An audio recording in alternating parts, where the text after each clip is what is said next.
Escape by James Patterson and David Ellis. Read by Eduardo Ballerini. April 8th. Chapter 1. He's here somewhere. I know it. And the girl might still be alive. The girl? 15-year-old Bridget Leone, abducted off the streets of Hyde Park 44 hours ago. Bing, bing, bing, bing. The ALPR sounds on the dashboard of our unmarked car, registering every license plate we pass, searching for any plate beginning with the letters F and D. But our witness told us the letters might have appeared the other way around, D and F, and maybe not even next to each other. If we have this right, the same man who kidnapped Bridget Leone has abducted 4 other girls between the ages of 13 and 16, all African American, around the Chicagoland area over the last 18 months. None of those 4 girls has been found. All 4 of them were runaways, homeless, meaning they were easily overlooked and forgotten by overworked and understaffed suburban police departments dealing with cold trails of girls gone missing. Bridget Leone was different. African American and age 15, yes, but far from homeless or a runaway.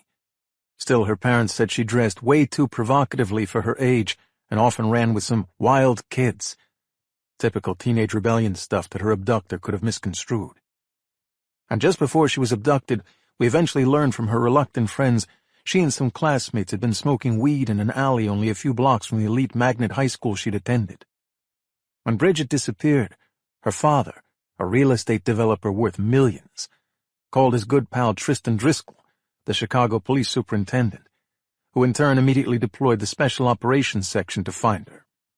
That meant my partner Carla Griffin and me, at least as the lead detectives. The computer mounted on the dash buzzes. A hit. Carla leans forward in the passenger seat and checks it. "False alarm," she says. These automated license plate readers aren't perfect, Natch. Sometimes a D is mistaken for a 0 or an O, or an E is mistaken for an F. Bing, bing, bing, bing. I feel like I'm in a freaking arcade, I say, as I pull our unmarked car into a heavily wooded subdivision called Equestrian Lakes. Giant houses, wide grassy lots. Carla smirks. Well, this is definitely a game of luck, not skill. She's right. We have so little to go on. Nobody saw the direction in which the offender drove his car after he scooped Bridget off the street. The route he took didn't hit any PODs, our police observation cameras mounted in various places along the streets. The only witness was a homeless guy who had no phone, so he couldn't snap a photo or call it in. And he could only recall 2 possible digits of the license plate on a dark SUV, and give us a vague profile of a white male who is slightly hunched, probably 5'9" or 5'10", with a long scar on the left side of his face and wearing a baseball cap. We have Amber Alerts, community alerts, investigative alerts, and flash messages on every cop screen in northern Illinois. The Illinois State Police are patrolling the highways. The night Bridget was abducted, we ran a check of ALPRs for those letters, D and F, next to each other, and picked up a Ford Explorer on South Archer Avenue. The registration traced to someone in Missouri who died 6 months ago. We've cleared every registered sex offender in the area. So far, nothing. Nothing but hope for a little luck. Unless by some chance my gut call was right, and he's here, on the southwest end of unincorporated Cook County. My thinking, this largely vacant area would be close to the place where the ALPR picked up the Ford Explorer. There's some nice subdivisions, sure, but it has a rural feel. Lots of woods and houses set back deep into the lots. No sidewalks or curbs or streetlights. Lots of privacy. Perfect for a predator. So instead of running everything from the Special Operations Headquarters at North and Pulaski, Carla and I are here, taking phone calls and issuing orders while patrolling in an unmarked vehicle. Unmarked unless you notice the tiny camera, the ALPR, on the roof. Nothing unusual in Equestrian Lakes, a fancy subdivision, so I get back onto the main road, Rawlings, and follow the bend, the ALPR bing-bing-binging as cars pass. The terrain gets more remote, more wooded. It feels like lake country out here, reminding me of the trips we'd take to Michigan when I was a kid. It's not yet dusk when I take a left turn down an unmarked narrow dirt road, hooded by tall trees, private property signs nailed to the trunks, glimpses of houses down paths. Beams of sun so infrequently break through the trees that my headlights switch on automatically. I'll do a quick tour before A quarter-mile ahead, a white van turns toward us onto the road. Carla's on her phone, talking with the state police, but she drops it from her ear and goes quiet. I slow the car. The van continues to approach, going the speed limit, its headlights on us. Bing! The ALPR picks up the plate. Commercial van, Carla reads off the mounted computer. Registered to LTV LLC. Registration's up to date. The van moves slowly, giving us a wide berth, nearly driving onto the uneven shoulder. I stop my car entirely, putting it in park, and put on my hazards, just to see what the driver will do. The van seems to slow, but doesn't stop. Carla and I lean down to look out the window at the driver, who's up higher than we are in his van. White guy, roughly shaved, dark-framed glasses, baseball cap, bandage on his left cheek, both hands gripping the wheel. His eyes stay straight forward, not even sneaking a peek in our direction, despite the fact that we have stopped in the middle of the road and put on our hazards. Carla's voice is low. That looked like a white guy, 5'9", hunched, scar on his face?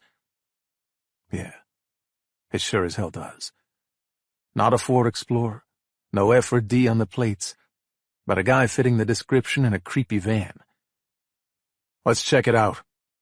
I put the car in drive and do a U-turn, following the van.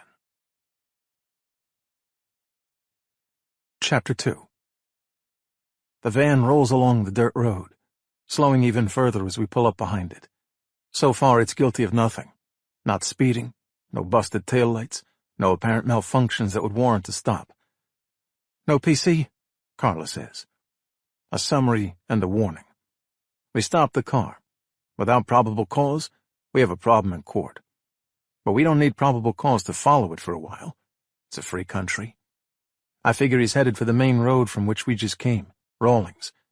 But he isn't. The van turns left down an unmarked path, another dirt road.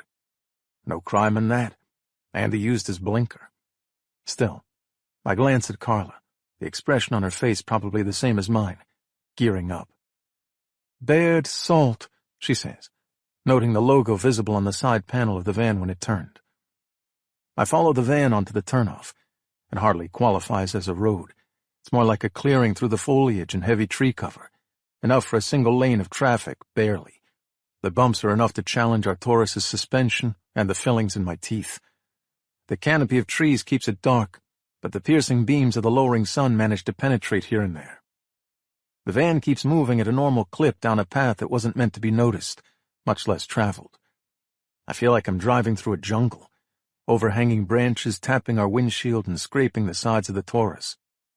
We still haven't taken any official police action, but there's no longer any doubt that we're following. If this guy's innocent, he has to be wondering about our intentions. But he's not, I think, my pulse banging.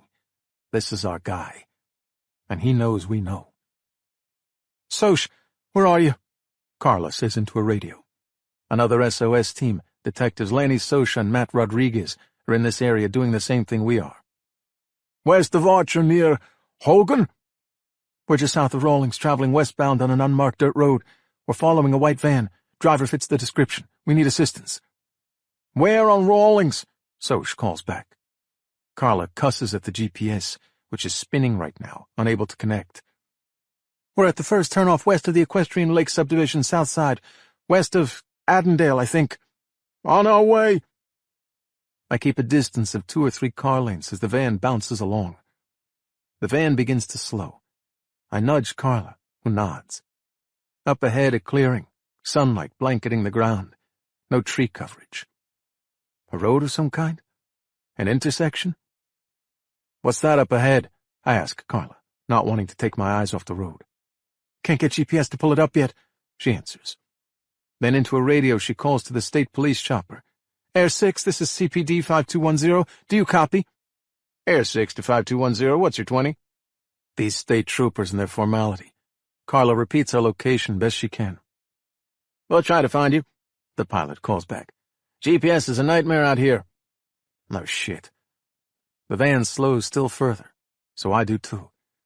Then the van reaches the clearing, suddenly cast in the glow of sunlight, while we remain in the darkness of the trees. The van rolls carefully up onto a small incline, a tiny hill, then comes to a complete stop. He stopped, I tell Carla, who's busy banging the GPS on the laptop. What the hell's he doing? What's he on? Are those... I lean forward, squinting. Wait, GPS is up, says Carla. We say it at the same time. They're railroad tracks. Not a public right-of-way. No crossbucks or gates or flashing lights. One of those old crossings, out of use for decades, says Carla. So what the hell is he doing? I mumble. Parking on the tracks. Then we both hear it. From our right, the north. The rumbling sound of a train coming. Shit. He's done and he knows it, Carla says. Suicide by train. And possibly with a 15-year-old girl inside. We burst out of the car. Chapter 3. We rush toward the van, feeling the vibration of the oncoming train underfoot, fanning out on each side as the train horn bellows its warning. The screeching sound of metal on metal as the train tries in vain to halt ahead of the van stopped in its path. Chicago police! Chicago police! I shout as I approach the driver's side door, emblazoned with the Salt Company logo. In the rectangular side mirror, I catch sight of the man's face, his eyes intense. The van's tires screech as they spin into motion, blasting the vehicle off the platform and over the tracks, just as the train barrels past us. The deep blare of its horn, sparks flying, a high-pitched screech from the brakes. I'm blown backward and almost lose my balance. Carla is calling into a radio to the state police chopper, to all units, as we lose sight of the van on the other side of the tracks, blocked now by the freight train. The train shudders to a halt. No! I yell. Keep moving! Clear this crossing! That will take forever. The conductor has protocols, and he's well down the track. They probably can't hear me. He's probably cursing the idiot van driver who just played chicken with him. Carla drops to the ground, looks under the train. Can't see anything underneath. I look around me, a tree branch raking across my face. A tree. I grab onto the thickest low branch I can find and do something I haven't done in 25 years. I pull myself up onto the branch and look out. No view, still blocked by the idled train. I find another branch, pull myself up and straddle it. There. I spot the van just as it's turning left through what looks like a cornfield. He's turned south a few hundred yards up. I lose sight of him, but at least I know the direction he's heading. I climb back down, jumping from the branch and scraping my hands, falling face first into some foliage that may or may not be poison ivy. Come on, I shout, heading back to the car. We get into the car. I drop it into gear. I turn in the same direction the van is headed, south, and drive along the sloped gravel right-of-way next to the train tracks on my right. Air 6, you got this, asshole! Carla shouts. We're near Rawlings and the train tracks. A white van. It's heading south now, probably a half-mile southwest of the tracks in Rawlings. CPD 5210, we are responding. We race along on the sloped gravel, our tires slipping and sliding. 12 o'clock, Carla says to me. I see it, a large structure on the right-of-way, a big black junction box mounted in the gravel. I can't plow over it. To the left is unknown terrain, and we could be screwed. Only choice is to go right, nearly hitting the train tracks. Carla braces herself. Hope all those years of video games paid off, I say. I speed up and swerve to the right, the angle dangerously sharp, Carla nearly falling into me from the passenger seat. We scrape the embankment to the railroad tracks, bouncing downward against the junction box, but the momentum carries us past, the Taurus nearly nose-diving into the very terrain I wanted to avoid to the left. We kick up rocks and dust, but the Taurus rights itself, and we barrel forward again. Air 6 to 5210, we have a 20 on the white van. So do we. Up ahead, maybe 100 yards, flying across the train tracks again, back to the side that we're on, the Baird Salt logo unmistakable. He's driving in a square. He's heading back where he came from. CPD 5210 is in pursuit, Carla says. CPD 5210, we can't track him in those woods. Which is why he came back. He knows these woods. He knows where to hide. We're on him, at least. But he has a head start. I can only go so fast without losing control of the Taurus on this uneven gravel. After 90 seconds that feel like an hour, we reach the road where the van crossed back over the tracks. Carla is cool and calm as she relays the developments. "All units, we need to seal off this perimeter. Sheriff 1, you call it. You know this area." I floor the Taurus, which responds with its souped-up police model engine. At least this road is paved so we can make progress. But so can the van. With the cherry lit up on the dashboard and the siren blaring, I hit nearly 90 miles an hour, hoping nobody, or no thing, jumps out into our path. I can't afford to lose the van. We've probably got it pinned down now, but that's not the problem. The problem is the girl, and what he'll do to her if he feels cornered. "There, Harney, there." We catch a glimpse of the van, turning left yet again, completing the square. He's going back home? "Suspect is heading north," Carla calls in. "Air 6, you got it?" I push the Taurus as hard as it can go and skid into a left turn onto a dirt road, nearly wiping out. "This is the same road," I say. "The same one where we first saw him." Carla calls it in, now on familiar ground. But the van driver has the advantage. We see the van make its final turn up ahead. "He did all this just to circle back and get home," says Carla. "What's so special about back home?" I pound the brake as we slide into a turn, reaching the turnoff the van just took. "We're about to find out," I say. Chapter 4.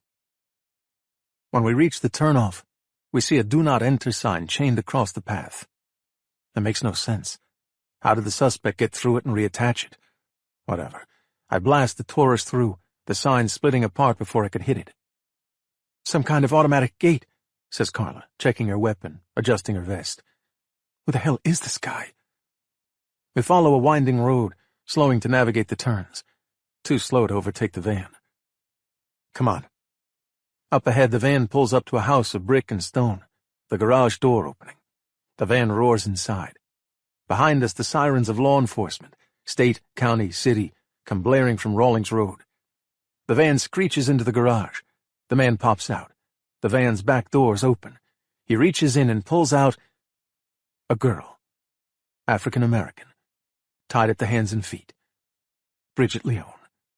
Carrying the girl in his arms, the man rushes into the house as we reach the property and squeal to a halt. I run into the garage, seeing the door to the house ajar. My Glock out and high, I push the door open and shout, "Chicago police!" I'm in a kitchen, red light flashing in a high corner. An intruder alert? We race into a sparsely furnished family room, a couch and chair, but not much else. A door to the left. To the right, a sliding glass door onto a patio. And another red light flashing in the corner. "Bridget! Bridget Leone!" Carla calls out. She tries the door. It opens into a staircase leading down. Out of the corner of my eye, I see a figure running through the backyard.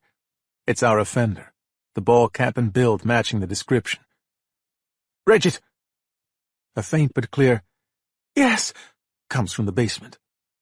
"I got the perp, you get the girl," I say to Carla. I push open the sliding glass door and leap off the patio onto the grass a good 10 feet below. I ignore the pain in my ankle and start running. It's a thick net of trees, a natural fencing, but I saw where he went in, and I see his hat on the path. I run with my Glock at my side. The path is narrow, the footing uneven.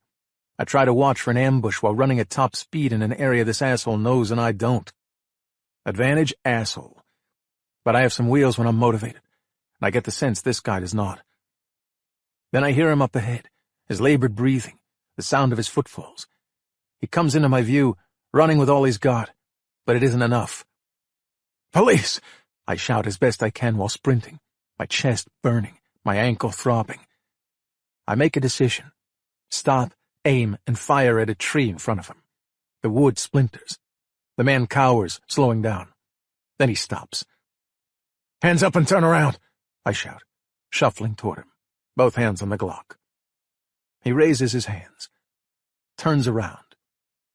Beady eyes, greasy dark hair, thick nose, a large head rising from a long skinny neck and sloping shoulders, big ears protruding off his head like those of some cartoon character, the bandage dangling from his face, the sweat overpowering the adhesive, revealing a decent scar. Drop to your knees, I command. He doesn't. Instead, with a poker face, he makes a word with his lips. Boo. Then he looks over my shoulder, past me. Drop to your... Then I realize he wasn't saying boo. He was saying boom. My phone buzzes in my pocket. Behind me, a deep, thundering explosion. I turn to see the roof blowing off the house, a massive ball of orange and black, the sides of the house caving in. The entire house, reduced to ash and rubble within 5 seconds. I turned back. The suspect had started running again, turning into the thicket of trees and disappearing. I look back and forth, then holster my weapon and start running back to the house. Chapter 5. I bat away tree branches and stumble over a hole along the path as black smoke fills the sky. I feel the searing heat before I reach the clearing. When I push through the final branches into the backyard, I'm hit with an oven blast of heat and dark soot and dust.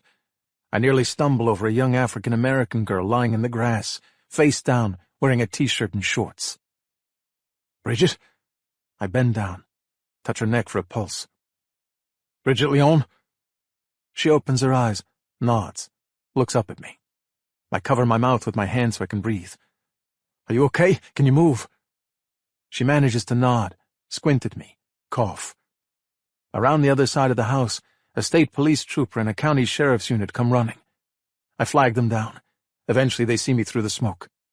This is Bridget, I say, while my eyes whip back and forth for Carla. Get her out of here. But before I do, I lean into her ear. Bridget, where's my partner? Still dazed, she shakes her head. She doesn't know. The troopers gather her in their arms and rush her away from the blaze, the poisonous soot, the scalding heat. Suspect went through that clearing, I shout to the sheriff's deputies, pointing. I don't think he was armed, but I can't be sure. Go, and get the chopper on him. Go! I push them as I soldier forward, my mouth covered by the crook of my arm, taking quick, greedy breaths as I move forward. Carla! I shout. Carla! Each time breaking into a coughing spasm. By now, more than a dozen officers are on the scene in their various uniforms. I grab two and yell, There's a Chicago police detective here somewhere. Many fires are scattered around the rubble, but the house was all brick and concrete, mostly stamping them out. The real problem is the air quality, beyond treacherous and making it almost impossible to see through the thick blanket of dust and soot. What I can see, a house, leveled, parts of a roof and walls scattered about, utter wreckage. Carla could be anywhere. Carla! I call out, and others join me, calling her name, knowing without acknowledging it that if she was still inside the house, she has no chance. But the girl got away, so she probably did too. It gets darker by the second. I pull out my mag light and shine it around. A rescue squad is spraying the remaining fires. Billy, you okay? I turn. Lanny Sosha, part of the SOS squad. Can't find Carla, I shout. We look through the debris, pieces of roof, wall, furniture.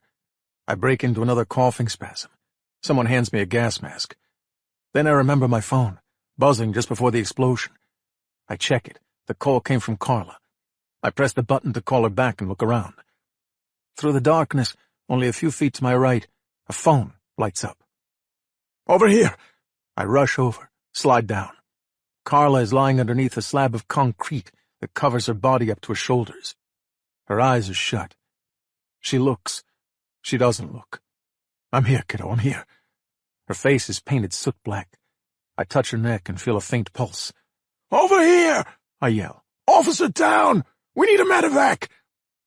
Carla coughs, spraying blood, and opens her eyes. I put my hand over her face, trying to shield her as I lie down on the ground next to her. You're gonna be fine, I lie. Her eyes narrow, a smile without a smile. Soch runs up with several officers. We gotta get this thing off her, I say. I try to push on it. Heavy is an understatement, but all we need to do is raise it enough for someone else to pull her out. Should we be moving her? Soch asks, bent down. He might be right. You don't move someone with suspected spinal injuries if you don't have to.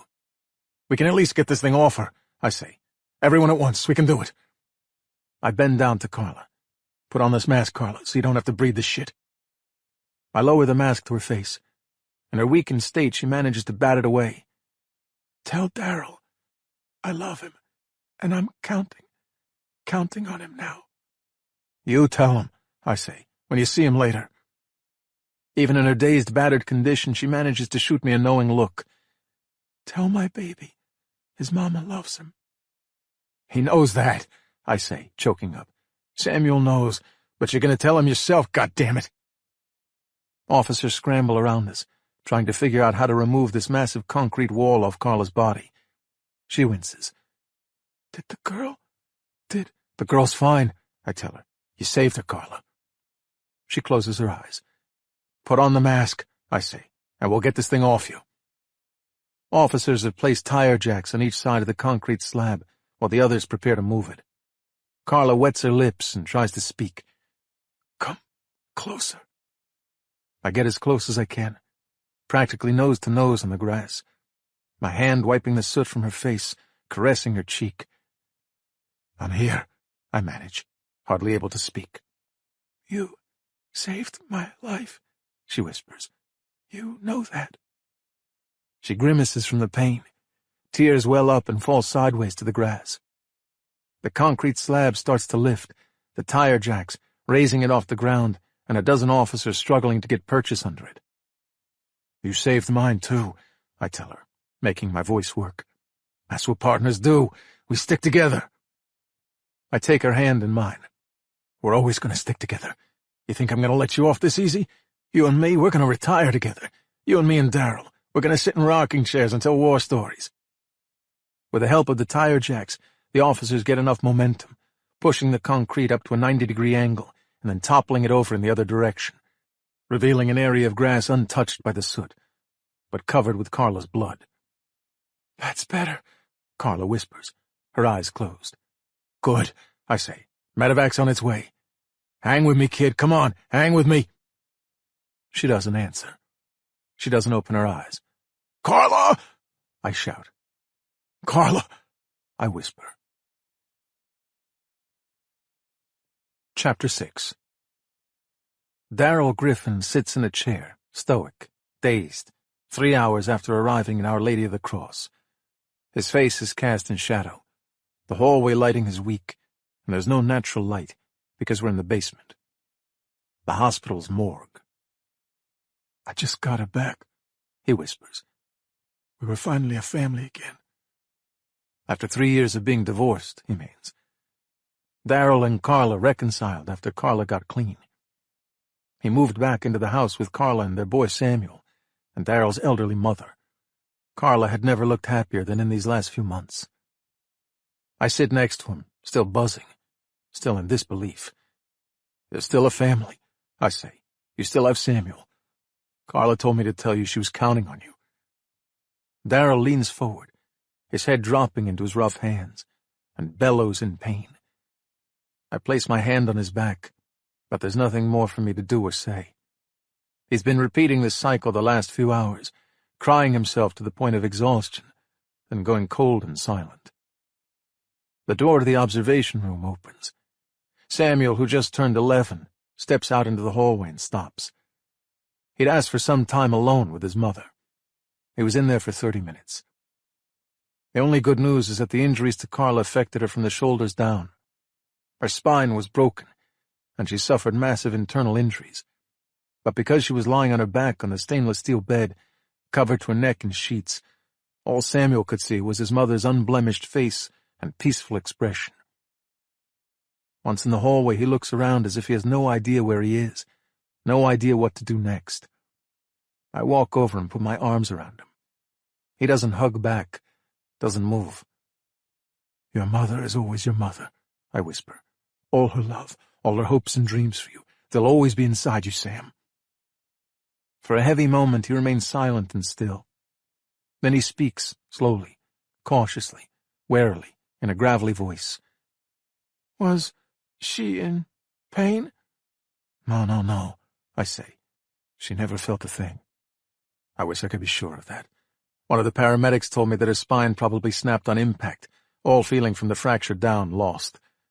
but he might have been saying that for my comfort, just as I'm saying it for Samuel's. She saved the young girl's life, I whisper. She's a hero.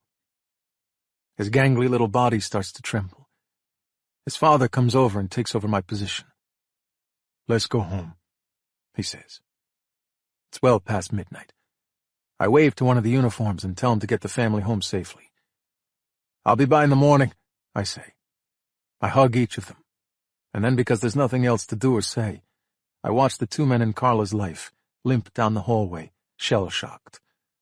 One phone call from me, and their lives have been turned upside down. Detective Lenny Sosha walks over and leans against the wall, his eyes bloodshot. He holds up a phone and shows me the headline from the Tribune.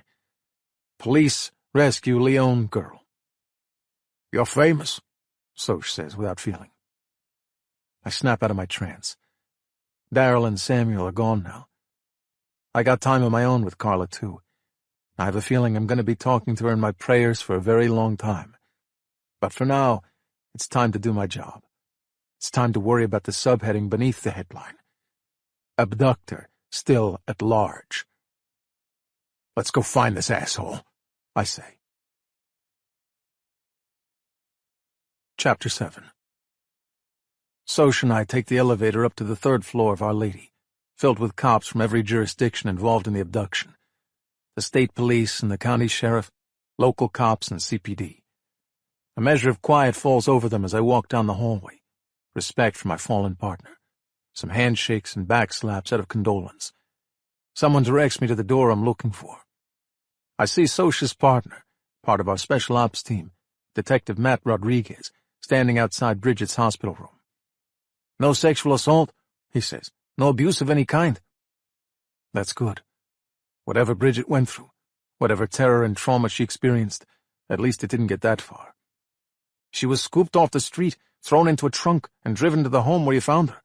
The guy locked her in the basement, but he didn't hurt her, didn't touch her, gave her food and water, a bucket to piss in, even put makeup on her, she said, and did her hair up fancy. Jesus. Yeah, I know, dolling her up, but he hadn't touched her yet, at least not in that way. Matt shakes his head. She didn't move until he came down and put her in the back of that van. That's when you spotted him. He was moving her, I say. The basement wasn't her final destination. He got her out of the city, took her to this unincorporated area, waited a couple of days for everything to die down before he moved her in a different vehicle. Looks like that, yeah. Anything else, Matt? He makes a face. In the van during the chase, she was in an enclosed compartment in the back, but she heard him yelling to her. She said she couldn't make out most of what he was saying, but she heard him telling her to hum. He shouted that at her a couple of times, she said. He told her to hum? Matt shrugs. That's what she said. Okay, Matt. I pushed through the door into the hospital room. Bridget Leone, looking younger than her 15 years, sleeps peacefully in a bed inclined at 45 degrees, an IV in her arm, machines humming. By her side are her parents. Jackson Leone, the real estate developer, rises from his seat in a button-down shirt and jeans and expensive shoes. His wife, Martha, huddled over the bed holding her daughter's hand, notices me and gets up as well. I don't know how to thank you, says Jackson, shaking my hand. Words can't convey. His wife wraps her arms around me and hisses an urgent, Thank you so much for bringing her back to us. I'm so sorry about your partner, Jackson says. What can we do? I raise his shoulder. There's nothing he can do. I understand she had a little boy. Is there... We were thinking, could we set up something for him to help with college? Anything like that? I start to answer, feel the emotion returning. I nod and put a hand on his shoulder. Something like that would have meant a lot to Carla, I whisper. Some more crying all around. When we get ourselves back together, we turn toward Bridget. Her eyes are half open now. She looks drugged but aware of us. I need to ask her a few questions, I say. They nod and give me space. I force a smile and walk up to her. Hi, Bridget. She slowly blinks. You're the one that found... Yeah, that's me. Can you tell me about the man who took you? It comes and starts and stops, and it tracks with Matt's report in the hallway. The guy scooped her off the street and threw her in the trunk, drove her to that remote location, locked her up, but fed her, clothed her, put makeup on her, and washed and styled her hair. He wore a ski mask at all times, except when he first abducted her. But that's not a problem. I saw his howdy-doody face and won't ever forget it. Then we get to the van. I was tied up, she says. My wrists and ankles, in the back. I couldn't see him or really hear. It was bumpy. Calling that path in the woods bumpy? It's like calling a hurricane breezy. Then we went up a little hill and stopped. Right, the abandoned train crossing. I heard... She swallows hard. Bridget's mother steps forward to give her some water through a straw. I heard a train. Felt the... You felt the vibration of the train coming. She nods. What do you remember next? He called to me, she manages. He told me to hum. To hum? Like hum a tune? She nods, finding a nonverbal response easier. We've been talking a good 15 minutes now, and our energy is waning. So then what? I didn't know, what to do, but then I heard someone shouting, "Chicago police." That was me, as Carla and I fanned out on either side of the van. And then? Then the van took off real quick, like we went real fast over that hill and kept going. I gave her a smile. You're doing great. Can you tell me anything else you heard the man say? She shakes her head no. When the van drove over the hill, the tracks, I rolled toward the back of the van. The momentum carried you toward the back doors, I say, away from the cabin. She nods. I couldn't hear him then. She coughs, a deep, hacking cough, having inhaled some of that polluted air after the explosion. I give her a minute while she finishes coughing and takes more water from her mom. Bridget, I say, tell me again about humming. Tell me exactly what he said. Quote him. She closes her eyes, recalling it, reprising it, taking a breath. Hum! Can you hear me? Hum! A heavy blink of her eyes. And that was it. That was all I heard. That was when the van started going fast and I rolled toward the back doors.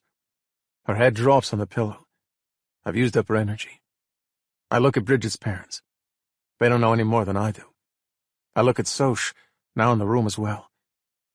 He told her to hum? 5 weeks later, May, Monday. Chapter 8. Veronica tries to concentrate. She hears the hum of the car engine, a car horn, the screaming inside her head. Please, God, don't let him hurt me. Don't let him kill me. She feels the bump over a pothole, the twist of the car as it rounds a corner, the sweat dripping from her forehead, though it never reaches her eyes. She tastes the knot of rope in her mouth, wrapped tightly around the back of her head. She sees nothing, not since he made her put on the blindfold. The stops and starts, the bumps and turns, subside after a while, blending into a smooth, even ride. She tries to calculate. No matter how hard her heart pounds, no matter the mounting terror, she tries to have some idea of the direction they're headed while she lies, hog-tied and blindfolded, in the trunk of the stranger's car. She figures around 45 minutes. She figures he navigated the streets on the south side and has now reached the highway. But she can't tell if he's taking the Kennedy or the Edens, whether he's headed north or south. Veronica doesn't know why he's doing this or what he wants. She doesn't know who he is, couldn't see his face. All she knows is that the man showed up in her bedroom at about 2 o'clock on Monday morning, wearing a ski mask and holding a gun. He put the gun against her forehead. He slowly moved his other hand under the bedsheet, put his hand between her legs. He didn't move his hand, didn't use his fingers in the way she feared he might. But he told her he could. "I can do anything to you I want," he said, "and I will if you don't do what I say. I'll do whatever I want, and then I'll pull a bullet through your brain. So be good, Veronica, and this will be over soon." She estimates that another 30 minutes has passed. She hasn't been able to silence the screams in her head or calm the panic overtaking her ability to reason and calculate. She doesn't know which direction they traveled, and the mileage at best would be a big guess. She could be anywhere in the greater Chicago area. She hears much of the outside noise stop, the soft grind of machinery, The car slowing nearly to a stop. A garage. The door lifting upward. The car entering. The car stops. The engine dies. Footsteps. He's coming for her now. Her heart racing so fast she can't think, can't speak. Bright light colors her blindfold. "Well, hello there, Veronica," the man says. "I'm going to untie your ankle so you can walk. Nod if you understand." She nods. "I'm going to get you out of the car and walk you inside the house. I'm not going to hurt you as long as you cooperate. Nod if you understand." She does. "I still have my gun. Would you like to feel it against your head again?" She shakes her head no. "Would you like me to put my other hand where I put it before?" No, she thinks, shaking her head. "Do what I say, Veronica, and neither of those things will happen." He pulls her out of the car. Her legs freed up now. She stands with difficulty, her knees nearly knocking together with fright. He pushes her forward, his hand on her shoulder. She walks, still blindfolded, taking tentative steps. He leads her up 2 steps and through a door. The smell of gasoline is replaced with the smell of microwaved food. A floor with linoleum. A kitchen. She keeps walking, turning a corner, then her feet are on carpeting. They stop. The stranger keeps a hand on her, but seems to be tapping the wall. She hears a hydraulic hiss, feels a rush of air. He pushes her forward. For an instant, she thinks he's pushing her into nothingness, to her death, but her feet make contact with the steel floor a half step down. She stumbles forward into glass, banging her cheek but keeping her balance. "I should have mentioned, watch your step." She hears the push of a button, then doors clicking shut. Then they plummet downward with another hiss. An elevator. The ride doesn't take long. What would normally pass is maybe a floor or 2 on a standard elevator. Then she hears the doors slide apart, and feels the gun against her neck. The man unties her hands. "Listen carefully, Veronica. I want you to keep this blindfold on for 60 seconds. I want you to count to 60. I'll be watching you. If you don't keep on that blindfold until the count is 60, I'll be very upset. You don't want me to be upset, do you?" She shakes her head. He pushes her out of the elevator. She catches her balance as behind her the doors snap shut. The elevator hums upward. Other, thicker doors close with a heavy thud. She counts to 60. Then she pulls down on her blindfold. She looks around and screams. Chapter 9. "Far as anyone knows, he's dead. Looks like a dead end." The patrol officer, a kid named Walden, drops the file on my desk. I pick it back up and swat it against his chest. "Find him," I say, "and then you can tell me if it's a lead or a dead end." "He's a homeless junkie sex offender, Billy. He's probably OD'd by now under some bridge. We've looked everywhere we can think." "Look harder," I say. "Think harder. Detective, Or we can give this assignment to someone who gives a shit that a cop killer is still at large, sucking oxygen and living the life of Riley, while a decorated detective is 6 feet in the dirt. Is that what you're telling me, Walden? That you don't give a shit?" Hey, hold on a sec, let me see that." Sosha reaches our desk and grabs the file from Walden, reads it over. "So what? Some guy who sleeps under Lower Wacker thought he recognized the composite sketch of the offender, and now we're looking for everyone who sleeps under Lower Wacker? Which is about 100 people, give or take, on any given night?" "Yeah," I say. "And if you've got a better lead, I'm all ears." Soch puts a hand on the patrolman's shoulder. "You're good, Walden. We'll take this one from here." I watch Walden make his exit. Then I turn on Soch. "What the fuck?" "What the fuck is you've got people chasing their tails," says Soch. "The offender's in the wind, kid. The trail went cold." He holds out his hands like, "Forgive me for breathing. We'll find them. We're looking everywhere we need to look. We've got every alert out known to man. He's gonna turn up. You know he will. But you're running yourself and everyone else ragged. Harney! For over a month now. It's time to ease it up, killer." "I'll decide when it's time," I say. "Harney!" comes a voice from behind us. "Jesus, am I still in charge around here, or did I miss a memo?" We both turn. Lieutenant Wisniewski is standing at his office door, having called my name twice. "You're still in charge, Lou, last I checked," Soch says. "Did you remember to wash the soup's car this week?" "To be continued," I tell Soch. By the time I make it into the Wiz's office, he's back behind his chaotic desk. No unlit cigar for now. He's been chewing gum lately to keep his mouth otherwise occupied. He gives me a big wide grin, a wedge of gum showing through his teeth. What are you so happy about? I ask. Did you get some new body spray? Nah, he says. Have you done something different with your hair? 'Cause I gotta tell you, Lou, you've never looked better. He shakes his nearly bald head, his chubby face lighting up. Okay, Arnie, you done? I don't want a new partner, I say. Didn't say you were getting one. Okay, then what? Let me be the first to offer you congratulations, he says. Once again, your hard work and excellent results have earned you commendations. I make a point of looking behind me, above me. The fuck you doing? Looking for a knife, I say, or a guillotine. Relax. We're starting a new task force within SOS. I make a face. The whole point of Special Ops is that it's a special unit. Now we need a super special crew? Apparently, and you're gonna be running it. I consider that. I'm in the middle of something, I say. You're supposed to be in the middle of taking down the Imperial Gangster Nation, he says. You know how many people the nation's whacked just in the last month? 6. Correct, he says. And we got cases on a grand total of none of them. We're close, Lou, you know that. Any day now. Yeah, I know, honey. But you know how this goes. Another shooting on the west side, the press shits on the mayor shits on the soup shits on me, and I'm downhill of you. He points at me. That you are, my friend. The mayor wants to tell the public that we got a brand new task force devoted to crushing the gangs. So the soup says we're gonna do it. And you're gonna run it. And that means your whole focus is on that. Your whole focus. Meaning I can't keep looking for Carla's killer, I say.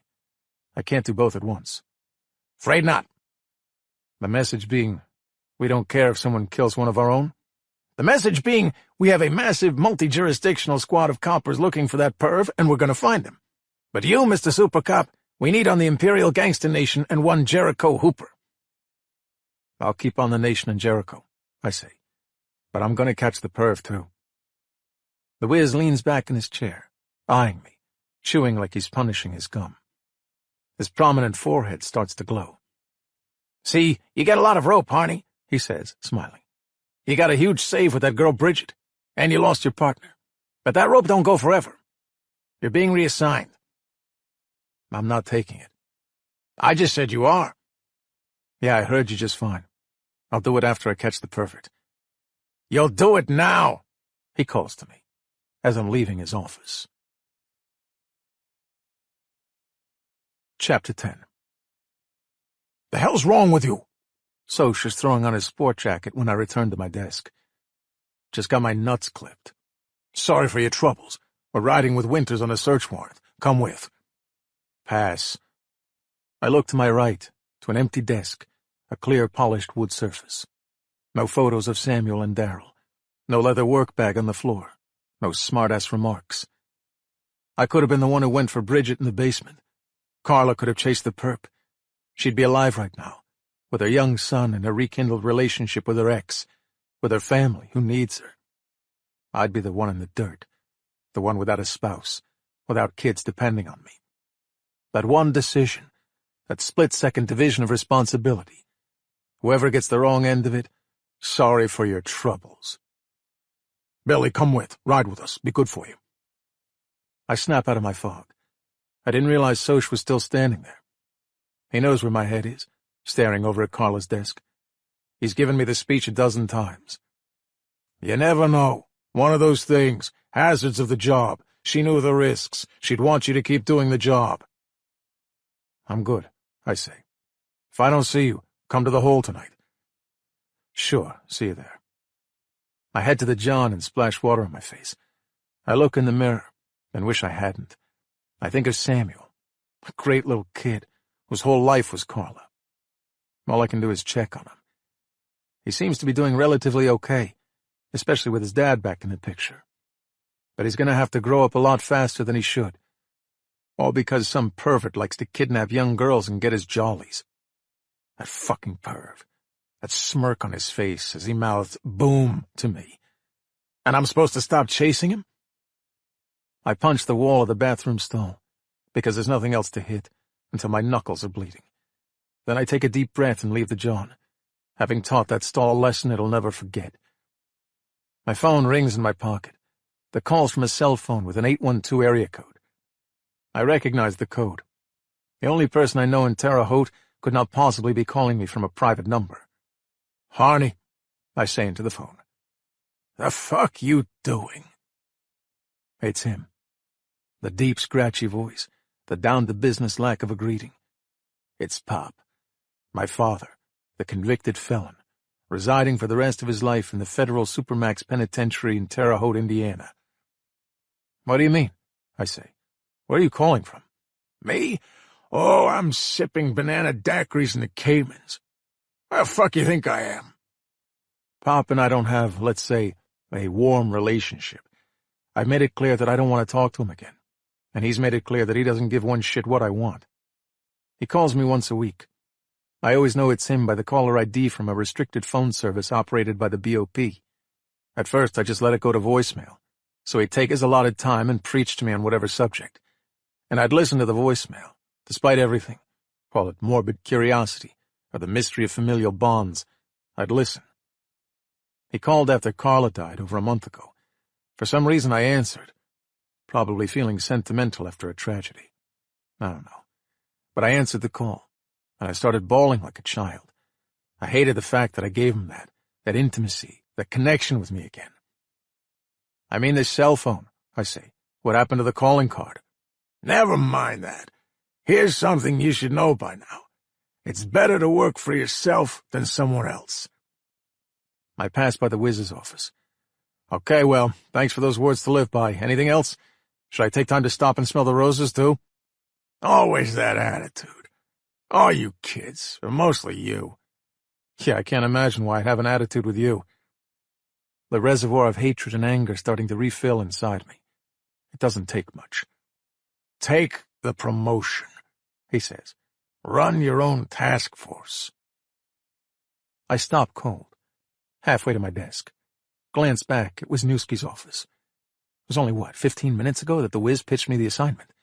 What the hell? How could he? But before I manage to speak, he does. "Trust me," he says. And the line goes dead. Chapter 11. "Have a look around, Veronica, if you wish." The stranger's voice crackles through a speaker that Veronica traces to the corner of the ceiling. She walks on shaky legs, taking small steps, afraid of anything and everything.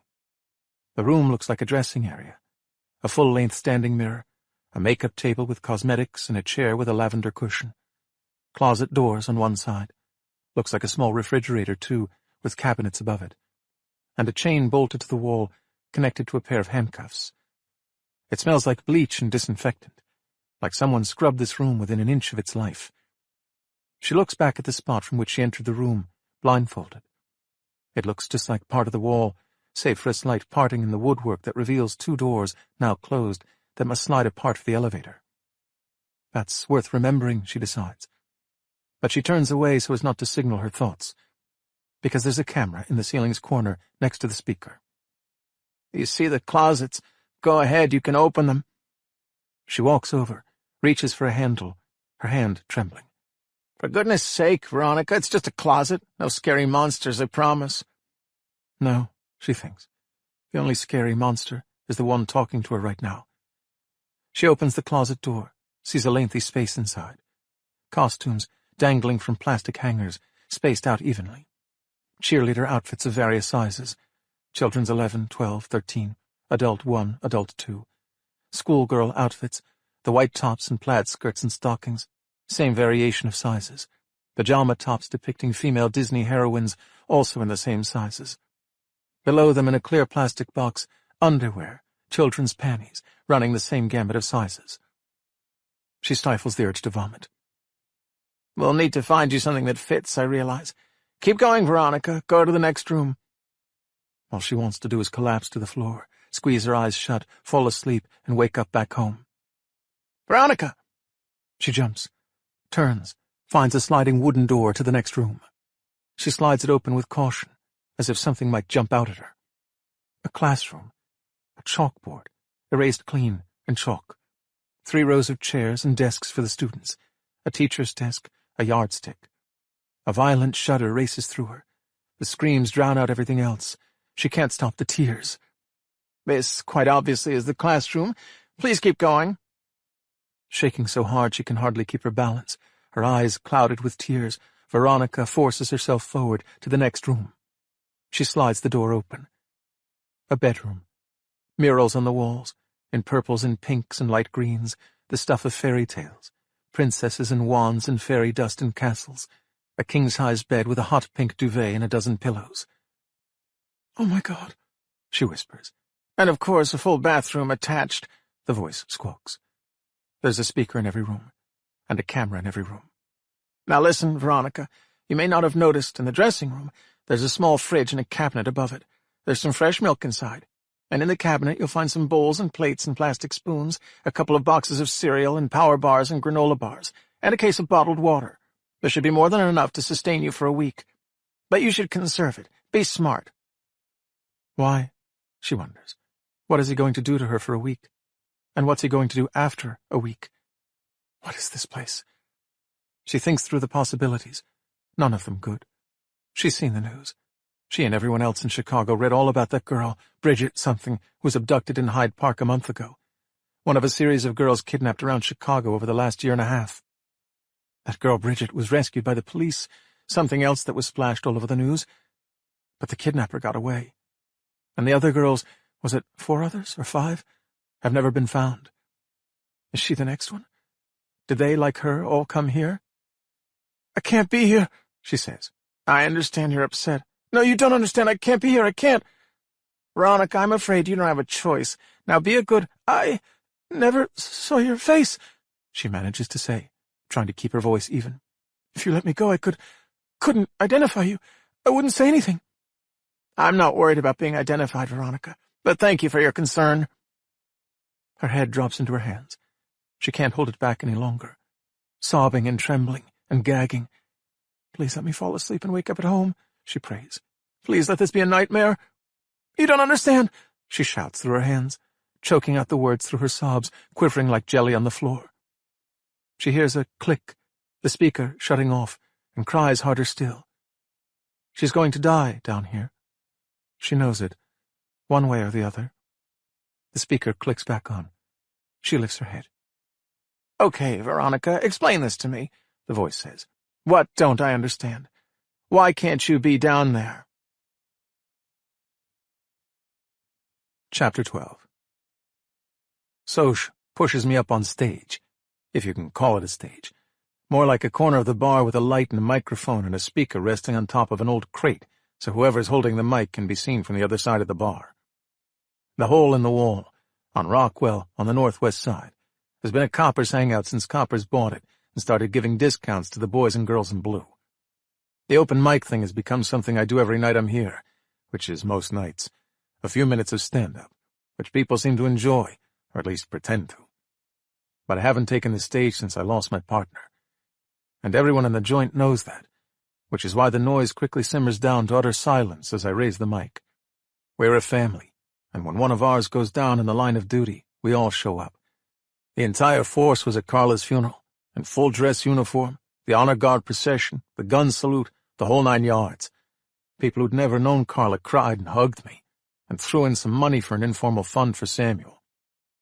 Usually when I take the mic, you'd better watch out if you're standing close by, because I'll start giving you shit. Your personality, your clothes, your wife, your life, nothing is off limits. But the idea of humor right now, I'm not feeling it. "Someone once told me your life is a book," I say. Carla's book was about 2 things. Her family and the job. She loved this job. She put everything into it. She went undercover and risked her life. She took on corruption and risked her life. She saved a young girl from a kidnapper and lost her life. But if she were here right now— My throat catches. I take a moment. If she were here right now— My voice heavier now, full of gravel. She'd tell me to shut the fuck up. She'd tell me to man up and go out every day and be the best cop I can be. There's no better way to honor her memory, boys and girls. Keep doing the job. Keep loving it. Even when, especially when, it doesn't love you back. Here's the thing, I say. Carla went through some rough spots in the job, but she never quit. Because she couldn't quit. Because she loved this job. So her book, it was a good book. A great book. And like any great book, It felt like it ended too soon. I raised my bottle. To Carla Griffin, one of the best damn cops I ever knew. The crowd, 100 strong, responds to the toast. I step off the stage and shake hands with a few people, get a few slaps on the back. What I said was right. Carla would smack me if she thought I was wallowing in guilt or even sadness. "Get your head out of your ass," she'd say, "and do the job."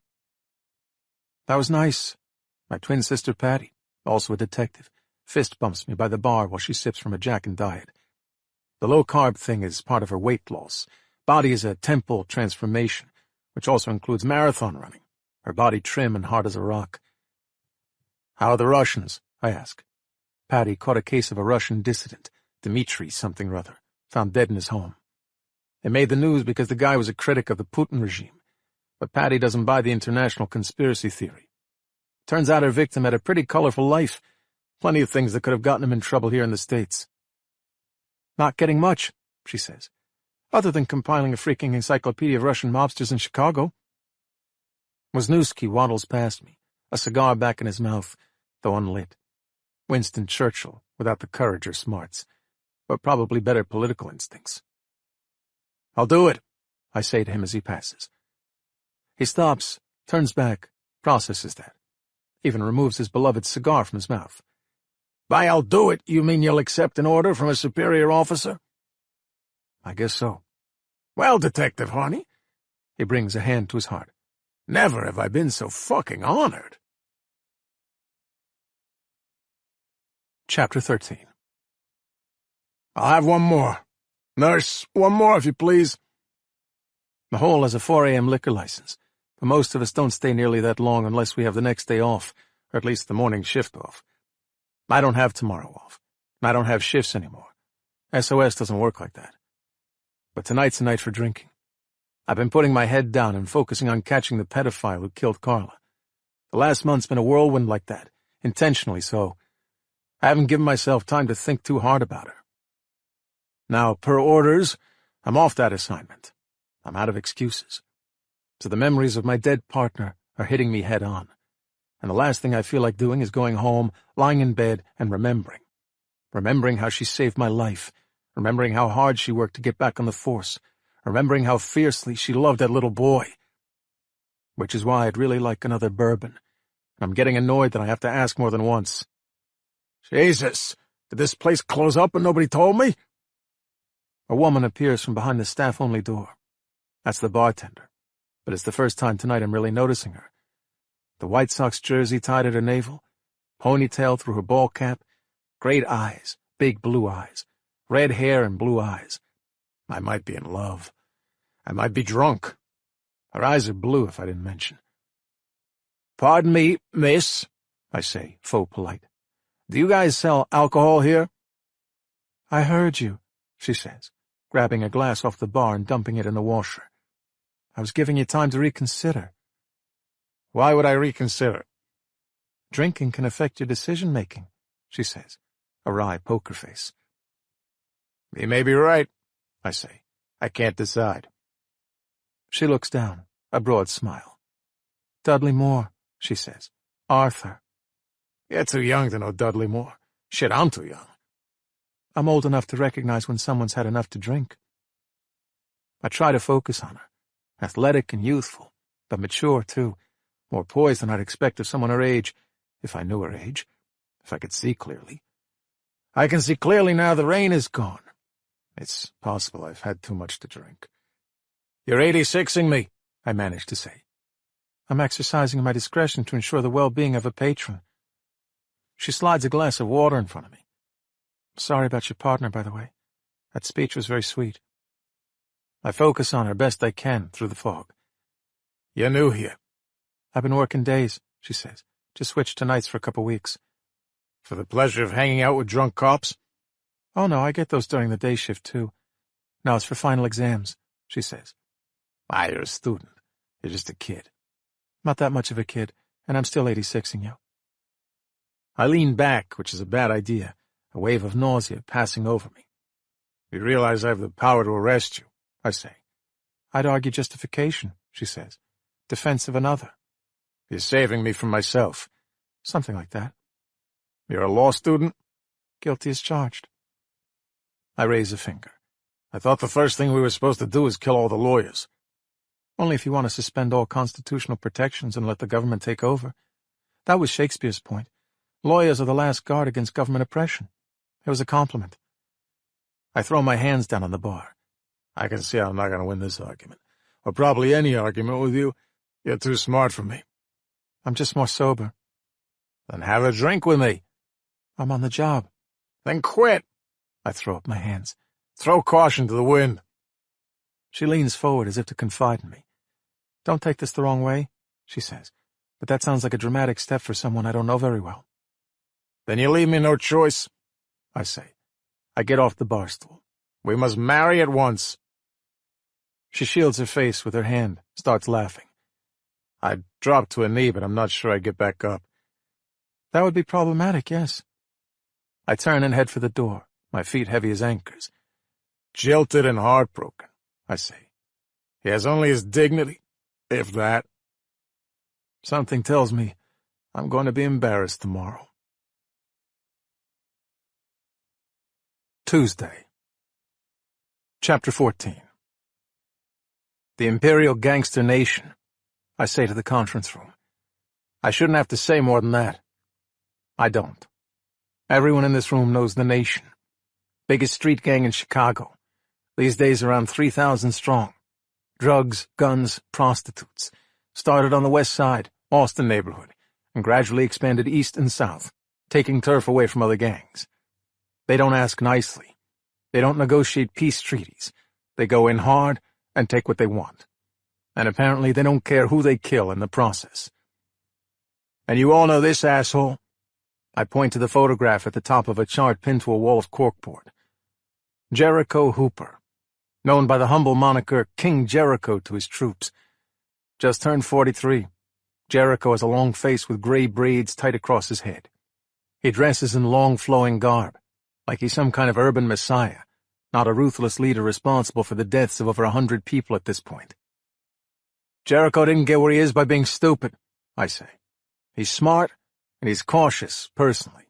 Anyone talks, they get the full treatment, torture and death, for the informant and for his entire family. They've raped and butchered 80-year-old grandmothers of snitches. They've burned down houses with the snitches' family still inside. So the best we can do is get a few scraps here and there from CIs. Confidential informants, I mean. But they are few and far between in the nation. And nobody but nobody will go on the record. He's gotten to people even in protective custody. So, I continue, we decided to borrow from an old playbook. We're going Al Capone.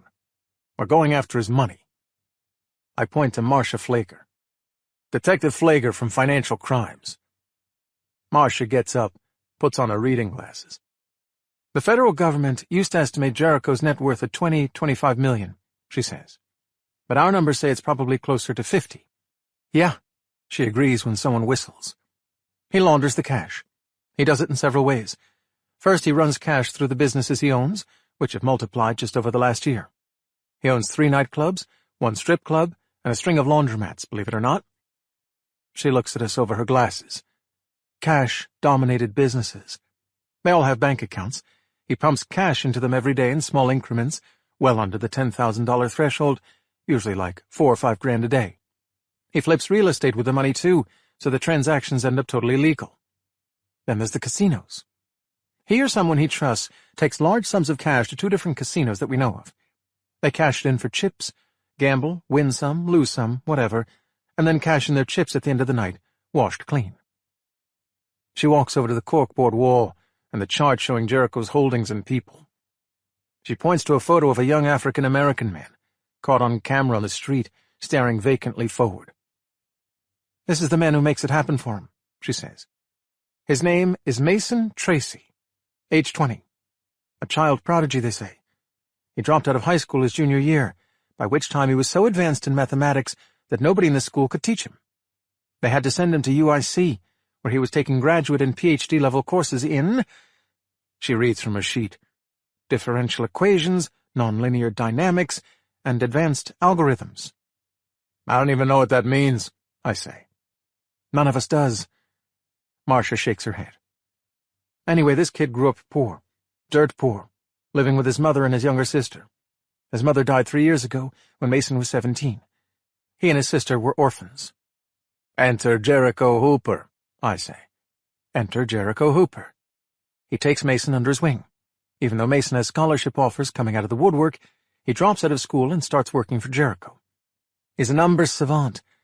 He helps Mason diagram a web of financial transactions that are so complex that the money's untraceable. The guy doesn't even have a high school diploma, but he's got more smarts than a NASA engineer. I mean, this kid should be a code breaker for the NSA, but instead he's advising a criminal warlord. "If he's so good," says Soch, who's on our team, "how do we bust Jericho?" "Good old-fashioned police work," she says. "We have a guy on the inside."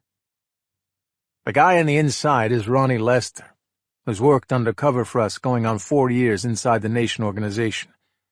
But Ronnie's not here, and his name won't be mentioned. Not even Martian knows his identity. "Our guy," I say, taking over again, "has been trusted enough that he's doing the money runs. He's depositing drug money into the banks for the small deposits. He's taking the drug money to the casinos. And he knows Mason, too. He can testify in personal knowledge to the money laundering.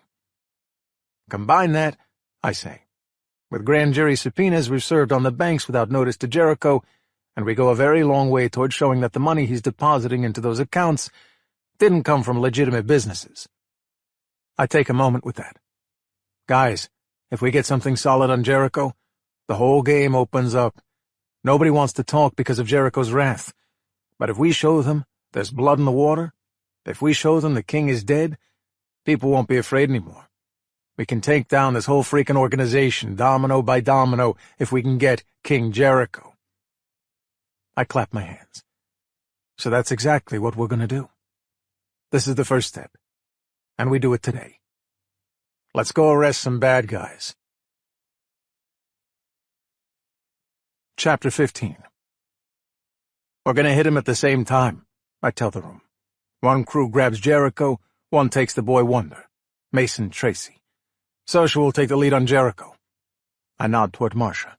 Flager and I will lead on Mason. Against my better judgment, I glance at Soch, who's wearing a smirk. I know what he's thinking. I've heard his side-of-the-mouth comments about Marcia all day. "Looks like she's been taking care of herself. She's laughing pretty hard at your jokes. You know she's divorced now, right?" He edges toward me as the team breaks up, ready to move. "Don't even," I say. "No, I think it's a wise division of responsibility," he says, deadpan. "Marcia can watch your back, and you can watch hers." Here's the thing. Marcia and I, back in the day, before either of us was married, went a few rounds.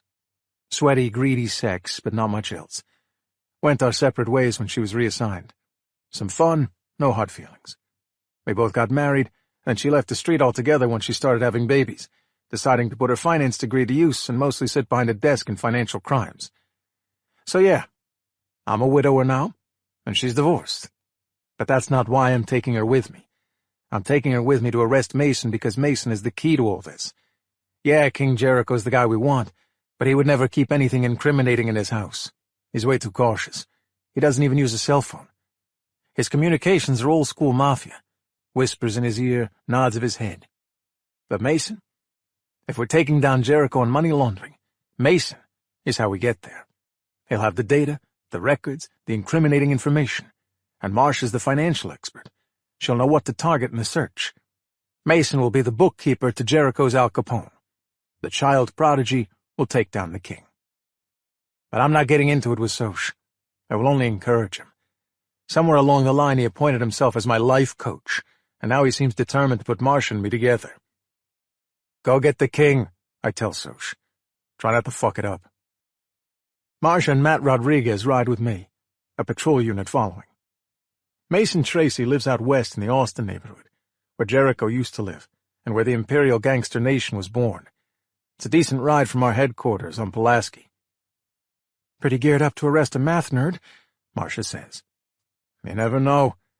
Which is true. Mason Tracy doesn't have a FOID card or a concealed carry permit, so at least officially he doesn't own a firearm. And from everything we've looked at, this guy is harmless, a bespectacled, introverted genius. But you never know until you're knocking on the door. or busting through it. I curbed the unmarked car on Thomas, around the corner from Mason's house. The area is crowded, mostly mothers pushing strollers, enjoying the late spring. We walked down LeClaire, a sunlit street of brick walk-ups. Mason lives halfway down the block on the bottom floor of a two-story building. The patrol unit drives down the alley to the rear of Mason's building. "Matt," I say, "take the alley, would you? Just so none of those uniforms gets an itchy finger. We need the boy wonder alive." So it's Marcia and me in the front. We pass through the gate and take the concrete stairs up to the porch. I press the button labeled Tracy and wait. It takes so long that I reach for the buzzer a second time before a voice comes through the speaker. "Yes?" "Mason Tracy, we're Chicago police detectives. We'd like to speak with you." A pause. Then, "Why?" "Open the door, please, Mr. Tracy. We have a warrant to search the premises." "But why?" "Mr. Tracy, we have the right to use forcible entry. I'd rather you open the door and let us in. None of us wants your door busted down." Oh, okay. Hang on." "Matt," I say, turning my back to the door and speaking into my collar. "Heads up in the alley." "Roger that." I look at Marcia. "This more fun than reading financial statements?" She smirks, but she's keyed up, sensing the tension. She leans forward, bangs on the front door, shakes her head. "Let's force it," I say, stepping back. "We can give this guy a second to put on his shorts or turn off the stove before reaching the door, but anything more than that and the possibility of evidence destruction or his going for a weapon is too high." Back door, Matt calls into our radios. "Mr. Tracy!" Marcia and I are already off the porch, fanning out to the north and south sides of the building. I take the north side as Matt's commands buzz in my ear. "Police, don't move! Hands where we can see them! Coming your way, Billy, coming your way!" Bounding around the corner, heading squarely toward me, a young African-American man in a cotton undershirt and cargo pants. "Don't move, Mason!" I shout, my hand out but not my gun. He stops when he sees me, looks back as Matt Rodriguez comes around the corner with a couple of uniforms. I have my hands out now, for both Mason and Rodriguez. "Mason, we have a warrant for your arrest. Let's do this nice and easy." "No," he says, looking away, shaking his head, squeezing his eyes shut like he's trying to shut out the noise. "Not now. You can't do this now." We close in on him from both sides. "No, no," he shouts. "Not now." "It's okay, Mason. I'm going to take you into custody." "No," he says, less of an objection and more a plea. Not now." "Mason, come on. Make this easy on yourself. Easy now." His head turned away as if considering, his right hand dangling out from his body. Then he reaches into his pants pocket, fixing on something. "Don't move!" I shout, drawing my Glock. "Do not move that hand or I will shoot." Rodriguez in the uniform's yelling as well. Behind me, Marcia has come around from the other side, shouting the same stuff at Mason. "Freeze! Don't move! Show us your hands!" Through the chaos, Mason, barely 20 and looking more like a young teenager, seems entirely lost in his own thoughts, his breathing escalating, his own personal horror show inside his head. "Wait a second," he shouts. My heart pounding now as his right hand inches upward from the pocket. "Mason, don't do it! Do not move!" "Hold on a second," Mason shouts, still not looking at us, staring into the brick wall of the building. "Hold on!" His hand starts upward again, out of his pocket. I'm not going to shoot an unarmed kid. Unless he's armed. I holster my weapon and break into a full sprint as Mason's hand comes free of his pocket. Chapter 16. I barrel into Mason like a middle linebacker, but focus on his right forearm and hand, falling on top of him while disabling his right arm. We land hard, Mason grunting with the pain both from hitting pavement and landing awkwardly, his right arm extended out. A phone I see immediately lying in the grass next to the pavement. He pulled out a damn cell phone. Rodriguez cuffs Mason and searches his person. I walk over and pick up his phone, the post-action adrenaline overtaking me. After the pat-down, Rodriguez stands Mason up. "You know how close you came to getting shot?" I yell at him. "Over a phone?" "I need that phone. I can't. Mason shakes his head, looking at the ground, his voice shaking. "No," he pleads. "No." "You're under arrest, Mason. for money laundering and conspiracy to commit money laundering. Money? No, you don't understand. The best move you can make is to cooperate with us, Mason. Rodriguez Mirandizes him, while I put my hands on my knees, replaying it, thinking how close 5 cops came to shooting an unarmed kid. The uniforms walk Mason to the squad car in the alley, while Mason screams and complains about his phone, and shouts varying refrains of, "No, not now, you can't." "Another satisfied customer." Marcia smacks me on the arm. "That's the most excitement I've had in years." I call Soch in my cell. "His Highness King Jericho Hooper is on his way to the station right now," he tells me. "He won't talk," I say. "Maybe Mason will. I'm going to stick around for a little bit of the search here. Hang tight and I'll be there in an hour." "So let's do it," Marcia says. "Let's see what Mason has for us." The actual search doesn't take as long as you might think. This isn't a crime scene, so we don't need forensic services for prints or fiber collections. We just want information. Our search warrant gives us broad authority, and we always err on the side of inclusion. Mason has a laptop computer. That's automatic. The uniforms wrap it up while Marcia inventories it on the receipt. After she takes about 5 minutes reviewing a large file cabinet in the corner of Mason's office area, she nods and tells the uniforms to take the whole cabinet. We check for loose floorboards, hidden compartments in the walls, false bottom drawers, but find no indication he was hiding anything anywhere. There's one bedroom with 2 beds, neat and orderly to a fault, as if someone with a type A personality tidied it up. Several prescription bottles rest on a nightstand between the beds, lined up perfectly. "Photograph the drugs and log them, but leave them here," I tell a uniform. "If he needs them, he'll tell us." The uniforms put everything into a police truck parked in the alley behind Mason's house. We lock the house up behind us and walk around to the front. "Think we'll get Mason to talk?" Marcia asks. "Dunno, he seemed pretty spooked. That can work both ways. Is he, autistic or something?" "Not that I know of," she says. "He wouldn't make eye contact, but the situation wasn't exactly normal." "Well, let's see what he's willing to tell us. And after you get through his computers and files and see how much evidence we have, his tongue will loosen even more." She rubs her hands together. "Can't wait to get my hands on him." We make it to Thomas, where our car is parked. I glance to my left, where someone is walking on the sidewalk, heading east toward us. White guy, baseball cap, long-sleeve shirt and jeans. I do a double-take and stop.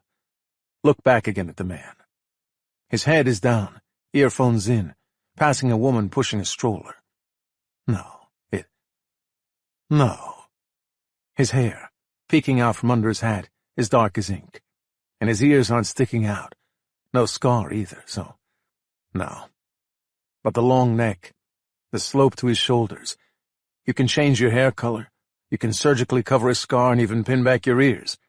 But the neck and shoulders, they don't change. "No way," I mumble, brushing my hand against my holster, my pulse ratcheting up. The man walks out from under the shadow of a tree, nearly reaching LeClaire, opposite side of the street from us. Then his eyes trail up to meet mine. He stops, does a double take of his own, making me, recognizing me. "What? What's up?" Marcia asks, just noticing that I'd stopped. I can't believe I'm saying it. "That's the guy who killed Carla," I whisper.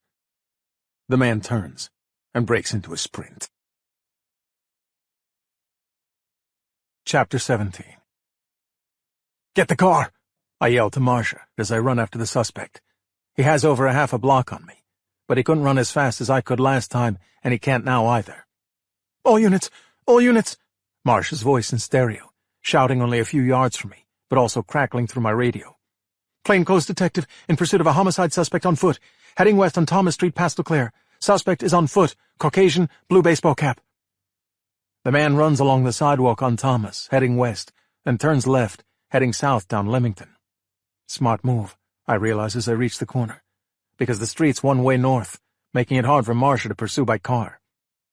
As I close the distance, running all out with my weapon holstered, the suspect crosses over diagonally to the opposite side, the west side of the street, an oncoming car screeching to a halt and blaring its horn. I cross in front of the car, trying to keep the suspect in my line of sight. On the other side of Leamington, he turns right between 2 houses and disappears. I call it into my collar, not knowing the name of the next street over. I reached the two houses he split when he turned, drawing my weapon for the possibility of an ambush. The space between the houses is empty, a thin walkway and grass on each side. It ends in an alley between the two streets. As I race toward the alley, I hear shouting. A woman's, then a man's, then a scream. I reach the alley, weapon up, and pivot to my right. A woman flies backward from an SUV, falling into an open garage as the SUV's driver's side door slams shut. "My kids are in there! My kids!" she screams as the SUV's tires burn rubber, gaining purchase to motor forward. I drop to a knee and fire at the rear right tire. 1, 2, 3 shots, until the tire blows out with a loud hissing pop. The SUV, in the midst of acceleration, fishtails to the right, exposing the rear left tire, close to the screaming mother, but my only choice. I aim and fire 4 times and blow out the second of the rear tires. The SUV, disabled and rear-heavy, tries to accelerate, the hubcap scraping up sparks on the alley's asphalt. But it's not going to make it. It stops only a few houses down from the place where it started. I'm already coming round to the driver's side, seeing a flash of the suspect as he jumps out of the passenger's side and into a passageway between 2 houses facing the next street over. But I can't get to him. The SUV is blocking the space between the 2 houses. "Flager!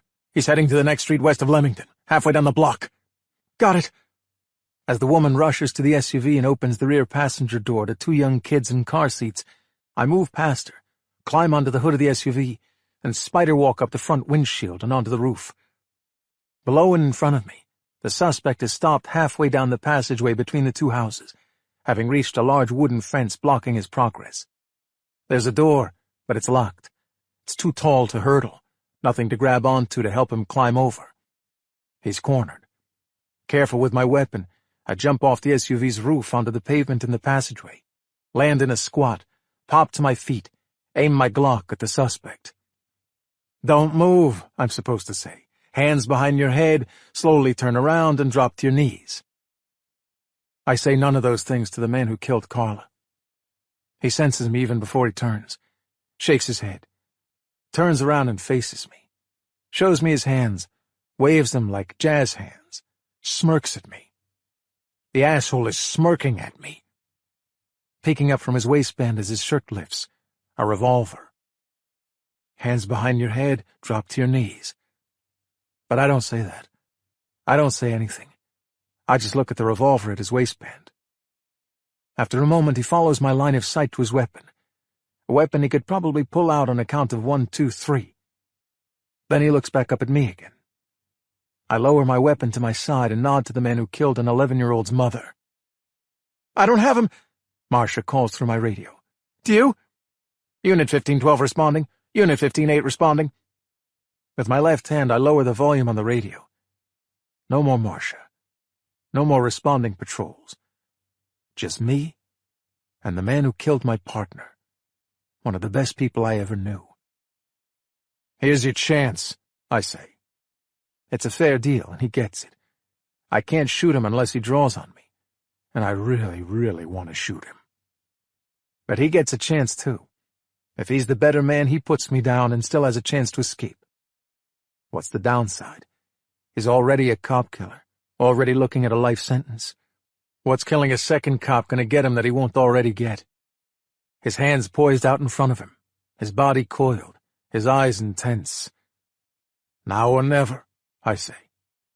He pauses, looks down and up, then his shoulders relax. He gives me a broad grin, drops to his knees. "I surrender, officer," he shouts, his arms extended upward. "I surrender." I shuffle toward him, ready for him to make a move. "Lace your hands together behind your head," I say. "Yes, sir." He complies, elbows out.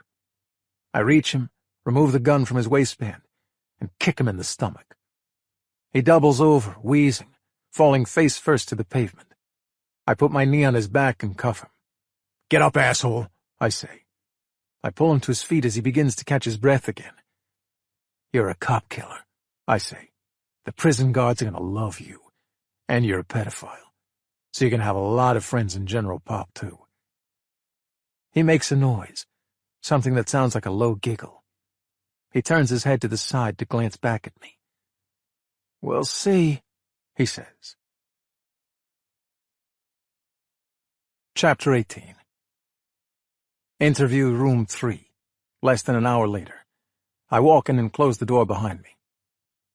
I want a lawyer, he says. And I want a Maserati, I say. Looks like we're both gonna have to wait.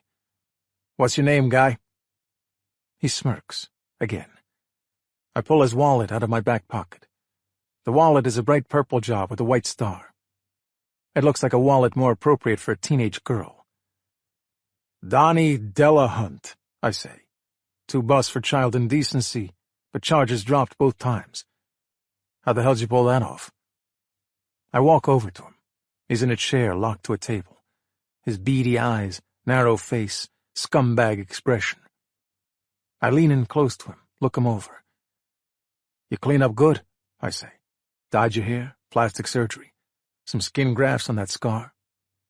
He recoils, turns his head as I touch the place where he had a scar on his cheek. And those big ears of yours that stuck out, now pinned back against your head. I look behind his ear, see fresh surgical scars. I handle his ear, and he howls in pain. That hurt, Donnie?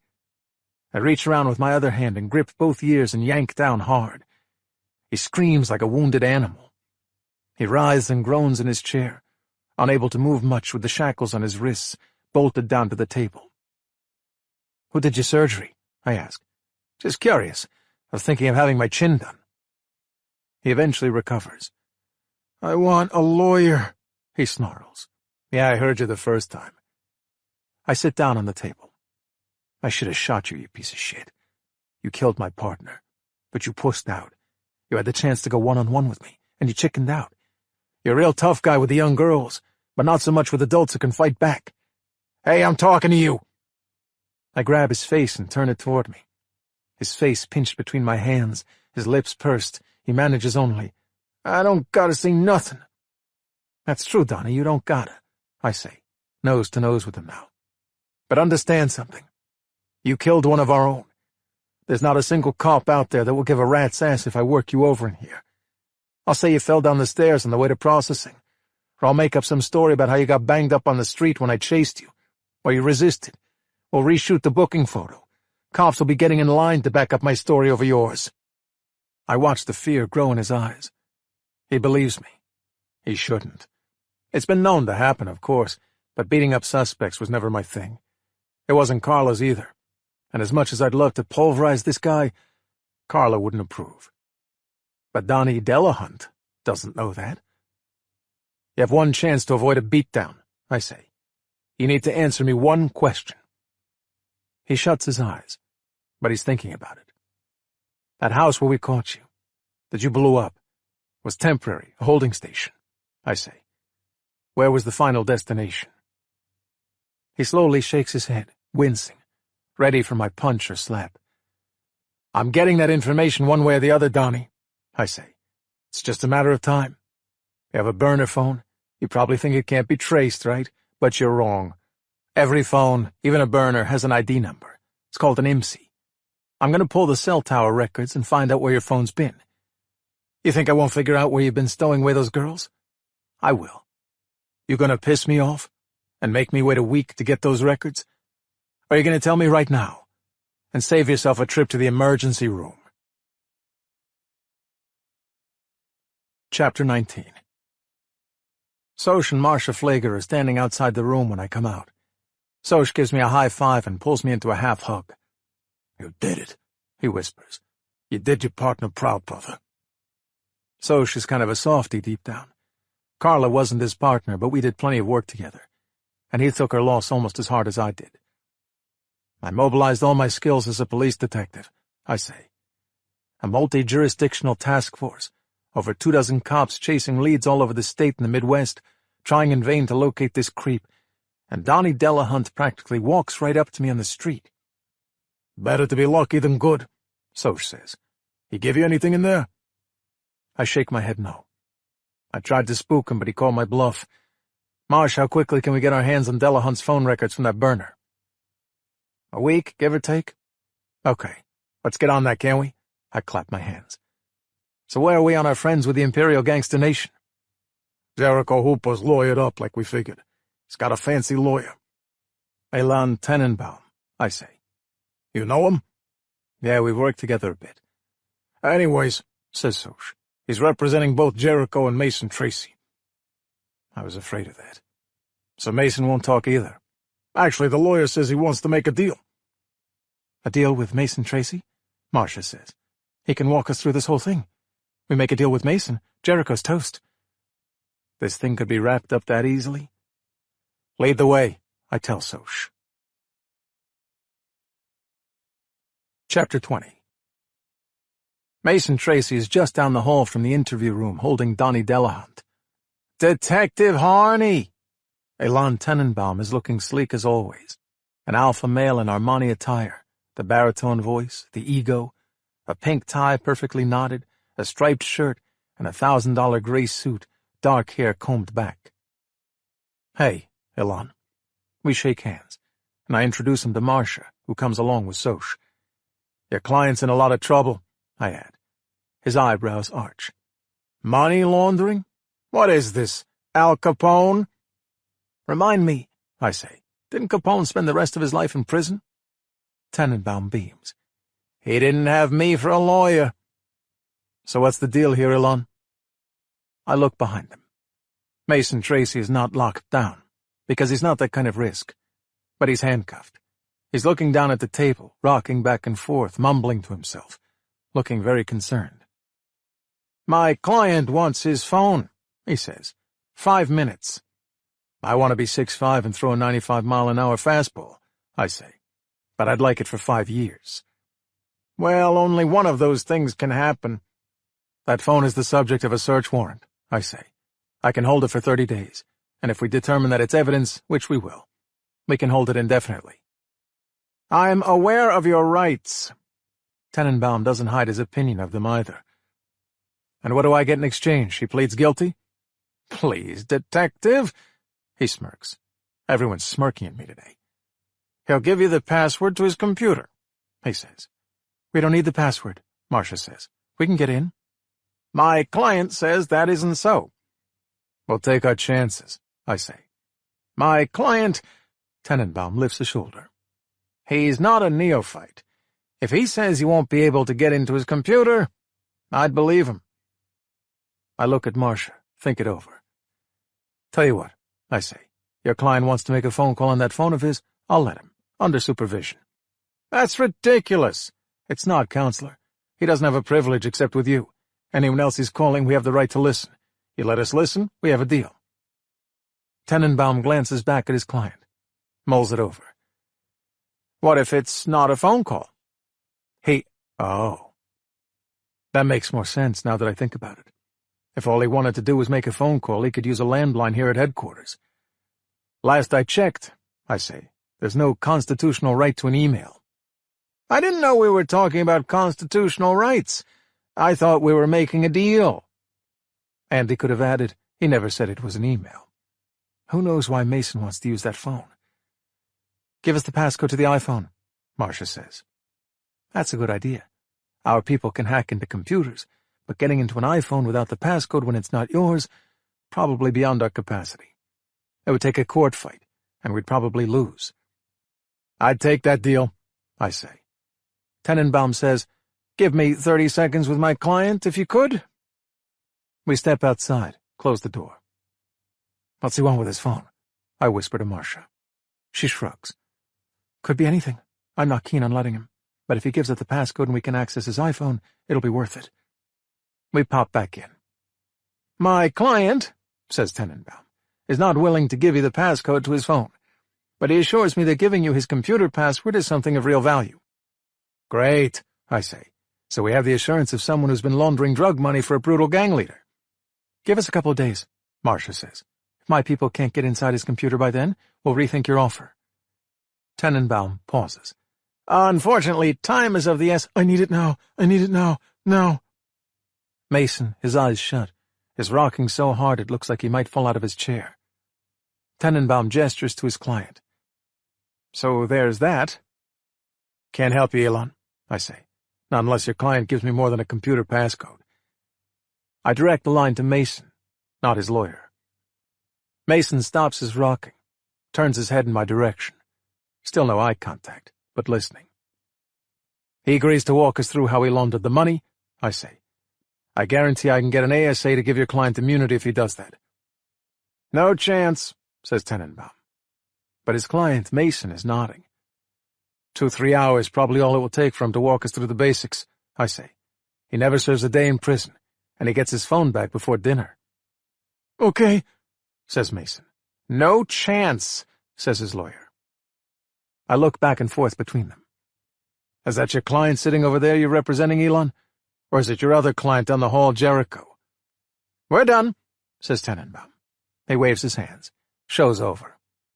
You sure you don't have a conflict of interest, counselor? We are done. Tenenbaum angles himself to block my view of his client. Sounds like your client likes my offer. It's not for you to decide. I need to speak with my client alone. This conversation is over. No, says Mason. Please leave, detectives. I have the right to speak with my client in private. Unless he fires you, which he can do, I say to Mason more than Tenenbaum. Please leave now. Unless he fires you, I say as loud as I can. I guess we have no choice. We step out. I really don't have a choice, and Tenenbaum is a top-flight defense attorney. He'll make hay out of anything that happens in here. Maybe Mason will fire him, says Marcia once we're outside. Don't count on it. Jericho Hooper is Tenenbaum's golden goose. He won't let Mason say anything to hurt the king. His phone records are no help, she says. We already got Mason's records from the phone company, courtesy of a grand jury subpoena. His text messages didn't tell us anything. We know who he's called, but not what anyone said. I shake my head. I don't think it's an electronic communication. It's something else on his phone. I look at the door, wishing I could go back in. I just don't know what, I say. Chapter 21. This is a bad idea, I tell Pete Parsons, the assistant state's attorney. This could kill our case. No choice, Pete says. Nan is insisting. We don't do it, she'll shove it up our ass at the arraignment tomorrow. Oh, come on. The judge won't let Delahunt out. We've got my ID. He's accused of killing a cop and of child abduction. He won't get bond. Pete grimaces. Suddenly you're an expert on bond? Listen, Nan is one of the best defense lawyers around. He's completely changed his appearance, I say. The scar, the ears, the hair color.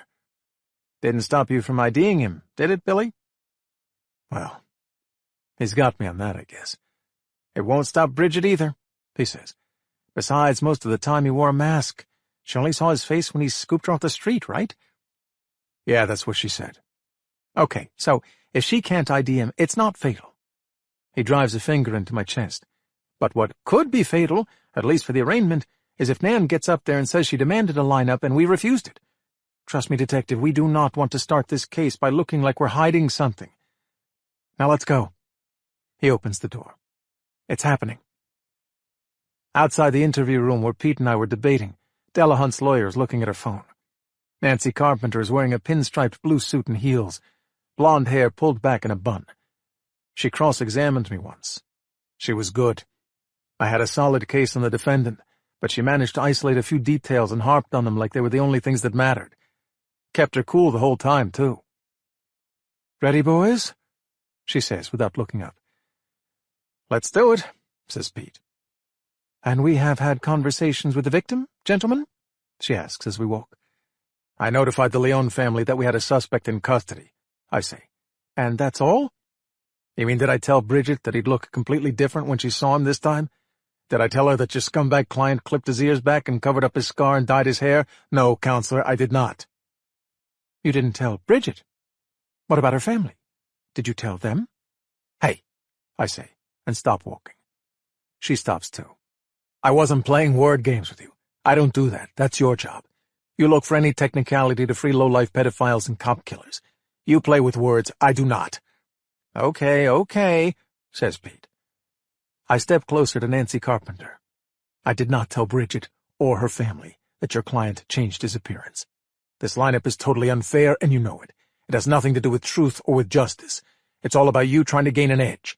So that's your job, and fine, whatever. But, lady, do not ever speak to me like you're wearing the white hat here. Your client killed a good cop with a young son. If I could bring back the death penalty in Illinois, I would, just for this case. That's what this guy deserves. He preyed on young girls, and then when it looked like he was going to get caught, he didn't hesitate to try to kill that girl and the cop who rescued her. So go ahead, with your fancy suit and expensive briefcase, and do your job, but get off your fucking high horse. Carpenter isn't moved in the slightest by what I'm saying. She must tell herself what defense lawyers tell themselves all the time. They're defending the Constitution, the guardian of civil liberties, whatever. Nothing I'm saying is going to penetrate that veneer. She makes a point of turning her head away from me. I don't want him in the room, she says to Pete. He won't be. I have a demand of my own, I say. I want him to talk. Carpenter looks at me as if I just quacked like a duck. He shouted to her, hum. Can you hear me? Hum. Bridget will recognize his voice. Unless he surgically altered that, too. It's a reasonable request, Nan, says Pete. No, absolutely not. My client doesn't have to speak, and he won't speak. Pete looks at me, raising his shoulders, a nothing I can do expression. The lawyers leave. I assume Bridget and her family are already inside the room down the hall, waiting for the curtain to slide open for the lineup. Pete won't let me within a mile of the room. He doesn't want anyone claiming I steered her toward an ID. If he could be made to speak, if everyone in that lineup had to shout, hum, can you hear me? Hum, then it would at least be a fair identification procedure. I take a stab at the paperwork on my desk. All the shit that's happened. There's a mountain of it I need to get to, so lawyers like Nan Carpenter can pore over it looking for mistakes. Too anxious to fill out forms, I walk over to the desk of another SOS detective, a guy named Freeman, who came from the 21st. I'm there because you can see the hallway from the place where he sits. Hey, Freeman. How are the hemorrhoids? He hardly looks up at me. Shoot anybody today, Harney? Day's not over yet. Then a door opens down the hall and 3 people pop out. Bridget, sandwiched between her parents, huddled over her while she sobs uncontrollably. They hustle her to the stairs and out of my sight. Shit. Shit. Then Nan Carpenter walks out, cell phone to her ear, and turns in the other direction, showing me her back. Pete Parsons walks out last. He looks at his phone as he comes toward me. When he looks up at me, he shrugs, tucks in his lips. Shit. Then a smile breaks across his face. Positive ID, he says. Chapter 22. I walk into the hole in the wall about 8 that night. I get a howl from the cops in the bar, which is pretty much everybody, who call me the TV star, and Elliot Ness, and variations of that theme. They must have watched the press conference that the Soup and Wisniewski made us attend announcing the arrests. The takedown of the top gang leader in Chicago got top billing, followed by the arrest of the guy who kidnapped Bridget Leone, which seemed more important to the press than the fact that he killed a cop, too. The Soup, taking up most of the airtime at the presser, glossed over the circumstances of Donnie Delahunt's arrest, saying officers spotted Delahunt on the street and apprehended him. Technically true. I guess nobody wants to admit that it was pure dumb luck. Some would say it was pure dumb luck, I say into the mic on the stage, after I've had a few bourbons. But it's part of my new strategy. Stand around and wait for the offender to walk past you on the sidewalk. It's a variation on a strategy Detective Soch has been using for the last 20 years. He's still waiting for some perp to walk into a bar. Not that Soch drinks too much. Why, just the other day he read this article about how too much booze can hurt your liver. He swore right then and there to give up reading. Seriously, though, he's cutting back. He's vowed to drink only on days beginning with the letter T, today and tomorrow. I spot the bartender, to whom, if foggy memory serves, I proposed marriage last night. This time it's a Bears jersey she's tied off at her midsection. Again the Sox hat with her cinnamon-colored ponytail protruding out the back. And how about our new bartender? I say. But the owner of the bar, a former copper, who's also serving drinks tonight, happens to come into my line of sight at that moment and salutes me. No, Morty, not you. I don't think you qualify as new. Morty's about as new as an 8-track tape player. When Morty's grandkid Jimmy showed him a picture book of dinosaurs, Morty thought it was his grade school yearbook. When little Jimmy says it's time for a diaper change, Morty isn't sure which one of them he means. "Don't push your luck," Morty says to me afterward, when I hit the bar for my complimentary drink. "This old fart still has a couple moves left." I've seen you bolt for the John pretty fast. The whole midweek clears out close to midnight. I'm in a corner booth with a couple of patrol rooks and Sosha when I amble up to the bar, my turn for a round. And there's the bartender, an expectant look on her face as she pulls on the tap for a pint of Guinness. "There she is," I say, "the lawyer in the making." "There he is, the stand-up comic in the making." Those blue eyes again, the quick retort again, that something about her again. I order the round. "I was serious about that marriage proposal, though," I say. "I think it's time, don't you?" "No," I add, raising a hand. "Don't say yes right away. Wait until you're absolutely sure." She places the drinks on a round serving tray. "That might be a while." "No problem. I'm here at least another hour. That enough time?" She winks at me. "I think I'll have an answer by then." I walk away with the tray. "Congratulations, by the way," she says to me. So she wants to talk some more. I'm surprised at how happy that makes me. It's not like this is going anywhere. I'm not looking for it. Not ready for it. I lost a wife, then 3 years later another woman. 2 women I loved, 2 women dead. Being in love with me is an ultra-hazardous activity. I'm not once bitten, twice shy. I'm twice bitten, thrice shy. Yet here I am, wanting to make nice with the bartender lady. "Sounds like you win the prize for Cop of the Day," she says. "Got lucky." She wipes the counter with a rag. "And modest, too." No, it really was luck, but I'll take it. I'm standing here holding a tray of drinks. Do I put them down? That's a commitment to talk longer. But then again, she's the one who roped me back in for more conversation. "Why are you analyzing this, shithead?" "Can I ask you a personal question?" I say. She looks up at me. "I suppose that depends on how personal." "Oh, this is deep, soul-bearing personal," I say. "What's your name?" "Everyone calls me Mia," she says. "They call you Mia because that's your name?" She smiles, takes a breath. "Let's just say it's the only name I answer to." I laugh. "You're definitely a lawyer in the making." I put down the tray. Okay, so I did it. I put down the tray. "Listen," I say, "if this marriage is going to work, we have to trust each other." She seems to like that. Billy hasn't lost his charm. "Plus," I add, "how am I going to fill out the marriage certificate?" "That's fair," she concedes. "Tell you what, at some point before the wedding, I'll tell you my full name." "So it is short for something." She grants me that, shakes her head. "You're a seasoned interrogator, I see." She moves across the bar to take another order, a few coppers from the 15th ordering beers. Sosha starts barking at me for his drink. The bartender, known as Mia, returns. Not because it's the spot at the bar where she's dunking glasses into the soapy water, I decide, but because I'm such a joy to converse with. "Wilhelmina?" I try. "You nailed it," she deadpans. "My full name is Wilhelmina. Please start calling me that." "O sole Mia? Mia Francesca?" Her eyes narrow. As much as I enjoy those large blue eyes, I'm liking that probing look, too. "I'm not telling you my full name, Detective."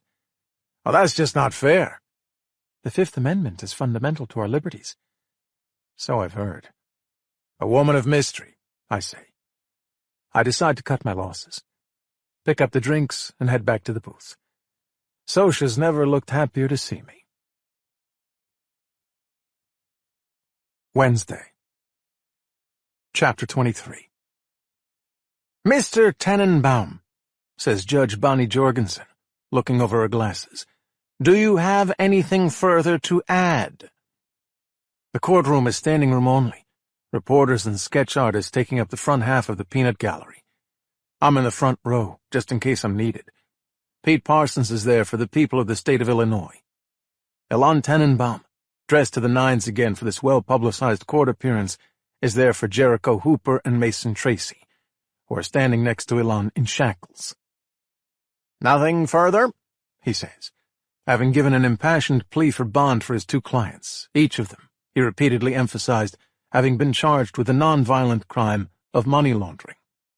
I find the risk of flight to be more substantial than the defense would have this court believe, says the judge.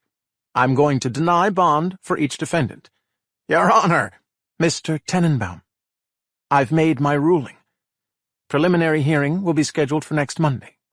Get a time from the clerk. I'll revisit bond at that time. We're adjourned. It's been a good morning for the good guys. Donnie Delahunt was denied bond, but that was never in doubt after Bridget identified him. Jericho and Mason, though, that could have gone either way. Pete Parsons figured we had less than a 50-50 chance of holding these guys without bond. I pulled down on my tie and opened my collar. I hate wearing ties, but I thought I might have to testify. I make it back to SOS a little before lunch, fortified by the rulings of the court today. Jericho Hooper, Mason Tracy, and Donnie Delahunt will all sit in county while they await trial. All is right with the world. Petrullo at intake frowns when he sees me walk into the station. Why the long face, Vin? The genital wart's acting up again? He rolls his eyes but gets back to the frown. Girl was looking for you. Don't tell me another supermodel. They won't leave me alone. He stares at me like he's not in the mood. A teenager, he says. She was in here asking for you. I told her SOS wasn't the standard police headquarters. It's for elite cops like you and me.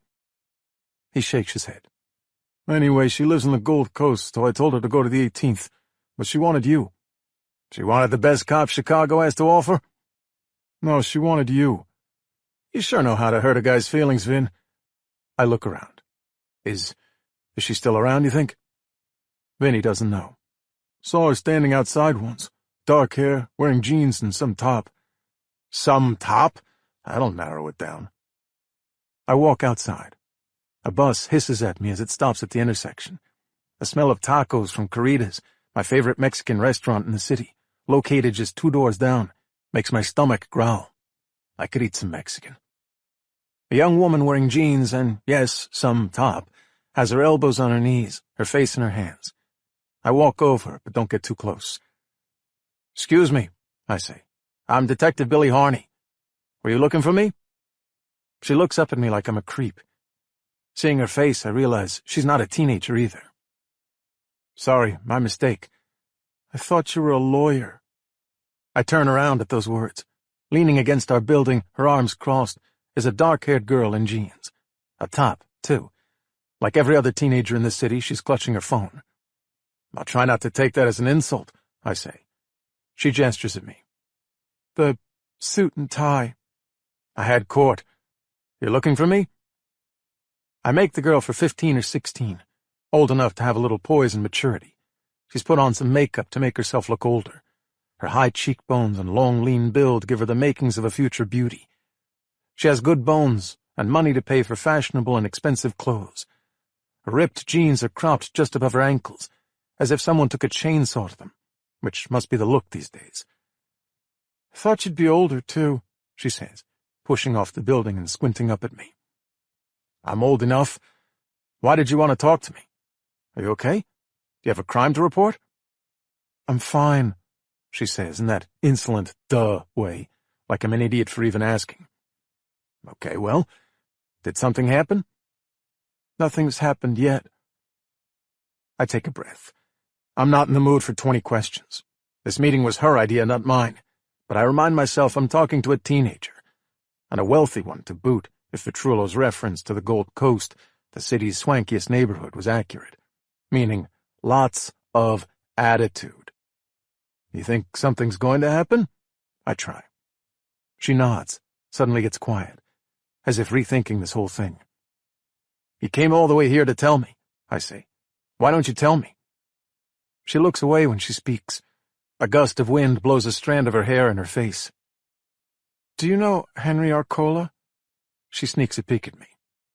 Don't think so. Doesn't ring a bell. Who's Henry Arcola? She tucks her hair behind her ear. He's my dad, she says. Is he okay? Well, I'm not sure it's not him I'm worried about. Who are you worried about? She loses it after that word, her face contorting, tears coming. She covers her face with a hand as her narrow shoulders tremble. Hey, it's okay. I touch her arm but go no further, being twice her age, not too comfortable putting my hands on her at all. After a few minutes, she takes a deep breath. She wipes her face, shields her eyes with her hand, and finally blurts it out. "I think my dad's gonna kill my mom," she says. Chapter 24. When she was 8, dressed in a leotard, dancing to Viva la Vida, while Daddy beamed at her from the front row. When she was 9, kissing his tombstone, laying a flower by his grave. 15 before the homecoming dance, Mama kissing her on the forehead, holding her at arm's length to look at her in the emerald green dress she'd recycled from Cousin Rita. And the pain, the gnawing, searing pain. Veronica opens her eyes, raises her head off the pillow, waking from the ache spreading through her abdomen. She blinks, looks around, orients herself, looking for any marker in this dimly lit underground dungeon. He hasn't returned. The monster, the man in the mask who put his hands on her, who put a gun against her head and abducted her from her warm bed, who threw her down into this creepy place with the staged classroom and kids' bedroom and the wardrobe full of children's clothes, hasn't returned. The thought of his coming back fills her with dread. She fears sleep, fears that she'll awaken with him standing over her, leering, his hands out, a greedy smile on his face, showing jagged teeth. But as much as she fears his return, she's been waiting for him to come back. She needs him to come back. And he said he would. It's been 2 days? 4 days? There's no clock down here. No outside light signaling daytime and night. No change in lighting from the dim overhead illumination. Just one long, dreary, foggy passage of time.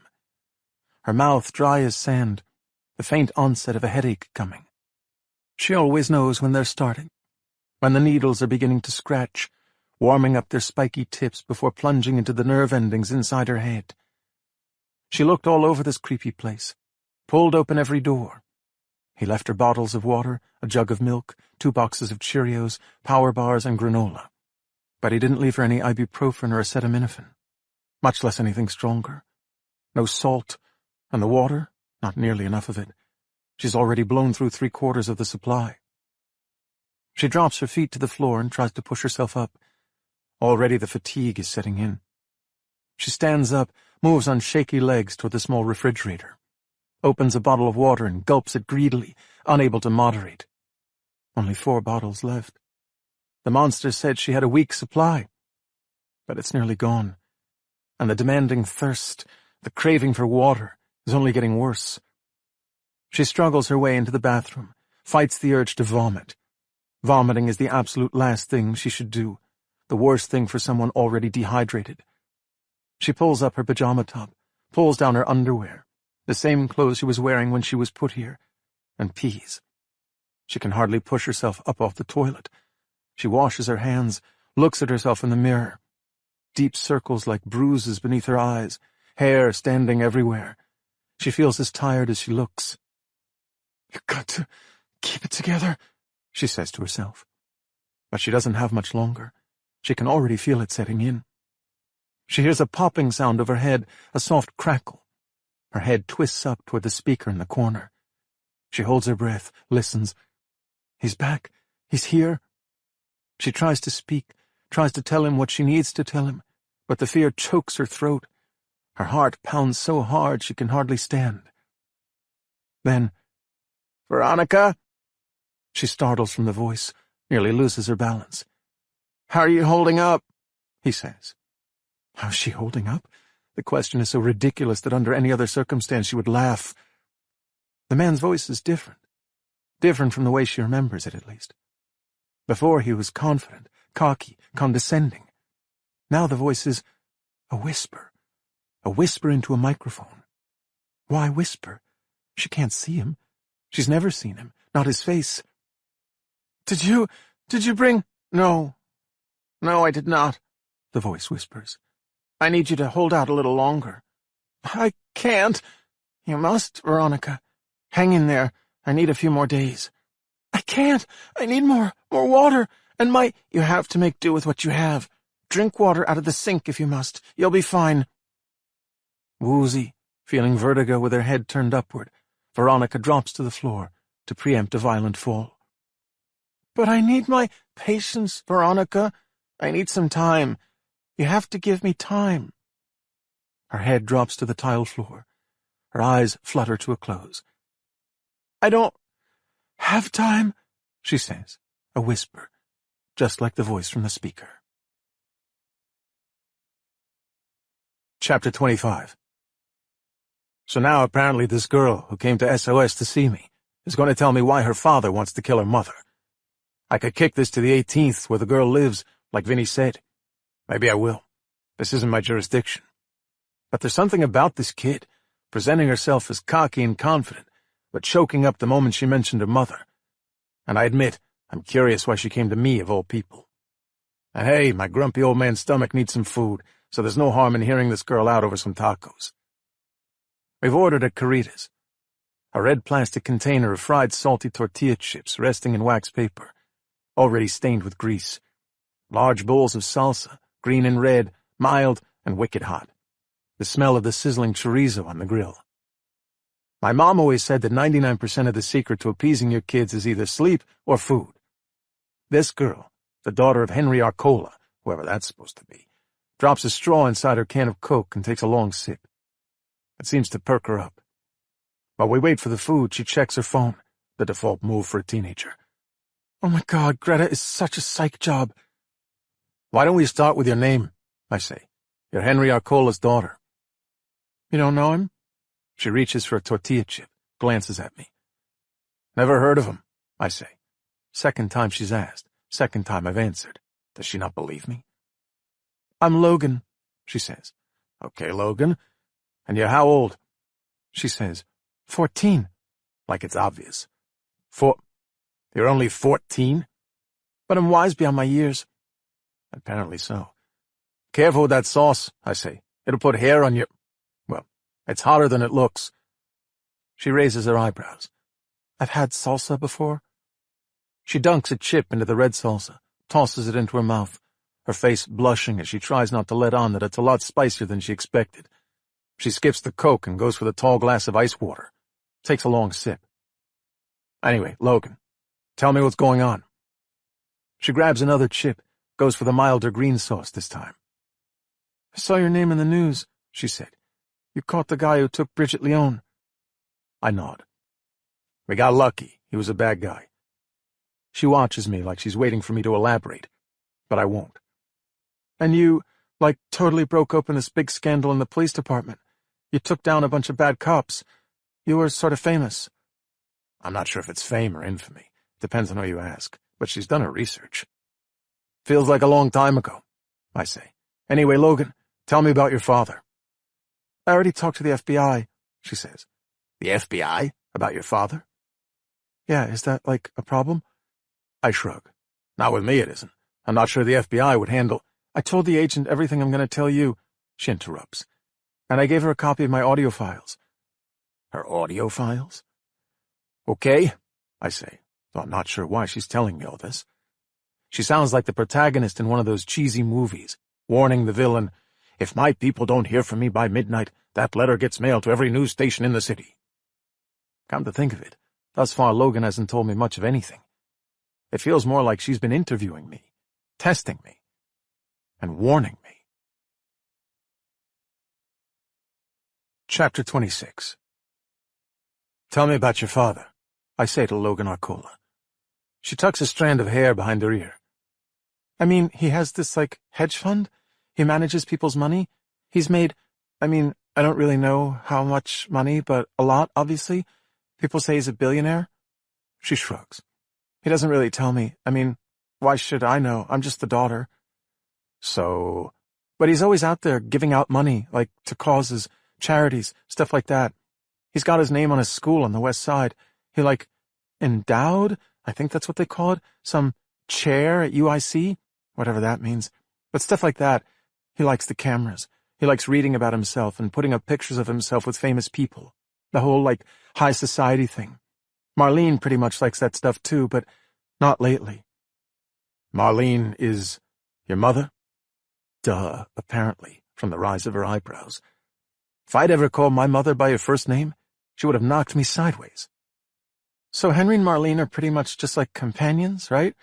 They pretty much like ignore each other? Not a good marriage, I say. The food comes. Chorizo tacos for me, a plate of nachos for her. She grabs a chip that threatens to break under the weight of the load of ground beef, melted cheese, beans, guacamole, and sour cream. Pops it in her mouth. Puts a hand over her mouth as she chews. If Hope saw me, she would totally freak. She's like a way militant vegan.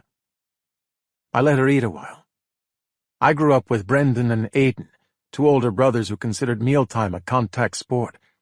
I don't know how Patty ever managed to eat a morsel. So I'm accustomed to eating competitively. But before my 3-taco plate is halfway done, Logan has devoured the entire plate of nachos and wiped up lingering cheese and guac with her finger, leaving nothing but orange grease smeared across the plate. She goes quiet. The food put her at ease. The basic background wasn't hard to discuss, but the rest of the story apparently is. So what's happened recently to change your parents' relationship? I ask. She looks away, as if people watching or admiring the blue and yellow murals on the walls. I don't know. I just know it's different. She, keeps a distance from him. Sometimes he stays over in the condo and doesn't even come home. I've heard her say things to him. I mean, that's the thing. I don't hear it, but I hear it, you know? I actually have no idea what that means.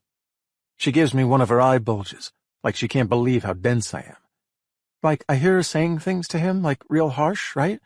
I can't really hear the words. She doesn't want me to hear, but harsh, right? Like he's the lowest form of pond scum.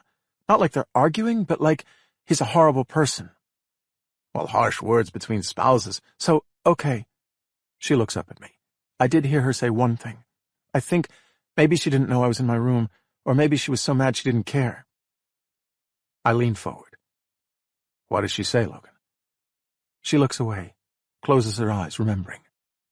She was like, "What will happen to us? Did you ever think about what would happen to us if anyone finds out?" If anyone finds out. That doesn't sound good. It sounds like something a lot worse than basic marital problems or even infidelity. And no, she says, I don't know what she meant, and Marlene won't tell me. Okay, I say. But why do you think that means your father's going to kill your mother? She chews her lip, fiddles with her phone. Nervous habit, maybe. A comfort device. But then I realize she's poking and sliding and sweeping her thumb across the phone. You mentioned audio files, I say. She nods and hands me the phone, face up. Pulled up on the screen is, yes, what looks like an audio file. I press the triangular icon for play, and a series of horizontal lines dances before me as a man's voice comes on. No, you're not hearing me. My wife is a problem. Yes, Strazo. Just like Dimes. If she starts talking, I'm toast. It's over. Everything's over. Make it happen, Strazo. The recording ends. I play it again. The man is speaking just above a whisper, but his tone is harsh and urgent, and the enunciation is clear. I look up. Logan is watching me closely, the most direct eye contact she's made, her body still. This is your dad? Talking to someone on the phone? She nods. No smart-ass duh expression. Talking to someone named Strazo? A shoulder rises. Apparently. I don't know that name, but it's not like I know anything about Henry's business. What does just like Dimes mean? No idea. But when did this happen? When did you record this? I don't know the exact day, she says. It doesn't say the date and time, but recently. Did you talk to your dad about this? God, no. Your mom? I haven't seen Marlene for a couple of days. Whoa. You haven't seen your mother in days? She rolls her eyes, lets out a sigh. Marlene sometimes goes up to the cabin to chill. Lake Geneva, she adds before I can ask. When's the last time you spoke to Marlene, Logan? Well, texting yesterday. She just says everything's fine. So it's just you and your father at home? When he's even home. He's been staying at the condo downtown a lot. No, she says, seeing my alarm. My grandmother lives next door. She sleeps over when my parents aren't home. I hand the phone back to Logan. Call your mother right now, I say. Chapter 27. Lake Geneva, Wisconsin, high noon. The warm weather bringing out the vacationers in full force already. I don't care how rock-solid the prenup is. Henry won't enforce it. He'll be too afraid of my going public with what I know. Marlene Arcola drums her fingers on the steering wheel of her Mercedes coupe, while pedestrians cross the street at the crosswalk toward the boats along the lakeshore. She breathes in the smell of the lake, lets the sun wash over her face, calms herself. Finally, the road opens, and she speeds forward. "I can't be part of it, Marlene." The voice of her lawyer, Alan Camus, through her earbuds. "That has to be an off-the-record conversation between you and Henry. Meaning I have to do all the heavy lifting. If what you've told me is true," says Camus, "the lift won't be that heavy." She lets out an annoyed sigh. These lawyers and their faux ethics. A divorce lawyer of all people, claiming he can't threaten Henry to get him to cough up more money than that lame prenup would give her, that it's beneath his ethics. Well, so be it. As usual, men are totally useless. "It's not like I want half," she says. "He can easily afford it. It's the timing I care about. The timing is everything." "You want the money up front. I understand." "Damn right I want it up front. Wouldn't you if you were in my position?" If Henry's secret ever comes out, when it comes out, he'll be ruined. His money will dry up overnight. Marlene and Logan have to get out now, with as much as they can. Marlene maneuvers her car around the bend, turns down the long private drive to her lakeside home, flower beds lining the way. She punches the remote to open her garage. She removes her earbuds, places them in their case. Gets out of the car as her phone rings in her hand, a chipper sing-song ditty. She checks the face of her phone as she enters her home, the gleaming white kitchen. Caller ID says Logan. She doesn't have time for Logan right now. She breathes in a powerful scent of aftershave. She almost doesn't see the man, standing so still that he almost blends into the kitchen. A large man with a scowl, the face of a bloodhound. He takes a step toward her before she can take one backward. His hand flashes up so quickly that she doesn't see it coming. The whoomp from the force of his fist splitting her lips, the crack of her front teeth breaking. She flies backward, her head smacking against the door to the garage, stars dancing in her watery eyes. Somehow she keeps her balance. Another large man, a brute like the first guy, walks into the kitchen as well. She looks at each of them, brings a trembling hand to her mouth. When she pulls it back, it looks like it was dipped in red paint. Her phone sings again, this time from the floor where she dropped it. The man moves toward her, Marlene freezing in terror. He bends down and picks up the phone, looks at it, waits for it to stop ringing. "What's the passcode, Marlene?" he says, his voice deep and flat.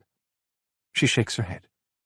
The man holds the phone up to her face, her mind racing, reeling with shock and fear. She doesn't understand at first. Then she sees the phone screen change, and she gets it. The facial recognition ID unlocked it. The other man, the one not holding the phone, circles around her, browses through the knife block on the kitchen island, and removes the butcher knife. "2 calls in a row from Logan," says the first man. He looks up at her. "How much does she know, Marlene? And how many times you gonna make me ask?" Chapter 28. No answer. Logan stands up as we head back to the station. "But that's totally her. If she's in the middle of something, she won't answer." "Sounds like she's trying to convince herself as much as convince me." "Text her," I say. "Tell her it's urgent." She nods. I'm not trying to make her nervous, but she's starting to make me nervous. She texts her mother as we enter the department. We head up to my desk. Lanny Sosha is typing up a report on his keyboard. "Sosh, you know cops up in Lake Geneva?" Sosha knows everybody. His tentacles, uncles, cousins, friends, run through the Midwest. "Detective sergeant up there's a buddy of mine." "Help me out here," I say. "I need a welfare check on a woman up there." "Logan, this is Logan. Logan, this is Detective Sosha. Give him the details." "Wait." Logan looks up at me, a look of relief on her face. "She responded." Logan shows me the text. "No need to worry, Flower. I'm doing fine. In the middle of a treatment, and then cocktails with some friends. We'll call you later, okay?" I look at Logan. "Flower?" "It's what she calls me." She tucks her hair behind her ears, a look of total relief in her expression. "She's at the spa. So, Marlene." "Okay, well, that's good." I nod to Sosha. "All the same, Sosh, make the call to your friend in Lake Geneva, would you?" Because something about this, Gives me a bad feeling. Chapter 29. 3 hours later, I sink down into a chair with a velvet cushion, which may be a first for me. The secretary hands me a glass of water with a slice of cucumber in it. Another first. Music plays softly in the office. Sounds of the ocean, a harp, a wind chime. I feel like I should be wearing a terry cloth robe. The office is spacious but minimalist, large enough to park 3 cars in, but containing only a single sleek desk of steel and 2 chairs on the other side, one of which I occupy. The decor is a soft purple, though there's probably a fancier name for the color. Mauve, or periwinkle. The only thing interrupting the serenity is the ego wall, one that's better than most. Framed photos with 3 presidents, celebrities, governors, and mayors, along with awards from various groups for philanthropic service or contributions. I'm on the phone with Marcia Flager while I wait. "Haven't gotten into Mason's laptop yet," she tells me. "He wasn't kidding. He's got like a Jedi force field around that thing. Maybe we should have cut that deal and given him a few minutes with his phone in exchange for the password." Yeah, but what was he going to do on that phone? If he's so into technology that you can't hack into his computer, what did he have on his phone? The code to the nuclear arsenal? Yeah, I don't know. "Marsh, we need more to hold Mason. The judge gave us the first week, but she won't let us hold him indefinitely until trial unless we come up with more. Jericho, we're probably okay. Judge knows he's a vicious killer. But Mason, he's just a money guy." "I know, I'm on it. I'll get in. Give me time." "They're holding him at Dunham, right? The new place?" "Right," she says. "But he's segregated from Jericho?" "Yeah, he's in PC. Protective custody, she means. Good, I don't want Jericho getting to him." "Hey, Wisniewski's asking where you are." "Yeah, what'd you tell him?" "What you told me to tell him, that you're getting a pedicure. He didn't see the humor in it. Why are you there anyway? It's not SOS. Kick it to the 18th. "It's just a quick visit." I check my watch. "Why'd this girl come to you? Why you of all people?" "Obviously, Detective Flager, she wanted the best." "But she settled for you." Everyone's a comedian all of a sudden. I punch out the phone and look at my watch again. Just as the office door opens. Good timing. Or maybe he was listening. "Music off," he says, and the sound of crashing waves abruptly ceases. "Sorry to keep you waiting, Detective." Henry Arcola doesn't look like a billionaire, at least not one from the old school. He's medium height, slim, with a dark goatee and a full head of silver hair brushed back. Silver, that is, not reflecting old age, but hair dye. This guy colors his hair. He is wearing a silk collarless shirt buttoned to his neck and untucked over trousers, sandals with no socks. He's a hotshot hedge fund guy, apparently, but he seems to fancy himself some kind of artist. I guess people can tell themselves whatever they want, and if they have enough money, they can buy other people who will repeat those things. He sits behind his shiny sliver of a steel desk, facing only a laptop computer. This is where he performs his magic, I suppose, undisturbed by any distractions like family photos or memorabilia. "Is everything all right?" he asks. I confess I was surprised to hear that a police detective wanted time with me today. "I'll get to the point, Mr. Arcola. I spoke with your daughter, Logan. She's concerned about you and your wife." He cocks his head, his expression more one of curiosity than surprise. "Logan went to the police? Why would she do that?" "She thinks you have some reason to want to do harm to your wife." He looks up at the ceiling. "Now, if that isn't my passive-aggressive daughter, I don't know what is." "Was she wrong?" He shakes his head, lowers his gaze to me. "Ever been married, Detective?" "Yes, but not now," noting the lack of a ring on my finger. "No," I say, "not now." "So you know." He's assuming I'm divorced, not a widower, and that we're on the same page about what a pain in the ass wives can be. I play along. No reason not to. "My wife can be dramatic," he explains, "and my daughter inherited that trait from her." He opens his hands. "I wouldn't say that we have the most traditional of marriages. The last I checked, that isn't a crime." He rocks in his chair, shaking his head some more. "My wife is not happy," he says. "I know that. Maybe she wishes she'd kept working. She could have. I've worked very hard to provide her and Logan with a comfortable life. She's never had to work. But she could have if she'd wanted, and now I suppose it's my fault for making so much money, And of course Logan will take her side every time. There's no pleasing some... Well, anyway. He looks at me. Marlene drinks too much, and she takes antidepressants. So yes, I worry about her too, but I can assure you that I am no threat to her whatsoever. I open my cell and find the recording Logan transferred to my phone. She told me I could use it. She wanted me to, in fact. I press play. No, you're not hearing me. My wife is a problem. Yes, Strozzo. Just like dimes. If she starts talking, I'm toast. It's over. Everything's over. Make it happen, Strozzo. Henry loses his smirk, his jaw tightening. He goes to considerable effort to control his reaction. But he can't stop the color from leaving his face. He's completely off his game now. That's you on the phone, isn't it? I say. He looks at me. Off his game, yes, but he hasn't lost his senses. He's not going to volunteer anything to me. Mr. Arcola? That's your voice on the phone? He takes a deep breath and pops out of his chair, looking out a massive window that frames views of the city's west side. Who's Strozzo? I ask. Who are you talking to? His head shakes. Still with his back to me, he clears his throat. If there's nothing else, Detective, I have another appointment. I'd like an answer to my question, Mr. Arcola. I think we both know I don't have to answer you. I get out of my chair. If anything happens to your wife or your daughter, I'll be the first to know, I tell him, and you'll be my first visit. Chapter 30. 6 hours later, 10 o'clock. The wind whips up with a fury, carrying the stench of death, along with soil and other debris from the mound of dirt. Tech officers move about in hazmat suits with the awkward gait of astronauts. Giant machinery, rigs with monstrous earth-scooping claws, tires like a tank. Small hand-propelled devices for ground-penetrating radar that look like nothing more than fancy lawnmowers. Large spotlights beaming down from platforms, lending a theatrical quality to the horror show. A giant truck stretches its mechanical arm over the gaping hole, a cable lowering down, the latch at its end disappearing into the darkness.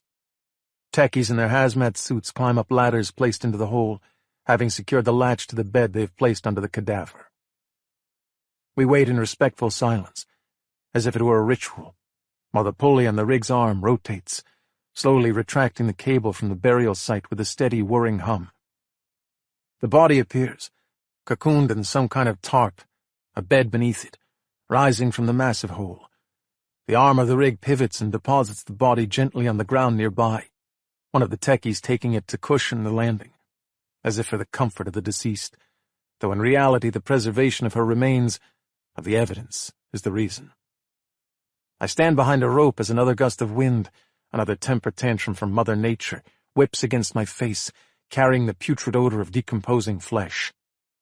The smell is expected, no matter how neatly wrapped she was, no matter how far into the ground she was buried. She's been dead, after all, for 4 months. This seems to be the last of 'em, says a techie next to me.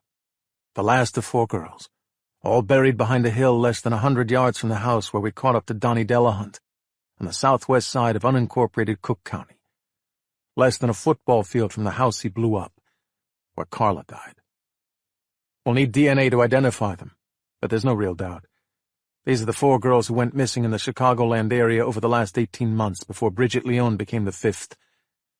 He brought them here initially, just as he did Bridget, to stow them away and out of sight. Then he transported them somewhere else, as he was doing with Bridget when we caught him, to get his sick, twisted jollies with them. He returned here to kill them and bury them. I want DNA right away, I say. Right away, call your guy at the lab. Will do, says Soch, next to me. I don't just mean DNA of the victims. I know, he says. Yes, I want DNA of the victims for identification, to give some measure of closure to the families. But what concerns me most is trace DNA on their bodies from Donnie Delahunt. We have enough on Delahunt just based on Bridget Leone, but I want him on all these murders. The girls, their families, deserve that. My phone buzzes. I fish it out of my pocket. Marlene hasn't called back, Logan Arcola says.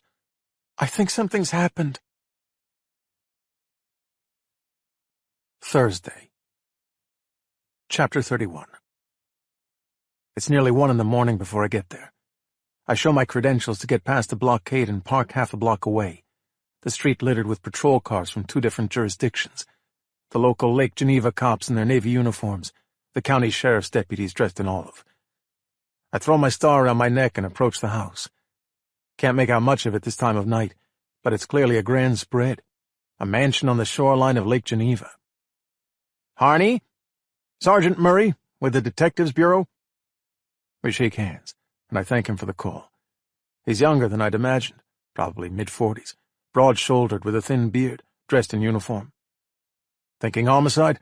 I ask, as we walk up the long driveway to the pungent smell of fresh flowers. "Keeping an open mind on that," he says. "We'll rush the talk screen and have a better idea. The injuries to her face are a question, though, and luminol picked up some blood in the kitchen and staircase." So not ruling out homicide. That's good. I don't know if this is going to be our case or theirs, but I don't need an ME fucking up my case with a hasty conclusion of accidental death or suicide. He steers me up the front walk, which bisects a magnificent front lawn, and ushers me in through the front door. I snap on latex gloves and put covers on my shoes. Inside, forensic officers are doing a full workup. "Husband here?" "Husband and daughter," he says. "And the victim's mother." Logan's grandmother. "Yes, sir. Logan came with her grandmother. She doesn't want to be in the same room with her father." I'll bet. It's a gorgeous home, but it's a lake home, and feels like one. Pinewood, not marble. Generous windows, some expensive artwork on the walls, but mostly nature shots and photos featuring boats and fish. Sergeant Murray takes me up the carpeted stairs, where I step over and around spots that have been identified as bloodstains, most too microscopic for the naked eye to register. At the top of the stairs, we turn left into the master suite. The bathroom is predictably huge, newly renovated, gleaming white. About 3 steps away from a massive clawfoot tub is the body of Marlene Arcola. She is prone, lying on her stomach in bra and panties, a bottle of red wine shattered on the tile floor. Her face, turned in profile, is bloodied and beaten, a reddish bruise under her eye, the first signs of swelling. Her nose is busted, her mouth is a bloody mash. "The idea is what? She was intoxicated, stumbled, died from the fall?" I say. "A preliminary idea," says Murray. "Looks like the early stages of bruise formation and swelling. Those things don't happen after death." "Nope, they sure don't. Maybe she didn't die right away." True enough. I bend down, examine her face more closely. Her front teeth are busted. Trickles of blood from the nose. Traces of dried blood, looks like, on her cheek. "There's a lot of blood in a person's head," I say. "This much violence to her face? She'd have bled a hell of a lot more than this." "Maybe she did die right away. Heart stopped pumping." I look at the sergeant. He acknowledges the contradiction with raised eyebrows. The bruising and the minimal blood tell incompatible stories. "You think this was staged?" I ask. "Good a guess as any." He reached the same conclusion. "Agreed," I say. "Falling to the floor didn't cause these facial bruises. Not all of them, at least. Somebody hit her. More than once. She started to bruise, started to swell up, and bled like hell. But not here. Not in this bathroom. The kitchen, the staircase, they tried to clean it up, but that's nearly impossible to fully hide." Murray nods. He doesn't get a lot of murders in Lake Geneva, but he's worked this up well so far, and he's proud of it. "How long has she been dead?" I ask. Marlene Arcola was the prototype of a billionaire's wife. Hard-bodied and pretty, though so skinny as to almost look unnatural. "The ME thinks she died this morning, maybe early afternoon." So by the time I was interviewing Henry Arcola in the late afternoon, Marlene was already dead. And he knew it. That gives me an idea of who I'm dealing with. "What does the husband say?" "He was at his condo in the city when he got our call. He says he was at work all day. He says his wife drank too much and took antidepressants, which checks out." Convenient, though. "He told us you came to him today with concerns he might hurt his wife." "Right," I say, after talking to his daughter. "You want to talk to Mr. Arcola?" he asks me. "I would, Sergeant, if that's all right." "Sure, no problem." "But first I want to talk to Logan," I say. Chapter 32. They lead me into a family room on the ground floor, where Logan sits on a couch, head in her hands, her grandmother's arm slung over her. Logan doesn't get up when she sees me, but grabs my arm and puts her face against it. I don't say anything for a long time. She may be privileged, but she's still just a kid. A kid who feared the worst for her mother and turned out to be right. I knew it, she whispers. I knew it. I should have done something sooner. Hey. And I was sitting there eating lunch with you and texting with my friends like everything was fine. Logan. I didn't think it was a matter of hours or something. I mean, I wasn't even sure it was going to happen at all. Logan. I put my hand on her shoulder, bend down. None of this is your fault. She looks up at me, her face streaked with tears, her eyes bloodshot, her mouth quivering. This is absolutely not your fault, Logan. She falls against me, sobbing, while her grandmother rubs her back. We make eye contact, her grandmother and I, and she nods as if she wants a private word with me. I know it was him, Logan says, her voice muffled against my chest. I know it. After a while, the grandmother and I steal into the hallway. Marilyn Ash, she says by way of introduction. She has much of the beauty of her daughter Marlene, fine features, an etched face softened a bit by age, but still striking. I flip open my small notepad. I still use paper. Carl had switched over to typing notes on her phone so she could paste them into emails or download them. A couple of clicks on her computer, and all her investigative notes from multiple interviews were in one document, while I'd have 3 or 4 different notepads going. Old Man Harney, she called me. This, I realize with a twinge, is my first homicide call without my partner. Now begins the rest of my career. You're the policeman from Chicago, the one Logan went to see, she says. Yes, ma'am. I'm very sorry. She was going to divorce him, she says. She was drawing up papers. Marlene was divorcing Henry? Okay, Logan didn't mention that. Logan didn't know. Any particular reason, I say, besides your basic bad marriage stuff? Fraud, she says. He was cheating his investors. That's what she told me. She said she didn't want to be around, and she didn't want Logan around when the bubble burst. That squares with what Logan overheard Marlene say to Henry. What will happen if they find out? Yeah, that's a secret you'd want to keep. That's a motive to kill. He wasn't a good husband. They'd drifted apart. But she would have stayed married, at least until Logan was out of the house. When she learned about the fraud, though, she decided it was time to get out. Okay. She takes my arm, looks into my eyes. He did this. Henry did this. I'll look into it. Will you? She shakes my arm. I do a double take. Of course I will. Why is everyone questioning that? You don't have to leave the room to talk. Logan's voice is a low croak. Her life, privileged in so many ways, complicated in others, now completely upended. Henry would never get his hands dirty, she says. He has all the money in the world. He'd have someone else do this. I pat her hand. Let me go do my job now, I say. Do you know the passcode to your mother's phone? She does. I find Sergeant Murray again. Can I see the victim's phone? I ask. Murray sends an officer, who brings it to me, bagged as evidence. Mind if I check it? I ask, still cognizant of interdepartmental boundaries. Murray doesn't seem troubled with any of that, gives me the green light. Still wearing my latex gloves, I type in the passcode and open the phone. I go straight to a call log. The last 8 calls, none of which she answered, came from Logan. 2 while we ate lunch together today, and 6 others as the night wore on and Logan's fears grew. The last call before that was one Marlene made, a call to Camus Allen, which lasted 39 minutes. It ended at 12:11 p.m., which would have been while Logan and I were at the Mexican restaurant talking. She was still alive when Logan and I were eating lunch. I press the number and wait. It's nearly 2 in the morning, so the voice that answers is hoarse, groggy. Is this Alan Camus? I ask. Yes, who's calling? Sir, my name is Billy Harney. I'm a detective with the Chicago Police Department. That usually wakes people up. Is everything okay? What happened? Sir, a woman named Marlene Arcola was discovered in her home in Lake Geneva tonight, dead. We were the last person who talked to her on her cell phone. Marlene is dead? Oh, Jesus. Sir, I'm her lawyer, he says. I'm a family law attorney. Divorce, I say. Marlene was getting a divorce from her husband. He pauses, lets out a breath. I'm investigating a possible murder, Mr. Camus. I understand the attorney-client privilege, but it would— No, it's not that. Marlene told me that if anything happened to her, I could tell the world what he was doing.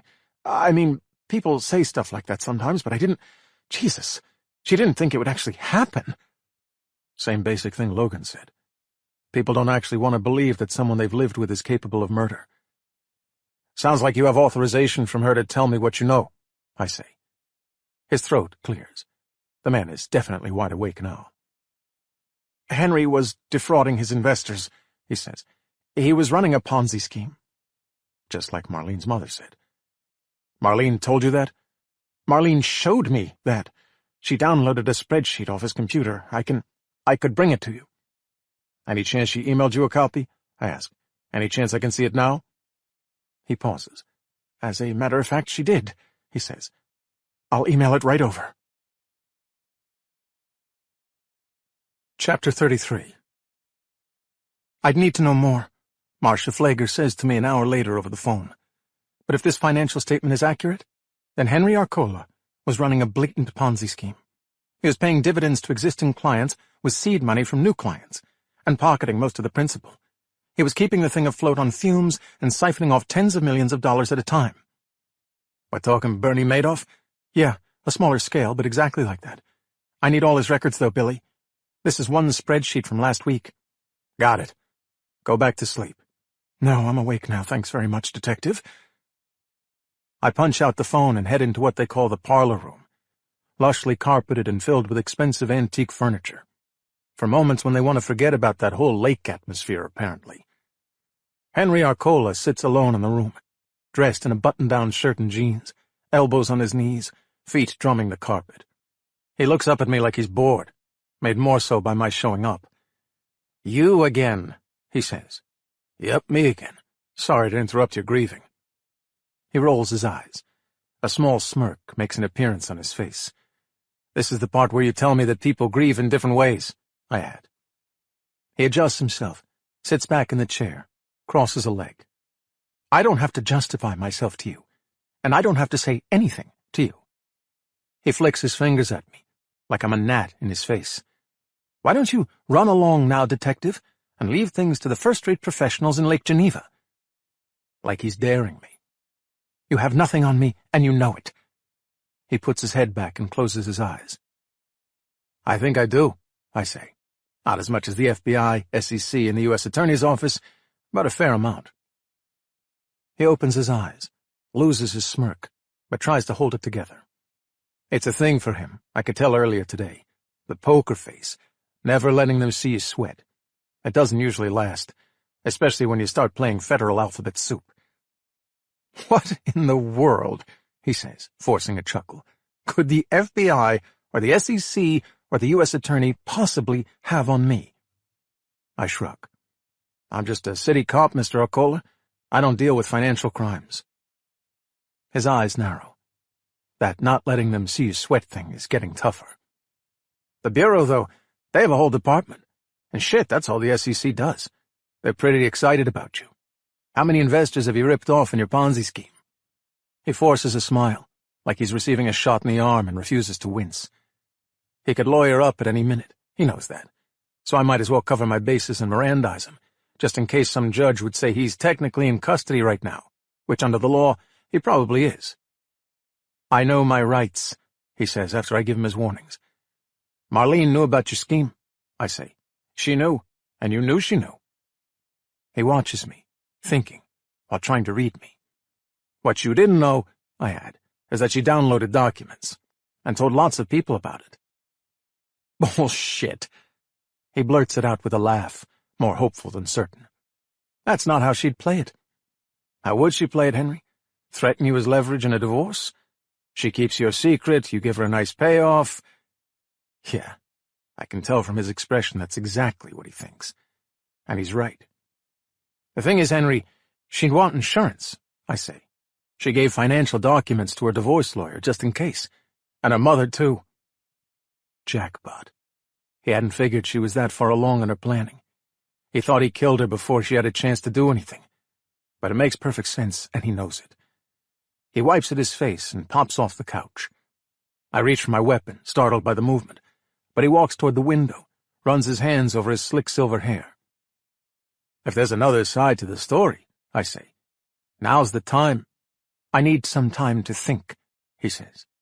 Mr. Alcola, what you need, you can give me 10 minutes right now, he says, finally letting his emotions get the better of him. Or you can go fuck yourself, and I keep my mouth shut. Leave me alone for 10 minutes, all right? He's right. He has that over me. I gain nothing by forcing the issue. I have to frisk you first, I say. He raises his hands, an invitation. I pat him down. He's clean. I'll be right in the hallway, I say, watching you. Good for you, detective. As I leave, he bends over, hands on his knees like a third base coach, sweating a lot more now. I can see that I'm not off base with the Ponzi scheme. I don't know the details, but the mention of it decidedly moved the needle. He's nothing if not smart. He's been thinking about this since our visit earlier today. Maybe it's all finally crashing down on him, and he can't bear the weight. A lot of people can't.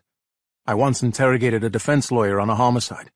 The guy had spent every day of his career advising clients not to talk to the police, but before I had so much as sat down in the interview room, he was spilling his guts to me. Some people just can't hold it in. Is Henry Arcola that kind of guy? I don't think so. But you never know. After 8 minutes, Henry stands up straight and nods his head. I re-enter the room. So what's it going to be, Henry? I ask. I might be willing to talk, he says, but not here. I don't want to spend another fucking second in this town. What a coincidence, I say. I happen to be headed back to Chicago myself. I check with Sergeant Murray, who reluctantly gives me the okay to take Henry back to Chicago, with the caveat that he be kept in the loop. I lead Henry out of the house, sheriff's deputies and forensic techies and local cops lining the path as we pass. Henry looks up and says, I want a lawyer. I am invoking my right to counsel. I don't get this guy. Or maybe I do. Either way, it should be an interesting drive back to Chicago. Chapter 34. The ride back starts quietly. Henry is handcuffed in the back seat of my SUV, restrained by the seatbelt. He looks out the window and keeps his mouth shut. Sometimes a car ride is a good way to do it. The opposite of a sweaty in-your-face confrontation. Sometimes they start the conversation, sometimes you do. But I'm reading Henry as a classic psychopath. This guy talked with me in his office this afternoon, knowing that his wife was already dead and was cool as ice. He's feeling no guilt, no remorse. Not to mention that he invoked on his way out of the house, announcing that he wanted a lawyer to anyone within shouting range. As I'm hitting the interstate, he breaks the silence. You said you were married once. Yeah, I did, Henry, but I can't talk to you now. Because I invoked? You seem to be pretty familiar with police procedure there, Henry, and yes, because you invoked. Then consider me uninvoking. I no longer want a lawyer. I can change my mind.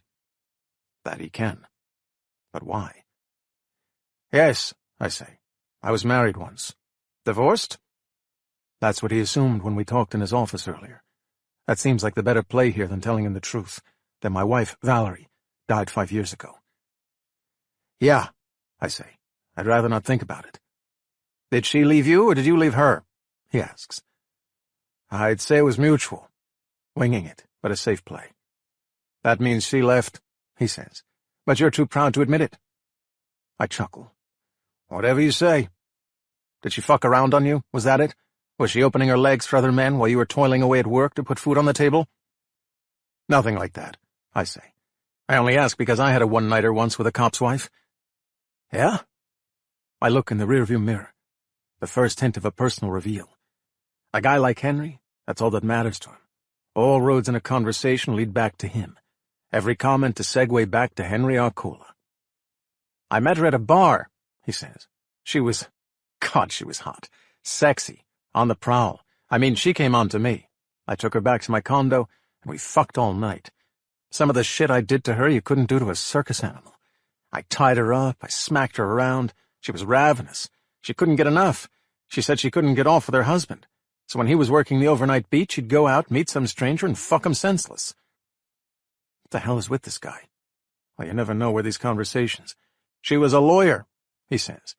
Her name was Valerie Blinderman. I swerved my SUV off the road and screeched to a stop. Put the car in park, get out, walk around to the passenger side, open the door, and drag Henry out of the car. He falls to his knees, his arms still cuffed behind his back. still a smug look on his face. I grip his shirt, get up close to him. You looking to get beaten, Henry? Are you going to violate my constitutional rights, Detective? Beating a defenseless suspect? He couldn't look more pleased, his eyebrows raised. You say one more word about my wife, I'm putting you in a coma. His smile widens. Well, at least now we're being honest, Detective. Divorced? Come on, Billy. You're a widower. Your wife died the same day your poor little daughter died, isn't that right? That must have been awful. Jane, wasn't that your daughter's name? I raise my hand, ball it into a fist. God, I get so close. But then he wins. There's no fucking way I'm letting him win. Tell you this much, though, he says. I saw a photo of Valerie online. I know a cheater when I see one. That woman fucked around on you. Are you even sure you were Jane's father? You ever think that maybe that's why Janie died at age 3, as some kind of punishment for her mother's sins? I pull him to his feet so we're face to face. My jaw so tight it hurts. So we're being honest now, Henry? Okay, then let's be honest. You couldn't cut it as an investor, so you cheated your way to the top. And you couldn't make your wife happy no matter what you did, cheating or otherwise. His eyes turned to fire. Attaboy, Detective. Now you're getting the hang of it. She found out you're a fraud, a phony, and you couldn't have that. Not the great Henry Arcola, investor to the stars. In reality, a big phony con artist. Right, he nods. So then what? So you killed your wife to keep her quiet, but you didn't have the balls to do it yourself. You had to hide behind some tough guys, some thugs. Yeah? He laughs. Did I? Yeah, you did. Because you're a fucking coward. He loses his smile, appraises me, works his jaw, makes a noise. Then he nods at me, motioning to me to get closer. I take another step forward, nearly nose to nose with him, his breath on my face. Closer, he whispers. I won't bite. My heart pounding, not sure I'm reading this right, but not caring. I lean my ear into him. Not a coward, just smart, he says. But just between us girls, Detective? I don't say anything. He leans up on the balls of his feet, so his mouth is nearly caressing my ear. I killed that whore wife of mine, he whispers. But you'll never fucking prove it. Chapter 35. Billionaire charged in wife's death. An irresistible story. The lead on every local and national news show. Photos of Henry with Marlene, with mayors and governors, with celebrities, at black tie galas and celebrity-studded fundraisers. People love to see the elite brought down. Outside the courtroom, a mob of reporters and photographers, B-list journalists who couldn't score a seat inside for the standing-room-only arraignment. Down the hall, Pete Parsons, the assistant state's attorney, closes up his file. You always bring me the fun ones, Harney, he says. Remind me again why I was so honored to be assigned to SOS. Pete, listen. You have an audio recording of him referring to his wife being a problem, and you have some evidence of financial fraud from a spreadsheet. Oh, and a talk screen of the victim that's more consistent with an overdose than homicide. I mean, shit, Billy. Props to you for getting that rush on the talk screen. But Marlene had taken 3 times the amount of antidepressants she was prescribed and had enough booze in her to get a DUI twice over. There's a trail of blood from the kitchen up to her master bedroom, I say. Unexplained bruising. They beat her, forced her upstairs, forced her to take drugs and drink, probably at gunpoint, tried to make it look like an overdose. And you... And he confessed to me, Pete. The circumstances might have been weird. Weird? You pull him out of the car on the side of the highway, and he picks that moment to confess to you? Oh, and only after he invoked his right to counsel in front of half the cops in the state of Wisconsin. But we're asking the judge to believe that he suddenly had a change of heart, voluntarily, of his free will, on the shoulder of Interstate 94. He set all that up, I say. He invoked for cover. He confessed under circumstances that sound unbelievable. If he's that careful, that manipulative, then why confess at all? Because he couldn't stand not telling me, Pete. The guy's a psychopath. If you don't believe me, why'd you approve charges? Of course, I believe you, Billy. He hits my arm. But the dream team of lawyers Henry's going to assemble will have a field day with that in front of the jury. We're a long way from a jury. Give me time. I can make this case. And shit, after he spends a week or two in the dungeon, they'll eat him alive in there. He'll be dying to cooperate. He allows for that. Dunham is a hellhole. Jesus, how'd those guys ever talk the state into letting them build a private jail in Cook County? He shakes his head. I don't know, Pete. Good lobbyists, I guess. You want to talk about that? Or you want to talk about this case? He lets out a sigh. You have to be prepared for the fact that Judge Patton won't no-bond him. Not on evidence like this. Maybe the confession will do it. But if he has any kind of a decent lawyer, and you know he'll have the best, he'll bond out. And he'll be gone, I say. He'll flee. He'll have to surrender his passport. I shake my head. Won't matter. He's too smart for that. He's thought this through. He has a getaway. I know he does. You know him that well, do you? I know him well enough. Hey, what lawyer did Henry hire? Don't know. Nobody's reached out yet. Which is weird. He shrugs. Anyway, he, she, or more likely they, will be the best lawyers money can buy.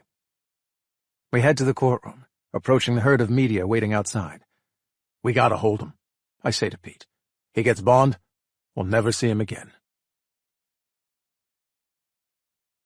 Chapter 36. We enter the courtroom of Judge Catherine Patton, cramped and sweaty, with a standing-room-only crowd of media on hand for the circus. Sitting near the front, with her grandmother, is Logan, who looks exactly as you'd expect, wearing a dulled, washed-out, sleep-deprived expression, darkness framing her eyes. She's drained of emotion at this point, but her eyes still show fire. How you doing, kiddo? I whisper. You're not going to let him out of jail, are you? We'll do our best. I head up to the front of the courtroom, ready to testify if it comes to that. Judge Patton, who runs a crisp courtroom, efficiently disposes of 2 remaining arraignments, indigent defendants represented by the public defender, a man named Will Hastings. The judge has saved the best for last, the one that will probably take the longest, the arraignment that everyone in the courtroom's waiting for. People versus Henry Arcola, the clerk calls. Pete Parsons rises for the people. I look around for a heavy-hitter attorney like Elon Tenenbaum or Nancy Carpenter. I don't see any. The spectators' gallery is packed, but the front rows for the lawyers are empty.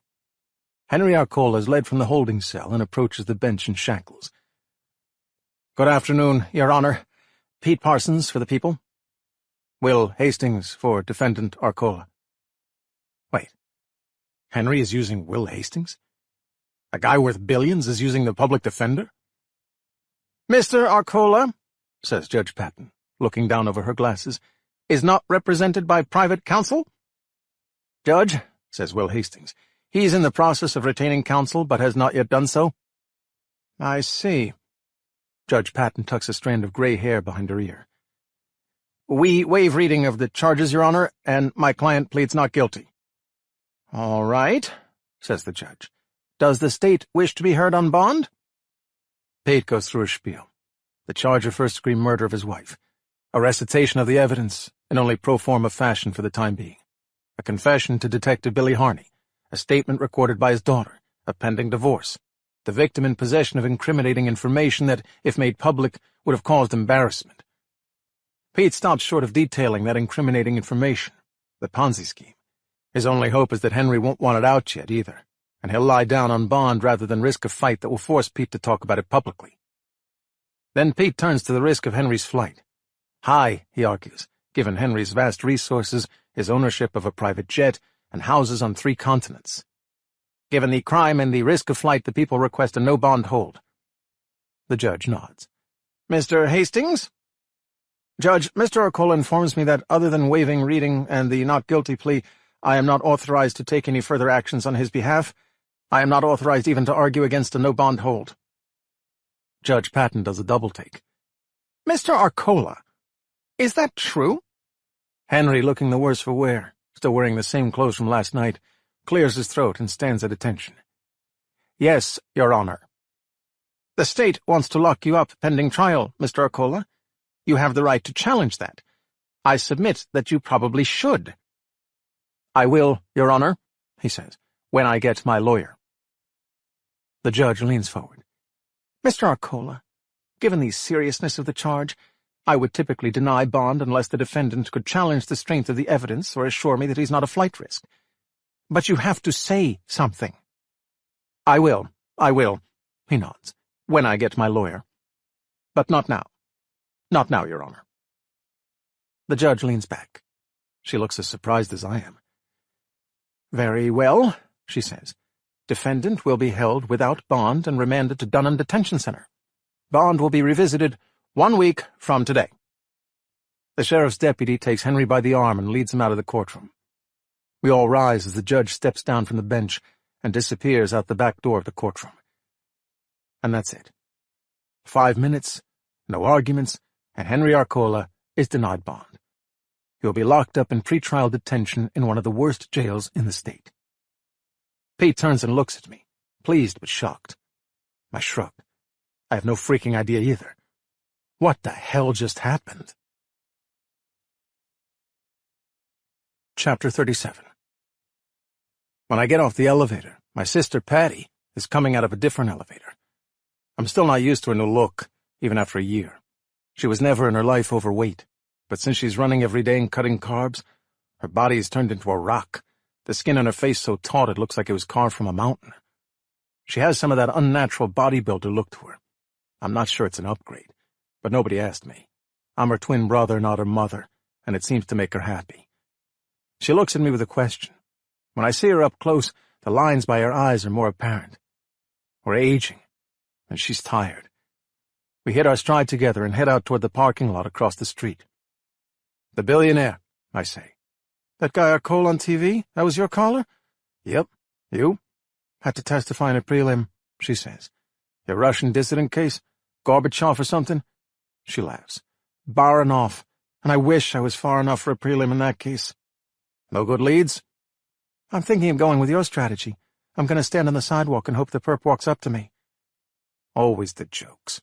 I get lucky one time, and that's all anyone remembers. "I have a decent lead," she says. "Run it by me." We often bounce stuff off each other. We haven't done it in a while. Outside, the sun is high, the air wet with humidity. Patty throws on shades as we cross California Avenue. "Dmitry Baranov," she says. "What do you know about the guy?" "Human rights advocate in Russia," I say. "Outspoken critic of Vladimir Putin. Putin trumped up some charges against him for child molestation or something and threw him in the clink. Amnesty International and all those human rights groups went nuts, so Putin eventually let him out and expelled him. He came to Chicago and kept up his criticisms of Moscow. A few weeks ago, someone whacked him in his home on the north side. How am I doing?" "Good, except for the part about the charges being trumped up." "Our good Mr. Baranov was a deviant after all?" "He got pinched 3 months ago for indecent solicitation of a minor." "Yeah, I didn't know that. Must have missed it." "It was in the news. Baranov said it was a frame-up, the work of Putin trying to discredit him." "That's possible," I say. Her nose crinkles, meaning she doesn't buy it. "Anyway, he got bond conditioned on home confinement. So he got the ankle bracelet and everything. That's where they got to him." "They?" "More than one person. Baranov was tortured inside his home. They broke every one of his fingers on each hand, one by one." "Yowza." "Yeah, his pinky finger was at a 90-degree angle from his hand." We reach the parking lot, the good news being the shade, the downside, the smell of urine. "That doesn't sound like a professional hit by the Kremlin," I say. "I don't think so either," says Patty. "Neither does the FBI. No, I think someone had questions for Baranov. I didn't like his answers." "What kinds of questions?" We stop at my car. "Baranov was into young girls," says Patty. "It's all over his laptop's browser history.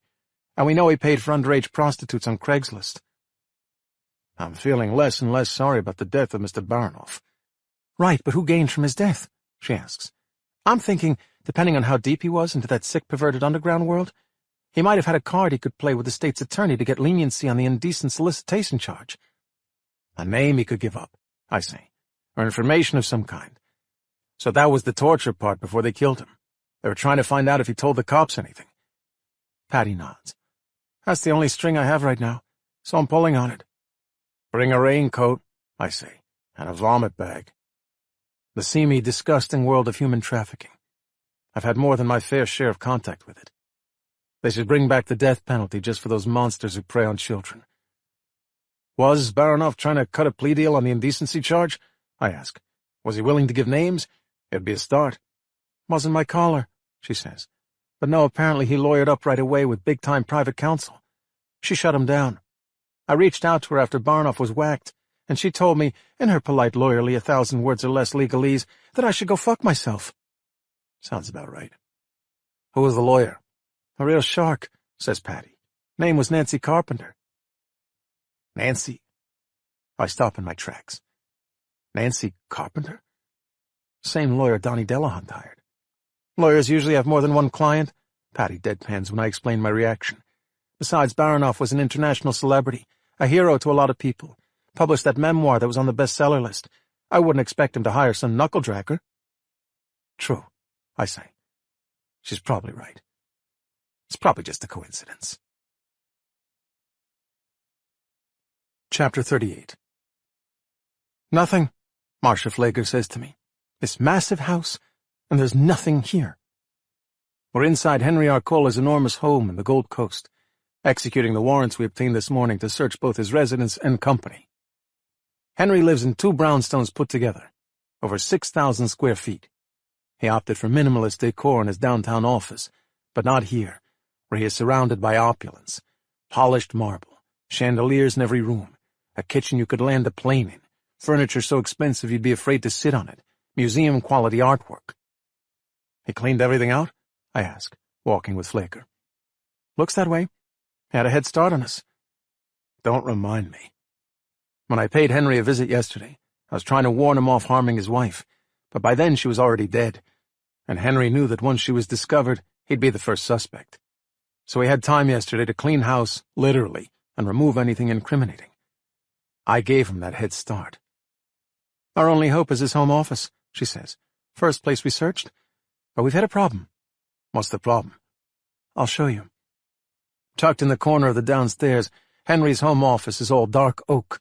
Bookshelves from floor to ceiling on 3 sides, classics like Homer's Iliad and nonfiction about finances and startups, biographies of great historical leaders. Look at me and how sophisticated I am, he's saying. The U-shaped desk is in matching oak and is, of course, custom-made. A power cord pops out of a hole on the top, but there's no computer to which it can attach. I take it Henry ditched his computer? I say. I'd guess, yeah, says one of the forensic techies, a guy named Grundy, whom everyone calls Grungy, with his ponytail and shaggy beard. But here's the problem. The desk drawers don't open. They're locked? There's no lock, he says. I walk around to the front of the desk. They just don't push open? I ask, pushing on one of them myself, but getting no response from the drawer. Gee, why didn't we think of that? Marcia says. Okay, so, what's the deal? I bend down to get a closer look. On each drawer a small charcoal-colored square, smooth to the touch, something metallic. A square approximately the size of a... It's thumb-activated. This from Logan Arcola, standing in the doorway, still dressed as she was for court today. Eyes still bloodshot, expression still pale. Only Henry's thumbprint can open those drawers. I press my thumb into the metallic square. A soft grinding, whirring sound, but no movement from the drawer. Okay, well, I look up at Grundy. Can we pry 'em open? Don't see how, says Grundy. They're flush. No place to insert a lever. I stand up again, look at Logan. Do you know what he kept in here? She shakes her head. Sensitive information, she says, making air quotes. I put my hands on my hips. He had this custom built to respond only to his thumbprint, I say. And the rest of the house, there's no financial records at all? Correct and correct, says Flaker. I walk over to the work bag the techies bring with them to every search and fish through it. So what do we do, boss? Grundy asks me. I suppose we could try to superimpose his thumb. Wham! I slam a sledgehammer I pulled out of the bag onto the desk, splintering the top, the legs buckling. Flager, who had been looking the other way, nearly jumps out of her skin at the sound. Fuck his damn thumb, I tell Grundy. Break this thing to pieces. Let's find out what's so important. Chapter 39. I'll show you, Logan says to me. Behind the desk in Henry Arcola's home office is a set of French doors. Logan slides open the curtains and pushes open the doors onto a small rectangular balcony, all marble, big enough for 3 people at most, with a view to the west, 4 stories off the ground. My stomach flips as I get my bearings, separated from the ground 60 feet below by only this tiny waist-high balcony. This is one of those, like, Juliet balconies, I say. It's the Juliet balcony, she says. Henry recreated it exactly from the one in Verona. He imported the same marble and everything. I smooth my hands over the white and tan marble. I'm pretty sure this balcony costs more than my townhouse. The wind lifts Logan's bangs, but she doesn't react. She's all business now, which for her is surely a relief, a brief vacation from the grief. Henry's office was private. He used to sweep it for bugs all the time. Yeah? Yeah, he said he was worried his competitors were listening. Competitors, okay. But whenever Henry came out here on the balcony, you know it was really private. Behind us inside, the banging sounds of tech officers smashing open the desk. There, Logan says, pointing back at the French doors, still swung open. The doors on the interior side have motion sensors, small white squares with a tiny eye, ready to scream out if anyone were to breach the doors while the house alarm was set. That itself feels over the top. How could anyone climb up 4 stories to break into this home office? Or what, they were going to rappel down from the roof? Henry must have really wanted privacy. No, the outside part of the door, she says. I pull back the French door to my right. What am I looking for? Then I see it, up in the corner. Another small white square, painted the same color as the door. That's the recording device? I ask. Looks like another motion sensor. If Henry even bothered to look, she says. But he doesn't. He never even sees that side of the door. He pops out here when he wants to talk, but he doesn't usually close the door all the way, and even if he did, he'd be facing out, looking at the view. Huh. That makes sense. Smart of her. And he swept the interior of his home office for bugs, I add. But it never would have occurred to him to sweep the exterior, out on his balcony. She shrugs. Remind me never to piss you off, Logan Arcola. She hands me a small flash drive. Those are all the recordings downloaded. The device is voice and motion activated. Sometimes once in a while a bird might land out here and make enough noise to activate it, so you hear a little bit of that. But mostly it's Henry coming out here and talking on the phone. Jesus, it's scary what people can buy nowadays online. Audio only, she says. No point in trying to get video. I look at the flash drive in the palm of my hand. You said you gave a copy of this to the FBI? The wind blows again. She swipes her bangs off her face. Did I? Yes, you did. You made a point of telling me that you'd already given a copy to the FBI. Oh, well, I didn't. But then why did you say you did? I don't know. You don't know? Of course you know. That came out too harsh. This girl's world has just crashed. I guess I just wanted you to take me seriously. Her eyes drifting off, distracted, her voice croaky with exhaustion. Just listen to the recordings, she says. Fine, I let it go. She needs some rest. She heads back into the house. So do I. The techies didn't take long, with their crowbars and hammers to reduce the desk to rubble. But no papers inside those drawers. No files. Nothing but the remnants of the desk. A great big bunch of nothing. Empty, says Grundy. Not one thing inside. Nothing in this whole room either. Not a single document. Flager claps her hands together. So that's a big fat zero for the whole house? Because I gave him a head start, I say. He probably spent all afternoon yesterday cleaning up his trail. He did everything he needed to do. Except call a lawyer, Flager says. That's why he got denied bond, you said. Because he didn't have his lawyer yet, and wouldn't let the PD speak for him, right? Right, that's what happened. She shrugs. So he knows he's going to be arrested. He goes to all this effort to clear out anything incriminating. But he can't take 2 minutes to call a lawyer and get ready for an arrest and an arraignment? What kind of sense does that make? Huh. None at all, Mosh, I say. That doesn't make any sense at all. Chapter 40. Patty feels the adrenaline course through her. You never know. No matter how many times you do it, you just never know. She checks herself in the rearview mirror, adjusts the brown hat. She puts the truck in gear and pulls away from the curb. Her shirt practically sticks to her chest with sweat. She's had to sit in this damn truck for the last half hour without AC. They're in the house, says Reardon, watching the alley into Patty's earpiece. Homeowner's wearing a white shirt, visiting male's wearing a black shirt. Makes things easy. And the girl, she doesn't look of age. And we have to hurry, says Patty. Patty turns the corner and drives halfway down the block of Georgians and A-frames, small homes with humble plots. She parks outside number 1742.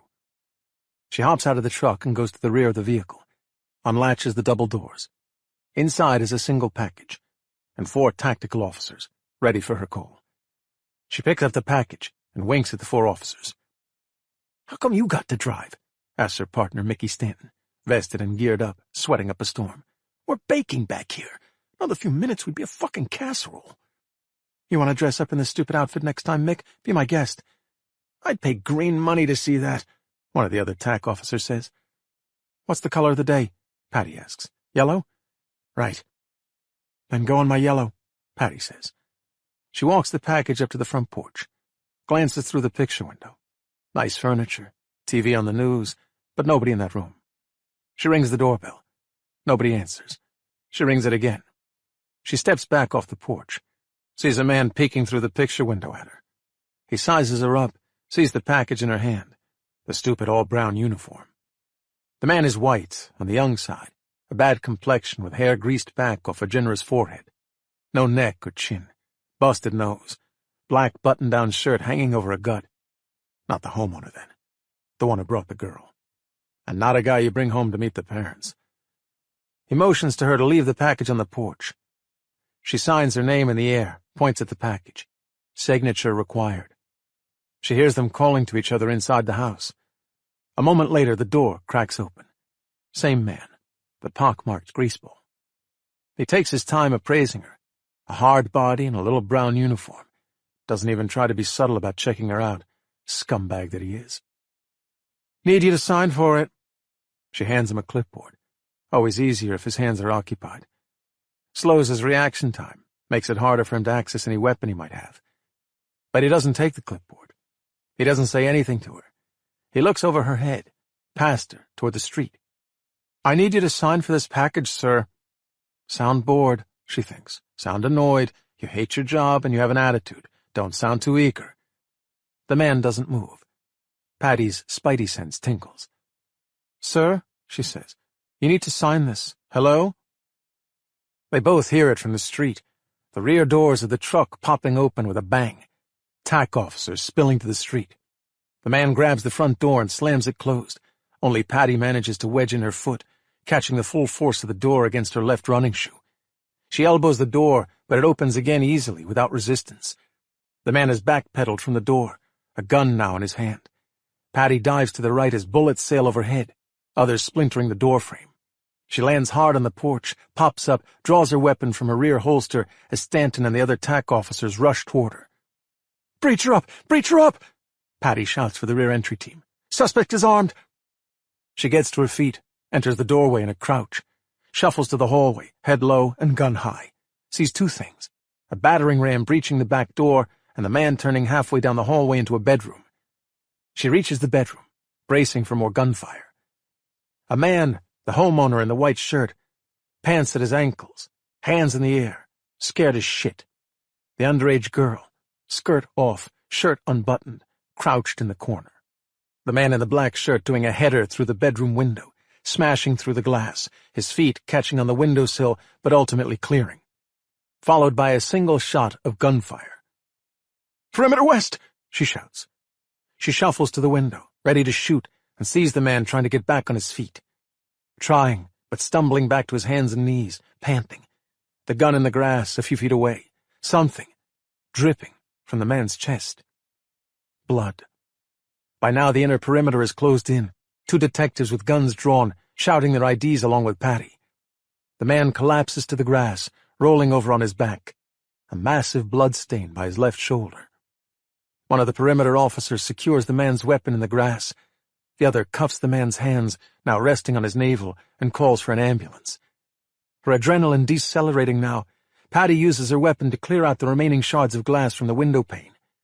And she carefully steps through the window, weapon down, and jumps onto the grass. "I'm shot," the man calls out of breath. This asshole shot himself while jumping out the window. Didn't stick that landing. You never know. Other TAC officers surround the man, securing the scene and tending to his wound.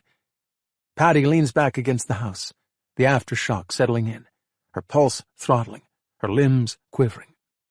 Not every day you get shot at. Stanton comes through the window. You're not hit? She shakes her head. Who put him down?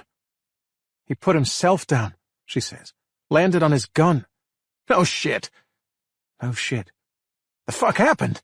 Stanton says. How'd he make you? She breathes in. Breathes out. He didn't. He made you guys. He made us, but you called... I said, hello, not yellow, she says. Chapter 41. You're not in trouble, Sonia, Patty says.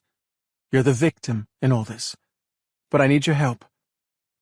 Sonia, 16, sits in a conference room at headquarters, sipping lemonade from a paper cup. A recovered junkie, she says, recovered by the age of 16, having started scoring when she was 12. It's enough to make Patty want to cry, if not shoot somebody. This girl born into abuse, turning later to drugs, then running away and becoming a prostitute by the ripe old age of 15. Remy's not going to like it, says Sonia, shaking her head slowly. Remy? The guy who brought you to the house? The one who's going to have trouble using that arm for a long time? Let me tell you something about Remy, Sonia. He's not only looking at child prostitution charges, but also at the attempted murder of a police officer. So I'm pretty sure Remy is going to spend the next 40 years behind bars. Those words make less of an impact than Patty would expect. This young girl, pretty but weary, deep circles under her eyes, spit on at every phase of her life, probably figures that one abuser will beget another. If it's not Remy, it'll be someone else. Patty shows her a photo of the Russian dissident Dmitry Baranov. Yeah, he's a client. Patty already knew that from a review of the burner phone calls Baranov made. It's how they made the bust today, but good that Sonia admits it outright. There's trust. How many times? Well... Her eyes rise to the ceiling. 5, I think? 6? Where'd this take place? His house. He lives up by, I think it's north of Lawrence. That checks out. Just you and Baranov? Who's Baranov? Sorry, just you and the man in this photograph? Sonia stares at the photo, peeks at Patty. Her expression goes from seen it all to worried. She scratches her cheek. Yeah, just us. No way. Patty hit a nerve. Nobody's going to know you told us, Sonia, I promise. Why? She asks, crossing her arms, her shoulders hunching together. I mean, what's the difference? I don't care about the man in this photograph, says Patty. I care about the man or men who were with him. Why? Why doesn't matter? It does, of course, but Sonia's scared enough already without Patty telling her that the people she's interested in are probably murderers. This will never come back to you, Sonia, really. She chews on a nail as her eyes drift away. In most ways, she looks far older than 16. But at this moment, caught up in the gears of something that could jeopardize her life, she looks younger than her age. Those gunshots today? Sonia says. You were the one Remy shot at? Yeah, I sure was. Sonia blinks, glances at Patty. Were you scared? Patty nods. Terrified.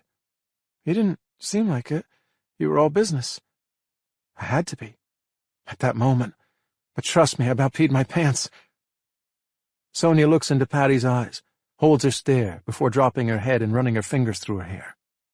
Then she freezes, hands gripping her hair, eyes squeezed shut. 2 men, she whispers. Sometimes there'd be 2 men with him, Russians like him.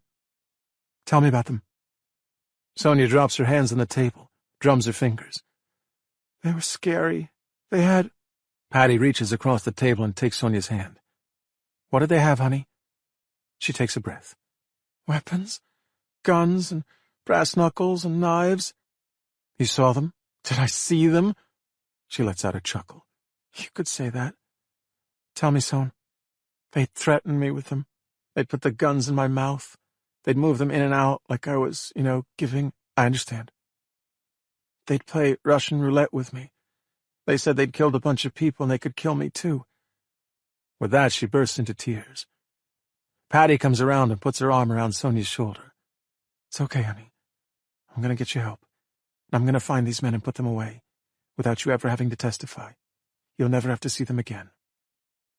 She holds Sonia a long time, as the girl lets it all out, crying years' worth of tears, hugging Patty back. Someone from social services is already outside, waiting to help. Whether Sonia will accept it is another question. Another girl lost. But at least Patty can do something. Not everything, but something. She can find these men and put them out of business for good. Eventually Sonia wipes at her face and takes a deep breath. "Since this guy died," she says, pointing to Dmitry Baranov's photo, "they'd call for me on their own." "You've gone to see them since?" She nods. "Usually on Fridays. They say I'm their Friday night date." Friday. That means tomorrow. Maybe this Friday night, Patty thinks, I'll be their date. Chapter 42. We now go live to Miriam Polsky at the Criminal Courts Building for the latest. Amanda, over an hour ago, a judge denied bail for Henry Arcola, the billionaire investor and philanthropist charged overnight with the murder of his wife Marlene Arcola at their home in Lake Geneva. A hoot goes up throughout the day room in Dunham Detention Center's Housing Unit A, usually known as A Block. The reaction doesn't surprise Jericho Hooper. Most of the inmates in A Block are minorities and poor, unable to afford bail or charged with offenses so severe that bail is denied. It's not often they see the same fate befall a privileged white man like Henry Arcola. Misery, at least in this place, definitely loves company. They reacted the same way earlier, when the morning shows were covering the overnight arrest of the billionaire. But hearing that Arcola is now headed to Dunham, and A Block, no doubt, given the charge of first-degree murder, is like icing on the cake for them. It will be the first time they're mingling with someone so prominent, and they aim to enjoy themselves. "That brother's coming to the dungeon," says one inmate, sitting on one of the couches around the television. "Boy best get protection," says another. "That motherfucker's gonna be fresh meat." Jericho is seated at the couch directly in front of the television, flanked, as always, by other members of the nation. A chief never goes anywhere in jail without his crew, and nobody ranks higher in Dunham than Jericho Hooper. Jericho turns as his top lieutenant, Tyrone Minter, comes down the stairs from the cells and approaches him. A hard-ass among hard-asses, a nation enforcer for years, Tyrone's in for a double murder set to go to trial in 3 months. More valuable than his physical attributes is his loyalty. Jericho has cared for Tyrone's family, his mother, wife, and daughter, since Tyrone got pinched nearly a year ago. Rent for the apartment, a monthly stipend. That's Jericho's deal. You do your time like a man and keep your mouth shut, I take care of you and yours. But you turn on me, I fuck up you and yours. Tyrone leans in and whispers in Jericho's ear. "G's here," he says. Jericho gets up, Tyrone leading the way, the remainder of Jericho's crew trailing him. They walk through a corridor, past Central Security, to the law library in E-Wing. Stacks of books from floor to ceiling and wall to wall, long tables of pine wood. 2 computers, used for legal research, placed precariously on tiny desks. Sitting at one of the long tables in the corner is a young man dressed in gray who pops up, standing at attention, as Jericho enters the library. The only other 2 men in the library, a white guy in an orange jumpsuit and a Mexican man from B Block, require no prompting. They get up and leave immediately. "Stay here," Jericho tells his men. He walks up to the young man dressed in gray. Gray meaning he's in D Block, the protective custody unit for detainees at high risk of danger in jail. He's Nation, but low on the totem pole. Jericho didn't even know him before arriving at the dungeon. G-Ride, they call him, supposedly because he once jacked a state police car and took it for a spin. He's 24, in for possession with intent. Probably will get pleaded down to simple possession. His head is shaved, not uncommon in here. Hair is a liability, something that can be grabbed in a fight. Jericho kept his dreadlocks, because he doesn't have to worry about such things. Nobody would so much as give Jericho a nasty look. G-Ride, nervous, claps his hands behind his back and bows his head. "King," he says. "How you doing, G?" He looks surprised at the question. "Oh, it's all good, King. Sir, yes, sir." "You enjoying D-Block?" "Yes, sir, kinda different. Kinda boring, know what I'm saying?" "Sure. And how's Mason?" Mason Tracy was immediately assigned to D Block, protective custody, when he came to Dunham along with Jericho. It wasn't hard to figure out why. The cops don't care about Mason. They want Jericho. Mason is the one person who can deliver them Jericho. He could give them a road map to Jericho's money laundering. So they had to protect Mason from Jericho, keep Mason segregated from the general population. Which, of course, is how G-Ride found himself in D Block. He'd spent the last 4 months assigned to medium security, B Block. But Jericho needed eyes and ears on Mason, so he called in some favors and had G-Ride transferred to protective custody too, and put in the same cell as Mason. "Scared, King," says G. "Mason's real nervous." Jericho had heard as much from the COs in his pocket, but he wanted to hear it from G-Ride directly. "He wants to get out?" "Yeah. Yes, sir. Like, he just keeps saying, 'I gotta get out, I gotta get out.' That's about all he says, know what I'm saying? That, and he wants his phone." "And you told him I'd take care of things?" "Yes, King, yes, I did." Jericho nods. There's no chance G-Ride would bullshit him. The penalty would be death. "Has he talked to anyone else?" "Only me, King. Like you said, King." "Not the police?" "No, King, he ain't never left my sight. We chow together, we hang in the day room together, we hit the yard together, we even piss together." "All right. Very good." Jericho lets out a breath. "Tell him I'll fix our problem very soon. Very soon. Tell him it'll all be okay. He just has to let me handle it. Okay? Will you tell him that, G?" "Yes, sir, King. Yes, sir." "Good. You're doing very well, G. I remember you helped me when I needed it." G-Ride lights up with that promise. "Thank you, sir, thank you." As soon as G-Ride leaves, Jericho bows his head, blows out a nervous sigh. This is bad. Mason could turn into a very big problem for Jericho. Jericho loves the kid, truly. He's family. But there's family, and then there's business. Mason knows all Jericho's secrets. He could take Jericho down. He could give the government every single detail. And he will. Under the circumstances, Mason will do anything, including giving up Jericho. King Jericho's running out of time. Chapter 43. The sun beams down on the jail yard of dead grass and concrete, surrounded by 20-foot fences topped with coiled wire.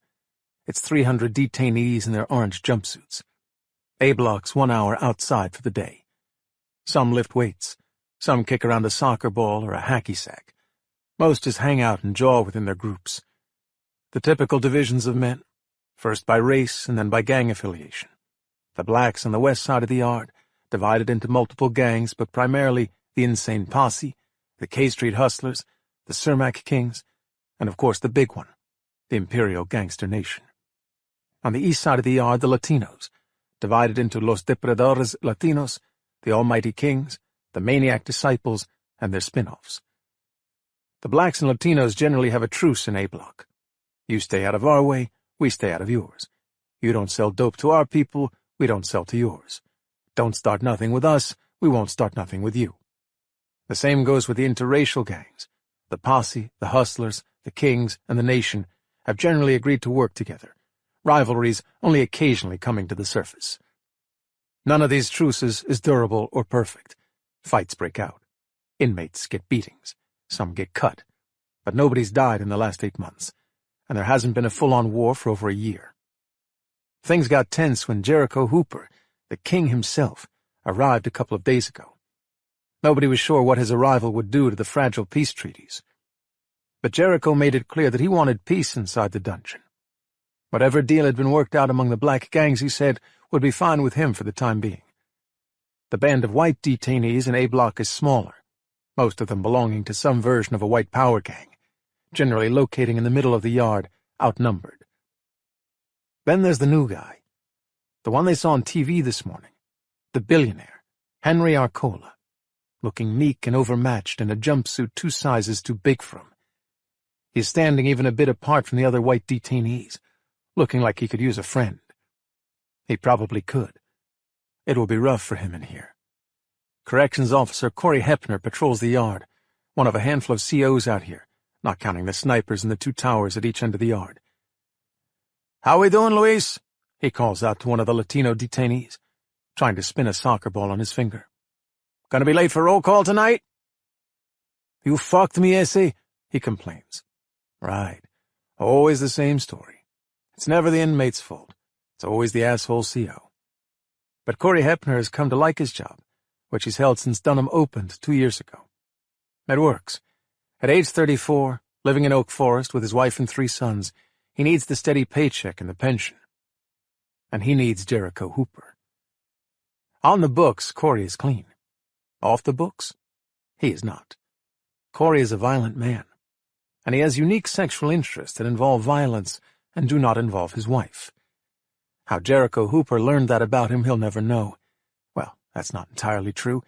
Jericho learned about him because Corey frequented a couple of his girls. But how Jericho managed to learn what Corey did for a living, that part, he must admit, was impressive. Jericho must run a good intelligence operation. And the deal Jericho offered was too good to pass up. All the women he wants, whenever he wants, however he wants, and a small monthly stipend on top of that. And in exchange, Corey does Jericho's bidding inside Dunham. Protect the drug trafficking, protect the nation members, keep an eye on them too, in case any of them is considering flipping on Jericho in exchange for a plea deal. Intelligence mostly, just be Jericho's eyes and ears. But on rare occasions, use a little muscle on Jericho's behalf too. He sees Tyrone Minter, Jericho's top guy, moving across the yard toward him. Tyrone was the nation's shot caller inside here before Jericho showed up, which makes him Jericho's right-hand man now. "Still pissed I wrote you up last week, Ty?" Hepner says. "Remember, FFC." The motto here at Dunham: firm, fair, and consistent. "Fucking faggots and cunts," Ty says. "The mouth, Tyrone, the mouth." Took some balls to write up Tyrone. Hepner thought twice about violating Ty, at the time the nation's top dog in here. He wanted to let Tyrone and everyone else in A-Block know. This is Hepner's jail. They can work together. There's plenty of room for everyone to get a taste. But this is Hepner's jail. Tyrone stops short of him. The man's got to be 6'2", 6'3", probably $2.50 of pure muscle. Hepner's seen Tyrone put up 400 pounds on the bench in the yard. Hepner's no petite guy himself, and he's the one with the uniform, the badge, the gun, the taser, the stick, and at least 5 other COs watching his back right now. But his heart still ratchets to the next level as Tyrone sizes him up. Tyrone glances around. "King needs to talk to you," he says, hardly above a whisper. A jolt runs through Hepner. Jericho wants to see him. That's what he was afraid of. Jericho's been worried about his boy Mason Tracy in D-Block, protective custody. He told Hepner to be ready, because something will have to happen soon. Apparently soon is now. Fuck. Hepner nods, glances around, wary of cameras, wary of fellow COs monitoring from the security pod, wary of the other detainees. "When?" he says, looking away, his best attempt at casual. "Where?" Chapter 44. The chaplain E-Wing is supposed to be locked at 6 p.m., after the nightly service. Tonight it's been left open. Jericho lets his men, led by Tyrone Minter, scope it out first. Jericho isn't expecting an ambush for this meeting, but that's why ambushes work. Tyrone comes back out, nods. "He's in there," says Tyrone. "Front pew." "Alone?" "Yeah, just him." Jericho walks in alone. The room is dark, illuminated only by the hallway lighting. But it's enough for Jericho to see him sitting in the front row. The jail chapel isn't much to look at. The cheap-asses at Dunham didn't want to spring for more than one chapel, so they kept it non-denominational. As many Muslims as Christians come here. No crucifixes or stained glass. Only white walls and pine wood for the pews. The so-called altar is a podium. On the wall behind it hangs a quilt that reads, "Reverence is sanctuary." This place could just as well be a location for an AA meeting, which is a function this room happens to provide every day at 3 p.m. Jericho remembers the church he attended every Sunday growing up with his grandmother. The battered red carpet, the stained glass windows, the oak pews, the ornate altar, the massive choir and the red robes behind Reverend Cole, singing until his voice gave out, standing for 3-4 hours, his feet aching in those too tight dress shoes his grandmother made him wear. How he would complain every Sunday morning as she made him put on that seersucker suit, the pants stopping short of his ankles, and those size 6 shoes on his size 8 feet. "Boy," she'd say, "you get out of here right now, for I hit you where the good Lord split you." She was the only one, his grandmother, the only one who could smack any sense into him. Jericho takes a seat in the second row of pews. "I got a big problem," says Jericho, "which means we got a big problem, and I want to hear how you're gonna fix it." Chapter 45. 6:30. Mason Tracy sits on the bottom bunk in his 2-person cell in D Block, the protective custody housing unit. Elbows on his knees, hands covering his face, rocking back and forth, a small hum coming from his throat. Shit, the boy won't stop with that rocking and humming. It's gotta be autism or something like that. It'd be enough to drive G-Ride crazy if he didn't have other shit on his mind. From the top bunk, G-Ride calls to him. "Mason, man, you gotta chill. I gotta get out. King knows that, Mace. King's gonna figure this out. He gave his word. I need my phone. King's gonna take care of all that." "Not soon enough," says Mason. It's gotta be now. It's gotta be tomorrow." G-Ride nods to himself. "Don't worry, Mason," he thinks. "It'll be sooner than that." Chapter 46. 7:45. Corrections Officer Corey Hepner makes his final rounds before his 12 to 8 shift ends. "Leo, you causing trouble again?" Leo, a pudgy, middle-aged African-American, was convicted of murder 4 years ago. But his conviction was overturned on appeal, and he was granted a new trial, which meant a transfer from the penitentiary back to jail. Somewhere in the interim, he found Jesus, became born again. He's the easiest inmate in here, always reading the Bible, always preaching peace and love. "You know me, Mr. Corey. Can't help myself." "You have a good one." He moves to the next cell, to Pietro, mid-20s, a member of Los Depredadores Latinos, who tuned up a cop while resisting arrest, buying him an aggravated battery along with residential burglary. Inside his cell he's got earbuds and is drumming his feet to some music, but he's holding one hand in the other and grimacing. "Petey, what's the matter?" He removes his earbuds and shows him a bloody palm. "Smash my fucking hand, Hep." "You should get that looked at. You asked for the nurse?" Yeah, I asked. "When do you figure she comes? A week from now?" "I'll mention something to the soap before I leave." And then Hepner passes across Jericho's cell. They lock eyes. Jericho nods slowly. Hepner nods back. Feels a shot of adrenaline. "Jericho," he calls out. "I'm on the way out. Denny has overnight. You doing okay?" Jericho points his finger at Hepner. "Ask me tomorrow," he says. That's about right. When his rounds end, Hepner heads to the locker room, where he changes out of his Navy uniform, replacing it with a t-shirt, sweats, and an old pair of running shoes. Then he throws a windbreaker over his head. He gathers his tote bag, big enough to hold 2 meals worth of food when he has extended shifts, and empties its contents into the trash. He walks over to the concession area and shovels several scoops of ice into his tote bag. Then he walks into the bathroom and looks at himself in the mirror. Sees the fear in his own eyes. He leaves the locker room and heads toward the exit.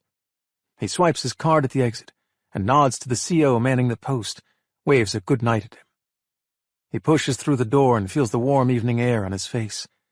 His car, an old Suburban, is in sight, not more than 20 yards away in the parking lot. But he doesn't go to the parking lot.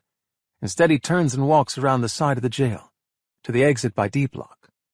The door is always closed. But tonight, it's not. A well-placed brick has kept the door ajar. Hepner enters through that back door, careful to keep the brick in place, the door slightly cracked. He takes a deep breath and heads into D Block. He slips into the laundry room, down a long hallway off the day room. The room is wall-to-wall with shelves of linen and towels, the pungent smell of chlorine and detergent. He walks over to the first washing machine and opens the lid, reaches in, finds the bottle of chloroform, pulls out the meat cleaver, too. Hepner draws a heavy breath, his body shaking with anticipation. Now it's just a matter of listening and waiting, and hoping that G-Ride holds up his end. Chapter 47. G-Ride paces the day room in D Block, unable to sit still. Isn't like G-Ride never planned anything, but nothing like this. Nothing with the stakes so high. You don't disappoint the king. His eyes on the clock, his mind on the sequence of events. 24 inmates in the day room right now, meaning just as many are already in their cells, hunkering down for the night. But G-Ride only cares about one of the inmates. Mason is playing checkers, as usual beating every other detainee in protective custody. It's given Mason something to do, something on which to concentrate so he doesn't drive himself and G-Ride batshit crazy. G-Ride runs through it again. In exactly 6 minutes, there will be an altercation. Not some huge dust-up, not a riot, just a sharp elbow to the nose. Enough to ensure bleeding. The blood is the key. The COs will look past an occasional fight, but blood is different. Blood must be cleaned up right away. And blood means a towel, packed with ice. And the towel means the laundry room. Chapter 48. The thing about protective custody, it protects you from everyone outside the wing in general population, but it doesn't protect you so much within the wing. Standing behind the door in the laundry room, Corey Hepner finally hears it, the altercation. Some shouting from the detainees. Most of the inmates in protective custody are pretty meek and mild and want no trouble. Most would retreat in the face of a fight between detainees, keep their distance and say nothing, wanting to stay away from harm or blame. But these guys being who they are, some of them love a good dust-up and hoot and holler like spectators. So this is happening now. He can feel his pulse banging in his throat. Hepner's nervous, sure. Scared is a better word if he's honest. But yeah, being honest, he likes the violence. Usually with a woman, but a man will do tonight. From the laundry room, Hepner hears the CO's voice blaring from the speaker. Then a CO coming into the day room, yelling at the detainees to break it up. Hepner hears footsteps, and the CO's voice, closer. "Where the fuck you going, G-Ride?" "You said to clean this shit up." "Clean it with a mop, dumb shit, in the kitchen. He's the one with the bloody fucking nose." "Wasn't me who started." "Gee, brother, you already got one violation. You want to test me? Go get the fucking mop." "That's some bullshit." "And you'll be okay. Bloody nose ain't gonna kill you. Get yourself cleaned up. Grab a towel from the laundry and head up to your cell. You're done for the night." Hepner on high alert. His pulse now a steady drumbeat. The towel dripping with chloroform in his right hand. The meat cleaver gripped in his left. Remembering Jericho's words. "It's gotta look angry, Hep. Gotta look violent, like rage, not professional, not like a hit." Jericho told him that with a trace of apology, as if that would make the hit even harder. What Jericho didn't realize is, that's the part Hepner will enjoy. Friday. Chapter 49. And now, without further ado, the cop who keeps getting his name in the papers for solving crimes that are handed to him on a silver platter, the notorious, the one and only, well shit, you know him. Morty hands me the mic, and the cops at the hole bellow out cheers and jeers, as drunk cops will do. It's past 2 a.m. Anyone with any sense is long gone from this place. My team, Flager, Soch, Rodriguez, and a few others, made a midnight arrival to the hole, having killed the evening at the station, going over the contents of our searches today. We got diddly squat out of Henry's home, but there were plenty of records at his downtown office. Drinks, multiple, were waiting for us when we arrived, with coppers showing me video of the press conference and noting how uncomfortable I looked. Next thing I know, I'm 4 bourbons down. I've had a few shots of unknown origin, colorful and spicy, and then I'm being pushed to the stage. "That's not fair, Morty," I say, taking the mic. "It took some real police work to not be noticeable to that pedophile when he walked up to me on the sidewalk. And that billionaire? Sure, his daughter told me it would happen, and she recorded him making incriminating statements, but I put the handcuffs on him all by myself." The crew seems to like that. I'm on stage later than I normally would be, so the coppers are even drunker than normal. Easy crowd. But hey, that's why they put me in SOS, I say. I get the cases that are so obvious, stupid. Tell you this, though. One thing I learned today from that billionaire. Money can't buy you happiness. It'll give you a much better set of memories, but not happiness.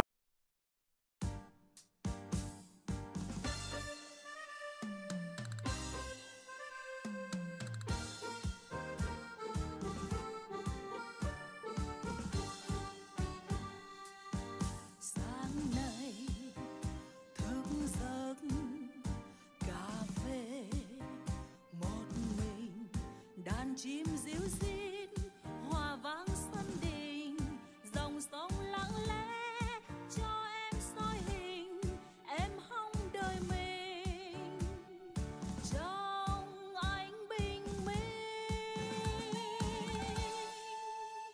Ban mai thức giấc nhìn quanh một vòng. Happiness. I mean, what am I going to do with $1 million? I look around. Usually I'm okay on my feet, winging it with a mic in my hand. Right now, though, I got nothing. A total blank. But I'm bailed out by a couple of detectives from Wentworth, who don't make it up this way all that often, nor are way too far into their pints. They start singing that song, If I Had $1 Million, by that quirky band whose name I'd remember if I had a clearer mind. Something about a naked lady? Figures I'd remember that part. Yeah, there you go, a little song to spice things up. Then their singing spreads, and before long, half the cops are bellowing out that song. To make matters worse, all of a sudden I'm kicking my leg out and jerking it around. The twist or something. Some of you may know I dabble in interpretive dance. I call this the middle-aged white man's spasmic twitch. I work my arms in a bit, too, throwing elbows. I have no idea why. Or maybe I'm having a seizure, I say. And now it's a full sing-along in the hole in the wall, butchering the lyrics without apology, while I do my best imitation of a mental patient trying to escape from a straitjacket. My eyes wander over to the bar, where my favorite bartender, the lovely and mysterious Mia, is covering her eyes with her hand. I think I've embarrassed myself enough for one night, I say. Tomorrow, we conga. You are now officially my hero, says Matt Rodriguez, slurring his words when I step off the stage. When I grow up, I want to be just like you. A drunk cop? I got some news for you, Matty. I make my way to the bar, to Mia, feeling a little wind in my sails. I don't know why, it's not going anywhere. She's dressed in the same basic bartender garb, this time an orange Bears jersey, ponytail looped through her cap again. There's a way to dress like that and still look classy. Mia's figured it out. Some rookie's trying to make her laugh, as men do. She humors him, but I know that deep down she's awaiting my arrival with great anticipation. Because, hey, what woman wouldn't want to be hit on by a drunk cop who just made an ass out of himself? Barkeeper, I yell out. A lager of your finest ale, and fresh horses for the men. She drops a cup of ice water, which apparently she had ready for me on the counter. Okay, Dancing with the Stars? God, I like her. It's just a side gig, I say. My real passion is ice dancing. I could see that. You're very graceful. Delivered with her customary deadpan expression, a great poker face. She pulls on a lever, filling a pint of Guinness. Are you thinking Olympics? Or turning pro? I drop onto one of the bar stools. I hear Disney on Ice is looking for a Pluto. She takes money from someone I don't recognize, maybe a civilian. They're occasionally allowed in here, and gives him change. And she drops her elbows on the counter. Well, sir, you've had a busy week, she says. You seem to have put a lot of people away. The water tastes good. I down the cup and chew on the ice. Now I just have to keep them there, I mumble to myself. Chapter 50. I sit at the bar listening to some baby cop telling me how he collared a purse snatcher on Ashland Avenue, and I'm nodding along and acting like I'm fascinated as hell, when really I'm feeling the start of a hangover, and all I can think about is a teenage girl who just lost both her parents, her mother dead because her father killed her, and 4 dead girls dredged up from a burial site in the wake of a pedophile's crime spree. Leave the job on the street. Don't take it home with you. That's the rule. That's what they always tell us. Everyone wants to believe that. Everyone tries to do that. But no cop can. You don't just shower this stuff off. It sticks to you. It seeps inside you. It becomes you. You can have a few drinks and make a few jokes and blow off some steam. You can kiss your loved ones and hug your children. But you can't brush off what you see every day any more than you could peel off your own skin. How do I just ignore the fact that Logan Arcula's entire life has been turned upside down? How do I forget that Carla's boy Samuel will grow up without a mother? What about those 4 girls that Donnie Delahunt abducted, sexually assaulted, and murdered? And what can I do about it? I catch the perps. I put them in prison. But I don't bring back the dead. And catching the bad guys doesn't seem to be preventing more people from doing bad things. The cycle never ends. I get morbid like this sometimes when I've had too many drinks, feeling like I'm swimming helplessly against the current. Or maybe it's just a case of it's 3 a.m. and I must be lonely. Great. Now I have that 90s pop song in my head. "You doing okay?" Mia says to me after the rookie who was bending my ear heads for the exit. The place is all but empty now. Just past 3. "Me? I've never had it so good." "You didn't hear a word that guy was telling you." "Sure I did, the purse snatcher on Ashland." "Damon," she says, "and he was a pickpocket." "Right, that's what I meant." "Those young cops admire you," she says. "You know that, don't you? They want to impress you. They want to be like you." A smile slowly spreads to her cheeks, her blue eyes narrowing. A soft, gentle smile. I like her cocky, deadpan, sarcastic routine just fine. But that smile, not a beaming, toothy grin, not an accommodating smirk, but a real smile, I like that best of all. Because sarcasm and humor are fronts, they're shields. I use them all the time. A smile like that, that's Mia letting down her guard, more intimate than anything I can imagine, sexier than if she'd leaned over and brushed her lips against mine. I start to speak, think better of it. She watches me, reacts when I pull back, as if she put out her hand but I decided not to take it. "In the past 48 hours, I say. That's all I can say before my voice chokes up, before I feel the heat rise within me.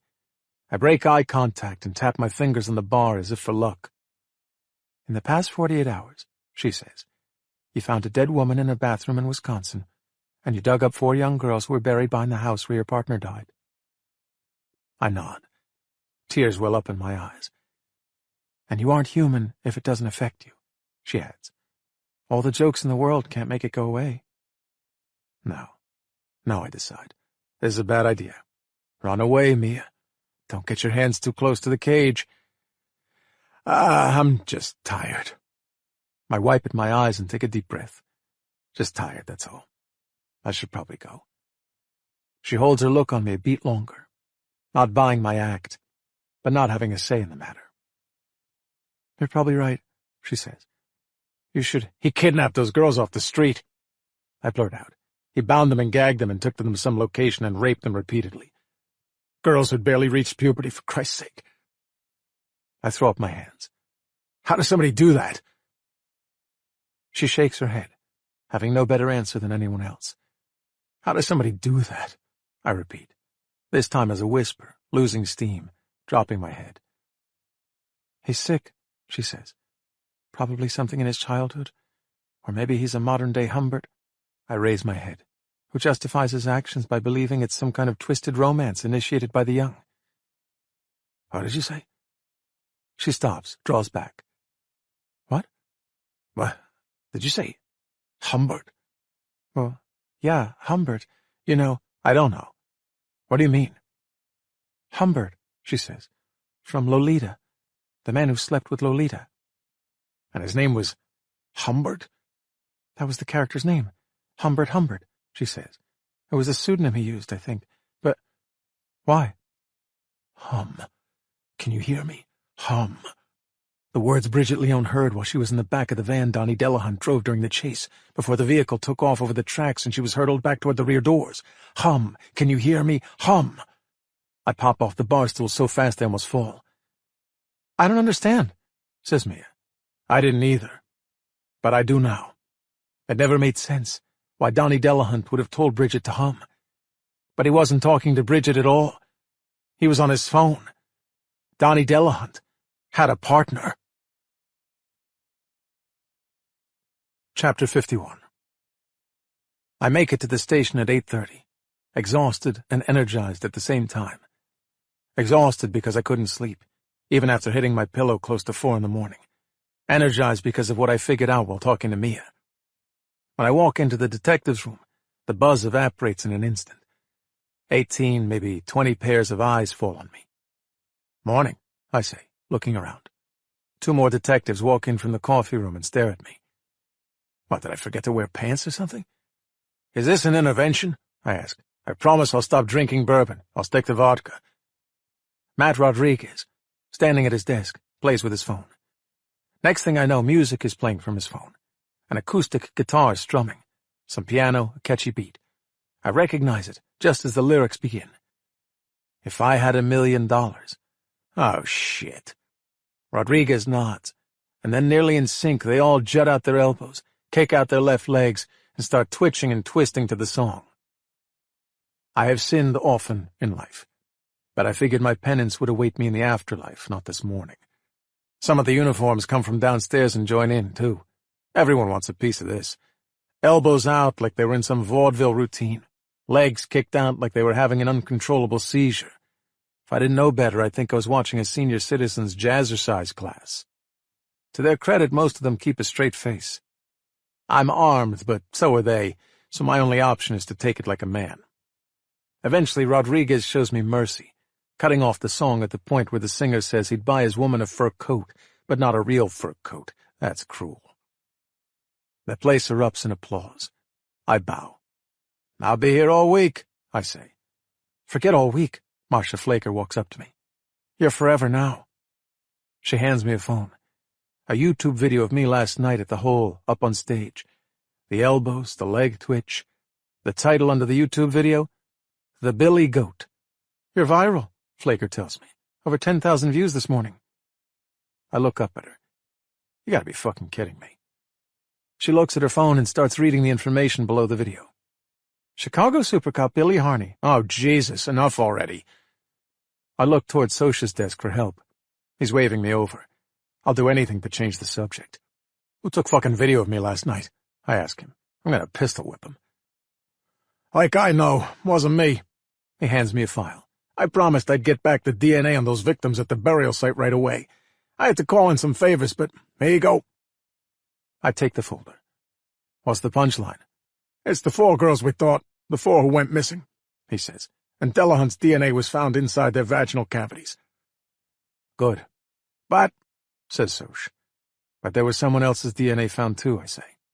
Yeah, no match in the database. Soch cocks his head. How'd you know? Delahunt had a partner, I say. Looks that way, yeah. How'd you know? I fill him in on what Mia told me last night. Humbert, he says. Okay, his partner used a code name. Pretty appropriate one, sounds like. So, you and Carla were chasing Delahunt in his van. Bridget hears him on the phone with his partner. Exactly, I say. Hum was his partner's name. And I take it we have no freaking idea who Donnie Delahunt's partner is? Correct, I say. Not yet. Chapter 52. Pete Parsons, the assistant state's attorney assigned to SOS, stands with me over a speakerphone in one of our conference rooms. You're not honestly asking me to answer that question, says Nancy Carpenter, the heavy-hitter lawyer who represents Delahunt, through the speakerphone. No, we're expecting Delahunt to answer it, says Pete. And assuming that your premise is correct, she says, and my client had a partner, why would it be in his interest to identify him, Pete? Pete looks at me. I'd be willing to discuss how we could make that worth his while. If my client admits to having a partner, he's admitting to the crimes himself. He's copping to the murder of a police officer, the rapes and murders of 4 girls, and the abduction of a 5th girl. What are you going to offer him? Only 1 life sentence instead of 5? I pick up my notepad, scribble down the words, "She's not denying it," and show it to Pete. He nods. You know your boy's going down, Nancy. Come on. We have his semen inside the dead girls. No way he walks on that. And both Billy and Bridget Leone put him at the scene of the escape where Detective Griffin died. He's going down. It's just a matter of waiting for the trial. I still haven't heard an offer, Pete. I don't have authority yet on a number. But what if I could give you a number that gave Delahunt the chance to get out at some point in his life?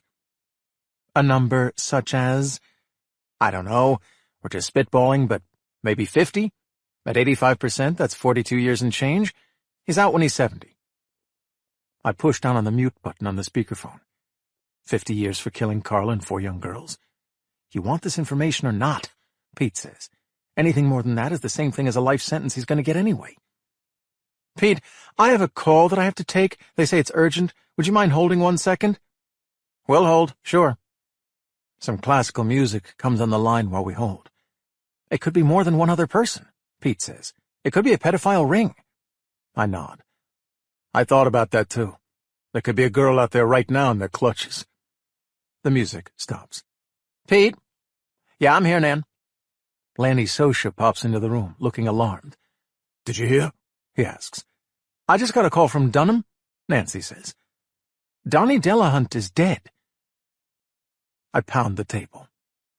You're kidding. Fuck! Sosha nods. We just got word too. I thought he was in protective custody at Dunham, I say. Every pedophile goes into protective. He was, Soch says. He was in D block. They got to him in the laundry room. Hacked him into pieces. Kinda takes the protective out of protective custody, says Pete. And leaves us back at square one. Chapter 53. Dunham Detention Center. The first and only private jail in Cook County, built 2 years ago. A massive campus spanning the block of 3100 South California, replacing vacant lots and junkyards with a series of sleek steel structures. D block, like inmate blocks A through D, and like E wing for social, medical, and religious services, branches off central security, in the middle of the facility like the spoke of a wheel. The camera in D block caught the initial tussle in the day room, when an inmate threw an elbow into the face of Donnie Delahunt, causing a gusher of a nosebleed. Delahunt was sent to the laundry room down the hallway for a towel, and nobody ever saw him alive again. Sosha Rodriguez and I are walking with officers from the 10th District and with Cook County Sheriff's deputies through D block's day room. The inmates are on lockdown, stuck in their cells. Catcalls and insults and threats pouring down on us as we head to the laundry room, where Delahunt met his maker. This private fucking jail, says Detective Ellie Shirtliff from the 10th, who has the lead. They cut costs everywhere, including guards. They think they can monitor this whole thing with cameras. Speaking of, I say, the video of that fight in the day room. Who was the inmate who elbowed Delahunt? Name of William Avery, she says. Goes by G-Ride. Is he affiliated? He's Nation. I look at Soch, who purses his lips. The Imperial Gangster Nation. This just got more interesting. You like G-Ride for this? I ask Shirtliff. Hard to say, she says. Everyone wants a shot at a chomo. Could be nothing more than that. She sounds like the inmates. Chomo, short for child molester. But all G-Ride did was throw an elbow, she says. Can't prove more than that, and he ain't talking to us. What's G-Ride in for? Soch asks. Possession with intent. So now you can ask me why he's in protective custody, right? He requested it 2 days ago. So Wednesday, says Soch. Same day Mason Tracy arrives. What a coincidence. The CO leading us to the laundry room, down a long hallway off the day room, stops short. We can smell the stench from here. Hope you had a light breakfast, the CO says. The laundry room is floor-to-ceiling with shelves of towels and linens. Large industrial washing machines occupy one end.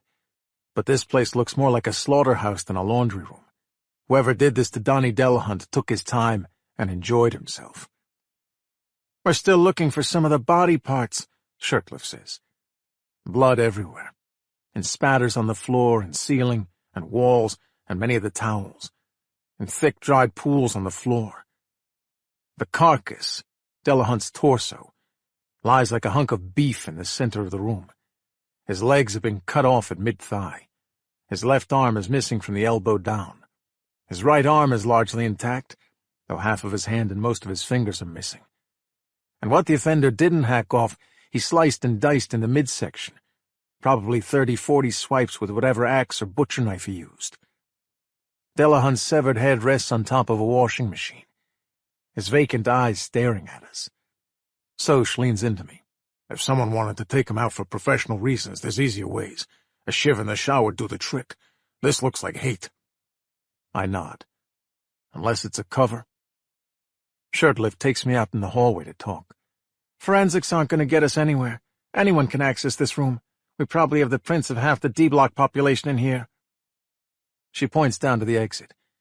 Guard at the desk said he didn't hear anything. When those washing machines are running, they make a lot of white noise. You believe him? She makes a face, shrugs it off. My problem is the rear exit door. Day-room video doesn't catch anyone going into this hallway who didn't come back out, besides Delahunt, obviously. So whoever did this, I say, came through the rear exit door. Gotta be. Inmates don't use that door. It's only there for the fire code, and guards only use it to step out for smoke breaks. She opens her notepad. But that door was last opened at 6:32 p.m. last night, and that was 2 hours before Delahunt took that elbow to the face and got sent to the laundry, and nobody left again through it. The guard watching the door would have the opportunity, I say. He wouldn't need the door. Yeah, but he'd be covered in blood, Shirtliff says. You saw the scene, and his uniform is pristine. It'd be too obvious anyway. He'd know that he'd be suspect number one. Okay. So that exit door, I say. You said it last opened at 6:32 p.m.? Right. Who used the door at 6:32 p.m. last night? Some guard name of Cunningham, she says, checking a notepad. I interviewed him. He's assigned to D block, but we have him on video. He leaves the day room and walks into the hallway where the video loses him. But the keycard record shows him going out that door at 6:27 p.m., then coming back in at 6:32 p.m. after finishing a cigarette. Then he's back in the day room. So he's not the offender. Well, he didn't do Delahunt, no. He was in Central Security when that kid G-Wright hit Delahunt in the face, and he was there for everything afterward. I look around, take it all in. You think he left the door open? I do, she says. There'd be no record of it. The only record is the card swipe. You come back in at 6:32 p.m. and stick a wedge in that door, it stays open without any record of it remaining open. Another guard could come in from outside and wouldn't need to swipe it with his card. He could come in from the outside, I say, kill Delahunt, and sneak back out. No record of his coming or going. Exactly, she says. But the CO manning the door would see it. He sure would. He says it wasn't open. He says he'd never allow that. Well, what's he gonna say? Yeah, I left it ajar so someone could sneak in and kill Delahunt? He'll never come off that story if he wants to keep his job and avoid trading his CO uniform for a prison jumpsuit. Yeah. You'll need more before you could sweat him. The rest of the team shuffles out of the room, probably trying to hold in their breakfasts. You never get used to seeing carnage like that. Ellie, I don't think this was random, I say. Delahunt was part of a pedophile ring. Someone wanted him dead before he could give up his buddies. And you're thinking Jericho Hooper, she says. He used a low-level nation kid and a jail guard he compromised. That's the thinking. Hard to imagine this was a coincidence. But why would Jericho Hooper want Delahunt dead? Unless Jericho was Delahunt's partner. Unless Jericho is Humbert.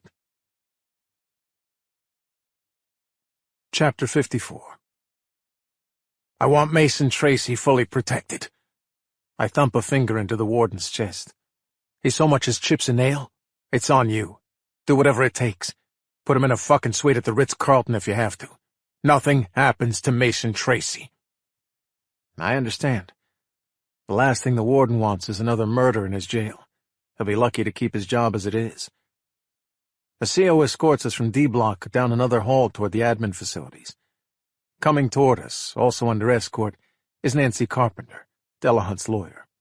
She looks ready for court in a crisp gray suit, hair pulled back, leather briefcase. Detective, she says to me. You've seen him? What's left of him, yes. I don't recommend it. Her eyebrows rise. Well, duty calls. What duty is that exactly? I say. He's dead. He won't be needing your representation at this point. The family's asked me to look into this, she says simply enough. My guess is she's thinking of a lawsuit for wrongful death. She's a criminal defense lawyer, but she can pawn it off to one of those ambulance chasers and get a finder's fee. A third of the recovery. Hey, I hear you also represented that Russian dissident guy. Baraz something. Baranov. Dmitry Baranov, yes, I did. That's 2 pedophiles, I say. And 2 pedophiles dead. Quite a coincidence. She gives me an expression like she doesn't have time for this. Dmitry Baranov was only a pedophile if you believe Vladimir Putin's government. Or the charges filed here in Chicago, I say. If that's all, Detective? I step in front of her. That's not all. Della Hunt had a partner. I know it, you know it. Maybe it was Baranoff, maybe it was someone else. It was probably 10 someone else's. I want to stop them. If they're still out there, then more girls are in danger. You're assuming a lot, Detective. You're assuming my client had partners. You're assuming he told me about them. And you're assuming that, if he did tell me, I would tell you. Even if your first two assumptions are right, your last one most certainly is not. You have no reason to protect them any— There's something called the attorney-client privilege, she says, and it survives the death of the client. I don't get to pick and choose when I honor it. Even if other girls die, I say. You're willing to have that on your conscience. Her eyes go cold, her jaw set. She steps around me, but I move and block her. Billy, come on, Soch says to me. But when he reaches for my arm, I knock his hand away. There could be a girl right now, the next victim, already hidden away somewhere, or about to be taken off the street. You can stop that, Nancy, right now. Just give me a name. She looks up at me, her face hard as stone, a sheen across her eyes. Get out of my way, she hisses. This is life or death, I say. Give me a— No. She tries to brush past me. I grab her arm. Really? She shouts. I'm being falsely imprisoned by a police officer? Sosha puts his hands on my shoulders. You're choosing a dead client over innocent girls? I say to Nancy. How do you sleep at night? How the fuck do you look at yourself in the mirror? Let go of me right now, she says, or I'll haul you in on a Section 1983 lawsuit before you can say police brutality. Right, 'cause it's all about money for you. You don't care how many innocent victims will suffer or die, as long as your clients pay, right? Oh, and you have the right to judge. She squares off on me. You put your hands on my client and threaten him with violence if he doesn't give you a name. Now you do the same thing to his lawyer. They give you medals, Harney, when they should pull your damn badge. Let's go, Billy. This isn't worth it. Sosha pulls me away. This is on you, counselor, I shout. Another girl dies, it's on you! Chapter 55. The monster has wings. The monster hovers over her bed, his long, spiky tongue lashing out, his eyes on fire. The monster is a serpent, crawling into her bed, wrapping his torso around her neck, slowly compressing her throat, depriving her of oxygen, while his face moves close to hers, his beady eyes on hers, his rancid breath as his mouth opens and snaps shut. Veronica gasps for air, her eyes popping open. She props herself up on her elbows on the bed. He was sleeping. It was just a dream. Her mouth so dry, her tongue so heavy.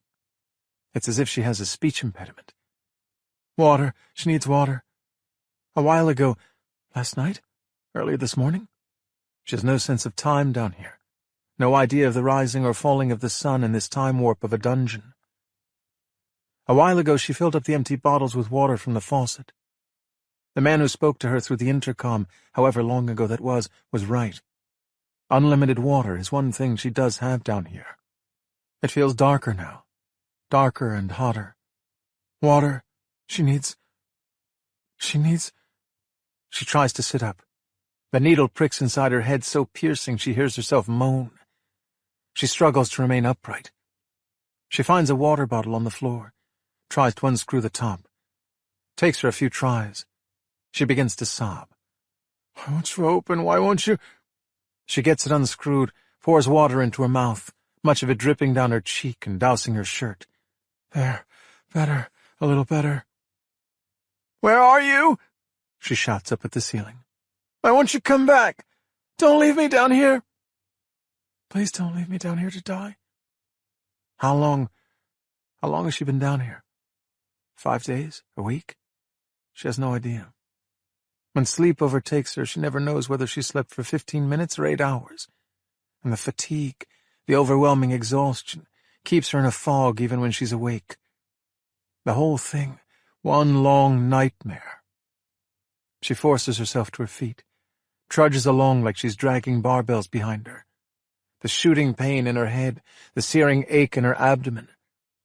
She makes it into the bathroom, to the pedestal sink and mirror, puts her hands on the sink to brace herself, looks at herself in the mirror. She looks like she's already dead. "Let me out!" she cries. She pounds on the sink. "Let me out of here!" She pounds again and again, losing control, screaming and crying and shouting until she loses her balance and falls to the bathroom's tile floor. She lashes out with her foot, kicking at the metal leg of the sink, kicking and kicking and kicking, her head exploding with each thrust, kicking and kicking and kicking until her foot screams out in pain, kicking and kicking and kicking until her leg feels like it's on fire, kicking and kicking and kicking until the sink's leg gives way, snapping out from under the basin. The sink buckles forward. A crack ripples across the wall. She freezes, waits, rests, gives herself time to regain her strength, time for the screaming inside her head to subside, just for a while. Then she starts kicking the sink's other leg. Chapter 56. "He's not safe," I say to the prosecutor, Pete Parsons, back at SOS. "What do you want from me?" says Pete. "I'm not a warden." "No, you're a lawyer. Figure it out." Pete falls into his chair. They don't give the ASAs much of a space here in SOS, just a small office that barely holds a desk and file cabinet. "You want me to transfer him out of Dunham? I could try to do that." "I want you to spring him," I say, "and put him in WITSEC." He looks at me like I just told him I'm wearing edible underwear. "WITSEC? We don't give witness security to people who don't cooperate." "We do now," I say. "No, actually we don't. I'll check again, but I don't remember anything in the regulations about hotshot cops getting whatever they want." "This kid," I shake my head. "This kid is the ticket to taking down the biggest gang lord we've had in Chicago." "I know what this kid represents, Billy." He reaches into his drawer and pulls out a tin of Skoal, pinches some tobacco and throws it into his cheek. "You're a dipper?" I say. "Didn't know that." "Closet dipper," he says. "Well, we're pretty much in a closet." "Quit smoking a year ago," he says. "It's a bitch. Once in a while I get weak, like when I'm feeling a lot of stress because some cop thinks I'm personally responsible for the safety of an inmate in the county jail." He finds an empty Starbucks cup and spits a stream of tobacco juice into it. "Look," I say, "can we get creative? Can we say we're hoping for his cooperation, and we have to show him he's safe to ensure that cooperation?" Pete, the bulge in the side of his cheek, looks calmer now with the nicotine flowing through him. "I'll try," he says. "But listen, Billy, it's Friday afternoon, and Mason's bond revisit is Monday morning. If the judge decides to bond him out, and I think she will—" "That's what you really think?" "Yeah. Kid has no record. He's charged with a paper crime. There's no particular reason to think he's a flight risk. The judge can give us a gift for a few days, but she's gonna spring him. And here's the thing," he goes on. "If she lets him out, we have no authority over him. We could offer protective custody, but he doesn't have to take it. But if I can build up my case some more," I say, "the judge might hold him. And then we could do what I'm saying." Pete smirks. "Ifs and buts, and if the queen had nuts, she'd be king." "Give it the old college try, Peter." "Only my mother calls me Peter." He leans forward. "I'll see what I can do," he says. "And you better get a lot more than you currently have on young Mason between now and Monday morning." I knock on his office door. That assumes he survives until Monday. Chapter 57. "Okay," I say once my team is in the conference room. "The judge is revisiting bond on Jericho Hooper and Mason Tracy on Monday morning, which, today being Friday, gives us the rest of the afternoon and the weekend to make a stronger case against them. I don't want them out. Jericho gets out, he'll ghost us. Mason gets out, they'll whack him." I nod to Marcia Flager. "Still can't penetrate Mason's phone or computer," she says. "We brought in the FBI to help. So far, no luck. We still have our undercover who delivered the drug money to the banks." "But he's only one of many," I say. "The amount our UC alone can testify to laundering isn't enough to get more than maybe a Class 3 felony. Jericho wouldn't serve much time at all, even with the record he already has. And the other Confederates we think he used to launder his cash? Matt, we getting anywhere on that?"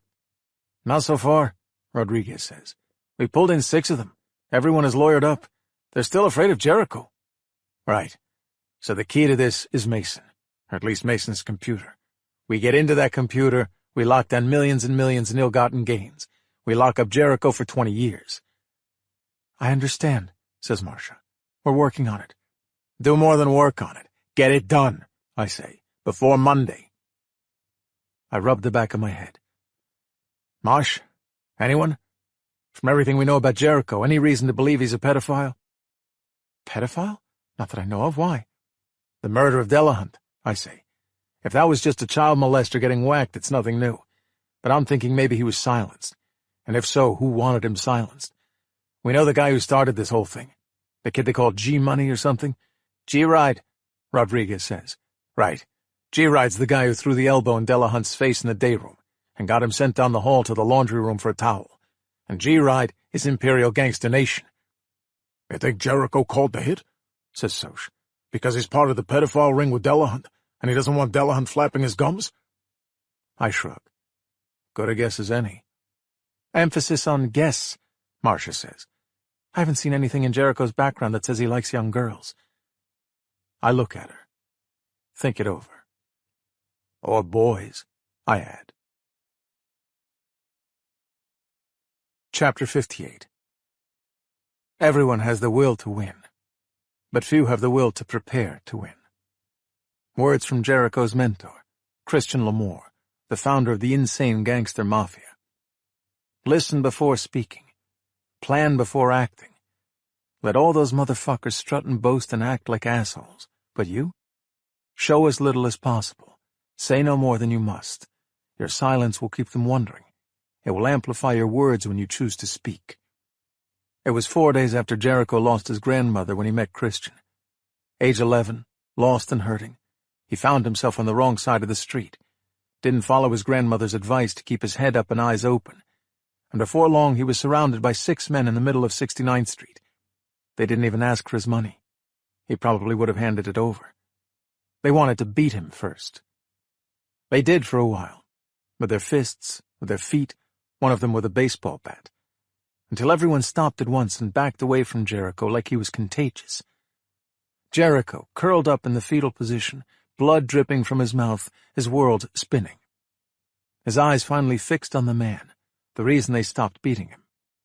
Probably no more than 20 years old himself, with dreadlocks to his shoulders, a plain white t-shirt stretched over his wide chest, hardly containing his massive biceps. Boy just lost his grandmother, the man said. Give him back his money and help him up. 2 of the punks who jumped him helped him to his feet, handed him his cash, wadded up. Now give him your money, too, the man said. Christian took Jericho to his house on Paulina, cleaned him up, fed him, and drove him home. Told Jericho that if he wanted, he'd come see him tomorrow. Christian didn't let on back then that he already knew all about Jericho. Actually, he never admitted that, but Jericho figured it out later, after he was fully recruited into the gangster mafia, after years of watching how Christian operated. Yeah, in hindsight, Jericho realized Christian probably orchestrated that entire event so he could come to Jericho's rescue. Christian kept a very close eye on the neighborhood. He knew Jericho was a straight-A student, that he could fight when necessary but never provoked it, that he stood by his grandmother's side, waiting on her hand and foot, even skipping school sometimes, while cancer slowly ravaged her body. And he knew that, with his grandmother dead and his mother a crack addict, Jericho was, for all intents and purposes, now an orphan. Christian wanted boys like Jericho. Monday, Jericho thinks. Monday, I'm getting out of here. A-Block is noisy right now. The inmates restless during lockdown. The guards shouting back at them, warning them not to make a mess of their lunches. Don't give the mice and roaches another reason to visit their cells. This entire jail isn't yet 3 years old, and already these cells feel like they've received a lifetime's worth of abuse. Blood and urine and fecal stains scrubbed but not entirely removed. Pockmarked walls, a floor with visible cracks, the toilets barely functional. The din of the complaints and threats makes it harder for Jericho to hear the key inserted into his cell door. He raises his head off his bed as he hears the first set of doors slide open. Then the second. He nods to CO Corey Hepner. "Good news, bad news," Corey says. "Good news, everything went as planned." "So I heard." The word around A block, passed down from cell to cell, is that the reason for the lockdown is that a new inmate, a pedophile in D block, was found chopped into 100 pieces. "G-Ride's keeping his powder dry," Corey says. "Mostly people figure this was just a chomo getting his due. The cops are still asking a lot of questions, but G-Ride's cool. He won't say a word." "And what about you, Corey?" "Me? I'd already left for the night. My shift was long over." Corey tries to smile, to show what a tough guy he is, how cool he's operating. But Jericho knows better. Corey's nervous. They're going to sweat the corrections officers hard. Who else could have killed Delahunt? Jericho will need to do something about that. "The bad news," says Corey. "Mason got isolated. They put him up on level 3 of D block. Food will be brought to his cell. No yard time. He can't leave the cell." Jericho sits up on the bed. That's not bad news. It's not bad? It's not news. It was an obvious result. We've rattled their cages. We got to someone in protective custody, and Mason is the prize jewel right now. They'll do anything to keep him safe. Okay. Corey doesn't really understand the long game here. That's fine. He doesn't need to. Don't tell him any more than he needs to know. "But you can't get to him now," says Corey. Jericho stands up. Corey takes a step back. That's good to see. Good to see Corey still fears him. "Sure I can," says Jericho, placing a hand on Corey's shoulder. "Because I have you." Chapter 59. Don't stop, don't stop, don't stop, no matter how much it hurts. Ignore the pain, keep going, this is your only chance. You don't want to die, do you? So keep going, keep going. Veronica, lying on the bathroom floor in her dungeon, exhausted and depleted beyond any definition of those words. The stabbing pain in her abdomen, the needle pricks inside her head intensifying with each thrust of her leg. But she can't stop. The second leg of the sink, more stubborn than the first leg she kicked out, is finally starting to give. She takes deep breaths, ignoring the nausea, ignoring the intense thirst. The sink has buckled forward slightly, causing a rip along the wall. "Keep going," she orders herself. She kicks and kicks and kicks at that second leg, kicks and kicks and kicks. The sink jerks slightly downward. The rip along the wall grows wider and deeper. No, she can't. She has to stop. So tired. She has to stop. She can't. She lets out a primal scream and kicks with everything she has left. The second leg flies out, clanging against the shower door. The sink drops down a good inch or two, an audible rip across the wall. Veronica pushes herself backward on the tile to avoid the sink's fall. It doesn't fall. She gets to her feet using the wall for support, her legs quivering, her head screaming. She walks over and places her hands flat on the edge of the sink's basin. Pushes down with all she has left, leaning on it with her body weight. It starts to give, crackling and snapping behind the walls. She lets her feet leave the floor, suspended in the air while her chest and elbows press down on the front of the sink's basin, allowing every ounce of her body weight to do the work. Her legs dangling, she hears groans and pops and waits. Getting there. Not enough force. She puts her back to the pedestal sink, puts her hands on the ceramic basin, and jumps up and lands her butt hard on the basin. A loud snap. Large chunks of plaster fly from the wall as the sink rips away, tumbling forward and downward, crashing to the floor, smashing the tile in the process. A stream of water shoots upward. The mirror on the wall above the sink slides straight down and shatters into pieces on the floor. Veronica finds the water valve on the wall and twists it off. The stream of water shuts down with a loud cough. She steps back and takes a look. The wall is now giving her a devious smile, a wide but narrow and jagged horizontal hole where the pedestal sink had once been attached to the wall. Maybe 3 feet wide, probably no more than a foot in height. She doesn't have the strength to smile back. She carefully steps toward the hole, around the large shards of glass, around the naked plumbing protruding from the wall. She squats down, looks inside the hole.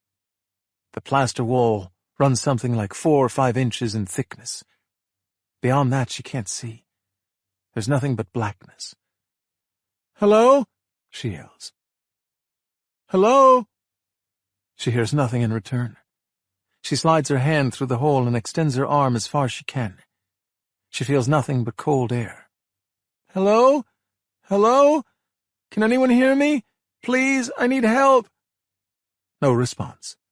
She grips the jagged edges of the hole in the wall and tugs.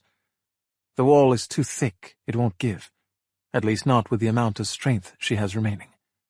She steps back, looks around, thinks, or at least tries to think with the pain in her head, like cymbals clashing together over and over. She picks up the metal leg and stabs it against the plaster wall. Chapter 60. Paddy Harney paces the hospital room. The pimp she arrested, the idiot who shot himself while jumping out the window, Remy, sits upright in the hospital bed, his arm in a sling. On Remy's lap, his cell phone, waiting for the call from the Russians for their Friday night date with Sonia. The phone buzzes. Paddy and her partner, Mickey Stanton, snap to attention. "Answer it," says Paddy. He does. "Yeah, go," he says. His eyes light up and he nods to Paddy.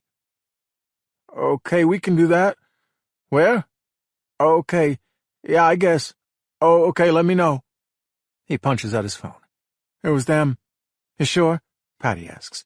"It was the Russians?" "It was them. They want Sonia again tonight." Paddy feels an adrenaline kick. "Where? What time?" 7 o'clock, he says. "That's 3 hours from now." "But he wasn't sure where yet," he says. "He didn't say where?" says Mickey. "He said he'd call with the location an hour before." Stanton shoots a glance at Paddy and mouths the word, "fuck." That is not good news. They need time to set up on these guys. There's a house on the north side of the city that Sonia showed them last night, a place where she and Remy met the Russian goons a couple of times. They've had eyes on that house ever since, but nobody's shown up. That house is owned by a man named Yurek Svoboda, a naturalized citizen originally from Russia.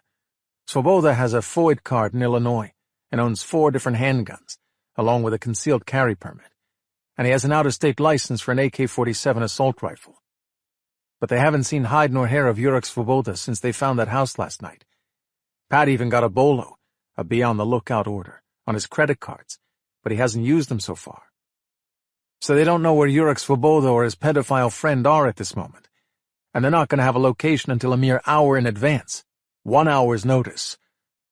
Stanton leans into her. "This just got 20 times harder," he says. Chapter 61. "Okay," I say to my team. "Next up is Henry Arcola. We have a few more days before his bond hearing, when he'll be lawyered up to the hilt. Are we getting anywhere on the financial stuff?" Marcia Flaker flips open another file. "We got diddly squat from his home, but the office search yielded some fruit. It's obvious now that Henry Arcola was running a Ponzi scheme. He had a commercial factory company that supposedly was buying receivables from third-party—" Time out, time out. I raise my hand.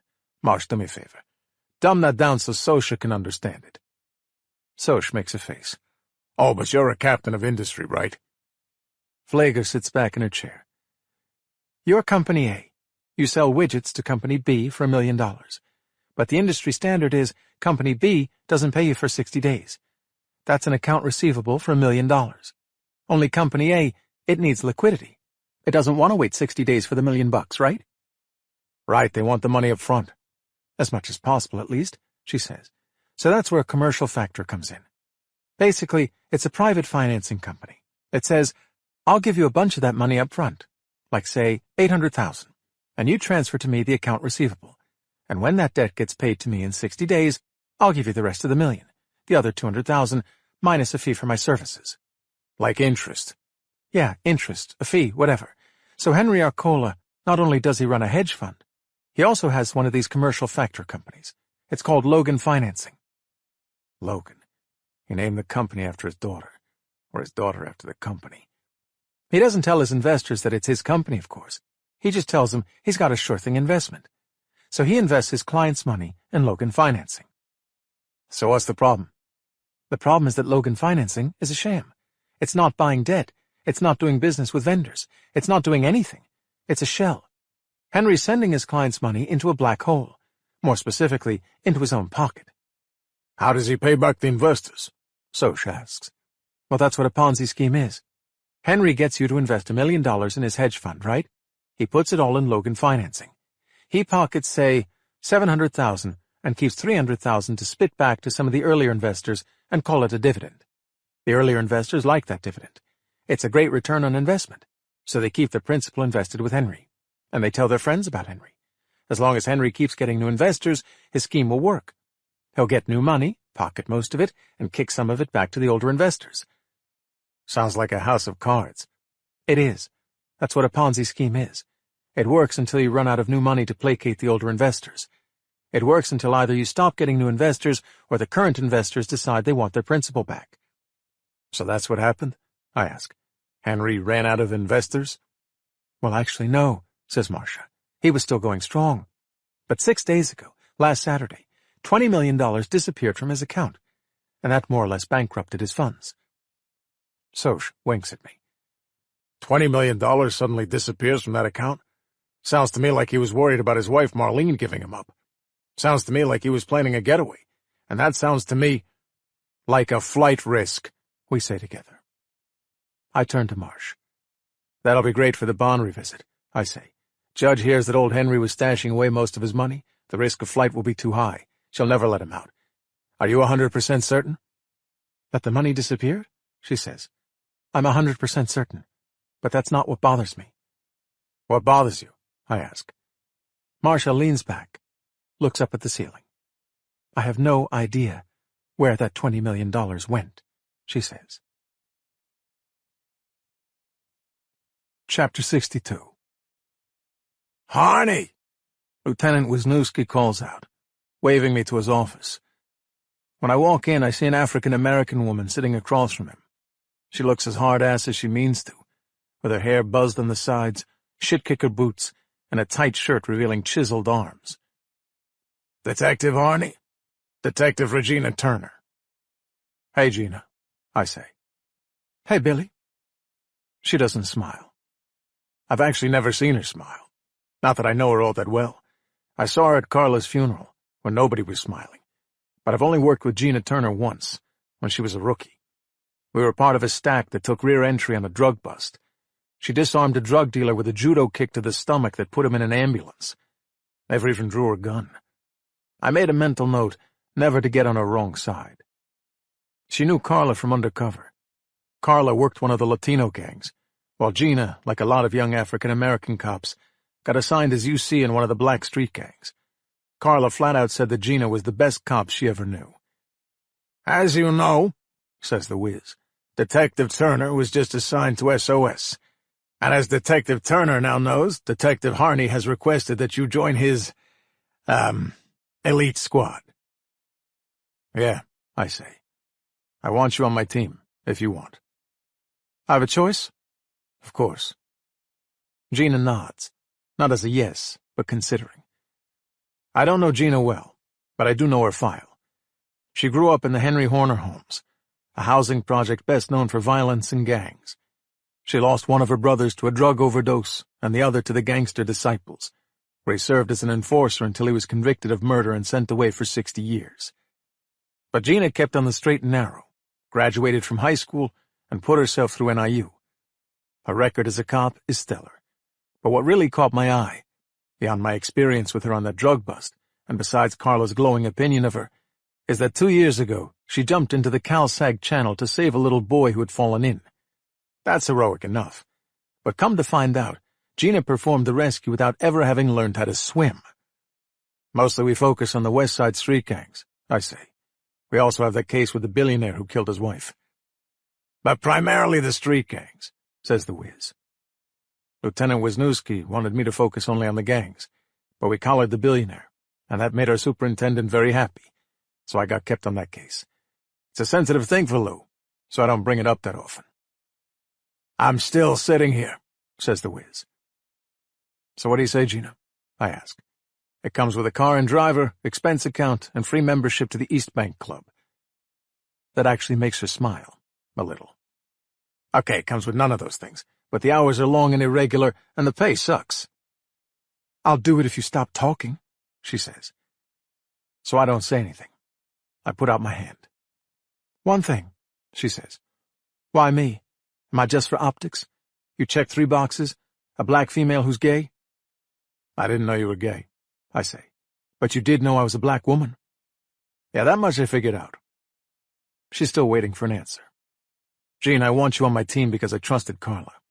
And Carla said you're the best cop she knows. Funny. She stands up and shakes my hand. She told me the same thing about you. Chapter 63. I've just finished introducing Gina Turner to my team when my phone buzzes. I recognize the caller ID this time. The Terre Haute area code. My father. Apparently he's done with the prison phone altogether. But how the hell does a federal inmate have access to a cell phone? The Billy Goat? He says to me when I answer. You fucking kidding me? That stupid YouTube video. I'm never living that down. Even inmates in a maximum security federal penitentiary in Indiana are watching it. What the fuck you doing, boy? Prancing around like that.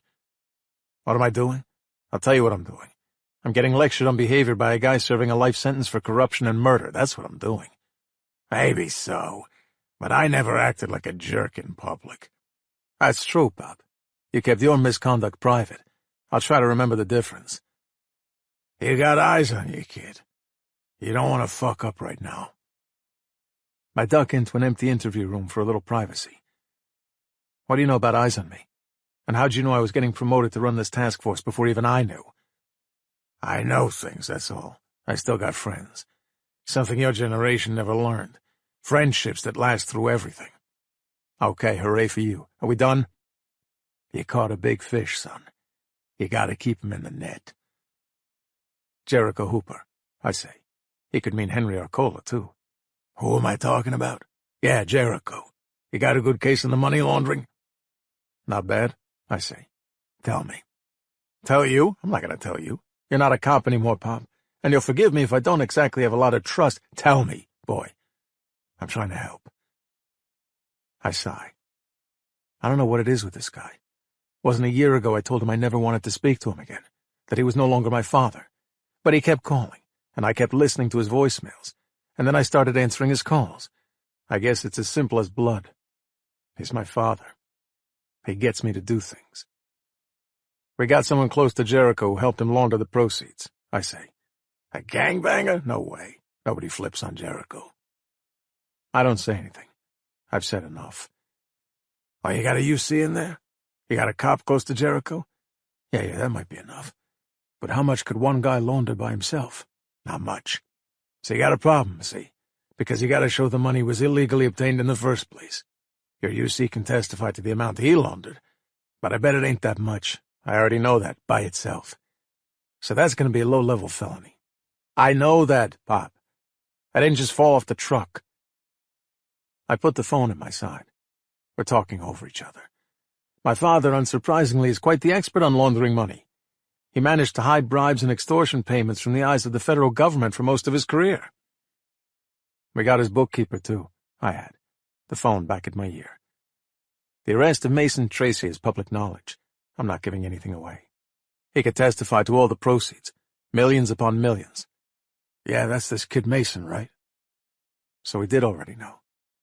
Those must be pretty well-informed friends he has. Mason won't flip on Jericho, he says. He seems pretty eager.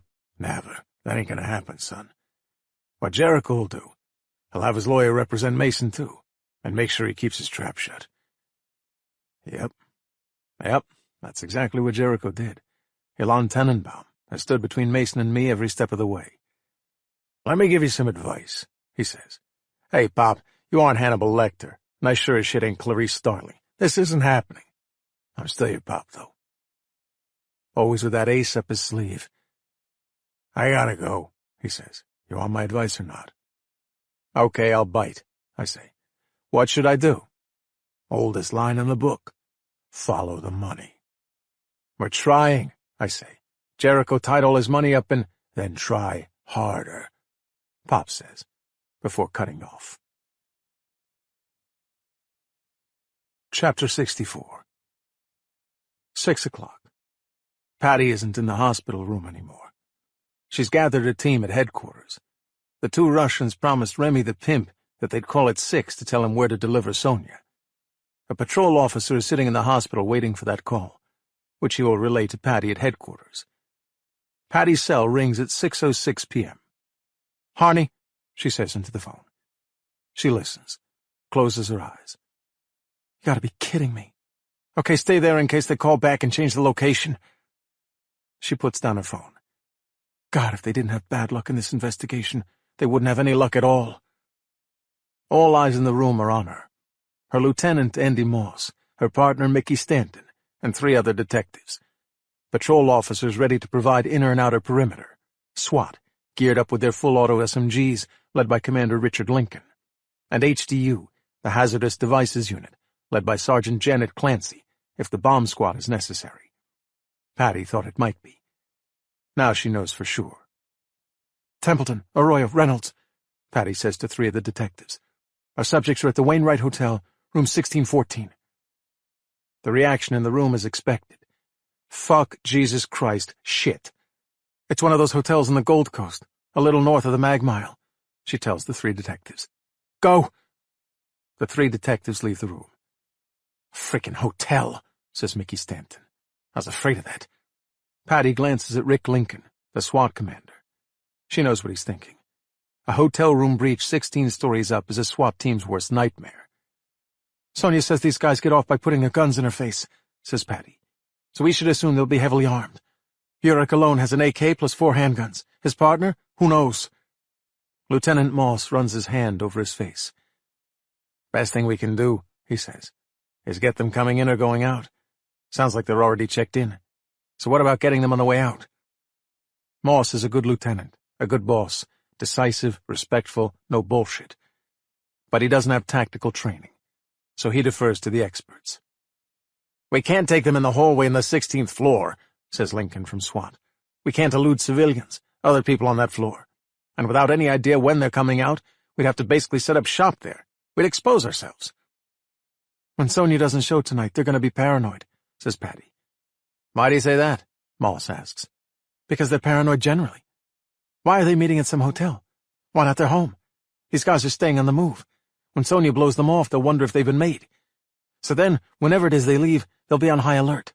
If we try to take them in the lobby at that point, whenever it is, later tonight, tomorrow morning, we could end up banging it out in front of 20 civilians." Lincoln nods in agreement. "Not feasible. Plus then they control the timing. We want to control the timing."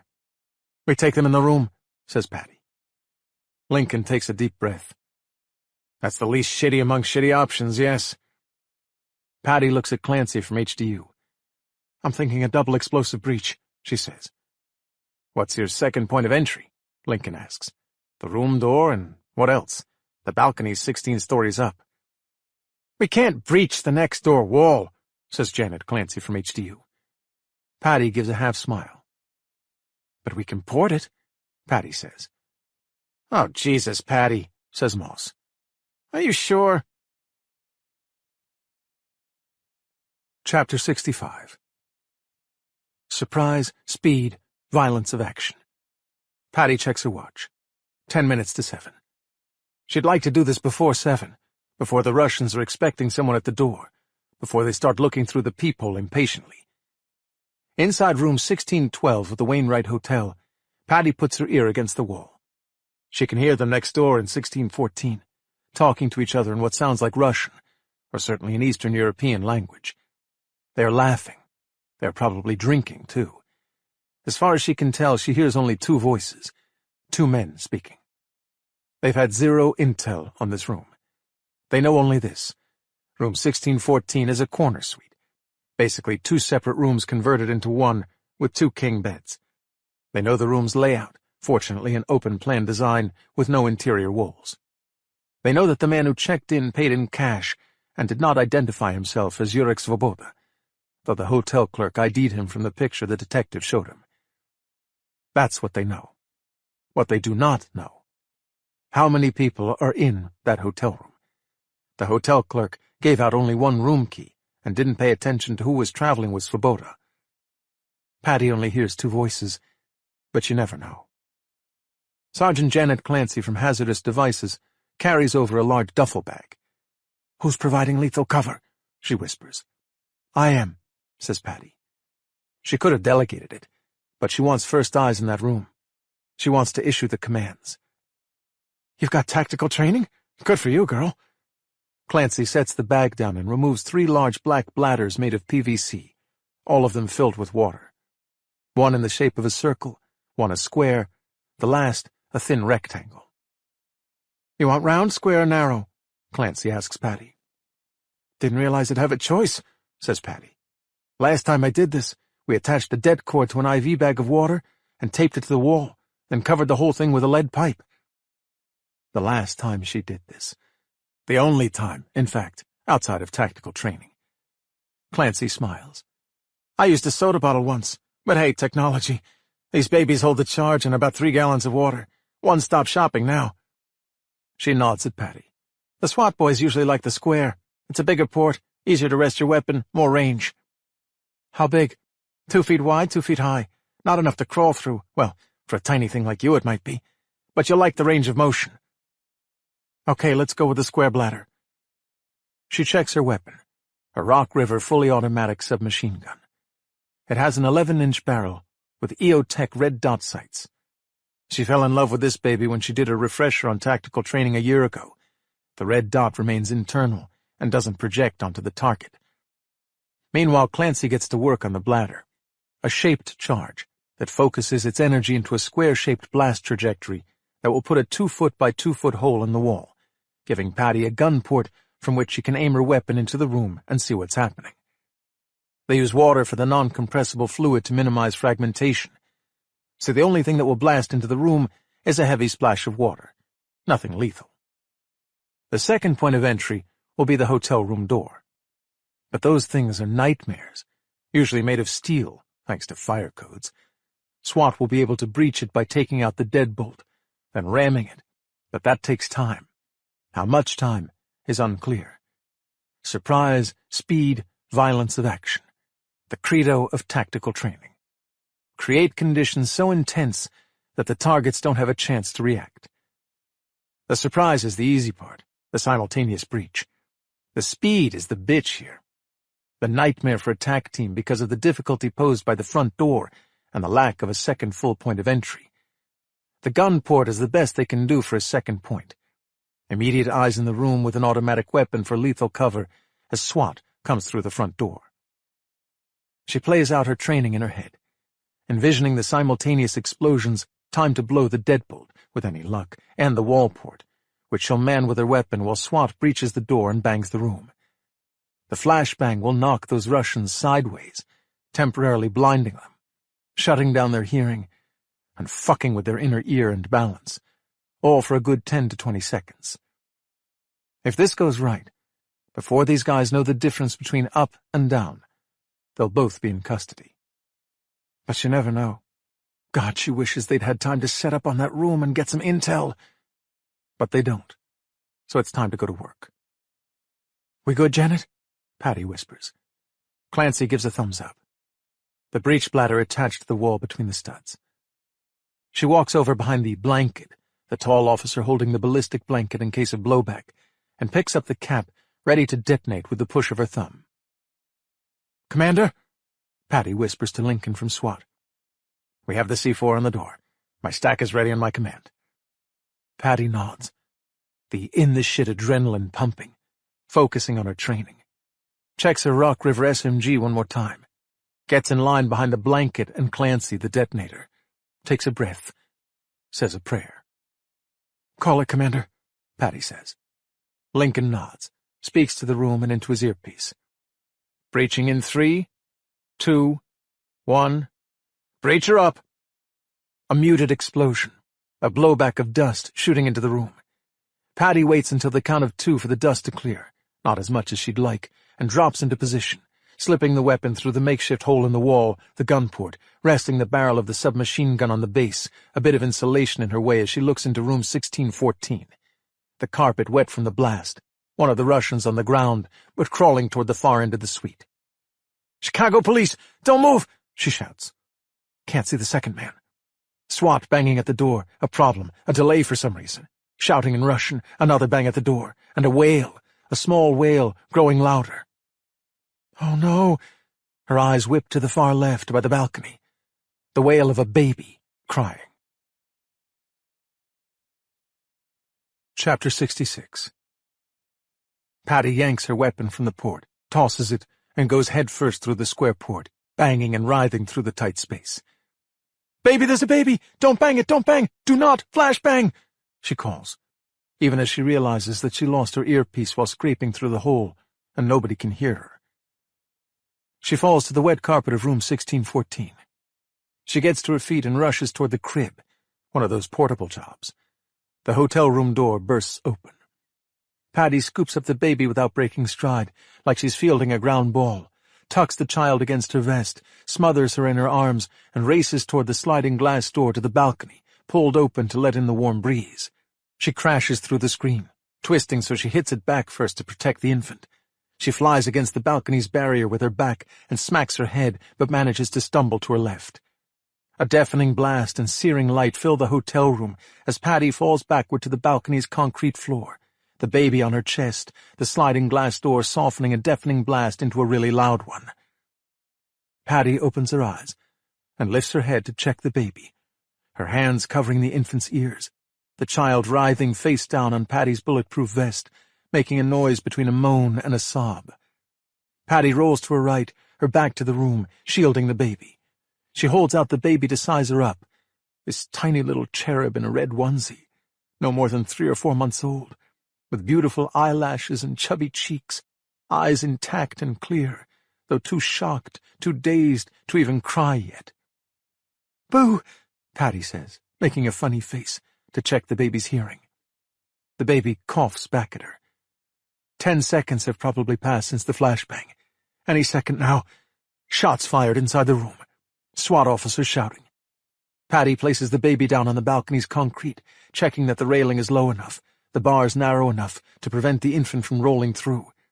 She removes her bulletproof vest and drapes it over the child, fully enclosing her, propping it slightly so the infant won't suffocate. More shots fired inside. She draws her sidearm and crawls toward the open space by the sliding glass door, the screen having come completely off its tracks. Her back screams in pain, her head spins, but she crawls toward the open space and does a quick appraisal. 1 man on the carpet, same man she saw before, only this time with a wound to his torso, a handgun falling from his fingers. A SWAT officer kicks it away and puts a knee on the man as the other officers shuffle toward a door at the back of the suite, the bathroom. "Hostage! Hostage!" The SWAT members backpedal. The other Russian man emerges from the bathroom, holding a gun to the head of a young woman, the baby's mother, presumably, shouting at the SWAT officers in his native tongue. He must have been in the bathroom with the mother, so the flashbang had no effect on either of them. Patty holds completely still, her body flat on the balcony, her arms and firearm extended into the room. The man inches himself and the woman forward, the SWAT officers shuffling backward, their rifles taking deadly aim. A symphony of urgent voices. "Don't move! Drop the gun! Don't move!" The Russian isn't talking anymore, but he's still moving forward, as if planning an exit from this room. That's not going to happen. SWAT will give him a little leeway, but only because they want him out in the open, far from any cover that the bathroom could provide. The woman, grimacing and crying, can hardly keep her legs. The man has to struggle to keep her going, keep the gun pressed against her temple. "Don't move! Drop the gun! Don't move! Drop the gun!" By now the Russian and the girl have begun a slow turn toward the front door, which they will never reach. One of the 6 SWAT officers covering the man drops to a knee, indicating that the moving part of this ordeal is ended. The man is not going any further. Patty wishes she had her earpiece, but the SWAT guys are facing her, and the Russian has his back to her.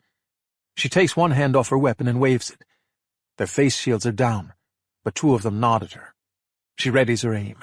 The SWAT officers stop yelling. They subtly reposition themselves out of the line of fire without tipping off the Russian. For a strange moment, It is all quiet. "Hey!" Patty shouts. Instinctively, the man turns toward her voice, the weapon moving off the young woman's head, just as Patty fires one round into the back of the man's thigh. He arches backward, his right hand immediately reaching for his hamstring, the gun falling from his hand. He trips over himself, falling to the carpet, now unarmed. SWAT officers kick away the gun and pounce on him and whisk the woman from the scene faster than you can say, "Mission accomplished." Patty holsters her sidearm and rushes over to the child, lifting the bulletproof vest off her and picking her up. She looks more dazed than anything else, with those wondrous eyes. Won't be long before she's wailing again. "Let's get you out of here, sweet girl," she says. "Let's get you back to Mommy." "Mama," she gurgles. Hearing intact, thank God. That flashbang could have blown out her eardrum. She finds the first detective she sees, Templeton, and hands him the baby. "Get her to the ER just in case," she says. "Take the mother, too." Her heart breaks for an instant. The thought of that little girl and her mother, probably not 20 years old from the looks of her, who undoubtedly was not with these men of her own free will. Later. She isn't done here. She wants a word with the Russians first. Chapter 67. The Russian whom Patty shot is howling in pain, as SWAT officers wrap his thigh to stop the bleeding until the paramedics come. He'll live. She can wait for him. The other one lies prone on his back, blood trickling from his mouth. Judging from the file photo, she thinks he must be Yurek Svoboda. The gunshot wound is to his stomach. One officer is monitoring pulse and airway, confirming the radial pulse aloud. Another officer has filled the wound with dressing and applies pressure to it, arms locked, his full body weight down on the wound. It's necessary to stop blood loss and help clots form, but it should hurt like hell, and Svoboda shows no indication of pain other than a slight grimace. That's not a good sign. Patty takes a knee near the man, opposite the officer monitoring his airway, who is talking to him gently. Svoboda is moaning, his eyes vacant and wandering, his head moving slightly from side to side. He takes quick breaths and forces words out of his mouth. "Book." "Yurek," Patty says. "Can you hear me? I'm Detective Harney." The officer giving aid shoots Patty a look, but ultimately he relents, closes his eyes and nods his head. They both know how this is going to end. "Book." "Yurek, what about a book?" "Book preschichiminya." Shoot. Russian, presumably, or some such language. "Yurek, did you kill Dmitry Baranov?" His eyes close. He grimaces, grunts in pain. Opens his eyes again, takes a couple of urgent, short breaths. He knows it, too. "Book, mialesiadi." Prayers. Maybe book means God in Russian, or something like that. "Tell me, Yurek," she says. "Did you kill Dmitry Baranov?" "Pulse is getting weak," says the SWAT officer. "What happened to the paramedics on call?" Patty leans in closer. "Did you, Yurek? Did you kill Dmitry Baranov?" Svoboda's head lolls to the left. His eyes focus on Patty. She draws closer still, her nose against his cold, rough cheek. "Yes," he whispers. "I kill him. And not just him. I kill—" "Paramedics are here!" the officer shouts, as the paramedics skip the other Russian with a leg wound and head towards Svoboda. "Who else, Yurek?" Patty asks. "Who else did you kill?" Saturday. Chapter 68. I leave SOS close to 2 in the morning, groggy from work, my head buzzing from trying to put so much information together.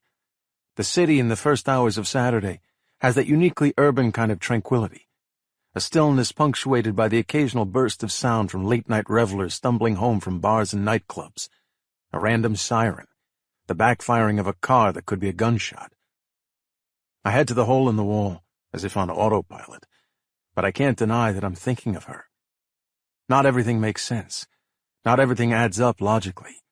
Some things we just do, or at least I do. The place is nearly dead when I show up. That's the funny thing about the hole. Weeknights, it's part of a lot of cops' routines. You do your shift, you hit the hole before you go home. Maybe you stay for an hour, maybe 6. Maybe you drink club soda, maybe you raise a few pints, maybe you throw back whiskey. It's understood as part of the day, but weekends are for the families or whatever else a cop has going on. "She don't work here no more," says Morty, wiping the counter. "Who?" "Yeah, right, who?" He slides a bourbon across the counter. "She's finishing up law school for the year, and then interning at some law firm or something for the summer." He looks at me. "You gonna pretend we don't both know who you came here to see?" "I don't know what—" I scratch my face. "You're talking about Mia?" He likes that, blurts out a chuckle. "Okay, tough guy. I mean, she seemed like a nice kid." He bursts out laughing, shakes his head. "I say something funny, Mort? What's your fucking problem?" "Nothing. No problem, hotshot." He flips the towel over his shoulder and heads into the back room. I lift a glass of bourbon, but drop it down without tasting it. Fuck, she quit, and didn't even mention it to me? I can't decide if the burn I'm feeling is anger at her or anger at myself. I mean, Christ, what's wrong with me? She doesn't owe me anything. She was a nice woman who did a good job of listening to the drunken idiots who plopped down in front of her. If I had a thing for her, that's my problem. She never gave me any indication that she returned the sentiment. Except, I thought she did. Okay, detective, time to put on your big boy pants. You're better off without her anyway. I slap down a 20 on the bar and scoot away. Turn for the door and see a familiar figure leaning against the jukebox, a crooked smile on her face, and those bluer-than-blue eyes. She looks different out of context, not wearing her standard bartender gear of the tied-off jersey and ball cap and ponytail. Her hair is pulled up, but strands of cinnamon curls fall just past her chin. A satin shirt and black stretch pants that she fills out quite nicely, thank you very little, like a successful lawyer, dressed down. And those eyes. "Leaving so soon?" she says. No, I was just heading for the John." "Bathroom's that way," she says. "First time here?" I was just gonna have one drink and take off."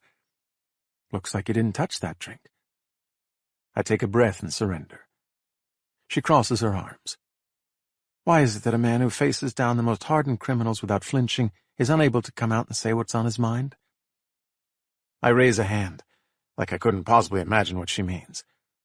This seasoned cop who faces down hardened criminals without flinching is suddenly finding the English language exceedingly difficult to navigate, and it's my mother tongue. "I seem like a nice kid?" she says. "Oh, I meant, you know." "No, I don't know." She eases over toward me, eyes down, about as slow a walk as she's capable of. Or maybe I'm just slowing it down in my head. There should be a movie soundtrack playing. Are we underwater? I mean, not a kid. I don't know your age. Still moving toward me, my heart slamming against my chest. "I figure you for maybe late 20s.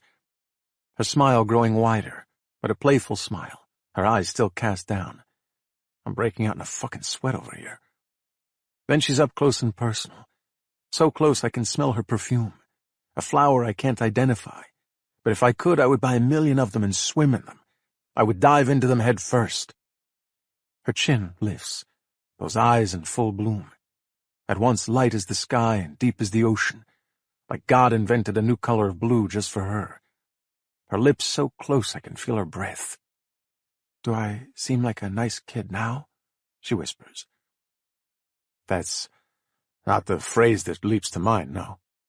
Breathe, Billy, breathe. My heart threatening cardiac arrest. Some other parts of my body waking up too. She puts her hand on my heart, feels it drumming. She takes my hand and puts it on her heart. It feels the same way, pounding against my palm. She leans into my ear. "Me too," she whispers. "We'll go slow." Slow is good," I say. She takes my hand and leads me out of the bar. Chapter 69. "Don't be afraid," I whisper, lying next to her, nose to nose. "Oh, but I am." "I promise I'll be gentle. I won't laugh." Her mouth curves, eyes narrow. "You can't promise something like that." "I don't have all night," I say. I haven't looked at a clock or my phone since we got to her place in Logan Square, but I'm not sure it's even technically night anymore. We sat down on her couch and opened a bottle of wine and started talking. Then sitting became lying down, face to face, still on the couch. I haven't so much as kissed her. It's a big step, I realize, I say. I don't think I'm ready. I try to parrot back what she said to me at the bar. Why is it that someone who plans on stepping up in court and doing combat with the biggest law firms in this city and taking on the biggest global corporate interests can't just... Okay, she says. Fine. Never mind, I say. Wait till you're ready. You have to want to do this, and for the right reasons. You'll know when the time is right. Shut up already, she says.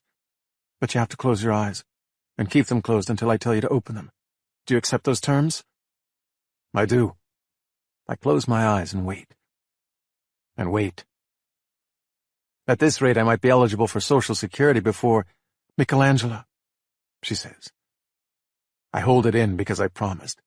You're trying not to laugh, she says. I shake my head, eyes still closed. You can open your eyes now. I put on my best poker face and open my eyes. Listen, I'm afraid we can't see each other anymore. I promised myself if I ever started dating again, I wouldn't get involved with someone named after a 14th century painter. Stop. A blush to her face, giving color to faint freckles across her nose that I hadn't noticed before tonight. And it's the 15th century for the record. I always thought of you as a Renaissance woman. Enough. Don't make me sorry I told you. I can't help it. You really painted me into a corner. I'm going to kick you out of my apartment. Okay, I say. So your parents were big fans of the painter or sculptor or whatever? My father was. He had big aspirations for me, apparently. And they thought I'd be a boy. Apparently my father didn't let my gender get in the way. He put an A on the end to make it feminine, and there you have it. Michelangelo. So what's your middle name? Don't have one. They figured the first name was long enough.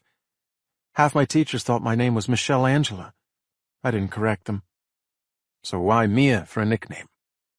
Oh, she rolls her eyes, which make them even bigger. When I was a kid, a toddler, I couldn't pronounce it. I'd say, Mia la la. They liked that. It became Mia. Okay, so that's your dark secret? Try having a name like Billy. There were always at least 2 other kids in the class with the same name. I'd have loved to have a unique name. I highly doubt you'd have preferred to be named Michelangelo. Especially now, I say. It would make it really awkward for us. She laughs, the Chardonnay on her breath.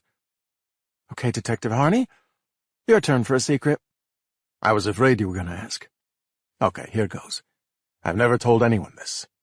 I take a breath. My real name is Leonardo. I knew you were Da Vinci. Going to say that, you jerk. She jabs at me. I fight her off. I can't remember ever having this much fun with my clothes on. Chapter 70. I arrive at Northwestern Memorial at noon on Saturday, woozy from lack of sleep, but with a spring in my step. The patient has been transferred from the ICU to a traditional room. Traditional if you discount the police guard standing outside the door. Patty is standing outside the room wearing a jacket and jeans, her shield on a lanyard around her neck. What happened to you? She asks. Should have seen the other guy. My standard line. I think you mean woman, she says. You get some last night? What? No. Yeah, you did. I didn't, actually. But as usual, Patty knows me. The twin thing. She leans into me. Marcia Flaker? Going back to that? No. That was years ago. It's strictly professional between us now. Not if we're up to Marcia, it wouldn't be. Pete Parsons steps off the elevator looking haggard and mussed. He greets Patty, whom he's never met in person, though they talked on the phone this morning. The 3 of us head into the hospital room. In the bed under sheets, with a tube in his arm and shackles around each wrist locking him to the bed rails, sits a Russian man, whom apparently Patty shot in the leg last night in a raid at a hotel. Sitting at his bedside are 2 people. One some guy from social services who can translate Russian, the other is an assistant public defender, name of Rick Diaz, who gets up and shakes hands with us. I got the nutshell, says Pete, but why don't you lay it out for me again? Patty summarizes, as she did for me a couple hours ago. The raid last night at the Wainwright Hotel. One suspect, Jurek Svoboda, killed after SWAT officers returned fire. A second one, the guy chained to the hospital bed, a guy named Joseph Shizuski, shot in the hamstring. Before Svoboda died, Patty goes on, he confessed to Dmitry Baranov's murder. He told me our friend over there in the bed, Mr. Shizuski, was part of it. So we have Shizuski on that murder. The PD, Diaz, stifles an instinct to interrupt, letting Patty finish. These two wonderful gentlemen also were holding a young woman and her baby. They used the woman for sex, but they also used her and the baby as hostages when necessary. So we not only have our good friend over here, Mr. Shizuski, on murder, we also have him on aggravated kidnapping, aggravated criminal sexual assault, and probably a lot of other things. But before he died, I say, Svoboda confessed to another murder too, which is why I'm here. Patty nods. Svoboda told me he killed Marlene Arcola too, and that Rick's client over there in the bed did it with him. But he didn't tell you why. He didn't tell you who hired him, Rick Diaz, playing his card. If he did, we wouldn't be having this conversation. You want Henry Arcola, and you need my client for that. We can put your guy away for life, says Pete. Baranov's murder alone, not to mention soliciting underage girls, kidnapping, and that stunt he pulled in the hotel room, putting a gun to the woman's head, we'll have a 30-count indictment. Diaz concedes the point. Pete's argument will win out sooner or later. The longer Shizuski spends in lockup, the closer he gets to a trial where he'll probably get a 60 or 70-year sentence, and the more likely he'll sing. But Rick knows that we need this information now, not a year from now. I want to hear the proffer first, I say, before we deal. Diaz nods. Simple. My client is willing to testify that he, along with Svoboda, killed Marlene Arcola in her home in Lake Geneva, and he's willing to tell you that he was paid to do so by Henry Arcola. He's willing to explain how they did it to make it look like a suicide. Why these Russian guys? I ask. How did Henry know them? Diaz flashes an unfriendly smile, deadpan. He'll tell you whatever you want to know, he says, after you give us what we want. Which is? 10 years, Diaz says. Deportation to follow. 10 years? Patty looks like her head might explode. For everything he's done? I understand, Detective. You want to put my client away for the rest of his life, then do it. But if you want his cooperation now, the price is 10 years. 40, says Pete. That's a half-off discount. Rick shakes his head. I'm not coming off 10. Shit. Hey, I say. Tell me this. I fish into my pocket for my phone. Find the audio file that Logan Arcola played for me. Would his proffer include verifying that this was the phone call? I play the audio for the room. Henry's voice on his balcony. No, you're not hearing me. My wife is a problem. Yes, Strazo. Just like the dimes. If she starts talking, I'm toast. It's over. Everything's over. Make it happen, Strazo. I've said all I'm going to say, says Diaz. Who's Strazo? I ask. There was a third guy beside your client in Svoboda? Strazo. We all turn toward the bed, to the Russian interpreter, middle-aged with a round bald head. Strazo, he says again, just as Henry did on the recording, but with a Russian accent, a roll of the R with his tongue. It's not a person, I say, guessing. It's a word in Russian. It means immediately, now, the man says. That man on the tape was saying whatever it was he needed it now. Diaz shrugs it off. Okay, so Henry was talking to a Russian. That narrows it down to about 1 million Russians in Chicago alone. Listen, guys, think it over if you want. My client's not going anywhere. You've got Henry's all-important bond revisit next week. And I know you don't want him getting bond. Give us 10 years, and we help you put Henry away for life. Otherwise, he shrugs. Best of luck. Chapter 71. No way we give that piece of shit 10 years, says Patty inside the elevator. That man has abused underage girls, kidnapped a young woman and her baby, and committed at least 2 murders. Pete says, it's not your, and I don't give a flying, you know what, that your guy is some billionaire celebrity hedge fund guy. Maybe your bosses at the Daily Center do, Pete, but your case shouldn't get any higher priority. Patty, I say, if we don't put up a stronger case of murder before our bond hearing next week, Arcola will flee. I know it. They can put him on home confinement and confiscate his passport and give him an ankle bracelet. It won't matter. He has all the money and resources in the world. He'll be gone. We'll never see him again. He's already stashed away $20 million that we can't find. He's all ready to flee. Patty shakes her head, fuming. You have Svoboda's dying confession, copying to the murder. You have Henry speaking on the phone in Russian. Figure the rest of it out between now and... When's the Bond revisit? Henry's is Thursday, I say. Great, today's only Saturday. Look at all that time you have. I blow out air. I know when I'm beat. And Patty's not wrong. No matter how badly I want Henry Arcola, 10 years for that Russian scumbag isn't enough. Fine, I say. Patty plays with her phone. By the way, little brother, the billy goat? Really? She shows me her phone, the YouTube video. I raise a hand. Yeah, thanks, I've seen it. Aren't you the one who told me to always assume someone has video rolling? When you're on the job out in the street, yeah. I was at the hole. I didn't think someone would take video of me and post it on freaking YouTube. Okay, well, don't worry. It's only gotten 52,000 views. There's still a few people living in the greater Chicago metropolitan area who don't think you're a clown. Nice to know I can count on my sister for support. My phone buzzes. It's Gina Turner, the newest addition to our task force. I welcome the change of subject. Yeah, Gina. I've listened to all the audio files that Arcola's daughter recorded, she says. How quickly can you get here? Chapter 72.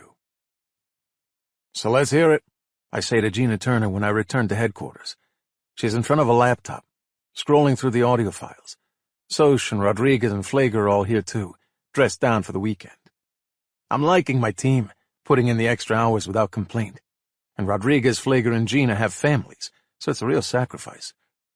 Gina still hasn't fully settled in, a box of her stuff next to the desk. Photos on her desk of what I assume are parents, her partner, and some children. We don't have Henry's cell phone, do we? She asks. No, I say. Never found one. He has one registered in his name and we've subpoenaed those records. We don't have them yet. But I'm guessing these calls he's making out on the balcony, I'm gonna guess he didn't use his normal phone. Probably a burner, agreed, she says. Well, his daughter did a nice job of recording these. Sound quality's pretty good. She squints at the screen. This is the one and only audio file you've heard so far, right? She clicks the mouse, and I hear Henry's voice. No, you're not hearing me. My wife has a problem, yes. Yes, Strazo, just like Dimes. If she starts talking, I'm toast. It's over, everything's over. Make it happen, Strazo. Right. That's the only one I've heard. Strazo, that's Russian for now, right? Suddenly everyone's a Russian translator. Where were all these people 3 days ago? I was on a joint task force with the FBI, she explains. We were up on a bunch of Russian mobsters' phones. 2 months of wiretaps, you pick up a few words. I give her the Reader's Digest of my last hour at Northwestern Memorial. Oh, shit, she says. So we know who actually killed Marlene? But we still don't have proof that Henry was the one who hired them, other than him using a Russian word on his phone call. And I don't think we'll get that guy to cooperate, I say, which is why I'm hoping these audio files will have more to tell us about the life and times of Henry Arcola. Well, she says with a sigh, I'm not sure I have anything else about his wife, but I can tell you that Henry Arcola was leading a very stressful life.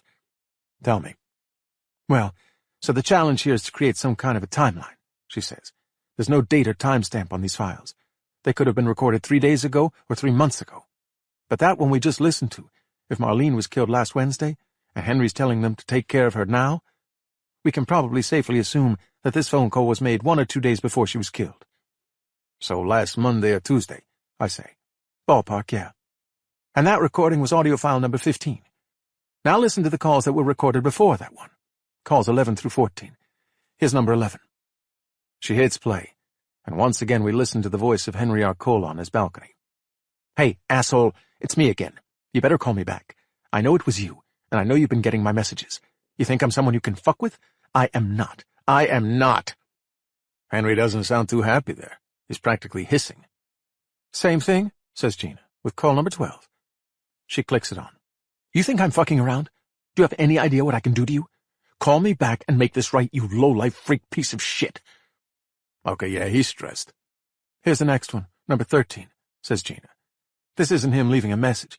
This is him talking to someone on the phone, and definitely not the same person he was yelling at. Hey, it's me. I know, but it can't be helped. Why? Because everything's crashing down all at once. I don't know where else to turn, that's why. It's gotta happen, and it's gotta happen tonight. Because I'm running out of time, that's why. I'm leaning forward now, eyes closed.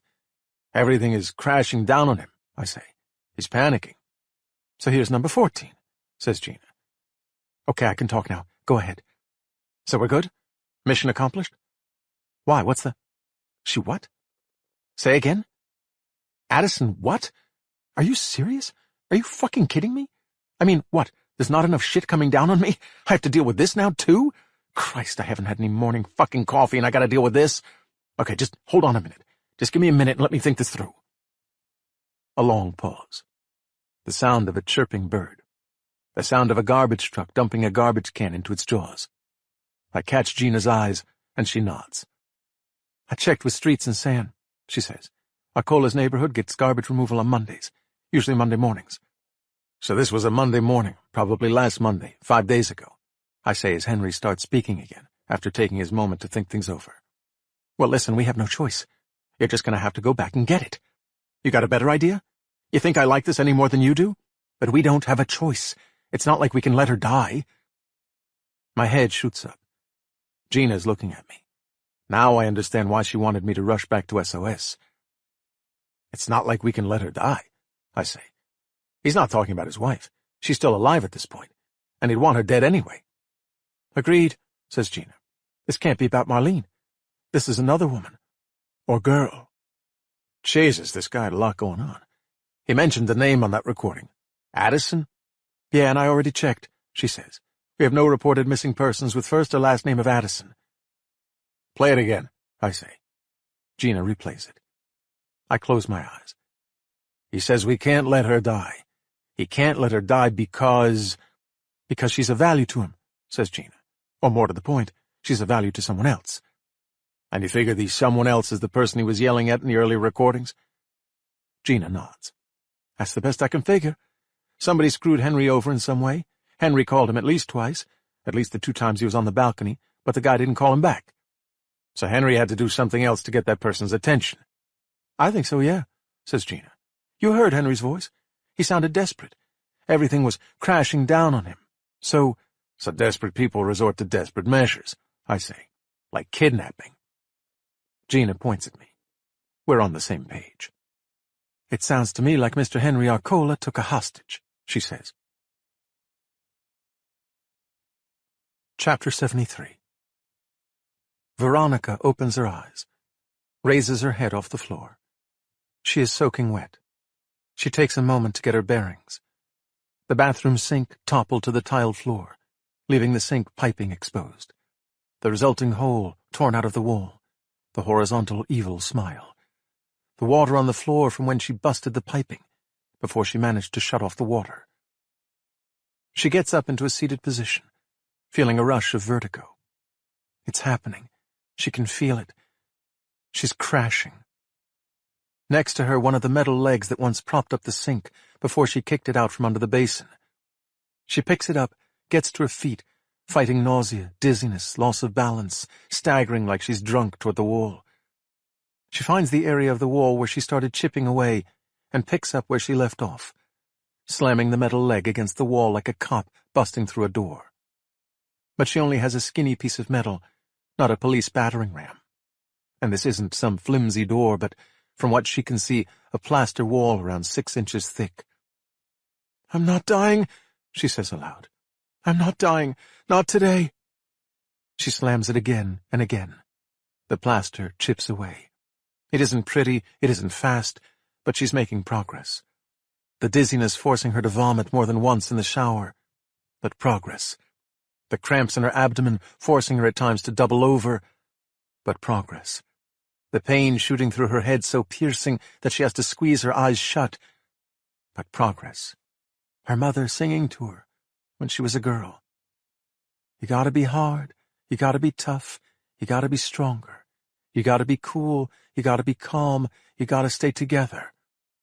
"I'm not gonna die, I'm not gonna die." Her metal spear breaks through the wall into nothingness, a large chunk of plaster falling behind the wall. A jagged opening in the wall now.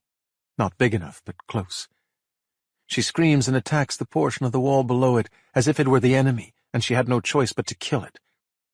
She drops to the floor, catching her breath, and kicks at the wall with her foot. Another piece breaks off, flying into the darkness. She feels cool air. She kicks and kicks and, yes, another piece breaks. Big enough, she can fit through it. "I'm not gonna die," she says, gasping for air. She crawls through the opening in the wall into the darkness.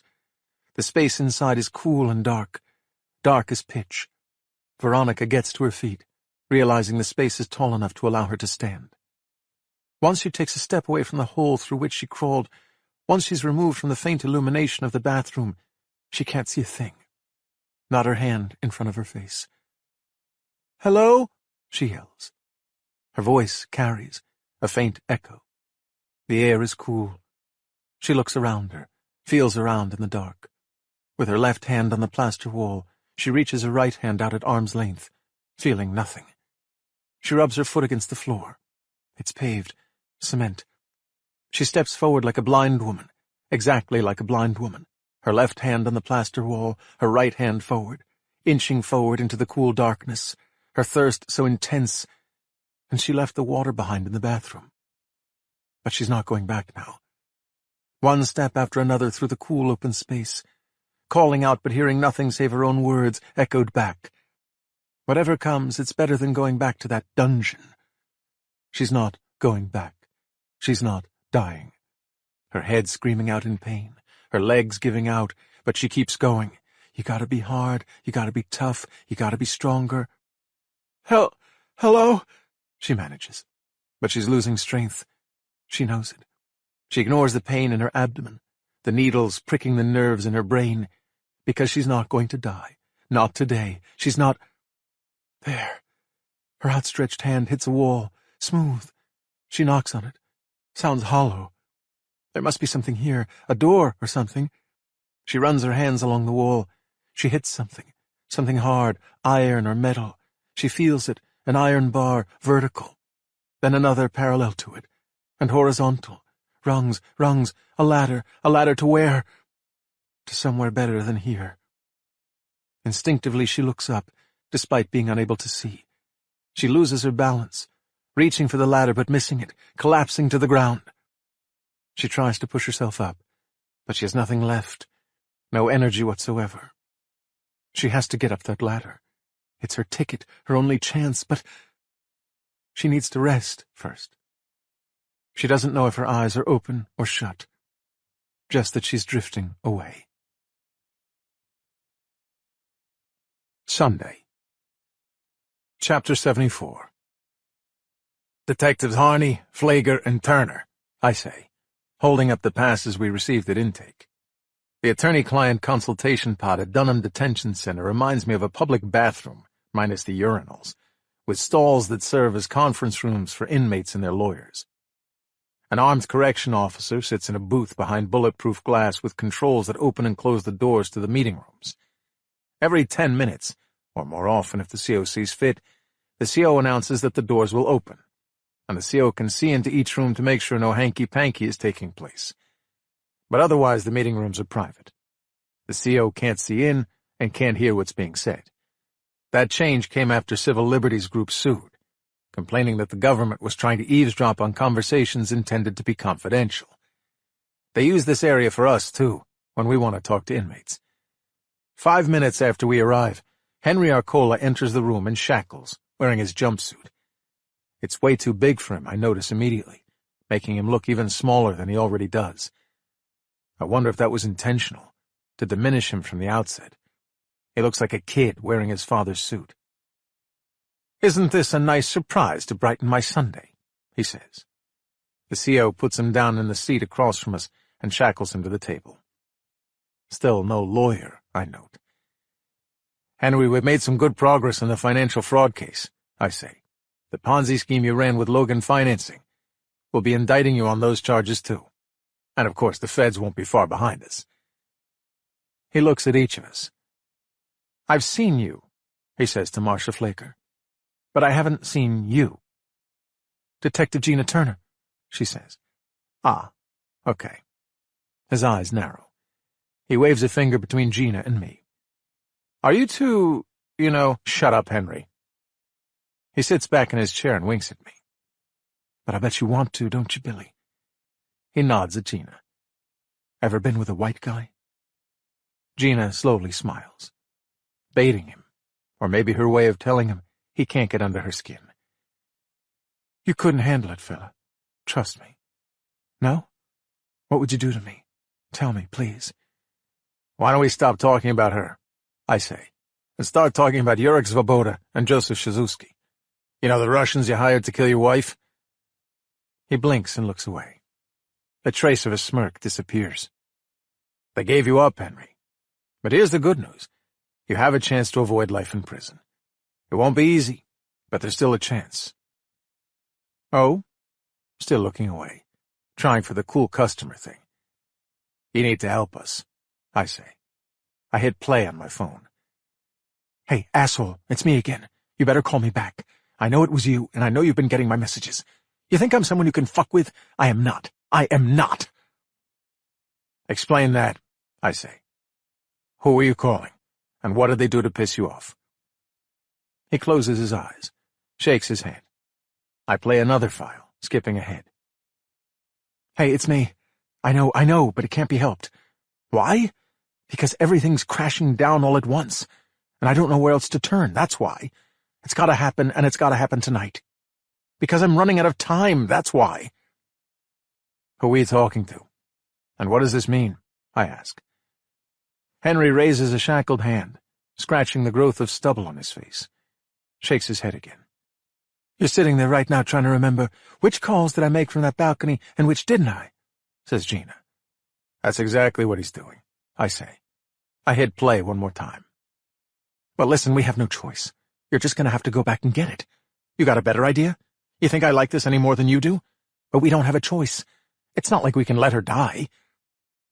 Shut that fucking thing off, says Henry, jaw clenched, a vein prominent in his forehead. You have a girl stashed away somewhere, Henry? Because if you do, here's your chance to save her life. And yours. He drops his head, shaking it. Denial, either to us or himself or both. Illinois doesn't have a death penalty, he says. But the feds do. You kidnap the girl, Henry.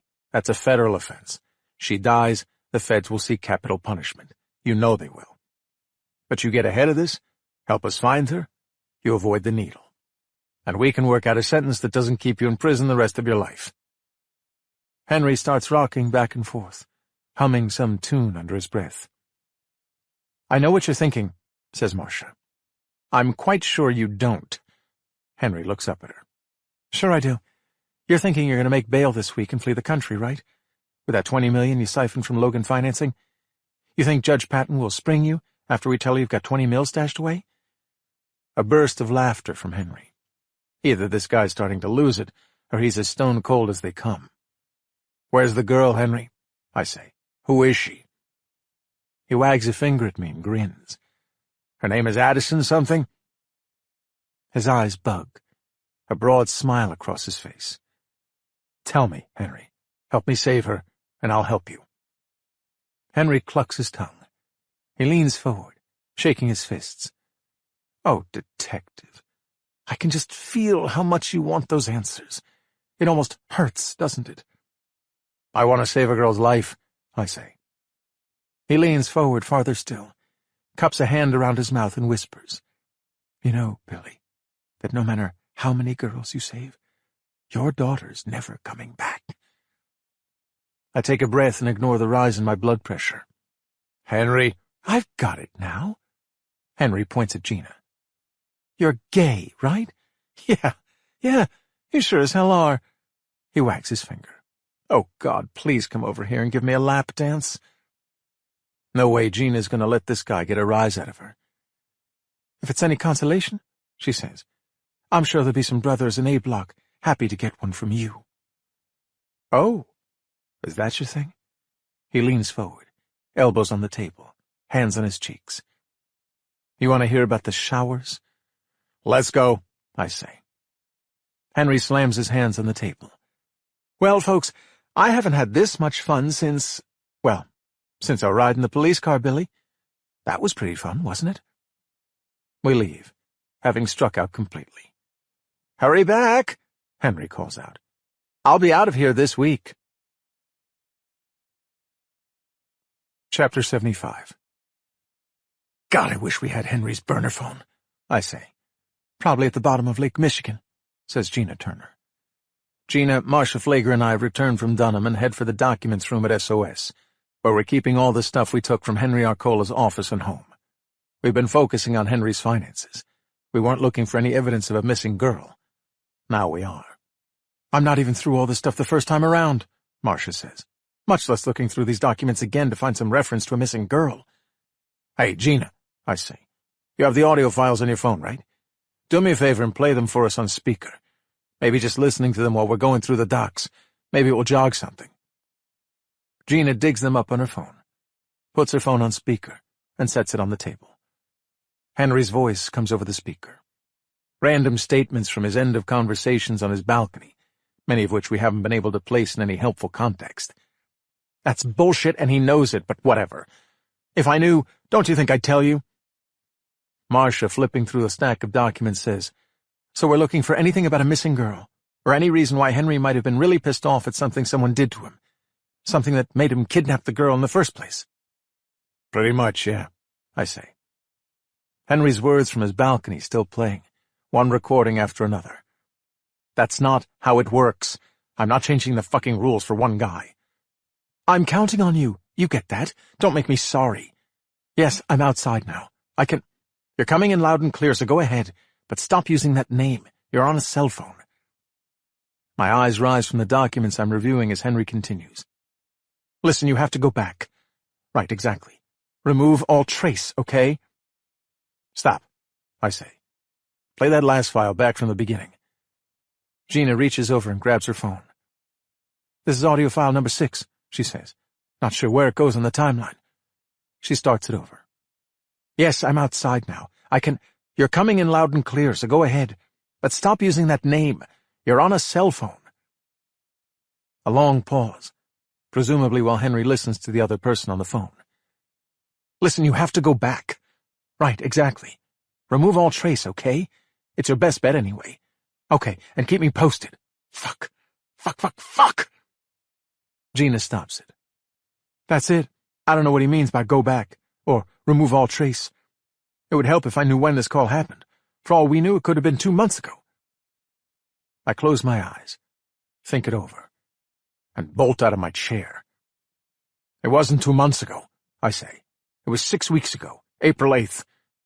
"What?" Flager and Turner say at the same time. "How could you possibly know that?" Gina asks. "Play it again," I say. "The first part only, before the pause." "Yes, I'm outside now. I can... You're coming in loud and clear, so go ahead. But stop using that name. You're on a cell phone." "Play it again," I say. But before she does, I say the words aloud that, if I'm right, came from the other end of that phone call just before Henry's response. "Hum," I say. "Can you hear me? Hum." Chapter 76. "So that slimeball creepy billionaire," says Gina, "that lowlife we just talked to at Dunham, that guy is your Humbert?" "I think so," I say. "Hum. Can you hear me? That's what Donnie Delahunt was saying when Carl and I were on him, and he had his van parked on the railroad tracks. The girl he had in the back, Bridget Leone, heard him saying that, but didn't know what he meant. She thought he was shouting at her." "But you think Delahunt was on the phone? And the person he was talking to was Henry Arcola?" "Yeah, sure. Reception was bad out in those woods. I remember that well. Our GPS kept going out. It was hard to get his signal at all. When Delahunt calls Henry, it's breaking up. So Henry goes out onto his balcony to get a better signal on his end. Donnie says, 'Hum, can you hear me?' And this is how Henry responds." I play Henry's side of the phone call again. "Yes, I'm outside now. I can... You're coming in loud and clear, so go ahead. But stop using that name. You're on a cell phone." Then Donnie lays out his problem, I continue. "He's got me and Carl on his tail. He's got Bridget Leone in the back of his van. He's freaking out, right? So what does Henry tell him to do?" I hit play again.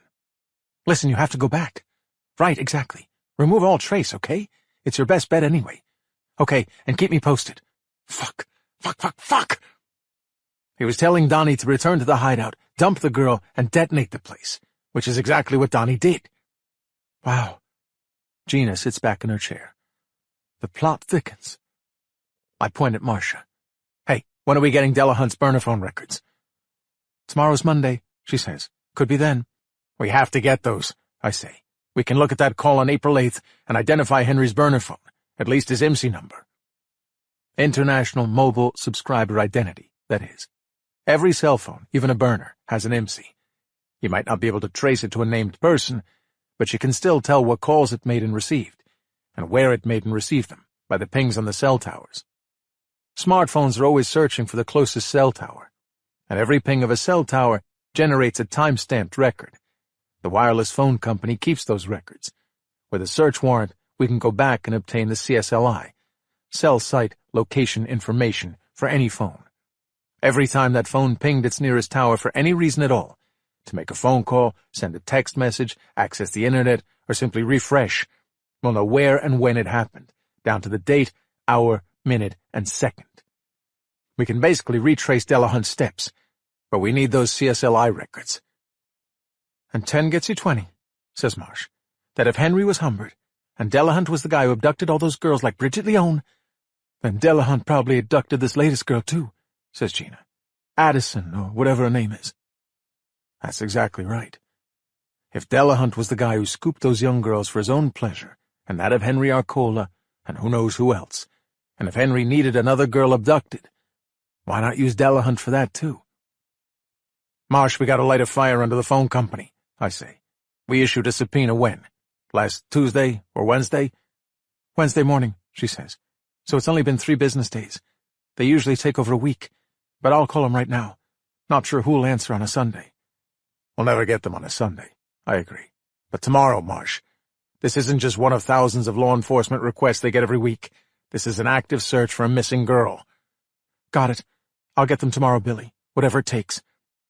If Delahunt kidnapped this girl Addison, or whatever her name is, I say, those CSLI records will tell us where she is. Chapter 77. Maya and I walk along the lake, crossing over at the North Avenue Bridge and heading south. The sun has long since set, but a parade of cyclists and pedestrians and joggers remains. We don't take nice weather for granted in Chicago. Summer passes in the blink of an eye, and this May, unlike some, has given us an early start, so everybody's getting outside. This is my favorite part of the city, she says, her arm linked in mine, the wind making a mess of her hair. It's everything I love, the hustle and bustle of the skyscrapers and traffic, the beach and the lake. My pop loved the lake, I say. We used to take a boat off Belmont Harbor. I never knew who it belonged to. Someone let him use it. My father always said it's nice to have a boat, but it's nicer to have a friend with a boat. I chuckle. Your father was a smart man, but knowing what I know about my pop, I don't want to know who his friend was. She rubs my arm. Do you still talk to him? He calls me. I can't stop him. I used to not answer. Now I do. Don't ask me why. She doesn't. I'm sure I'm not the only one with a complicated family, though the Harneys take it to a higher level. I never asked you where you work in the summer, I say. A law firm, she says. Read 'em and weep? Woulda, coulda, and shoulda? You probably have a lot more of those. Oh, I could do it all night, but really. I'm working for a civil rights law firm, she says. A civil rights firm? Is that code for a law firm that sues cops? Well, her voice disapproving. That's part of their practice, sure. They sue school boards, they sue the Department of... They sue any governmental agency that violates the rights of our citizens. Well, you said you wanted to take on the establishment. I also needed a job. The market's tight right now. I wanted to intern for the public defender or the federal defender, but didn't get those jobs. A kid on a unicycle brushes past us, wearing headphones, probably having no idea of the risk he's taking.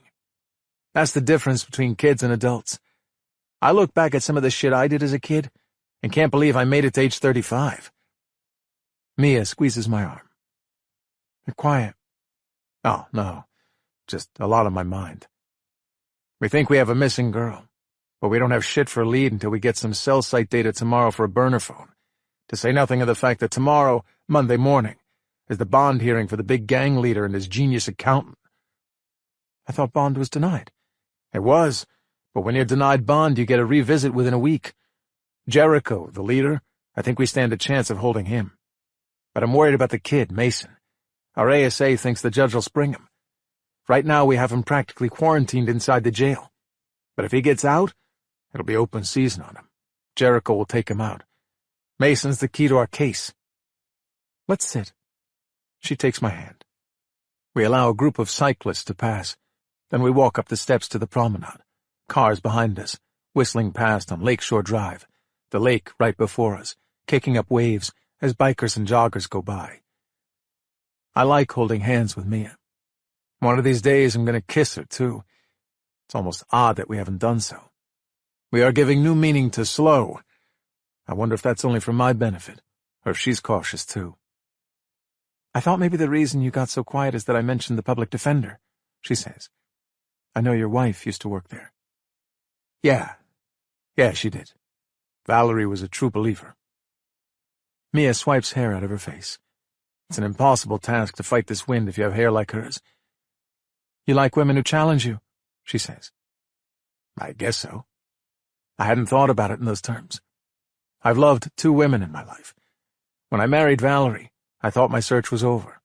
I thought we'd be together forever. I believed everything I said in my wedding vows. After I was a widower, there was Amy. That was intense but short-lived, literally short-lived. She was killed, and I barely survived a gunshot wound to the head that left me, among other things, with only fragmented memories of that relationship. Both were lawyers who could kick my ass in an argument, and both are now dead. I don't believe there's only one person out there for us, says Mia.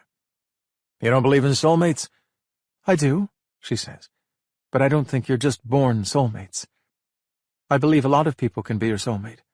It's a matter of evolving with someone, letting yourself be vulnerable, intimate. But some people think there's only one person put on earth for them. Are you one of the people who thinks that?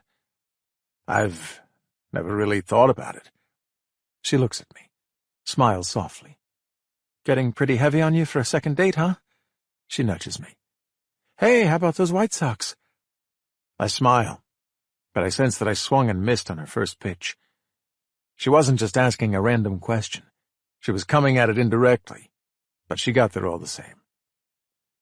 And here I said we'd go slow, she says. I shouldn't have put that on you. No, it's okay. I take her hands in mine. I loved Valerie, I said. I will always love Valerie. I'd think less of you if you didn't. When my mother died, Pop said he'd never so much as look at another woman. He'd loved one woman, he said, and that was enough. As far as any of us kids knew, and we'd know, especially Patty and I, who worked in the department with Pop, he stayed alone until the day he was taken into custody by the feds. This is the part, I say, where one of us says that Valerie would want me to go on with my life. Right. Which I'm sure is true. I'm sure it is. But you want to know if I'm capable of that? She nods, looking out at the lake. That's what I was asking. But listen, do you want my answer or not? She turns, reluctant at first to make eye contact. Shyness is not something I get from her very much. I put my forehead against hers. The truth is, I don't know, I say.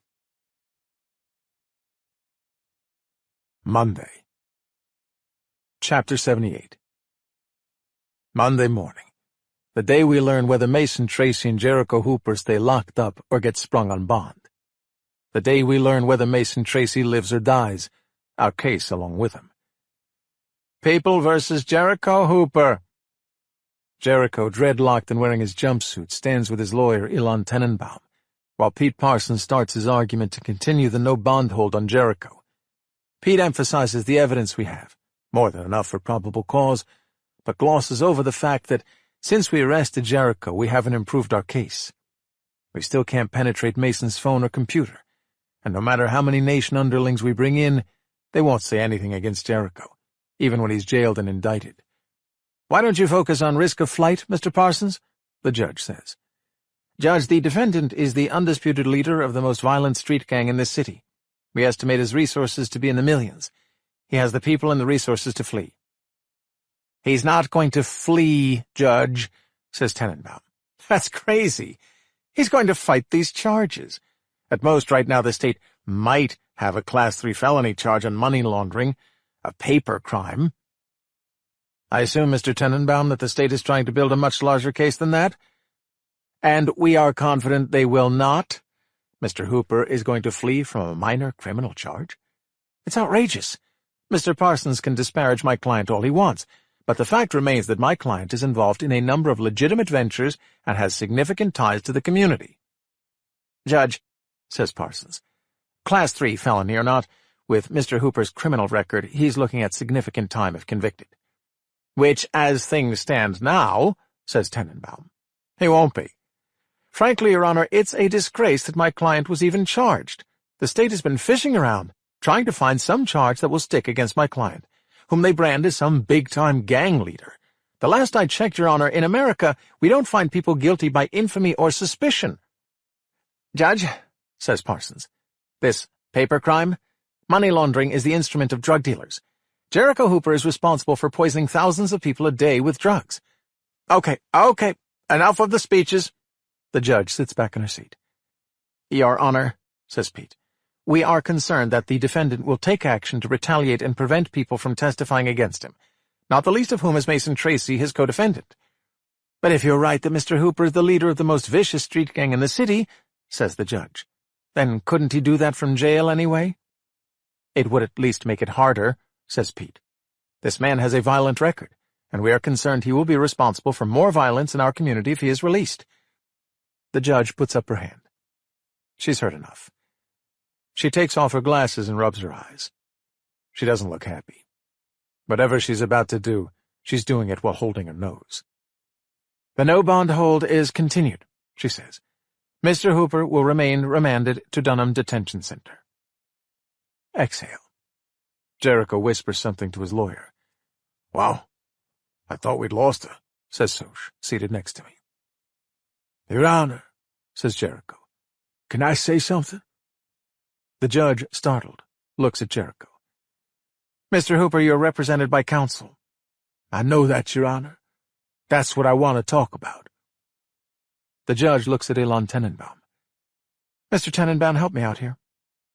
"Your Honor," Tenenbaum glances at Jericho.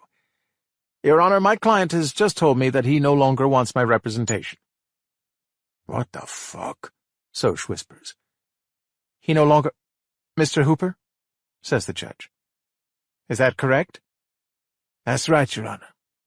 I want a different lawyer." "Well, you're very well represented, Mr. Hooper. Mr. Tenenbaum is—" "I want another lawyer, Your Honor," he adds.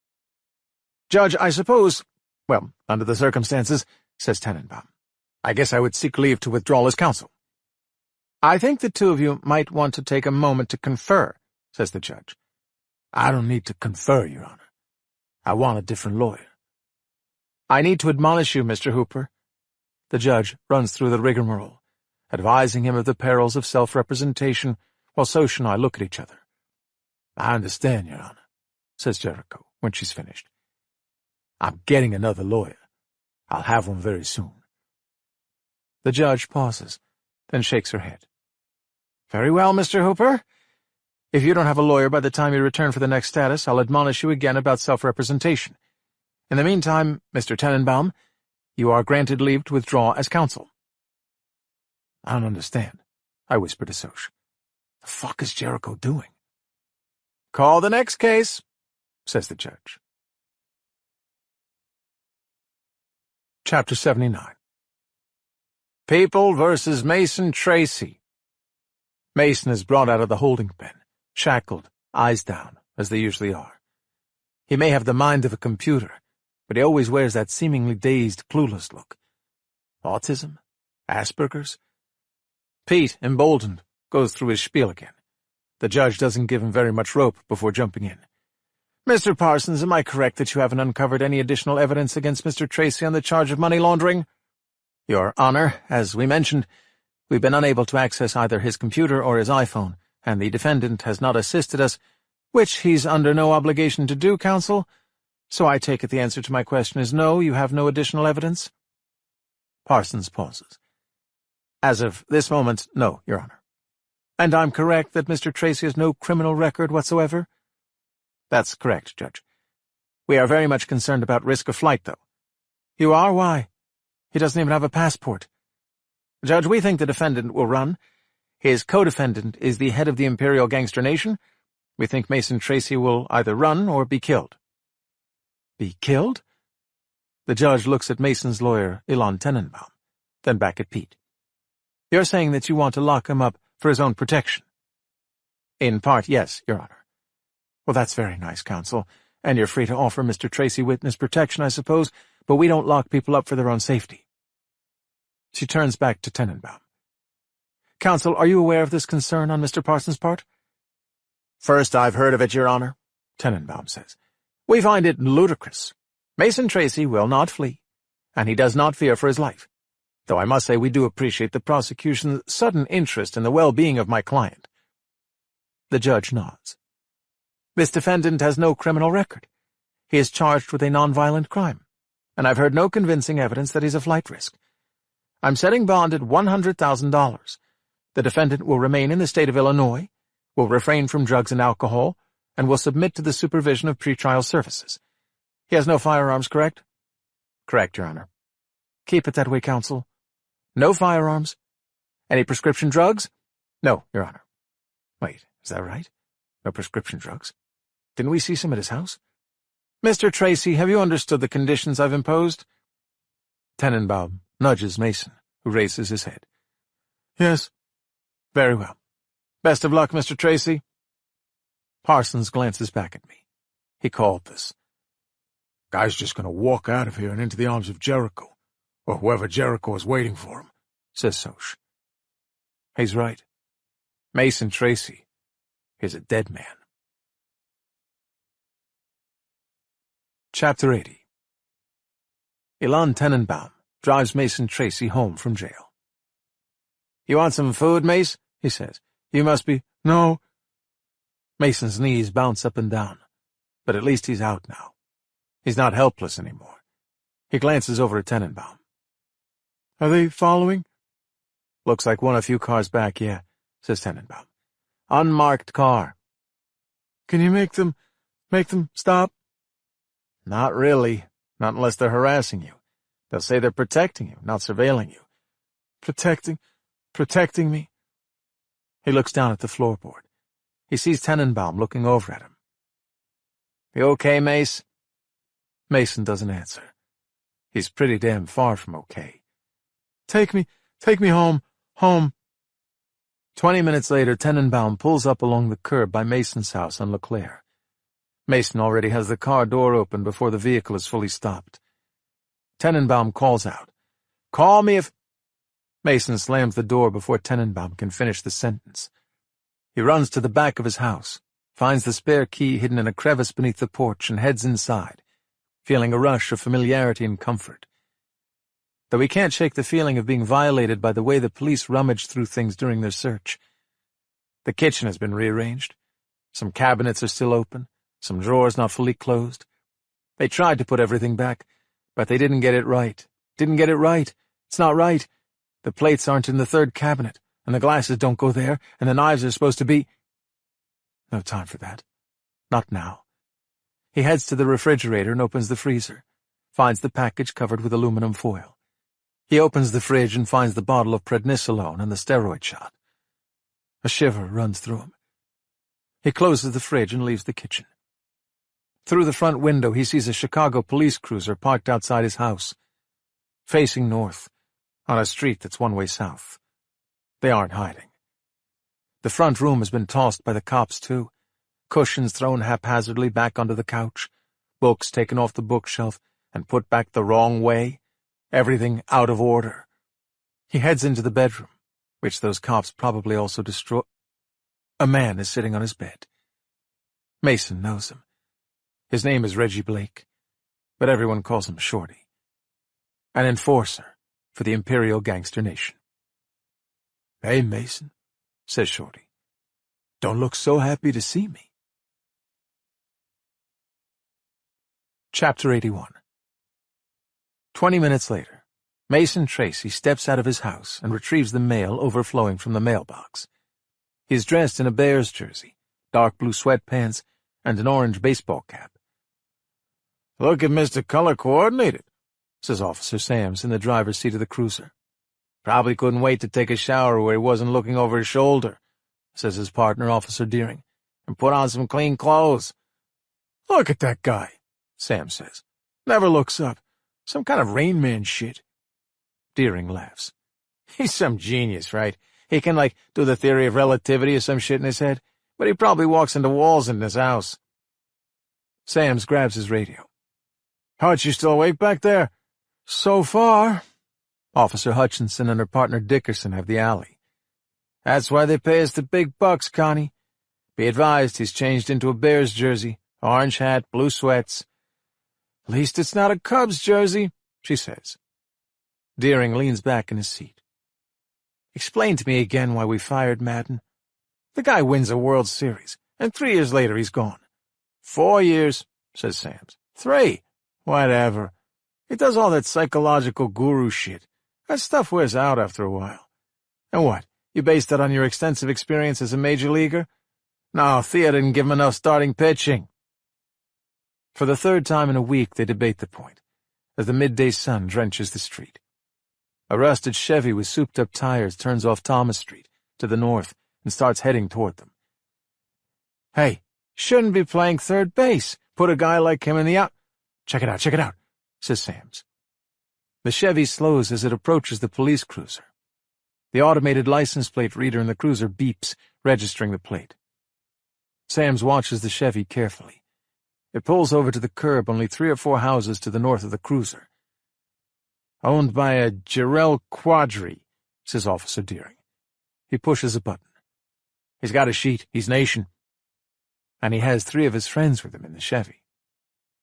"Hutch, we might have a situation," Sam says into his radio. "We have 4 males in a Chevy, nation-affiliated." Deering grabs the police radio. "Dispatch, this is a 1513 on protective surveillance. Request backup. Suspicious vehicle in the vicinity." "Copy that, 1513. 1511 responding." The Chevy comes off the curb, rolls toward them. "Here we go." Deering in the passenger seat raises his rifle. The Chevy approaches the cruiser, moving slowly forward. His heart banging. Sams nods at the driver and gives him the coolest stare he can manage. The driver, an African-American in a muscled T-shirt and a do-rag tied around his head, does a little salute. "Jarrell," Sam says. The Chevy stops. The driver says, "Yes, sir, officer, sir." "I don't want to see you or your friends on this block again, you understand?" "Yes, sir, officer, sir." The Chevy moves on. Sams exhales and watches the Chevy in his rearview mirror, driving south toward Augusta. "We're okay, Hutch," he says into his radio. "Cancel 1513 request for backup," Deering says to dispatch. "Alley garage is opening," says Hutchinson. "Say again, Hutch?" "His garage door in the alley is opening. It's his vehicle backing out, black Honda." "Confirm a visual?" "Visual confirmed. He's on the move, driving toward Thomas in his Honda." "Hold your position, Hutch. Those are our orders. Jacobs, we're handing off to you. Confirm handoff, Jacobs." "Confirm handoff," says Officer Jacobs, parked on Thomas. "Okay, picking up a black Honda. We're on him." Sams picks up his cell phone and dials the number. "Detective Harney," he says. "Mason's on the move." Chapter 82. "Where is he now?" Soch asks, after I activate the speaker on my phone in the conference room. "On the Eisenhower, heading east into the city," squawks Officer Jacobs, the passenger in the squad car following Mason Tracy. "Or maybe he's taking 9094. Don't know yet." Pete Parsons walks in. "Is he speeding?" Soch asks. "Is he trying to lose you?" "Not really." "What is this?" Pete asks. "Don't activate your lights unless you have no choice," says Soch. Is this Mason's car?" Pete asks. "You're following him?" "Of course we are," I say. "Of course you are?" Pete flaps his arms. "Was anyone going to tell me?" "I hadn't been planning on it, no." "Tenenbaum's going to have my ass in a sling, Billy. He'll run to Judge Jorgen." "It's my ass in the sling," I say, and I'm not going to apologize for protecting my star witness. Besides, all we're doing is following him. We haven't pulled him over. We've just been following him at a distance. He's taking I-94 east, says Jacobs. Soch makes a face. Taking in a sock scheme? He's picking up speed, says Jacobs. Traffic's light this time of day. Want me to stop him? No, I say into the speaker. But stay with him. Keep a distance, but under no circumstances can you lose him. If you have to light up the cherries, do it, as a last resort only. Otherwise, give him some space. Just don't lose him. Roger that. Doesn't seem like he's trying to lose us. Soch looks at me. Where the fuck is he going? I shrug. Mason's heading south. From there, he has any number of options. We're in the express lane now? Billy? Marcia Flaker sticks her head into the conference room. Got a minute? What's going on? Mason Tracy, I tell her. We're surveilling. Pete and Marcia take seats. Soch drums his fingers on the table. I pace the room. 5 minutes pass. 10. He's taking exit 71A. What's that? I ask, as Soch pulls up a map on his phone. So we're on Sibley Boulevard, Illinois 83. Wait, he's turning left. On Lincoln? I ask, looking at Soch's phone map. Yeah. Okay, he turned left. Soch moves the map on his phone down and to the right, southeast, and draws a line with his finger. I see what he's showing me now. Mason is only a couple of miles away from the state line separating Illinois and Indiana. You don't think, I say. Soch purses his lips. Jacobs, I say. Notify the Indiana State Police and the Hammond Police. If Mason drives 1 inch into Indiana, we're violating his ass. Roger that. I take a breath. He wouldn't be stupid enough to cross state lines and violate a condition of bond right in front of our faces. Soch's eyebrows rise. A wry smile on his face. Maybe not so stupid. Oh, I say. You think he wants to get violated? Soch raises a shoulder. Pretty smart move, actually. This is Jericho's show, right? He makes Mason use Ilan Tenenbaum for a lawyer, and Tenenbaum keeps Mason's mouth shut. Now Tenenbaum gets Mason sprung, where he'll be easier to whack. Maybe Mason agrees with us that he's safer inside. So he intentionally violates his conditions of bond, I say, chewing on that. Huh. Okay, Detective, we're coordinated with Indiana State Police in Hammond. Great. He's just turned right on Burnham. Soch shows me on the map. Mason is heading due south right now.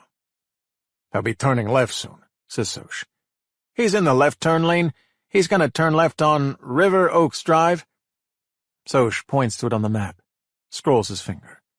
When Mason turns left, he'll be only minutes from the Indiana state line. If he's really doing this, Soch says, then he's going against Jericho's wishes. So maybe he's ready to cooperate. Wait, what the? He's moving over. He's moving out of the left turn lane. Second thoughts? Soch asks. He's moving over 2 lanes, and he's turning right now. West, says Soch, away from the state line. Yeah, we're traveling west on River Oaks. Hey, detectives, technically he violated a traffic law back there, if you want us to pull him over. Soch and I look at each other, both of us shaking our heads. Just follow him, Jacobs. Actually, you think maybe we should reach out? Soch says. Have Jacobs pull him over and get Mason on the horn with us? If he's teeter-tottering, maybe we could tip him over to our side. It's not a bad thought. I chew on that while the clock ticks. 1 minute, 2, 3. He's turning into some mall, a shopping mall. Killing time, I say to Soch, driving in circles, trying to decide what to do. Stay with him, Soch says. Keep it loose. He just pulled his car up to the curb by the mall. He's idling there. Soch looks at me. Maybe we should try to talk to him? Maybe Soch is right. That's the way to go. Jacobs, how close to him are you? Maybe 20, 25 yards? You said not to get too close up behind him. Yeah, you're doing fine, but listen. He's getting out, says Jacobs. He just got out of his car and he's jogging inside. What are my orders? He went into the mall? Yes, what are my orders? I look at Soch. He's free on bond. It's not a crime to walk into a shopping mall. We can't do anything to him. We can follow him in, though, says Soch. He's right. Go in, I tell Jacobs. See what he's doing. Chapter 83. Shorty Blake runs into the shopping mall after parking Mason's Honda at the curb. He jogs down the corridor, passing stores selling health food and children's clothing, then turns the corner, out of view of the door from which he entered. From their parking space outside the mall, it will take the cops who are watching him at least 30 seconds to pull up, run in, and make it to the spot where Shorty is standing. 30 seconds at best. "Hey, baby," he says to his girlfriend Jasmine standing there. He hands her his orange baseball cap. He pulls off the Bears jersey and rips off his blue sweatpants like an NBA superstar. Underneath, he's wearing a bright yellow t-shirt and long black shorts. Jasmine hands him a slushie and stuffed the clothes into a shopping bag. Shorty puts his arm around Jasmine and takes a sip from his slushie as he strolls back around the corner. "Say something funny," he tells her. The cops are inside the mall now, peeking through the storefront windows, looking for Mason. They barely glance at Shorty and Jasmine, chatting and laughing as they casually walk out of the mall and into the sunshine. "That's his car?" Jasmine asks, nodding at the Honda on the curb. "That's it. You just drove it here? And they thought you were Mason?" "Same clothes, same build. They kept their distance. Their mistake." "So what do we do now?" "We go home," says Shorty as they reach Jasmine's car. "Jericho said to get the cops off his tail, and I did." I pinched the bridge of my nose, trying to stifle the headache. "So you're not sure?" I say. "Not for sure, Detective," says Jacobs over the speakerphone. "Either we lost Mason at the mall or it wasn't Mason at all. Some decoy who dressed up like him and took us on a joyride in Mason's car." "And Sam's?" I say to the officer at Mason's house, connected on a three-way call. "You're sure you searched his house high and low?" "High and low, Detective Arnie. He's not here. The open bedroom window is why I think he probably skipped out the side of the house. Must have been one of those gangbangers were riding up on us and distracting us. We're busy eyeballing those guys and calling in for backup, and he's jumping out the side window." Yep. That's probably exactly what happened. It was planned all along. Someone was inside Mason's house waiting for him. They dressed identically. Mason made sure the cops out front saw him in his new clothes. Then the decoy skipped out the back, got in Mason's Honda, and started driving while the gangbangers drove down LeClaire and caught the attention of the patrol unit. They never saw Mason jump out the side window. Well executed. I look at Soch and Flaker. What can we do? "Stay at the house," I say. "I don't think we'll be seeing him again, but just in case he comes back." "Detective, I'm sorry about this. I feel like a horse's ass." "Plenty of blame to go around," I say. "It was pre-planned, obviously, and your job was to protect Mason, not surveil him. I should have seen this coming." "I appreciate you saying that, Detective. I still fucked up, and I know it." I punch out the phone and look at Soch, Flager, and Pete Parsons. "Nothing we can do," says Soch. Pete Parsons agrees. "No crime against shaking a tail. He can do whatever he wants, as long as he stays in Illinois." Soch crumples up his paper cup of water and tosses it across the room. "The worst part," I say, "is that if Mason was trying to lose us, it means he's got something planned." "At least we have his phone," says Soch. "That seemed to matter to him a lot." "Not really," says Marcia. "Now that Mason's out, he'll just clone it." "Don't you need the physical phone?" Soch asks. "Nope, not these days." Marcia taps her temple. "If Mason memorized the information he needs, he can hack into his phone while it's sitting in our office. And you better believe Mason has that stuff committed to memory." "Then why didn't he smuggle a phone into Dunham and do it from there?" "Can't get a signal inside Dunham," she says. "They jam it, even in the jail yard." "Bottom line," I say, "Mason's in the wind. We have no idea where he is or what he's doing, or if he's even alive." Chapter 84.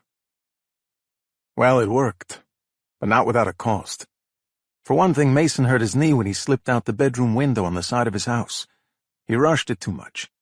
He only had those few seconds, and he rushed it. And he left the window open again, because he had to rush it, jumping out the window and sneaking over into the neighbor's yard, where he hid until Shorty took the Honda and distracted the cops in the alley. That damn open window. It wouldn't be a problem for most people, but it is for Mason. The thought of that window being open is like torture. He likes things just as they are. He doesn't like mess or chaos, which has made this last week like a circle of hell. At least now he's doing something instead of sitting in a jail cell worrying about it. While the police follow his Honda to wherever Shorty drove it, Mason turns down a winding road on private acreage about 40 miles northwest of the city, driving the SUV that was left for him 2 blocks from his house. Mason pulls up to the sprawling house and parks behind the large wooden barn, shielding his SUV from view. He kills the engine and takes his first good long breath. He made it. The new iPhone is powered up now from the car charger. Mason works quickly to install the app and input the credentials. His actual phone is still in the hands of Chicago police, but within minutes he will have it cloned. Once that's done, he performs the task he's been wanting to do since the police arrested him 6 days ago. He knows the account number by heart, of course. He types it in and waits. The prompt for facial recognition. Mason holds the phone up to his face. A soft beep and a large check mark tell him that it succeeded. He types in the transaction order. There's an automatic hold for 24 hours. At noon tomorrow, the money will be ready to transfer. Okay. He walks over to the barn, locked with a combination lock and a keypad.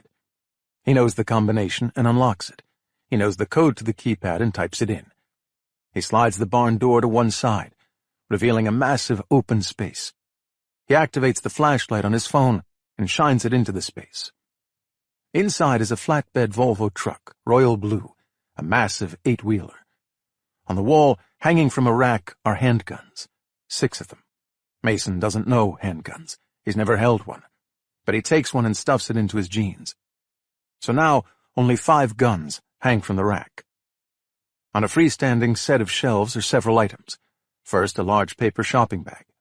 Mason opens it and finds multiple sets of uniforms. Next to the paper shopping bag is a drone, looking like a smaller version of a fighter jet from a Star Wars movie. Next to the drone is its remote control. He'll get to that later. First, he picks up a different remote control, a black contraption that looks like it could belong in some family room in front of an Xbox or PlayStation. He steps back out of the barn, looks around, and sees nobody. Nothing but trees and lush grass, the faint smell of manure from the neighboring horse farm. He studies the remote control. Each of the nodules is marked. Start, engine, parking, brake, release, engage, shift gear, forward, reverse, and 2 joysticks, one for right-left steering, one for forward-reverse. He clicks the nodule for start engine. The large Volvo truck hums to life. His father used to drive a truck about this size when Mason was a kid. His dad would roll over in his grave if he knew that Mason was driving one now too, but without actually getting inside. Mason hits the nodule for release. The truck starts rolling forward. He uses the joystick to accelerate. These trucks are usually capped at a speed of 10 miles per hour for safety reasons, but not this one. Mason steps aside as the truck rolls out of the barn. He plays with it, moving the big truck right and left, forward and backward, while he stands flat-footed by the barn. Okay, simple enough. Not really any different from one of those toy remote control cars he'd played with as a kid, just a little more dangerous. Then he takes everything from the SUV and puts it into the flatbed truck. He takes the drone from the barn with its remote control and puts it in the truck too. Inside the truck, he flips a switch to take the truck off dynamic steering, remote control, switching it to manual driving. He starts to drive the truck forward but sees, in the rearview mirror, the open barn door. No, he can't leave that open. He jumps out of the truck, grabs the handle of the barn door, and slams it shut with a wham. Chapter 85. The monster's been waiting for her, waiting at the end of the dark tunnel. She can hear it and smell its putrid breath, but it stays away, eyeing her in the darkness. She can't move, can't do anything. She is submerged in icy water, so cold and shivering so violently, her breath coming in gasps. And now finally it comes for her, but not what she expected. Not snarling and hissing, but rumbling, coughing, grinding, whining, heavy and bulky in its movements. Wham! Veronica opens her eyes into darkness. Where is... Her heartbeat, drumming. She puts her hand on her chest to feel it. She's still alive, groggy and confused, but alive. Shivering in the cool air, but alive. Thirsty, so thirsty, her mouth so dry that her lips stick together, her tongue like sandpaper, heavy when she tries to speak. Hello? She looks up into the darkness. It comes back to her slowly. She can see down that tunnel ever so faintly, the light from the bathroom where she broke through the wall. How long has it been? It doesn't matter. She heard something up there. It wasn't a hallucination. It wasn't a dream. She knows it. She thinks she knows it. A noise from above. There's something up there, like a vehicle starting up, rolling forward, and some loud noise. She reaches out, touches the iron leg of the ladder. She can't. She can hardly lift her head. However long she's been down in this dungeon, it's been too long. She can't do it. She's out of time. You have to, she tells herself. You have to get up that ladder. Chapter 86. The Barbara Dunham Detention Center comes once every 2 weeks, at least in theory. The detainees with upcoming court appearances get first priority. Again, at least in theory. But when Jericho shows up for a haircut, he goes first.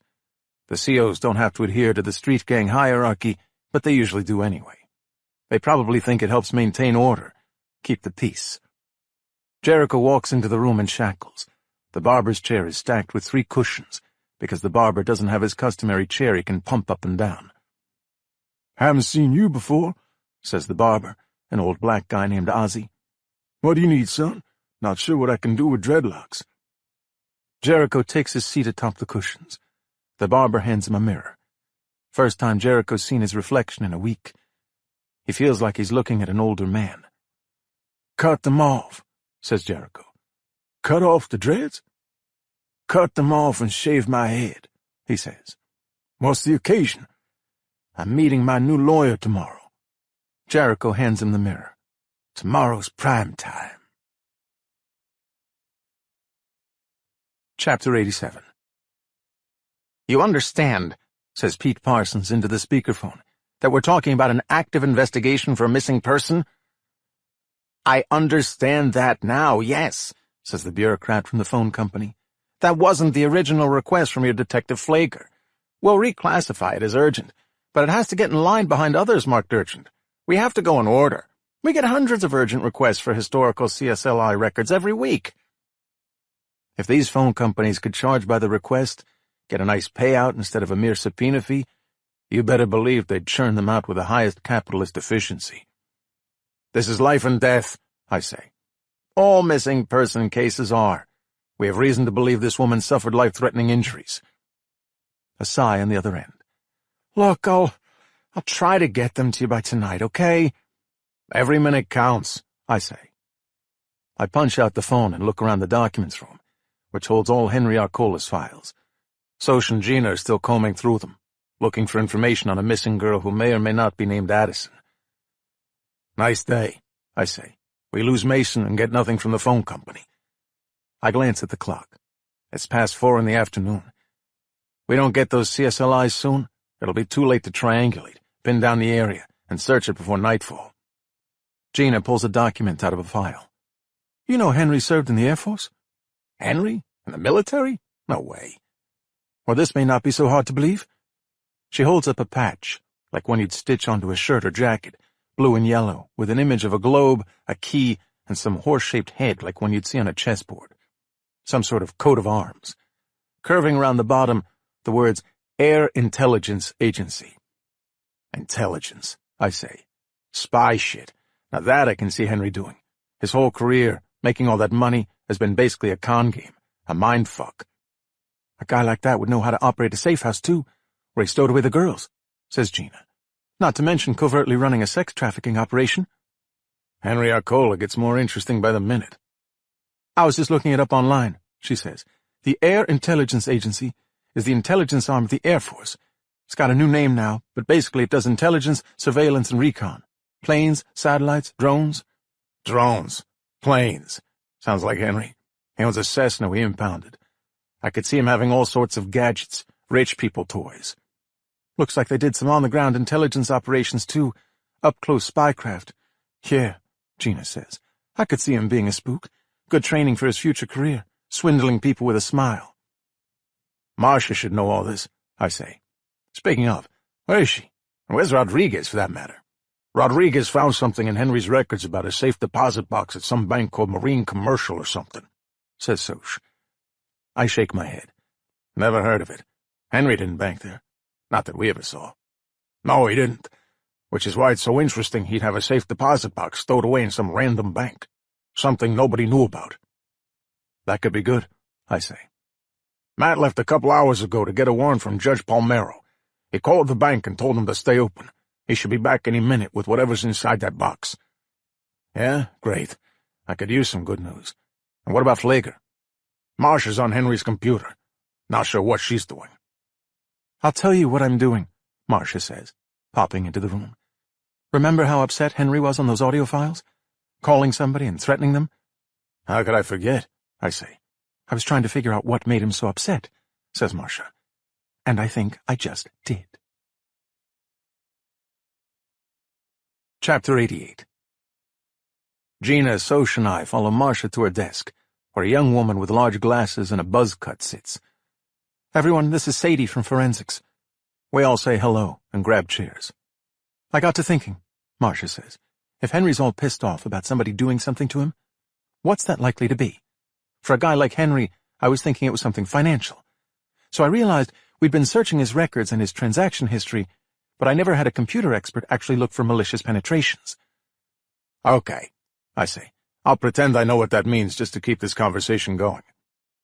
I called Sadie here from Forensics to see if anyone hacked into Henry's computer, says Marsh. Someone did, says Sadie. You know much about computers? No, I say. So you've never heard of a man-in-the-middle attack? Definitely not. A session hijacking? Marcia touches Sadie's arm. I have to help Billy turn on his computer in the morning. Computer hacking 101, Sadie? Sadie adjusts her glasses. Basically, the hacker inserts himself between the client and the server. Do you know what spoofing is? I drop my head, glance at Marcia. I'll try, Marsh says. Imagine Henry's computer is communicating with another computer's server. Say he goes online to check his bank balance. That's his computer interacting with another computer's server. With me so far? Yeah. Okay. The hacker's computer gains control of Henry's computer, disconnects it, and takes over the communication Henry was having with the other server. The hacker spoofs, the hacker pretends to be Henry's computer. And he has enough information to make the other server believe the hacker really is Henry. So the other server thinks Henry's issuing it orders, when it's really the hacker doing it. The hacker hijacked the session. Marcia looks at Sadie. Close enough for government work? Sadie nods. Pretty good, actually. Jesus, I say. Is that hard to do? Usually, says Sadie, especially with the level of security Henry had. But it's possible. Anything's possible, she says. But it's not only possible in this case, it also happened. I can see it in the encryption files. You know that company Henry has? Says Marcia. Logan Financing? Yeah, that's the company with all the cash. The one he swiped $20 million from. Or so we thought, says Marcia. Henry didn't siphon $20 million from his account?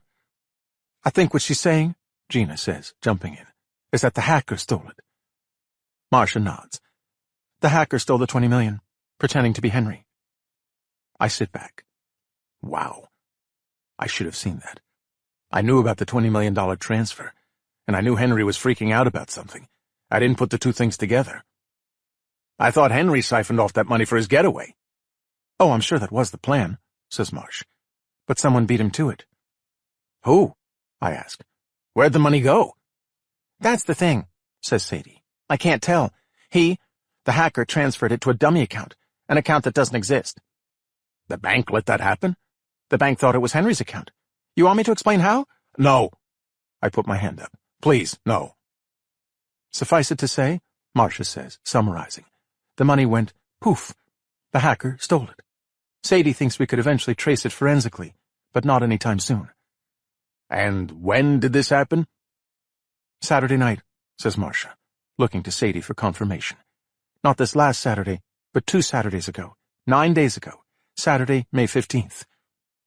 I push myself out of my chair and start pacing. Jesus. No wonder the guy was panicking. His wife had just discovered his Ponzi scheme and was threatening to spill the beans to get a better divorce settlement. We had a manhunt underway for Donnie Delahunt that could lead us to him. Then his safety net, that $20 million, suddenly disappeared. That will qualify as everything crashing down on him all at once, says Soch. Gina says, and remember, we may not know who stole Henry's money, but Henry did. He called the guy and threatened him, over and over again. Probably a lot more than the 2 times that Logan recorded on the balcony. Okay, so that was Saturday night into Sunday morning. Henry's freaking out and calling the hacker, demanding his money back. I stopped pacing. So many things happened last week. Now they're all starting to come together and make sense. Matt Rodriguez walks in. Back from the bank, he says. You find anything in the safe deposit box? Not really. He pats the bag hanging over his shoulder. Everybody come with me, I say. Let's put some pieces together. Chapter 89. We enter one of our war rooms, the one that Marcia set up for the Jericho and Mason investigation. Bankers' boxes everywhere, documents marked with colored tabs, but more important for my purposes, a dry erase board on the wall. First, let's see what's inside the safe deposit box, Matt. Basically a safe deposit box within a safe deposit box, he says. Feels empty. He places a paper evidence bag on the desk and pulls the box free. He's right. It's a small metal box. No lock? It's thumbprint activated, says Matt. Like the drawer on his desk at home, says Marcia. Henry has a real thing for thumbprint security. I look at Gina. Spy shit, she says. Matt goes to work on the metal box with a screwdriver. Eventually he pries it open. As he thought, it's empty. Whatever was inside, Henry already took it, says Matt. Okay, whatever, I say. Let's timeline this thing. Let's look at everything Henry knew and did until the time he was arrested. We know that last Saturday, the hacker stole $20 million from Henry. Henry calls the hacker over and over again, threatening him, whatever, frantic to get back his money. I take a marker and start scribbling on the board. And this isn't a good time for Henry, because he also has to deal with his wife, who's just discovered his Ponzi scheme. Everything's crashing down on him. I point to Gina, who stares back at me. When I point to you, that means play the call. Oh, okay. Gina finds the file and plays it on her phone. Hey, it's me. I know, but it can't be helped. Why? Because everything's crashing down all at once, and I don't know where else to turn, that's why. It's gotta happen, and it's gotta happen tonight. Because I'm running out of time, that's why. So we think Henry's talking to Delahunt here, right? And we think he's telling him to kidnap someone. Someone close to the hacker. Someone who we're calling Addison, right? Makes sense he'd call Delahunt to do that. Delahunt handled all the other abductions. Agreed so far? Everyone agrees. Then on Monday morning, so this is a week ago exactly, May 17th, I scribble on the eraser board. On Monday morning, Henry gets a call that something has gone wrong with the abduction, with Addison. Do I play that now? Gina asks. Yeah, I'm pointing at you. How about you just ask nicely instead of pointing at me? Everyone's so sensitive these days. Okay, I can talk now. Go ahead. So we're good? Mission accomplished?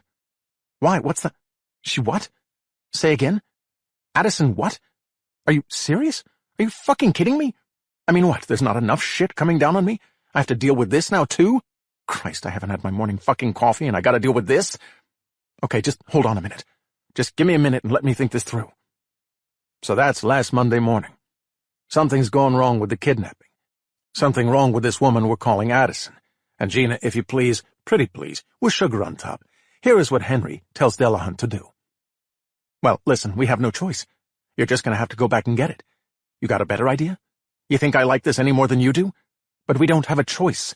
It's not like we can let her die. We don't know exactly what he means here, I continue. Delahunt has to go back and get something.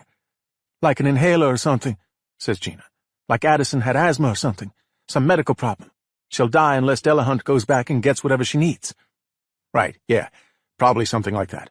Anyway, now we're still right around Monday or maybe Tuesday, and Henry still has his wife to deal with. So he makes that call to the Russians about killing his wife now, Strazo. I wave off Gina. We've heard it a million times. I keep writing on the board. So on Wednesday, approximately midday, the Russian guys do just that. They kill Marlene Arcola in Lake Geneva. And later that same day, after Logan Arcola pays me a visit, I go to Henry's office and confront him with the audio file where he's talking about killing Marlene Strazo. Any disagreement with this timeline? There isn't. So Henry at that point has to be completely freaking out. I basically told him that if anything happens to Marlene, he'll be suspect number one. And he knows very well that Marlene is already dead, soon to be found. He knows he's going to be arrested any minute now. Agreed? Agreed, says Soch. So what does Henry do? I ask. He cleans up his trail, says Marcia. He tosses his burner phone. He destroys anything incriminating tying him to Marlene's murder. Okay, put it this way, I say. What doesn't Henry do? The room goes silent. Matt Rodriguez finally chimes in. He doesn't run. I point at Matt. He doesn't run, I say in agreement. Why not? His whole world, as he said himself, is crashing down on him. Yet he doesn't run. He sits tight. Sure, he cleans up his tracks, tosses his burner phone, whatever, but he stays in Chicago. When the cops in Lake Geneva call him, telling him his wife is dead, he doesn't run. No, he drives to Lake Geneva. Then I show up, and he doesn't put up a fight when I take him back to Chicago, and he even confesses to me on the side of the road on the way to Chicago. Everyone ruminates on that. He was practically daring me to arrest him, I say. And then what happens at his bond hearing? He might have been able to get bond, right? Our case was circumstantial. Marlene's death arguably could have been a suicide. A judge might have given him bond. But Henry didn't even try to get bond, says Soch. He completely laid down. He didn't even bother to hire a lawyer to request bond. Which, as we've always said, is weird in itself, I say. Why wouldn't Henry pick up the phone and call a lawyer if he knew he was about to be arrested? Soch leans back in his chair. You're saying he wanted to be sent to jail? I think it through. I think it works. I can't believe I didn't see it before. Henry Arcola was a sneaky little prick. But, Marcia shakes her head. How does he get his $20 million back if he's in jail? Jail is the last place he'd want to be. I lean against the wall, stare up at the ceiling. Unless jail is exactly where he wanted to be. But why on earth would he want to be in Dunham Detention Center? I look around the room. Then I smile. Because that's where his $20 million is, I say. Chapter 90. Mason stole his money, I say. Mason hacked into Henry's computers and stole $20 million. Whoa, so now Mason's a computer genius? Gina asks. I know he's a math savant, an accounting whiz. Does that translate? Marcia nods. Billy's right, she says. That Jedi force field around Mason's computer? No amateur could do that. And a lot of the computer hackers I used to see in financial crimes had mathematics in their backgrounds. She shakes her head. It's why he's so good at money laundering. The reason it's been hard for us to track all the money. Gina makes a time-out gesture with her hands. Wait, you're saying Mason Tracy hacked into Henry Arcola's corporate account and stole $20 million. And Henry knew it was him. So, they knew each other? Not that hard to imagine, I say. Mason belongs to Jericho. Jericho and Henry are both criminals, right? Jericho runs a cash business. He needs vehicles to launder his drug money, and Henry's always looking for new investors in his Ponzi scheme. Maybe they talked about doing business. Jericho would want his numbers savant Mason to look into it. Wouldn't you if you were Jericho? Have young Mason do some due diligence on Henry before entrusting Henry with a bunch of money? Yeah, sure. So Mason investigates. Maybe he hacks into Henry's systems for that very reason, to investigate his finances, see whether he's legit. And he figures out that Henry isn't legit, says Marcia. He realizes Henry is hoarding cash, running a Ponzi scheme. And who better to steal from than a fellow criminal, says Soch. It's not like Henry could report them to the police. He doesn't want anybody in law enforcement poking around his finances. So instead of reporting Jericho to the cops, Henry tries his own brand of justice, says Matt. He kidnaps someone close to Jericho and Mason, Addison, or whatever her name is. Ah, okay. Marcia slowly nods her head. I think we finally know why Mason wanted his phone so badly. He wanted to perform a bank transaction. He was trying to give Henry his $20 million back, I say, to get the girl back. So Henry intentionally got himself locked up, says Gina, because he had to get to Jericho or Mason. I think so, I say. He can't just waltz in and visit them. He's not family or a lawyer. He must have felt so desperate to work this out with them face to face that he was willing to get locked up for a week in Dunham. and he hoped when his bond was reconsidered a week later, he'd get out. Big risk, says Gina. But he probably felt like he had no choice. He must have been desperate to hatch some kind of plan with Jericho. And that plan, says Soch, included chopping Donnie Delahunt into 100 pieces? Soch picks up the metal container from Henry's safe deposit box, plays with it. Killing him made sense, I suppose. Chopping him up like a dead cow didn't. Soch twirls around the metal box absent-mindedly, thinking things over. But I keep staring at that box, with the thumbprint-activated lock. I grab my phone and find the number on my call directory for Detective Ellie Shirtliff from the 10th. I put the phone on speaker. Shirtliff? Ellie, it's Billy Harney from SOS. Got you on speakerphone with my team. This a bad time for a quick question? Hey, Billy. No, it's fine. Haven't made much progress on the Delahunt murder. We're trying to get polygraphs on the guards, but it's been a bitch with the union. What's your question? Delahunt's body, I say. Chopped into 30 pieces or whatever. 17 pieces, she says. Well, technically 18. What does that mean? We recovered 17 body parts. One's missing. Don't ask me what happened to it. Maybe it fell into the drain or something, or some inmate's getting his jollies with it. Who knows? We can't find it anywhere. I look at my team and wink. Let me take a wild guess, I say. The part that's missing is one of Delahunt's thumbs. For crying out loud, Ellie says. How'd you know that? Chapter 91. So the hideaway where Delahunt took all those girls, says Soch, was accessible only by Delahunt's thumbprint. I'll bet, yeah, I say. Why not? Henry seems to like that security device, and Delahunt was probably in charge of the hideaway, so the only way to get that girl free is through Delahunt. Or his thumb, at least. And if you want Delahunt's thumb, you have to go to Dunham to get it, says Gina. Chop him into a bunch of pieces to distract us, make us think it was a crime of rage, when really it was all about taking his thumb. I think that's right, I say. Henry couldn't get word to Jericho any other way than to go inside Dunham and tell Jericho himself. Jericho took care of the rest. He probably owns half the guards in that place, so he chops off Delahunt's thumb and keeps it on ice somehow, somewhere. And you better believe that Mason has it right now, says Gina. He's trying to find the girl. Oh, shit, Harney. Marcia pounds the table. Mason has a sister. Yeah, that rings a bell. Can't remember her name, says Marsh. Addison? No, it doesn't sound right. She's like 19 or 20. It's in one of those files. And the drugs, I shout. Remember, Marsh, all those prescription drugs lined up on Mason's nightstand? Lined up in perfect order. We left them there, but inventoried them. Mason told the judge at his second bond hearing that he didn't take any prescription drugs. I'll bet he was telling the truth. I'll bet they belonged to his sister. Marcia sits back. Oh, my. And here, Detective Harney, I thought you were the luckiest guy on the planet. Delahunt walking right up to you on the sidewalk, down the block from Mason's house after we arrested Mason. Ah. Well, now it all makes sense. Delahunt was coming back to Mason's house to get the prescription drugs, I say, because he couldn't let Mason's sister die. And we stopped him, says Marsh. Right, I say. We stepped right into the middle of a hostage negotiation and didn't know it. Marcia reaches into a box. His sister's name is here somewhere. The list of the medications on the nightstand is in the inventory. That's in box number 1. Pete Parsons sticks his head into the room.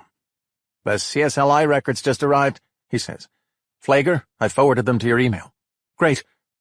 Marcia opens her laptop computer. She has software that will take the raw data and allow us to triangulate a location based on the cell towers Delahunt's phone pinged when he called Henry about the problem with Addison. Delahunt called Henry on Monday, May 17th, I remind her. Probably morning. Yeah, I know. She squints at the screen. Not nearly as much data as you'd expect, which means Delahunt was good. He turned his burner phone off and removed the battery when he wasn't using it. I look at the clock. It's nearly 7:30 at night. We're already out of daylight for all practical purposes. Give me a preliminary before we triangulate, I say. Tell me what direction we should head. You can pin it down more while we drive. Hang on. Marcia types furiously and squints at the phone. Well, Carpentersville. Far west edge of Carpentersville. Maybe Algonquin. Head that way, and I'll get it pinned down more. Turner, you ride with me, I say. Soch and Rodriguez, drive separately, and alert the county sheriff that we have a possible search and rescue. And gear up, boys and girls. Who knows what traps Henry will have laid for us. Chapter 92. Traffic is heavy on a Monday night, even at 8 o'clock. We light up the cherry on the dashboard and spend most of the time on the shoulder of the highway, passing the mass of rush-hour traffic leaving the city. Gina Turner rides shotgun and uses the radio to talk to Soshan Rodriguez, along with Marcia Flaker back at SOS. But we can only go so fast. By the time we're off the highway, it's 8:45. This is going to be almost impossible. Mason's sister is Veronica Tracy, Marcia squawks. She's a student at Malcolm X College. I managed to get hold of someone in administration. Last week was finals week, so there weren't classes. She wasn't noticed missing, but the record showed that she failed to show up for any of her finals. So it's her, I say. She has a cell phone contact. I've called it, no answer. The voicemail is full. If Delahunt's as cautious as you say, that cell phone's nowhere near where she's hidden. It gets better. The medication, the stuff Henry told Delahunt to go back and get, we have it on the inventory list from the search of Mason's house. The drugs on Mason's nightstand include things like prednisolone and fludrocortisone acetate. They're used to treat adrenal gland problems. And that's life-threatening? Adrenal insufficiency can be deadly, says Marcia, especially if you have a long-term endocrine disorder, such as Addison's disease. Addison? I look at Gina. It wasn't a name. It was a medical problem. Okay, well, that's her. So we have the whole story. Mason stole $20 million from Henry. Henry had Delahunt kidnap Veronica. She told him she needed medication or she'd die. Henry needed her alive so he could trade her for the $20 million. And when Delahunt came back to get it, we caught him. We stopped him from getting her medicine. Jeez. Talk about the law of unintended consequences. I'm going to pop the map onto your screens, she says. It's a big triangle, though. There aren't as many cell towers up there as in the city. It's more spread out up there. So this triangle covers part of Algonquin and Carpentersville, I say. Not even narrowed down to one town. The triangle's the triangle, she says. This is the best we can do. So what? I say. We go door to door? Bring in copters from state police? In 2 different towns? Gina says. At 9 o'clock at night? Carpentersville says no. Soch crackles through the radio. Chief says he'll offer patrol support, but there's no way we're knocking on doors and waking up families without a better idea of where she is. Waking up families? It's only 9 o'clock. Little kids are down for the night, says Gina. And Billy, look, we don't even know she's here. Marcia said Delahunt was smart. He didn't turn on his phone very often to avoid tracing. If he's smart, he drove away from the hideaway before he called Henry. That's true, says Marsh. It's probably not far, but not far in which direction? The haystack is too damn big for a door-to-door that would stretch past midnight, says Gina. These are bedroom communities. She's right. Damn. The records came too late for tonight. Marsh, I say, talk to me about this illness Veronica has. Addison's disease. If she hasn't had her meds since a week ago yesterday, that's what, 8 days? According to what I'm reading online, she could go into crisis. It's literally called Addisonian crisis. What happens? I mean, just reading this stuff? Without meds, pretty much every bad thing that can happen to you kicks in, to start. Fever, dehydration, dizziness, vomiting, stomach pain, fatigue, low blood pressure. And apparently stress exacerbates the whole situation. Stress like being kidnapped from your home and locked away by some psycho. Right. Eventually, without meds, it progresses to shock, coma, and death. From what I'm reading, if we're 8 days out without her meds, we're right there. If she's not dead yet, she's not far. And we do nothing tonight? I punch the steering wheel. Gina puts a hand on my arm. We get the county sheriff and the local cops and ISP and some of our own people, she says. We start first thing in the morning, going door to door, patrols, copters, everything. That's the best we can do, honey. We're not going to find her tonight. Chapter 93. Mason Tracy tries to sleep in the truck. It's borderline impossible. He feels safe enough, at least, inside a locked garage on the south side of the city. And he has the handgun he took off the rack inside that barn, though it makes him feel more scared than protected. He checks the supplies for the 20th time. The drone, in the footwell of the passenger seat, the remote control with it, the Smokies, 6 of them. The prednisolone and the steroid shot, for when he finds her, and the large styrofoam container filled with dry ice, holding, under 3 layers of plastic, the left thumb of Donnie Delahunt, which Mason transferred from his freezer at home. He checks his phone, getting a weak signal, but a signal all the same inside this garage. The bank transfer, after the 24-hour cool-off period, will be ready by 12:30 p.m. tomorrow. Henry will have his money back, and, Mason hopes, he'll have his sister back. Tomorrow, he whispers aloud. Tomorrow I'll find you, Tomorrow, I promise, you'll be okay, you—" He chokes on those last words, his eyes filling with tears. He removes a picture of Veronica from his pocket, places it on the dash. She has to be alive. She has to be. She was always his rock. After Mama died, Veronica held everything together, even though she's younger than he is by a year. "Don't be afraid," he whispers. I'll be there." Henry Arcola puts his feet up on his bed in A block as the corrections officer slides his door shut for the night. "Hey, you finally getting a lawyer, Henry?" says the CO. "Yeah, I am. I need a good one. Bond hearing's Thursday." "Yeah? They're gonna give bond to someone who killed his wife?" "Allegedly," Henry corrects. "Allegedly killed her." "Yeah, of course, allegedly. Innocent till proven guilty, right?" "That's the spirit," says Henry. "We got you down for tomorrow morning at 11, says the CO. "You sure? You sure you want to do it at 11? That's your yard time." "Only time he could do it," says Henry. "Not up to me." "Okay, well, I hope you got yourself a good lawyer there, Henry." Henry smiles. "Me too," he says. Tuesday. Chapter 94. The sky overcast, a decent wind kicking up, the morning air crisp, the team in place. The sheriff's deputies from Kane and McHenry counties, locals from the police departments in Carpentersville, Algonquin, and Lake in the Hills, some patrol teams from SOS, the troopers from the Illinois State Police, all gathered in the parking lot of Presidential Park in the northwestern suburb of Algonquin. "We go door to door," I tell the crew. "You all have the photographs of Veronica and Donnie Delahunt and Henry Arcola. If we're right, this woman was abducted, probably in the middle of the night, and stowed away somewhere around here. So it's unlikely that anyone's seen the girl. Better bet are these two men you also have photographs of Delahunt and Arcola. They've been around from time to time. We're looking for anything at all they might tell you. Anything strange. Vans or trucks coming or going at strange hours, strange noises at strange hours, houses that are basically vacant. Anything at all, you call me. You all have my cell in case you need it. But you can get me on your radio, too. I'll be in the chopper. We're Air 2? Air 2, says the trooper piloting the helicopter. We're Air 2. Anything at all, guys. Anything that raises the hair on your neck, you radio or call me. I look around. Everyone's ready to rock. This girl has a serious medical condition, people. If she's still alive, it's probably not by much. So let's find her. The teams fan out. I blow out air and put my hands on my knees. Whenever you're ready, detective, says the pilot. Great, thanks. I take a minute with my crew. Soch, Rodriguez, and Turner. Marcia Flager's hanging back, working her computer magic to find some clue as to the whereabouts of Veronica Tracy.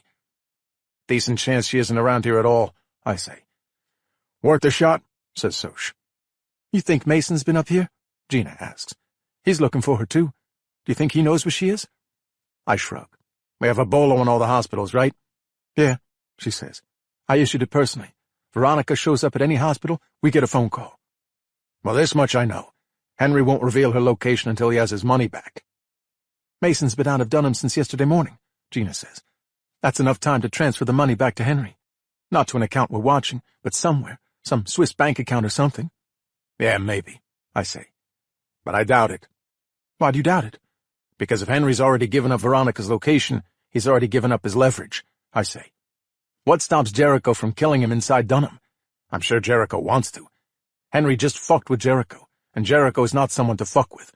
Jericho can just say the word, and Henry's dead. No, I say. Henry hasn't told Mason yet. Henry won't say a word to Mason until he's out of jail. Then he can take his $20 million and put the United States of America in his rearview mirror. So that means Henry won't say a word until Thursday, after his bond hearing, says Soch. She could be dead by then. It's Henry's only shot. I can't see him giving up Veronica's location before then. Which means Veronica's screwed, says Gina, unless we find her first. I grab my phone. Maybe I go pay Henry a visit today, I say. You think he'll tell you what you need to know? I can't imagine. He'd take tremendous joy in telling you to go fuck yourself. Can't hurt, I say. We have enough manpower up here looking for her. I dial the number for the jail. Maybe with the detailed information we have now, Henry will see that he's not getting bond on Thursday. He's never getting out of jail, and he's basically a dead man walking if he doesn't help us out. A woman answers. Dunham Detention Center. This is Chicago Police Detective Harney for an inmate interview. I need it today, expedited. The inmate? Henry Arcola from A Block. Represented by counsel? No. One moment. The sun peeks through the trees. It's going to be hot today. The sheriff's deputies will be sweating their fannies off. Detective, Henry Arcola is represented by counsel? He is? Since when? Since yesterday afternoon, so you'll have to clear the visit through him. Who's the lawyer? The lawyer is Eugene Cotrios of Decker, Cotrios, and Swanson. You got a number for me? Sure. The woman reads me the number. I punch out the phone. Henry finally lawyered up, I say. Getting ready for that big bond revisit, says Soch. But with what we know, Clarence Darrow couldn't get him bond. I dial the number and get a voicemail. The lawyer may not even be in the office yet at this hour. You've reached the office of Eugene Cotrios. I wait for the recording to end and leave my message. This is Detective Billy Harney of the Chicago Police for Eugene Cotrios, I say. It concerns your new client, Henry Arcola. Please call immediately. Immediately. It's urgent. I leave my cell number and punch out the phone. Then I head to the chopper. Chapter 95. I'm up in Air 2, the state police chopper, over the northwestern suburbs, working the phones as the calls come in. I can't shake a disconcerting sense of déjà vu, reminding me of a search for another missing girl several weeks ago, which led to the death of my partner. The clouds are dark, threatening rain, which will make everything more difficult. Winds are starting to gust too, making helicopter travel harder than usual. In the cockpit, a two-person crew in olive green flight suits and white helmets. The pilot, a woman named Mullaney, works the controls while the TFO, the tactical flight officer, a guy named Griggs, sets the course and monitors half a dozen radio frequencies. These suburbs all blend together from the air. Tree-lined streets mostly running in a grid, major commercial arteries, school grounds with baseball diamonds and large playing fields, the Fox River running to the west. I have to check the TFO's monitor just to know which suburb we're over. Algonquin, Carpentersville, Dundee, Lake in the Hills, Middlebury, Sleepy Hollow. The list doesn't end. Can you get us closer? I say. We're right near the boundary between Algonquin and Carpentersville. What is that? I say into my phone to a patrol officer from Algonquin. Some sort of man-made pond? With lots of tree cover, says the officer. I doubt Henry hid the girls in the woods. He'd want a house, a basement, something private and soundproof. But you never know. Mullaney! I shout to the pilot in the cockpit. Can we get a camera down in those woods? She gives me a thumbs up and works the FLIR monitor mounted in the cockpit. The forward-looking infrared camera instantly lights up the monitor with glowing white shapes beneath the trees. Little shapes, though. Squirrels and rabbits, maybe some deer. Nothing human, Mullaney shouts back to me. I relay that info to the patrol on the ground and punch out the phone. It rings again immediately. That's what the last 2+ hours have been like, acting as command central up here in the chopper. Harney, I say.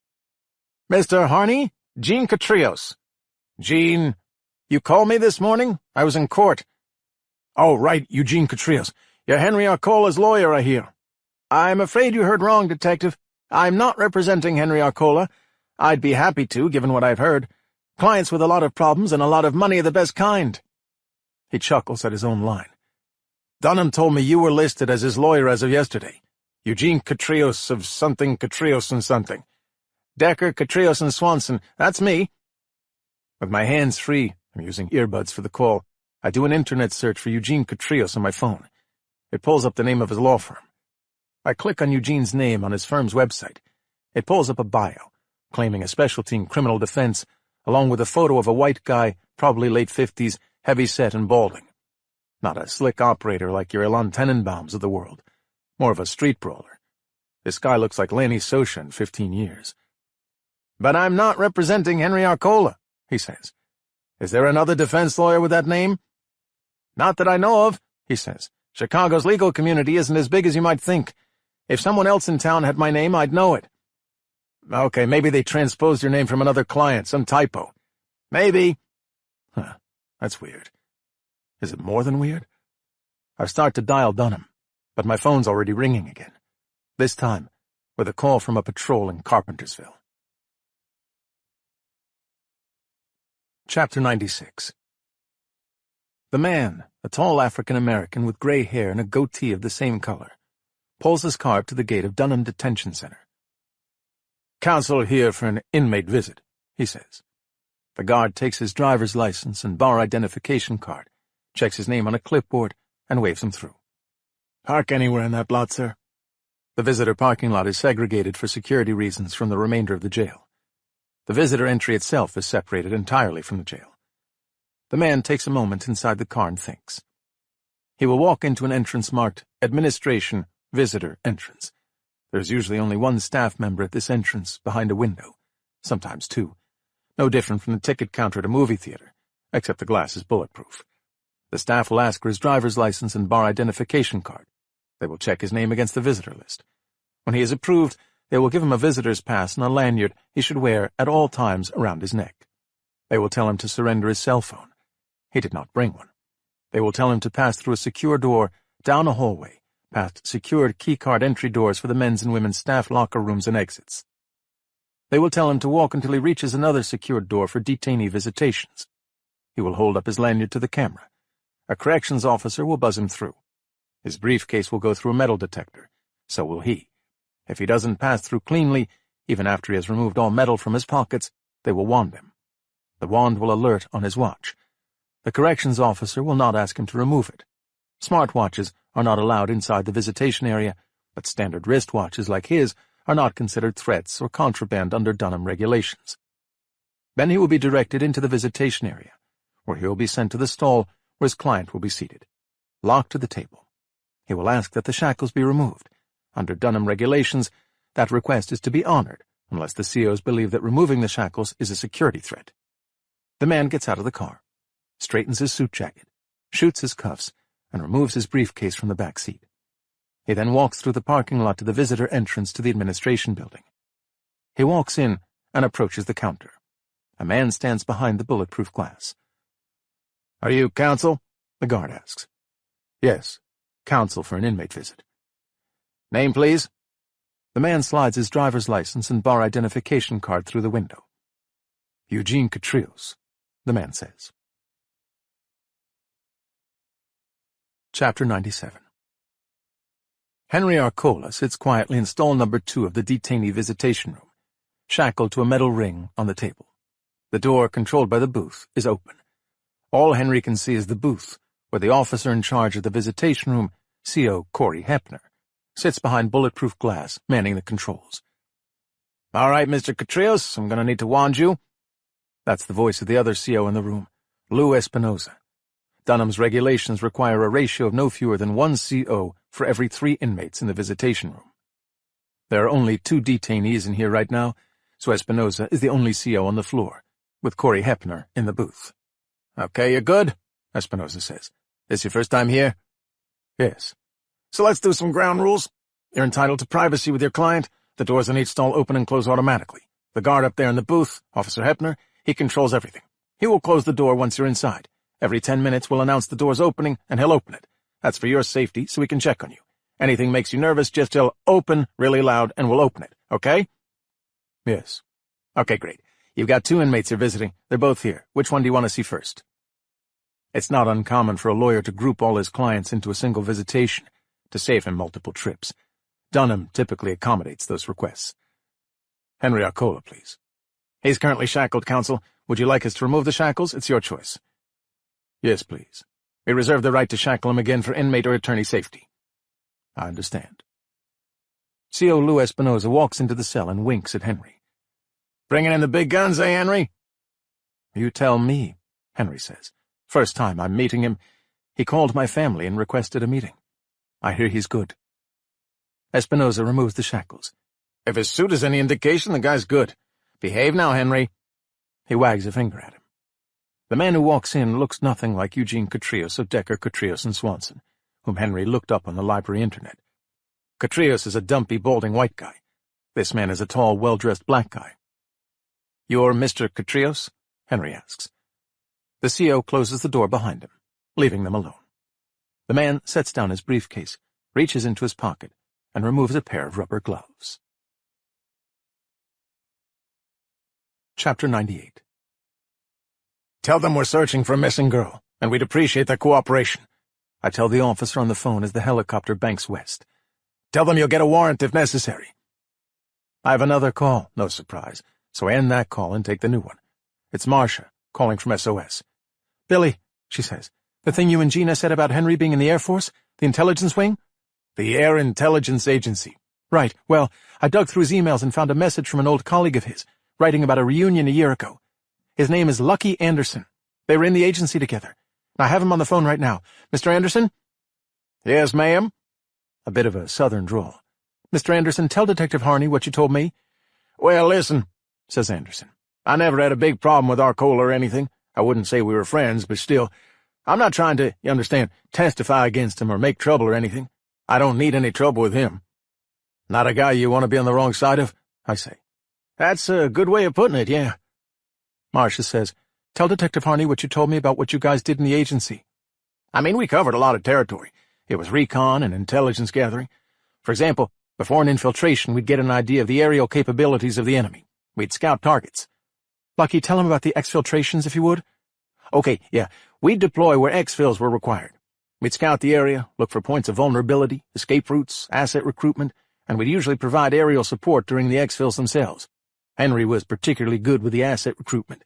That guy could put on any face he needed. He could talk a mouse into a snake pit." "Exfils," I repeat. "Meaning you'd get our troops out of enemy territory?" "Sometimes that, yeah," Lucky Anderson says. "Troops in hostile territory or POWs.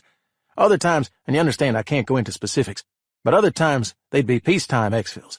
Political prisoners, people accused of espionage and held by a non-friendly. With our recon, we basically drew up the prime, told them how to execute the prime, and provided satellite support while they executed the prime." I sit back in my chair.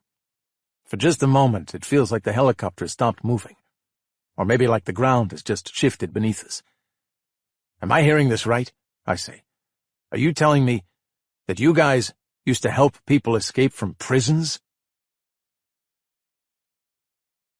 Chapter 99. Mason Tracy sits inside the flatbed truck, idling by the curb. Checks his watch. He picks up the remote control and pushes a button. In his rearview mirror, he sees the drone lift off the flatbed, rising into the air with the smokies attached to it. He rolls down the window and looks up to the darkening sky. Sees the drone hovering there, 20 feet off the ground, waiting for his next command. He works the levers to carefully lower the drone back down to the flatbed. He wipes the sweat off his forehead with his sleeve. He tells himself, "This will work, this will work, this will work." He puts the truck in drive. Traffic is light. It only takes him 10 minutes to reach his destination. He pulls up by the curb. Across the street, Dunham Detention Center. More specifically, the jail yard, where the inmates from A Block have recently begun their hour outside. He checks his watch. His heart pounding, he waits for the 75 seconds to pass. It feels more like 75 hours. Now it's time. He works the remote. The drone rises from the truck. Mason puts the flatbed in gear, executes the beginning of a 3-point turn, steering the truck perpendicular to California Avenue, directly facing the jail yard. But instead of completing the 3-point turn, he leaves the truck directly aimed at the jail yard. He pushes a button to change the truck to dynamic steering, remote control. He gathers the remote controls and jumps out of the truck. Chapter 100. Corrections Officer Ken Whitmer works East Tower. Never a dull moment watching the jail yard at Dunham through the bulletproof glass of the watchtower 30 feet up, but things get especially tense when it's the hour in the yard for A Block, the most violent and confrontational inmates in the jail, which just began a few minutes ago. He doesn't have his phone with him. They're not allowed, and Dunham jams the signals anyway, both within the walls and in the yard, a security measure. So he keeps a paperback book around, usually a thriller he can pick up and put down easily should something come up in the yard. He's really just window dressing up here anyway. The COs in the yard do the heavy lifting. The watchtower looms as a threat that almost never materializes. Whitmer's had to put his sniper rifle through the scope, threatening to open fire only once in the 20 months he's worked. "Hey, Whit, what's that?" Coleman in West Tower, nearest California Avenue, crackles through the radio. Whitmer looks down on the yard. "Where? I don't—" "West of the fence. What the fuck is that?" Whitmer looks down at California Avenue. But then it catches his eye. Not on the ground, but in the air. Something flying straight east toward them. Something out of a sci-fi movie, with tiny bottles, or something like that, hanging from it. Central, this is East Tower. We have an unidentified object over the yard.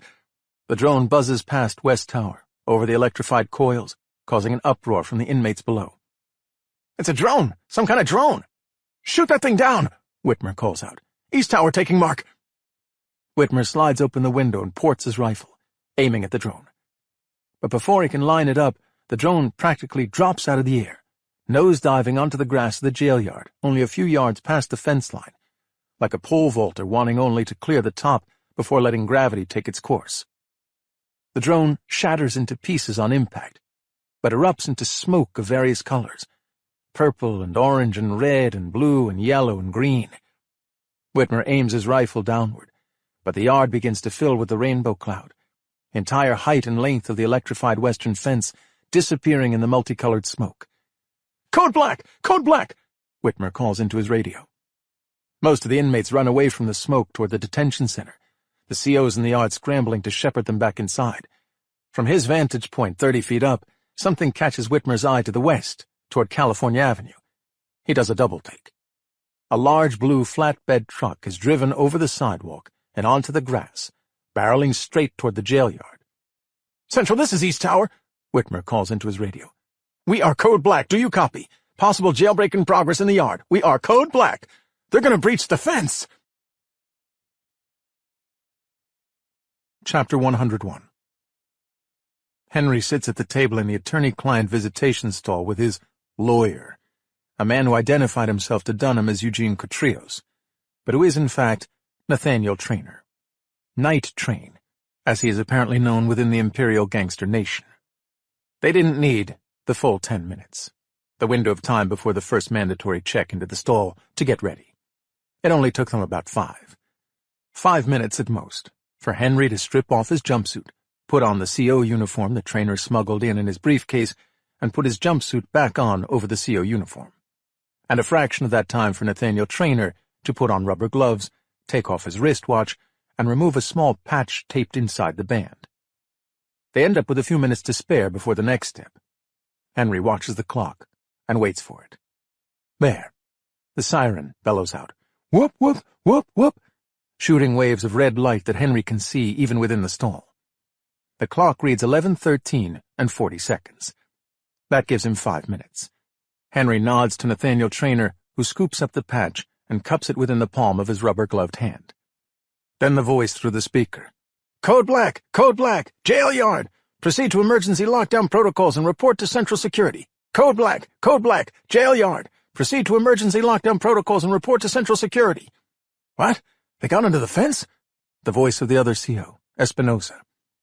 The emergency lockdown procedures requires that each pod within each wing be secured by the officer in charge of that pod. Today the visitation pod's OIC is Corey Hepner. Lockdown within the visitation pod means that all detainees are secured and locked in, and that all civilian visitors are evacuated if possible. Evacuate the civilian! Corey calls out from the booth to Espinosa. Code Black! Code Black! Jail yard! Proceed to emergency lockdown! Every pod will be locked down by the OIC, and all remaining personnel will report to Central Security to address the breach of the jail yard's western fence, on the other side of the jail from the place where Henry now sits. Trainer, sitting across from Henry, keeps his back to the door as it pops open, hiding his rubber-gloved hands from view. CO Espinosa rushes in. Henry raises his hands. We're just getting started, Lou. Give me a break. We're nowhere near the jail yard. We have to evacuate civilians right now. Espinosa grabs Trainer's arm. Come on, sir. His hand cupped to keep the patch inside the palm of his gloved hand, Trainer spins and smacks Officer Espinosa in the cheek, planting the patch there. The CO staggers backward, eyes widening in horror. He tears at the patch with one hand while reaching for his sidearm with the other. Henry knocks over the table and hides behind it, just in case the guard gets off a round or two. But the CO doesn't even get his sidearm out of its holster. Instead, Officer Lou Espinosa seizes up, knees buckling, and collapses to the floor, already dead from the massive overdose of fentanyl. "Lou!" Hepner calls out. "Espinosa! You okay in there? Shit!" Well done, Corey, Henry thinks to himself. He won't get an Academy Award, but it's convincing enough.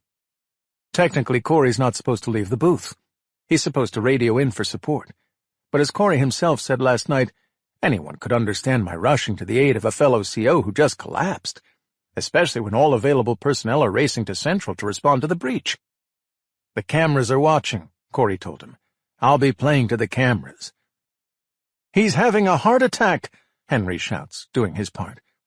When Corey leaves the bird's-eye view in the booth to come to the aid of Espinosa, Traynor will disarm the dead CO, hide behind the door, and point the gun at Corey upon his entry into the stall. Order me to the floor, Corey said last night. Disarm me and cuff me with my own handcuffs. Corey leaves the booth. Henry nods to Traynor, who removes Espinosa's sidearm and hides along the side of the wall by the door. Henry stands up, pointing at Espinosa. I think he had a heart attack, he shouts. When Corey Hepner shuffles into the room, weapon drawn, shouting commands, Traynor puts the gun against Corey's ear and pulls the trigger.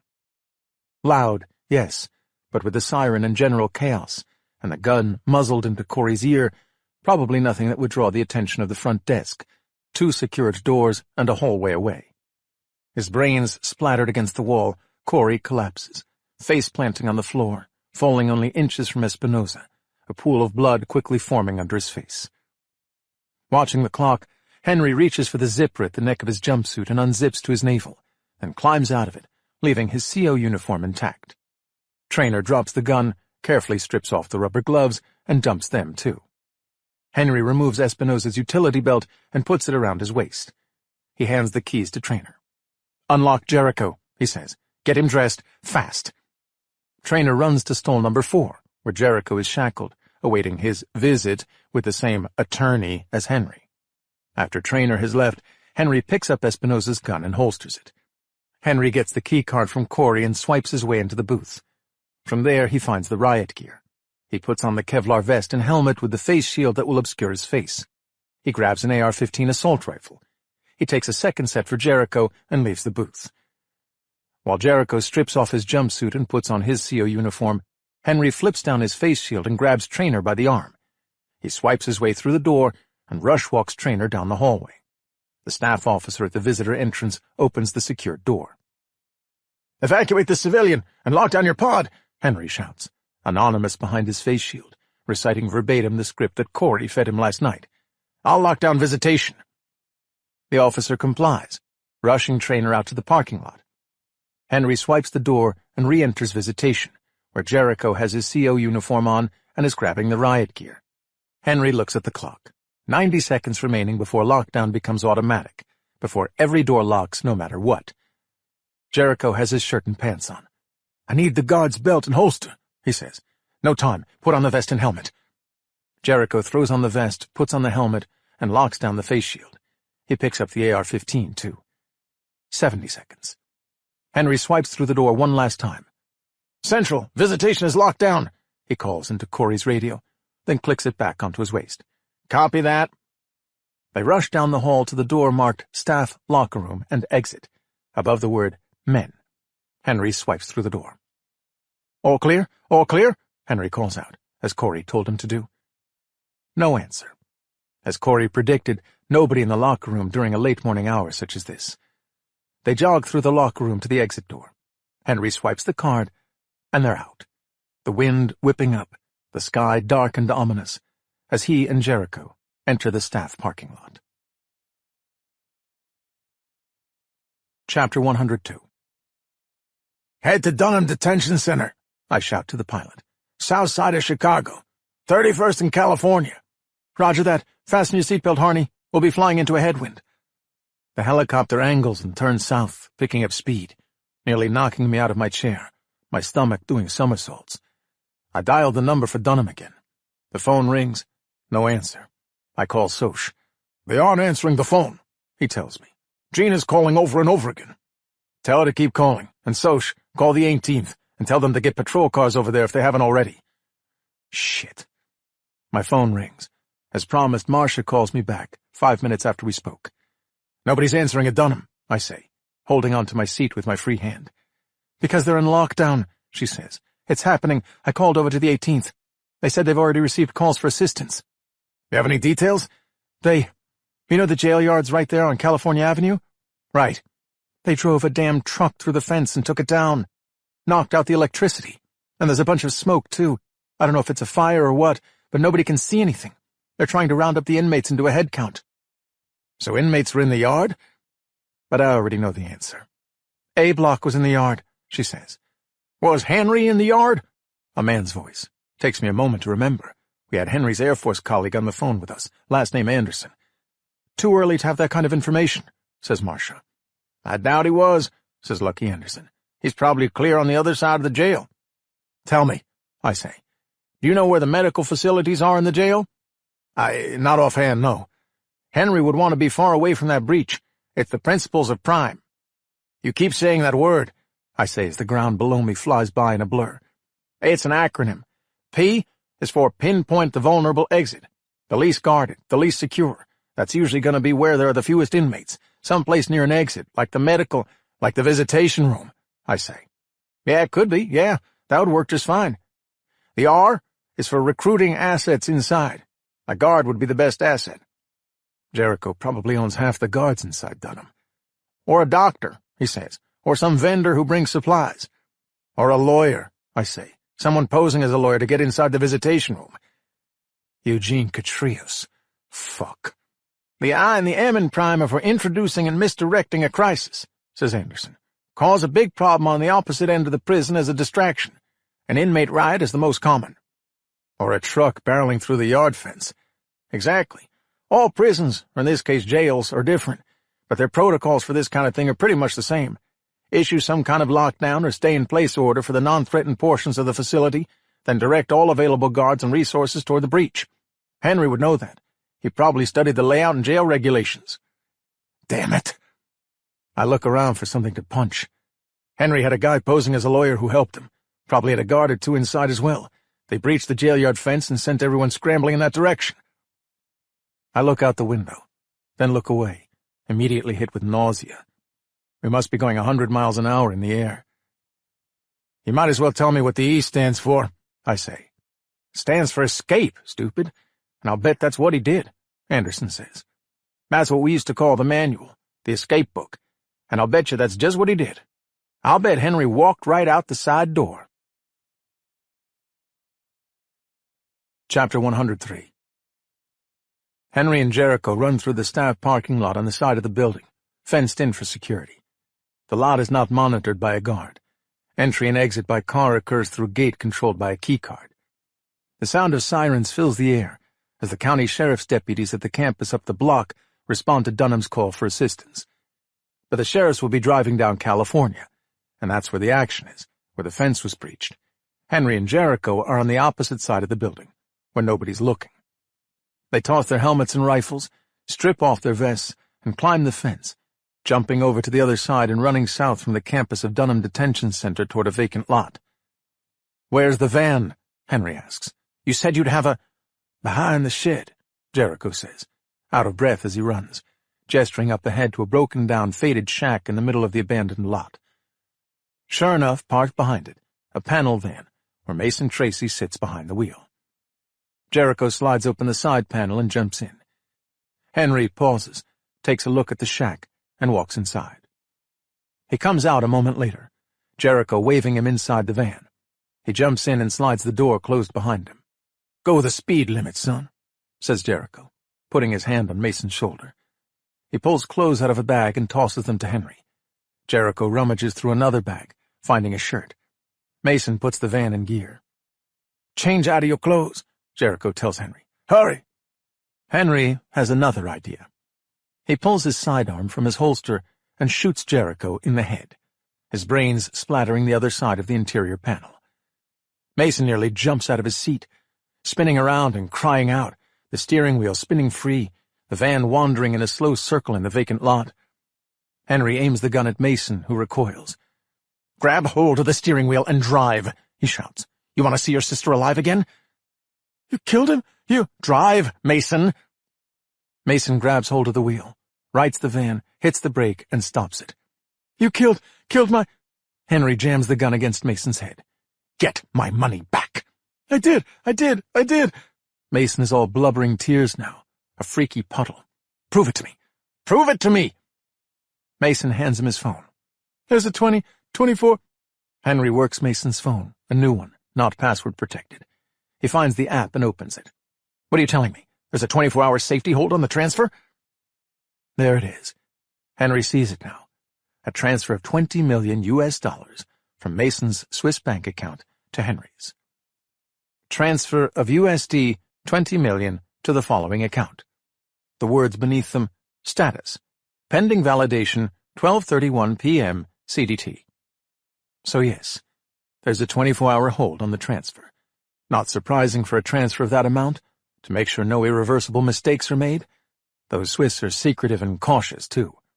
So Mason made the transfer yesterday after getting out, and it takes effect today when he validates it. And what's the validation? Facial recognition validation? Mason nods. And it's up to date 12:31 p.m.? Yes. Mason grips the steering wheel, heaving and sobbing. Henry checks the time on Mason's phone. It's 11:30. That means 1 hour. The money can't go through for another hour, and then only after Mason validates the transfer. That fucks up Henry's plan, which was to kill Mason right now, along with Jericho, drive straight to his private plane, the one registered under a dummy corporation that the cops don't know about, and leave the country with his $20 million banked.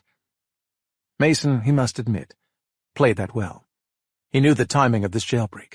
He knew that once he gave Henry back the money, he'd have no leverage.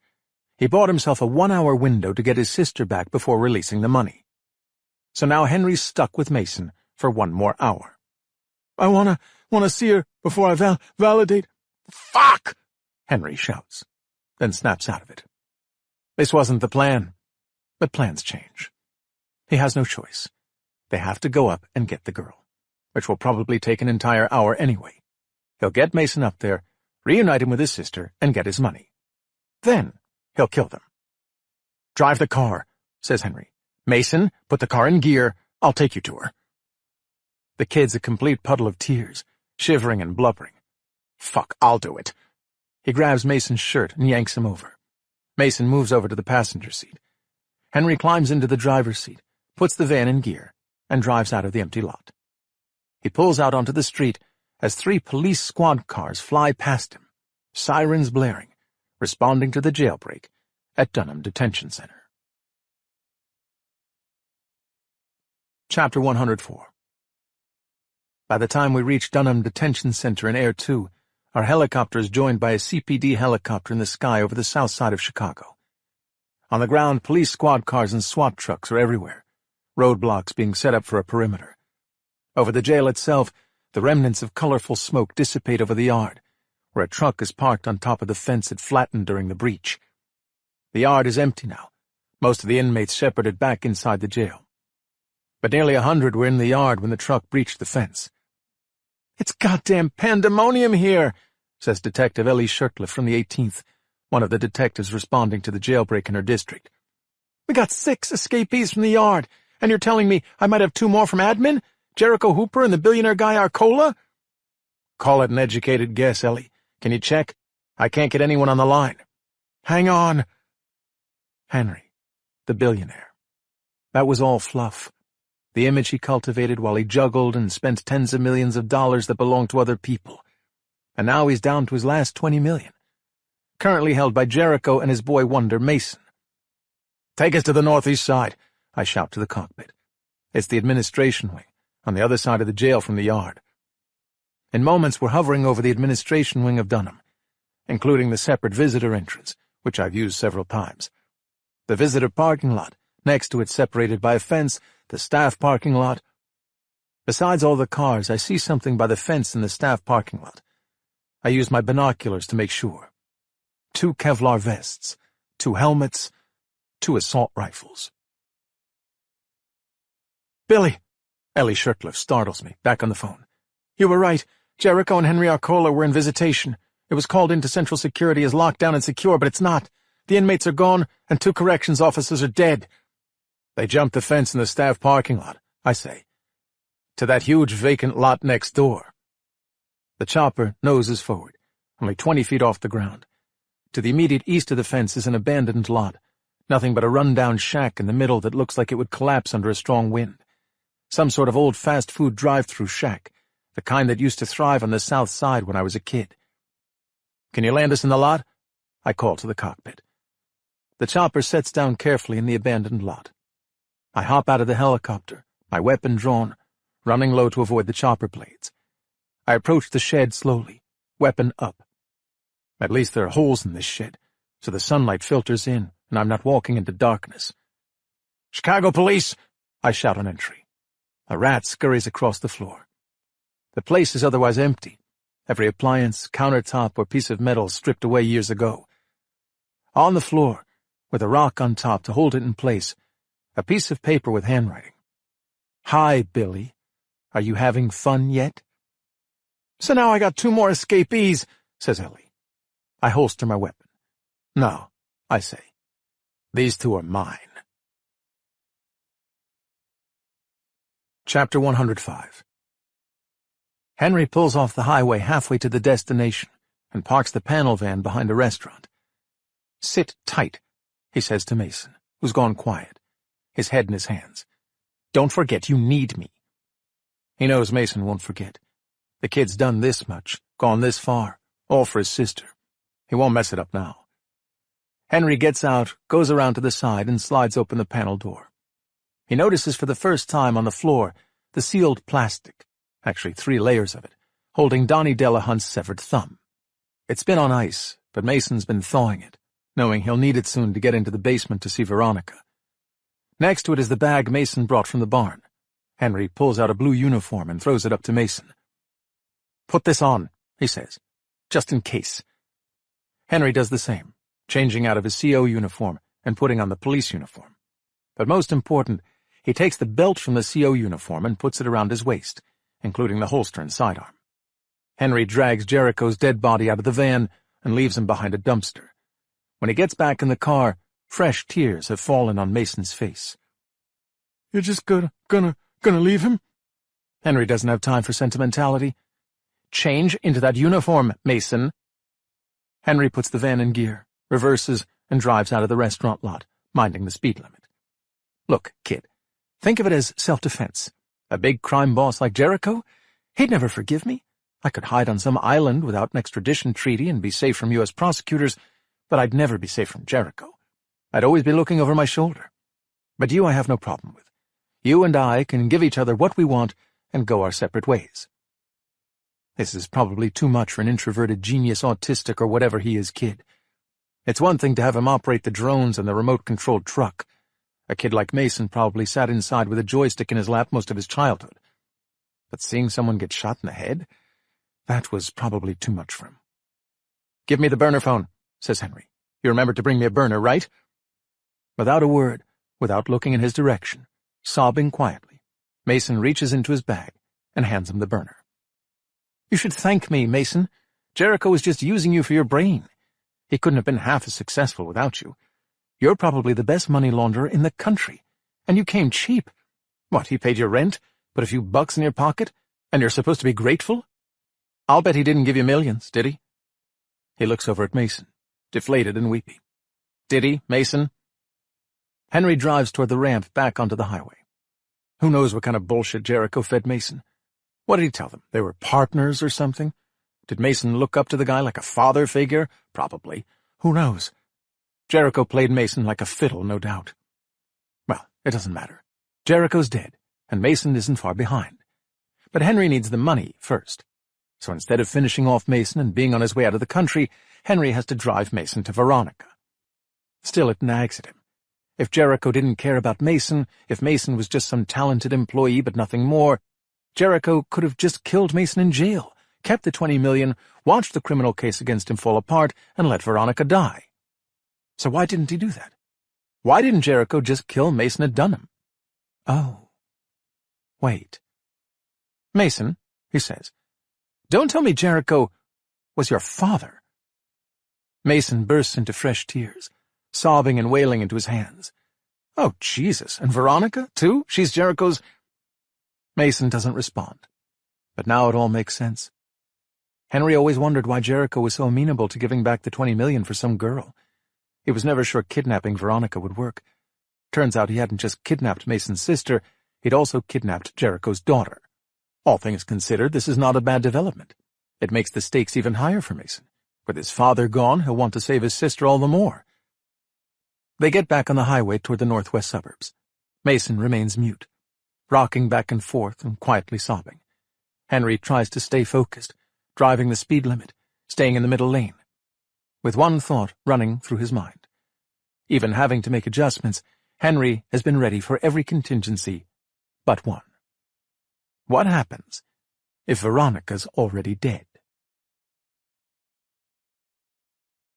Chapter 106. A second CPD chopper, I think our only other one, joins the search for escapees as it expands to include Jericho and Henry. We help coordinate the initial parameters of the search in the area around the jail, accounting for foot speed, but to me there's no chance Henry and Jericho are still in the area. This was too coordinated. A drone flying into the jail yard with military-grade smoke bombs, a remote-controlled truck with the plate stripped and the VIN number scratched out plowing through the jail yard fence. They had a car waiting, and I'd bet anything the driver was Mason Tracy. "We're coming back to the northwest suburbs," I say to Soch on my phone.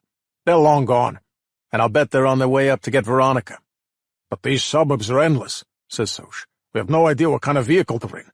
They'd probably drive the highway, right?" "Maybe, but he might be careful enough not to." I sit back in my seat. I'm out of leads. The best thing I can do is just go up there and hope we get lucky or that something clicks. I look at my phone. It's 12:15. "How fast can this chopper go?" I call up to Mulaney. She looks back at me from the cockpit and smiles. I buckle up as the helicopter slowly rises, the ground nearly disappearing before me, then shoots forward. "The answer is this baby can do about 140 knots an hour, Mulaney shouts to me, which translates to about 160 miles per hour. "We won't do quite that," she says, "but we'll be there in 20 minutes with this tailwind. You want to go right back to the place we left? Algonquin? Carpentersville?" I think about that. "Head that way, yes," I say, but then I dial up Marcia. "How are we doing?" she says. "Henry and Jericho in the wind," I say. "Best bet they're heading for Veronica. I'm on my way in the chopper from Dunham." "You figure he's going by car?" "Shit, I don't know, Marsh. With Henry? And a background in the Air Force? He might be flying a fucking drone up there. But yeah, let's assume a car." "If he's traveling by car and he's going up to the northwest suburbs from Dunham— hang on, let me check. It's about a 1-hour drive with traffic right now." "The fence breach was at 11:15, I say. Exactly an hour ago. Henry and Jericho probably busted out a few minutes after that. Add in time to get to the getaway car." "Call that 11:25, 11:30, says Marcia. "If it's 12:15 now, he's probably 15 or 20 minutes from his destination, give or take." "I'll be up there in 20 minutes by air," I say. "But the problem is, where?" "Right, that's why I'm calling," I say. "We triangulated the area where Delahunt called Henry that night, after he kidnapped Veronica, and we figure he may have driven away from the abduction spot to avoid giving up his location." "Yeah, he was careful that way." "Okay, well, we drew what, a 5-mile radius? Did we draw it too small?" "Sure, that's possible. We had to start somewhere. I mean, those suburbs go on in every direction for miles and miles." "I know, but look, we're both city kids, born and raised. I don't know these far northwest suburbs, but flying over them today, Algonquin, Carpentersville, Dundee, whatever, they're nice enough places, but they don't strike me as wealthy. They're rich people up in the northwest suburbs, right?" "I mean, there's wealth everywhere, Harney, but yeah, you mean like Barrington, that kind of thing?" "Right. We know Henry doesn't personally own land anywhere up there, right?" "Right. Henry's name isn't on any property other than his home in Chicago." "So if he owns land through some shell company, he'd probably choose some massive estate, right? Someplace far from Naples, a bunch of acres, where he and Delahunt and whoever else was part of that sex trafficking operation could come and go without notice, cloaked in privacy." "Then maybe Barrington," Marcia says. "Let me look at a map." I don't even dare look down right now, with the ground beneath me whizzing by so quickly. I'm not cut out for this mode of transportation. "Yeah, Barrington's east, but not terribly far away. I mean, the satellite view of it, much bigger houses." "Okay. Hey," she says. "Hey, wait a minute." "What?" "Barrington Hills," she says. "Ever heard of it? You should see the size of these estates." "Big?" "Yeah, very. Isn't that where Ricardo lived after he stepped down from the mob?" "Fuck, I don't know, Marsh." "What it says here— hang on. Barrington Hills is known for its horse farms, massive estates with lots of horse breeders. Large estates, I say. Lots of privacy. No one to see you coming and going. And a lot are probably corporately owned, says Marcia. Some nice obscure corporate name Henry could hide behind. Equestrian Estates or ABC Corps or something like that. Good a guess as any. Mulaney, I call up to the cockpit. Take us to Barrington Hills. Chapter 107. Marcia calls from SOS, conferencing in Sosha. We're here, says Soch. Barrington Hills. You're right, these are huge estates. I just drove past a horse farm. I've got 5 patrols coming, but this area's pretty big. About 30 square miles, says Marcia. Hey, Marsh, says Soch. Can you figure the most logical routes off the highway? We'll post patrols and maybe we'll pick something up. Sure thing. Hurry, I say. Henry got a head start on us. If he drove and took the highway, he could be at his destination any minute, if he's not already there. I shout to Mulaney in the cockpit. How close are we? We're practically there now. A loud clap from above. Thick pellets of rain splatter the windshield. Great. That's all we need to assist in our hunt. Rainfall. Marcia says, if he's coming off I-90, he'd probably end up either taking Algonquin Road or Dundee Road to Barrington Hills. They intersect. Take me to the intersection of Dundee Road and Algonquin Road, I call to the cockpit. The helicopter swoops low, threatening the meager contents of my stomach. I hate flying. The chopper slows to a crawl as the rain unloads on us. Below us, beautiful greenscape, some huge houses, some subdivisions too, but I doubt Henry would go for subdivisions. Wait, what's that? I say. That truck.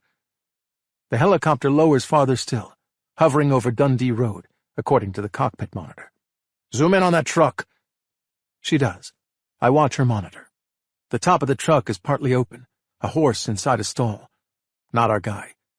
A sports car drives past, a green SUV.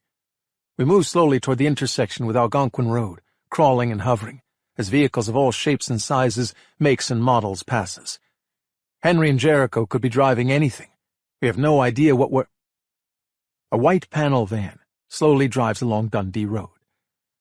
That brings back a memory from 6 weeks ago. Mulaney, that white van. Can you zero in on it? The helicopter lowers farther. We can't be but 20-30 feet above traffic. The pilot knows how to handle this bird, letting the van move slightly ahead of us so we can focus on it as it passes under us. A logo on the side of the van. My heart does a flip. Baird Salt, Mulaney calls out. The same logo, same type of van Donnie Delahunt drove. That's him. That's our guy, I shout. Mulaney, call it into all units with coordinates. Suspects will be armed. A possible hostage situation. All units, this is Air 2. All units, this is Air 2. We have a visual ID of our suspects in a white van heading northeast on Dundee Road. Chapter 108. Almost there, Henry murmurs to himself, driving along Dundee Road in Barrington Hills. A crack of thunder as the threatening sky makes good on its promise. Henry sets the windshield wipers to work on the heavy raindrops. Thank God it didn't rain earlier. It would have backed up the highway considerably. Mason, his head in his hands, silent for the better part of half an hour, looks up at his surroundings. This the same? Yeah, we're headed back to the same place where you picked up the drone and the flatbed truck last night, says Henry. Mason looks at Henry. She was there all along? She's on that estate, yeah. That must kill Mason, knowing how close he was last night. Doesn't matter now, says Henry. What matters now is that it's 12:31 p.m., Mason. Time to validate the money transfer. Mason shakes his head. Not till I see her. Fuck that. Transfer it now. I'm taking you to her. We're almost there. No. Henry draws the sidearm from his CO belt and aims it at Henry. How about I shoot you right now, and both you and Veronica die? How's that sound? Mason closes his eyes, his body trembling, sweat dripping from his face. You won't, he says. Shit, Henry's bluffing, and Mason's no dummy. You try to fuck with me, Mason, and I'll kill you both. Whatever, they'll be there in 5 minutes. 5 minutes, and if Veronica's still alive, this will all be... Something catches Henry's eye in the side mirror. Something moving. A helicopter. Too low. A police helicopter, trailing them. What the fuck is that? Henry hisses. Oh, no. Fuck no. He floors the accelerator, veering into oncoming traffic, fishtailing on the freshly wet surface, passing other vehicles, blowing through an intersection and just barely avoiding a collision. The chopper follows him, keeping pace. Is that the cops? Mason asks. If the cops catch us, you'll never find your sister, Mason. Don't forget that. Transfer the fucking money now. Mason starts typing into his phone. They're transferring it? Henry shouts, gripping the steering wheel, the van doing 70. Yes, Mason says, still typing. Up ahead, the turnoff. Henry screeches the van into a left turn and pulls up to the gate. He rolls down the window and plants his pass against the sensor. The gate slowly opens. He drives to the right, kicking up dirt on the road, winding around past the barn where the drone and the flatbed truck were held. Did you transfer? Henry shouts. Yes. Up ahead, a 2-story, 8-bedroom country house.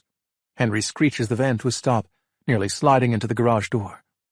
They gotta go fast, Mason. You want to see Veronica? Henry gets out of the car as the police chopper flies overhead, lowering to the ground. The CO's gun still in his hand, Henry fires at the chopper twice. He's no sharpshooter by any stretch, but he hears one of the bullets hit, somewhere around the tail of the engine. The helicopter spins and rises. Let's go! Henry runs toward the house. He can already see the chopper struggling to lower itself onto the lawn not far away. Henry gets into the house, Mason following, and locks the door behind him. They race down the hallway into the study, a room filled with bookshelves. Mason can see a fireplace and cozy reading chairs. Henry goes to the corner bookshelf and pulls on it. It opens off the wall like a heavy door. He pulls it all the way open, perpendicular to the wall, the books on the shelf fastened in place. On the wall, an elevator, with a thumb-activated pad next to it. Henry puts the gun against Mason's head. Show me the transfer, or you're not getting in that elevator. Mason holds up the phone and shows him, his hand shaking. Status: $20 million transfer approved. Confirmation number 21JLE174-11529. Henry takes a picture of the screen with his phone. Good, he says to Mason. Now go. Stay down there till I come back. Mason presses Delahunt's severed thumb against the sensor. The elevator door slides open. Mason steps in, holding his gym bag full of medicine for Veronica, and pushes a button. The elevator doors close. Just as Henry hears a thumping at the front door of the house. Good luck trying to breach it. The hum of the elevator as it descends into the basement. Henry pushes the shelf flush against the wall again, concealing the elevator. He hears the crash of a window shattering, someone breaking through the front window.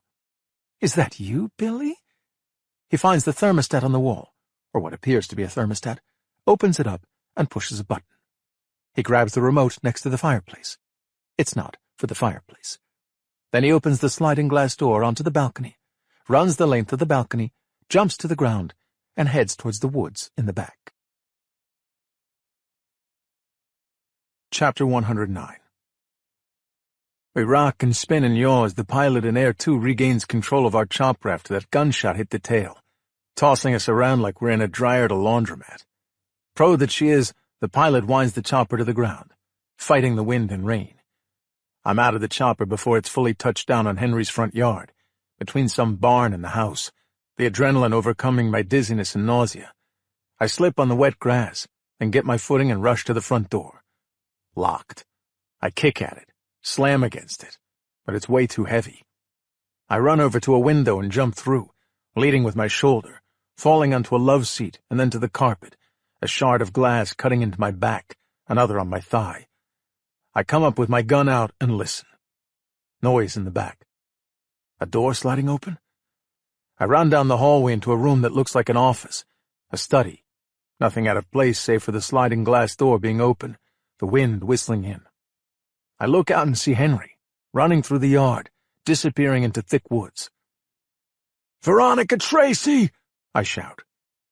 I hear nothing, but the rest of my crew isn't far behind, so I'm going after Henry. "This is command. Suspect went out the back of the house." I yell into my radio to Mulaney, up in Air 2, and to Sosha, who's also on the channel. "Looks like heavy woods." "Roger that, command. We'll pick him up on the FLIR," Mulaney responds. "This is Chicago 1, says Soch. "We just got through the main gate." "Look for Mason and his sister, Chicago 1, I shout. They're still in the house. And clear that barn, too. My Glock in my right hand, radio in my left, I run onto the balcony and jump down to the lawn below, heading for the trees. Just like I chased Donnie Delahunt into the woods. Henry set up both of his stash houses the same. A large estate with a gate in front and heavy woods in the back for an escape route. Always an escape route. The same playbook. Command, we've got the suspect on infrared, Mullaney says through the radio. He's heading due west through the woods. Which way's west? I'm turned around. No sense of direction right now. Just run straight, Command. We'll follow you and turn you if we need to. I dash into the woods. The heavy tree cover and the dark sky and rain leave me in almost complete darkness. I don't have my mag light, so I latch the radio to my belt and use the flashlight on my phone. A poor substitute. The beam of light far narrower and the range much shorter, but at least I can see the tree roots and branches in front of me while I run. We're tracking him, Command. He's not going anywhere. But that's the thing. He's going somewhere. Always an escape plan. The same playbook. Chicago 1 approaching the house, Soch says. I run through the woods, dodging tree trunks and branches, slipping on leaves, jumping over massive roots, feeling like I'm right back where I started, chasing a suspect through woods that he knows better than I. But that didn't stop me from catching up to Delahunt, who only got away because... I stopped dead in my tracks, dropped my phone and reached for the radio on my belt. Soch, you inside? Is there a light flashing in the corner of any room? You mean like an intruder alarm? It's not an intruder. Boom. I turn in the darkness as the sound of the blast reverberates through the woods. An orange ball of flame pops out of the roof of the house as the stone walls collapse and tumble inward with a sickening crunch. The massive country home immediately reduced to a pile of rubble. Soch! Soch, can you hear me? Soch! No. Rodriguez! Turner! I shout. Chicago 1, do you copy? Jesus, no. Chicago! My voice breaks. Chicago 1! Do you copy? Please tell me my entire team isn't... No. I start running back to the house when I see, through the spreading smoke, more than a dozen squad cars speeding up to the explosion. Every squad from the Carpentersville Algonquin search arriving now to this estate. I stop running. I'm playing right into Henry's hands, a page right out of his escape book. He wants me to go back to the house, as I did after Donnie Delahunt caused the first explosion. I look in both directions. My team needs me. But there are plenty of cops to help. Only one can catch Henry. I'm coming for you, asshole. He doesn't get to kill Carla and the rest of my team and get away with it. Air 2, this is Command. Go back and assist the patrol units in the search and rescue, I say. You copy? Copy that, Command. You're still in pursuit of the suspect? I sure as hell am. I latch my radio to my belt and click it off. I won't be able to hear Henry in these woods with all that noise from the radio. I'm already half blind. I can't be half deaf, too. I find my phone on the ground, light up the flashlight app, and start running again. He's not getting away this time. Chapter 110. Henry runs through the woods, a path familiar to him, a path he's practiced several times over the years. A good intelligence officer always prepares for the worst. Harney's fast, Delahunt told him after Harney caught him at the other stash house in April. Caught up to me in a heartbeat. That's a problem, because Henry is a lot of things, but he's not fast. He can only hope that Billy Harney's lack of familiarity with the terrain will slow him down. He hopes even more that the detective stopped chasing him when he heard the explosion, that he went back to the house to help fallen comrades. It worked for Delahunt. Maybe it worked this time, too. But he can't count on it. His lungs burning, his legs weak, Henry doesn't dare stop running. But he slows to a jog and works the remote control he took from the fireplace. He hears it up ahead in the small clearing, the gentle rotation of rotor blades. Nice to have your vehicle ready and waiting for you. He peeks back and sees the beam of a flashlight not far away. Not far away at all. Fuck. Billy is fast. So fast that Henry isn't sure he can get aboard the chopper before Billy reaches him. Chapter 111. I race through the woods, mostly protected by the tree cover from the rain, finding some kind of cadence, the tree roots like an obstacle course, occasionally stumbling, my phone flashlight keeping me from any major mistakes. I'm running blind, no idea of the destination, only knowing that there must be one somewhere. Henry isn't just idly running. He has something set up. I slow to a jog when I hear something, the thwip-thwip of copter blades. Overhead or on the ground? Is that Air 2, or does Henry have a helicopter waiting? Sure, that's it. That's his escape plan. Wishing Air 2 was covering me now, not back at the house searching for survivors. But I can't think about that right now. Can't think about my team under a rubble of fire and rock. If you let him escape, you'll never forgive yourself. Up ahead to the right, sounds like. I change my direction, angling that way, glide past a couple of trees, and see up ahead a break in the darkness. A clearing. A helipad, carved out of the woods. A helicopter, the blades rotating, ready for liftoff, heavy rainfall pummeling its dome. I'm too late. Fuck it. I run all the same. It's only 40, 50 yards. I could have run that in 10 seconds on a track in high school. Maybe 60 seconds through this wet, marshy obstacle course. If he gets off the ground, he's gone, I think, as I run with everything I have left, my chest on fire. He'll have something figured out, some way to disappear in that copter. My phone buzzes in my hand. I look down at the phone and see the caller ID for Soch. Still with the earbuds firmly embedded in my ears, I push the button to answer the phone, nearly dropping it as I approach the clearing, the helipad. Soch, you're horny. Alive! What about Gina and Matt? Your radio. What? Henry's in a helicopter. Billy, he's about to lift off. The helicopter. The chopper begins to rise slowly, rocking back and forth, 5, 10 feet off the ground, heavy rain plinking off it. I stop 10 yards away, plant my feet, rain pummeling my face. I squint through the rain and take aim at the cockpit. What? I shout. He's right behind you! Soch shouts in my ear. For one beat, I freeze. Then I dive to the ground as 2 bullets whiz past me. I push myself up and sprint, spraying 3 shots in the general direction from which the gunshot came, just to force Henry to run, buying myself precious seconds to make it through the clearing to the cover of a massive tree on the side of the helipad. Air 2 is tracking your heat signatures, Soch shouts through my earbuds. I'll relay Henry's position. We're on our way. Hang tight. Okay, I say, out of breath, unsure if Soch can hear me. If you're facing the house, he's at your 11 o'clock. My head throbbing, adrenaline in overdrive, rainfall pelting me in sporadic drips as it finds its way through the tree cover above me. I peek around the tree trunk. If Henry's at my 11 o'clock, he's almost directly facing me under tree cover about 20 yards away. Forming the third point of the triangle, equidistant to my right and to his left, the helicopter in the narrow clearing, hovering 5 feet off the ground in the punishing rain, courtesy of some remote control device Henry must have. All sound is drowned out by the white noise of the helicopter blades and the heavy rainfall. I'm lucky I can hear Soch in my earbuds at all. I can't see any better than I can hear. The trees where Henry is hiding are shrouded in darkness. He could be waving hello to me and I wouldn't know it. He could be pointing a gun at me and I wouldn't know it. That thought makes me tuck back behind my own tree cover. I have the advantage. The cavalry is coming. Probably a dozen officers heading my way. Time is on my side, not Henry's. And if I can't hear Henry, then Henry can't hear me, or my radio.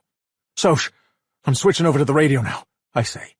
I kill the phone call, hold the phone in my gun hand, and reach for the radio at my belt with my free hand. I click it on, unlatch it, and raise it to my face. Air 2, this is command. Talk to me one way. Give me his location if I'm facing the house. Keep the updates coming. I'm blind down here. Roger that, says Mulaney from Air 2, watching Henry on her monitor. I latch the radio back to my belt, the volume turned all the way up. He's still at your 11 o'clock, she reports. The helicopter slowly lowers, rocking from side to side, but finally landing its skids on the concrete helipad. Henry put the chopper back down. He wants to get on it. He needs to get on it. It's his only chance. And I'm in his way. So what's his move? Chapter 112. Time on my side. I wait.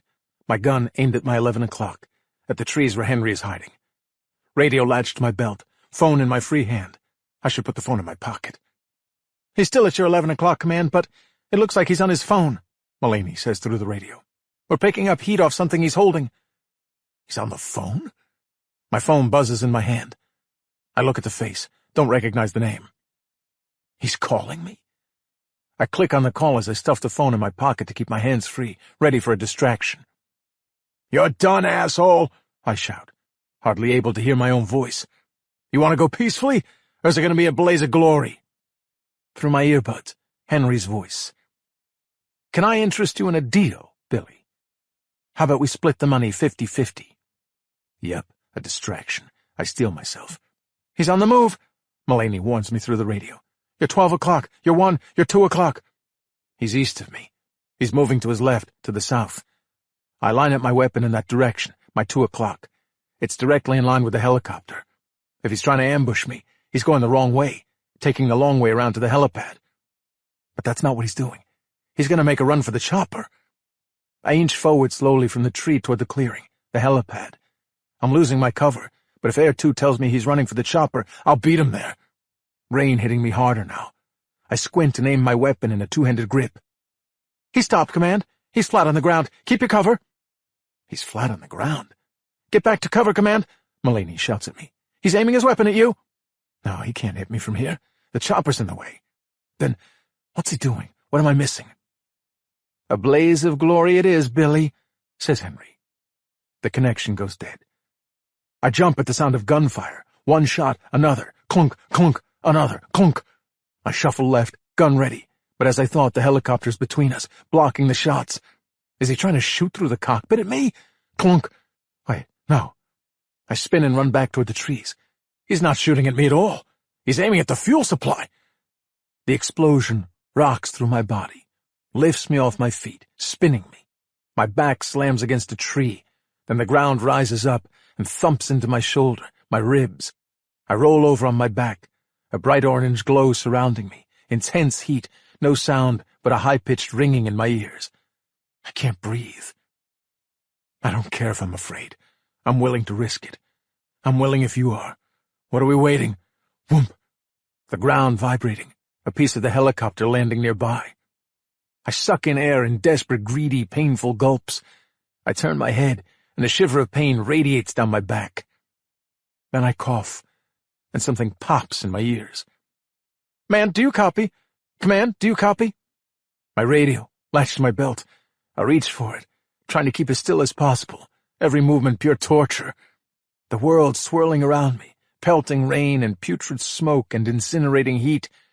"Billy, do you copy? Billy?" I manage to unlatch the radio and raise it to my face. "Air 2.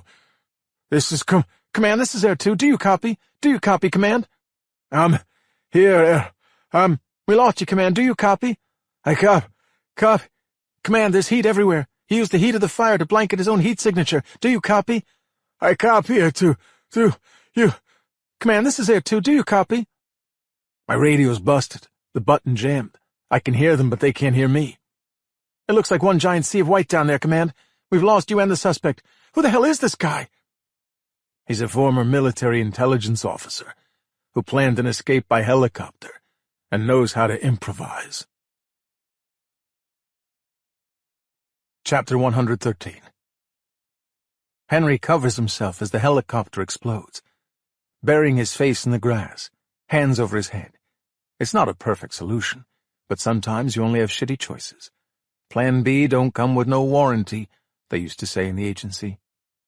A wave of heat passes over his back, hot as an oven. Debris flies everywhere, bouncing and clanking in all directions, but not hitting him directly. He peeks up at the orange ball of flame, the thick charcoal plumes of smoke, a jagged piece of the cockpit door in flames not far away. Mission accomplished. He's now invisible to the police copter's forward-looking infrared system. He gets to his feet and heads northwest, to his right, away from the house, running through the woods toward the neighboring horse farm. It's not as dark in the woods now, thanks to the fire, but it's still dim enough to prevent his being easily seen by anyone on foot. The police chopper above, that's a different story. The farther he gets from the scene, the less the heat radiation will cover him, and the more visible he will be to the chopper's infrared. He can hear his own gasps as he runs. Nothing left, his chest burning, rainfall hitting him in intermittent bursts through the trees, the ground turning muddy and sloshy. 5 minutes, he figures, is all it takes him. He clears the trees and jumps the fence to the neighbor's property, the rainfall pounding him.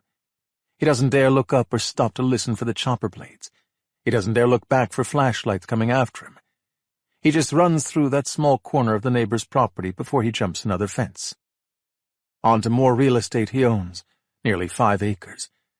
He's never set foot in the aging house on the property, but he has set foot in the garage, most recently last week, after Billy Harney showed up at his office with that audio recording, but before they found Marlene dead. That window of time one afternoon when Henry got ready just in case. And just in case happened. He reaches the garage and punches in the code on the keypad.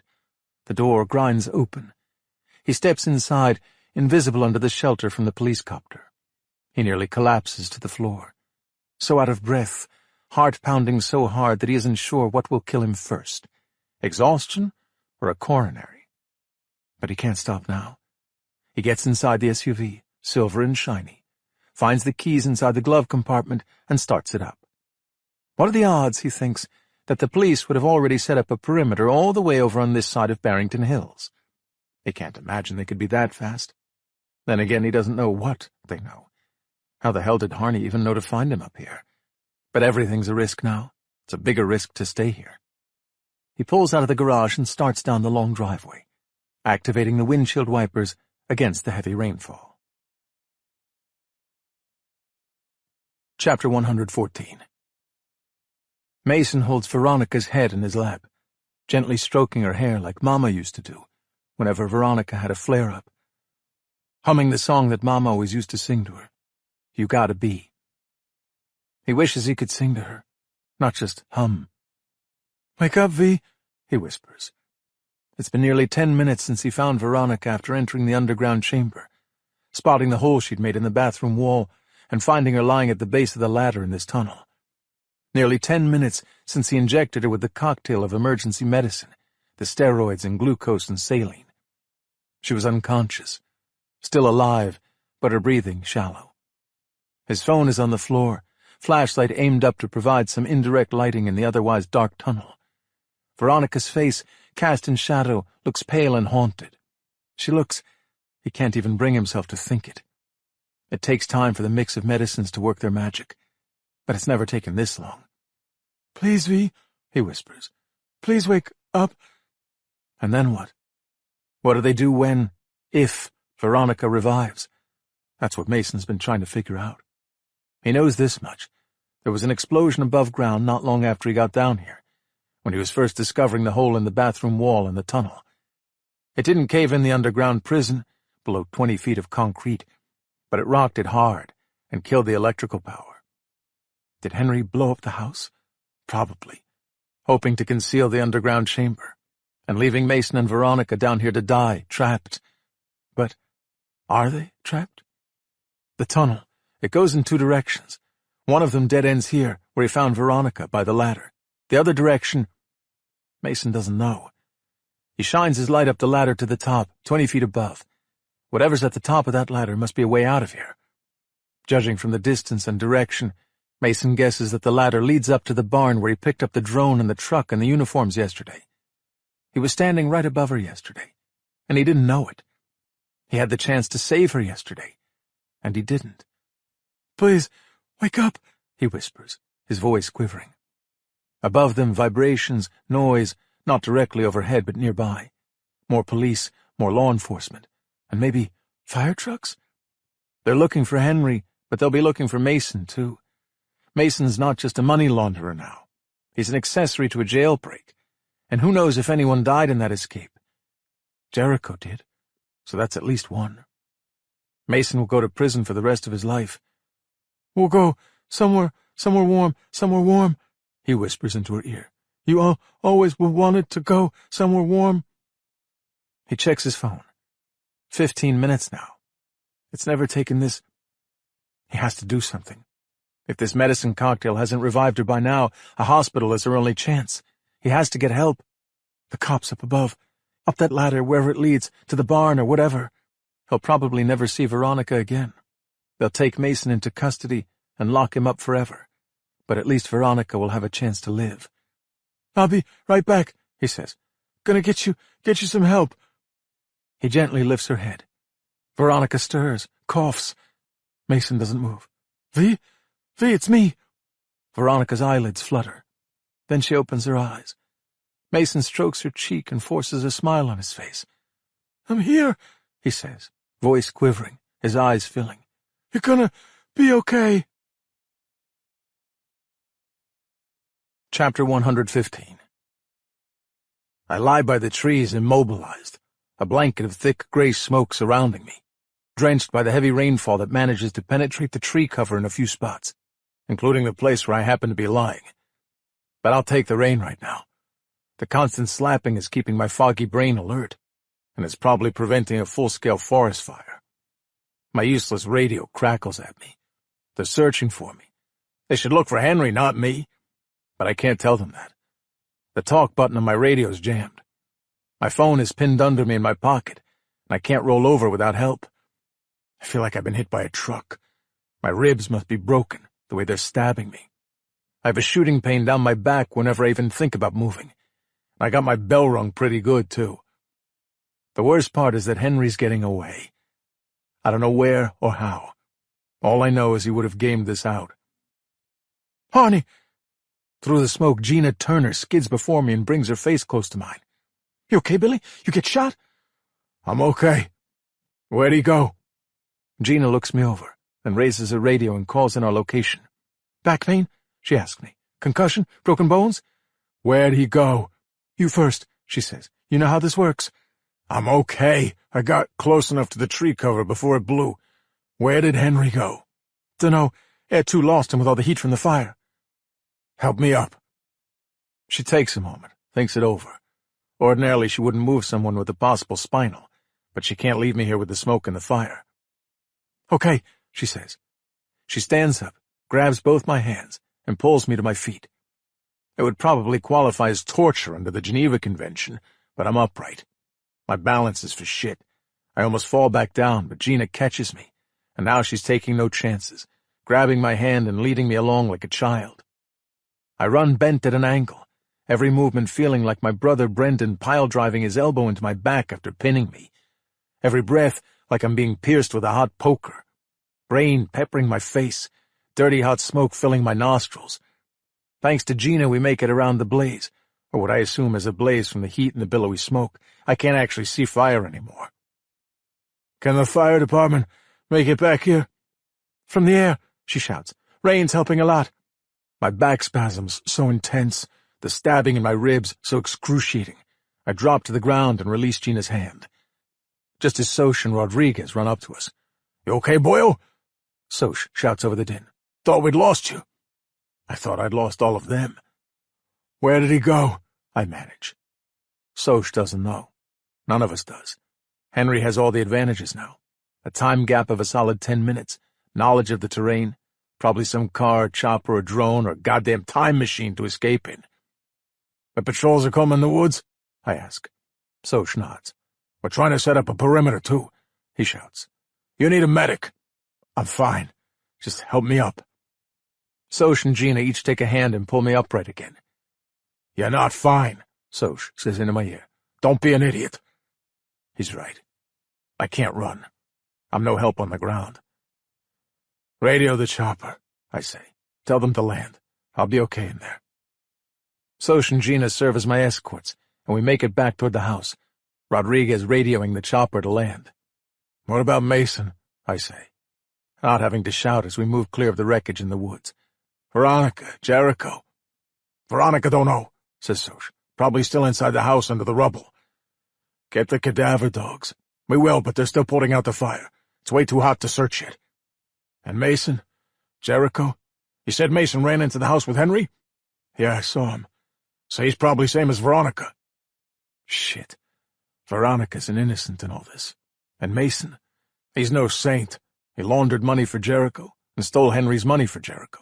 But still, he feels to me like someone who just did what he was told. And everything he's done since last week has been to save his sister. And Jericho? Nothing confirmed, Soch says. But a patrol unit said the van has blood and brain spatter in the back seat. Figure Henry shot Jericho and dumped the body? Probably. And now Henry's waltzing away. "We'll get bolos at the airports and bus terminals," says Matt Rodriguez. "Right," I say. But I'm not optimistic. Henry has another way out. I just don't know what it is. As we get back to the house, the smoke and the heat are too great for us to enter the backyard. The other officers have beaten a different path, closer to the barn, about 15-20 yards south of the house. We follow that route and make it into the clearing, getting pelted by rain as soon as we leave the tree cover. The county has set up a mobile command vehicle just inside the gate to Henry's property. We start toward it. I pull out my phone to call Marcia and see that I've just missed some calls. 3 of them in the last 4 minutes, from the same number. The chopper isn't quite ready for me, so I have a minute. "Catch up with you," I tell my team as they run to the mobile command. The barn sits empty, off to the side of the property. A good place for me to shelter while I return that phone call. Chapter 116.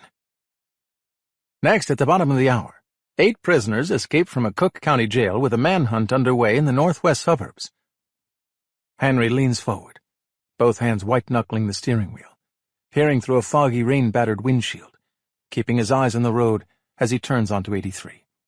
His wipers doing overtime, the tires sloshing on the slick road. Conditions are treacherous, and the absolute last thing he needs is to slide off the road and require assistance. Everything is taking twice as long, but he doesn't dare speed, doesn't dare stop, doesn't dare even think about trying to use his phone while driving. The heat blasts in the car. Took him half an hour to stop shivering, his uniform soaked from the rainfall during the chase in Barrington Hills. He didn't want to take the time to change clothes. Nothing like spending 90 minutes wearing drenched clothes stuck to your skin. At least 2 are dead, 2 prisoners still at large, and a manhunt underway in the northwest suburbs after a daring escape this morning from a Cook County jail on the south side of Chicago. The headlines must repeat every half hour in this station, because this is the 3rd time he's hearing this since he left Barrington Hills. Drones, trucks, and vans, oh my! Explosions and fires and helicopters and manhunts. A news radio station's dream. Authorities credit the heavy rainfall with preventing a broader fire that could have spread throughout the heavily wooded northwestern suburb. Yeah, well, good for those assholes and their freaking horse farms. And thanks to several of those stuffy pricks for investing in the Henry Arcola Escape to South America Fund, currently valued at $20 million. And breaking just now, authorities believe they've discovered the body of one of the 2 remaining escaped inmates, reputed top gang leader Jericho Hooper, behind a restaurant on Chicago's northwest side. So they found the body and already figured out it was Jericho. That was fast. The Dunham CO uniform he was wearing probably helped with the quick ID. It's hard to read road signs in this downpour, but then he sees the state line in, so he knows he's crossed the border into Wisconsin. He breathes a sigh of relief. It feels like a victory. The private airfield is just a few miles up the road now, past Salem. He makes it there without incident. He pulls the car up to the private hangar and types in the code. The door slides open. He drives his SUV inside into the large hangar. His Cessna sits, ready for him. Next to it, a large portable fuel tanker. He rolls his neck. That drive was exhausting. His head craned forward the whole time to keep on the road, worrying about police choppers and license plate readers and traffic blockades. But it was well worth it. Now he's tucked away here, invisible and safe and dry. Just one phone call, and he's ready to fly. Chapter 117. Henry dials the number as he gets out of the SUV, parked inside the hangar. It's past 9:30 at night in Switzerland, but someone always answers.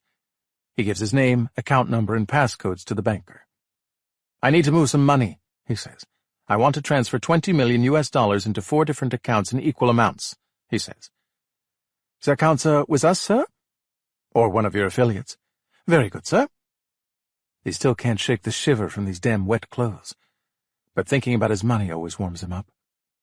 "So the funds are insufficient for transfers of that amount," the banker says. "There shouldn't be a time lag," says Henry. "The transfer was guaranteed. It came just after 12:30 my time today." "The transfer from today is not the problem, sir. The transfer went through." "So what's the problem? The transfer was for $20 million. "No, sir, it was not." He feels a creeping, rising panic. "Of course it was. I saw the transfer order with my own eyes. $20 million. The original transfer order, yes, sir. What do you mean the original order? The one initiated yesterday, Monday at 12:31 Central Daylight Time, was in the amount of $20 million. It required a 24-hour security hold until today at 12:31 p.m. your time. And what happened to it? It was cancelled, sir. No. No, it wasn't. His hands trembling, Henry finds the photo he took of the transfer confirmation from Mason's phone, just in case this very fucking thing happened. Status: $20 million transfer approved. Confirmation number: 21JLE1741159. Henry puts the phone on speaker. I have confirmation of a $20 million transfer of U.S. dollars. He reads the confirmation number to the banker, his heart pounding. Says the original order was cancelled today, Tuesday at 12:34 p.m. your time, and a new order was initiated simultaneously. The confirmation you read me was confirming the new transfer order, initiated and executed today. 12:34 today, when he and Mason were in the van, while the chopper was chasing them, and Henry made Mason transfer the money.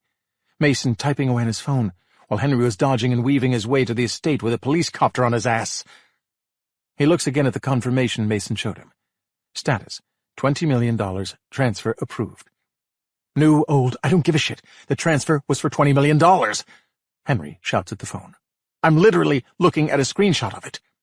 Says the new transfer order was not in the amount of $20 million, says the banker. It was for 20 million Colombian pesos. Henry blinks. What? He switched the currency? Yes, sir. Henry bends at the knees, struggling for air. I see it, a dollar sign, he says, his voice giving out. I think I understand the confusion, says the banker. The currency symbol for the Colombian peso is the same as the U.S. dollar sign.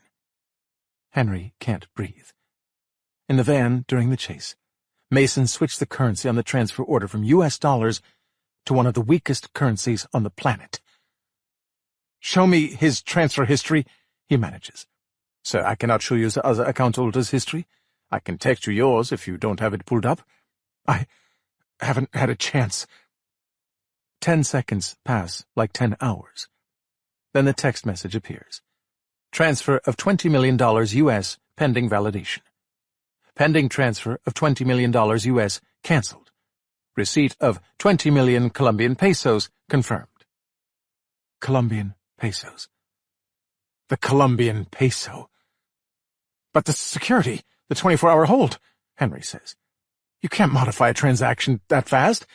It would have needed 24... Well, sir, as you know, the 24-hour security hold only applies to transfers in excess of $1 million. The original transfer was well above that threshold, but the modified transfer was far below it, so it could be made instantaneously. No, this can't. How? Henry sets the phone down on the hood of his SUV, planting his hands on the hood for balance. How much was the transfer? He asks, his eyes closed. Says a transfer of 20 million Colombian pesos in U.S. dollars amounted to $5,094.17. That motherfucking stuttering freak transferred him $5,000 and kept the rest of the 20 million for himself? Henry punches out the phone, his heart hammering, struggling for air. He pounds the hood of the SUV. Fuck, fuck, fuck! Then opens his eyes and thinks. This isn't over, you little fuck. I'll kill you and your sister after I get my money back. Later tonight, he decides. The fires at the estate have already been tamped down. They'll search for Mason and Veronica, but they'll never find them. Trapped below 20 feet of concrete in an underground chamber. Once nightfall comes, they'll give up until morning. But Henry can reach Mason and Veronica whenever he wants. He has two different ways to do it. The easy way, through the barn and down the ladder to the chamber. Veronica and Mason wouldn't know this. None of the girls ever did. But there's a hidden door into the underground chamber through one of the closets. Henry will pop in, grab Mason, and get this problem fixed. Or, if the cops are still covering the front of the estate, then there's the rest of the tunnel. The tunnel runs nearly the length of the entire property. There's an escape hatch in the woods. So all Henry has to do is sneak into the woods and find the hatch, and he can climb the ladder 20 feet down and walk to the chamber where Mason and Veronica are trapped. The cops, standing sentry 20 feet above him, will never know. This isn't over, he says, standing up straight. Actually, it is. Henry spins, nearly falls backward. Detective Billy Harney, gun drawn, walks toward him. Don't move, Henry. I'd take any excuse to shoot you. Henry's eyes dart around. Police officers coming from behind the fuel tanker, from out of the Cessna itself. They were waiting for him. He looks at Billy. "He called you." "Turn around," Billy says. "Hands behind your back." The detective cuffs Henry's hands and removes Henry's weapon from his holster. "This would be the gun used to kill Corrections Officer Hepner, I take it?" he says. "And Jericho Hooper?" Henry shakes his head. "He fucking called you." "On the bright side, Henry, you can always try to break out of prison. But sounds like your money won't get you so far anymore. Couldn't help but overhear that there was a misunderstanding with our wire transfer." Henry's head drops. A dozen cops surround him. "Sorry, I should have called the go order sooner," Billy says. "But I couldn't resist listening to that call." "Oh, and Henry?" Henry turns his head toward Billy. "I got your note," says the detective. "And yeah, I am having fun now." Chapter 118. Mason stands at the top of the ladder, his heart pounding. He listens and hears nothing. He shines his phone light above. There's a hatch in the ceiling. He turns the latch, hears a click, then feels cool air against his face. He's still for a moment, listening, but he hears nothing. He climbs onto the last rung and pushes open the hatch, sticks his head above ground. It smells like the remnants of a fire. He's in the woods. He doesn't dare shine his flashlight yet. He climbs out and stands. He sees no flashlights, no indication that anyone's out here. He tried the other ladder first, the one right by Veronica. As he thought, it led into the barn. He could hear people outside the barn, busy at work with machinery. Cops, he assumed. So he followed the tunnel in the other direction.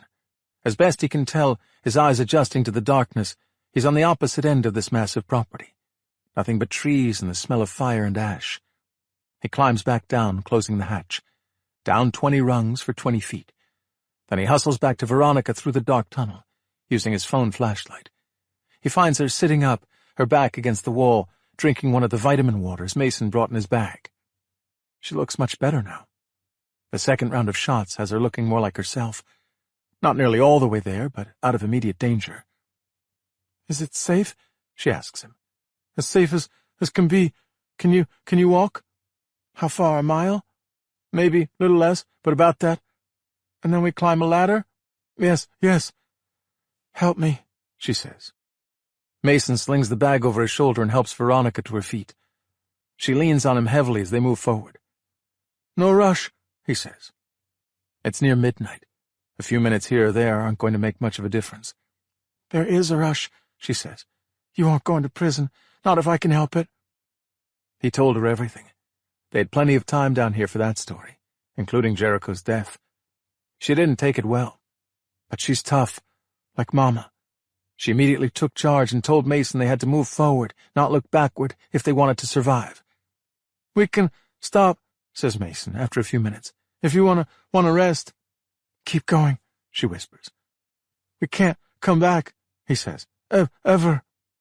"I know we can't. It's okay." They move forward, Veronica doing okay under her own strength.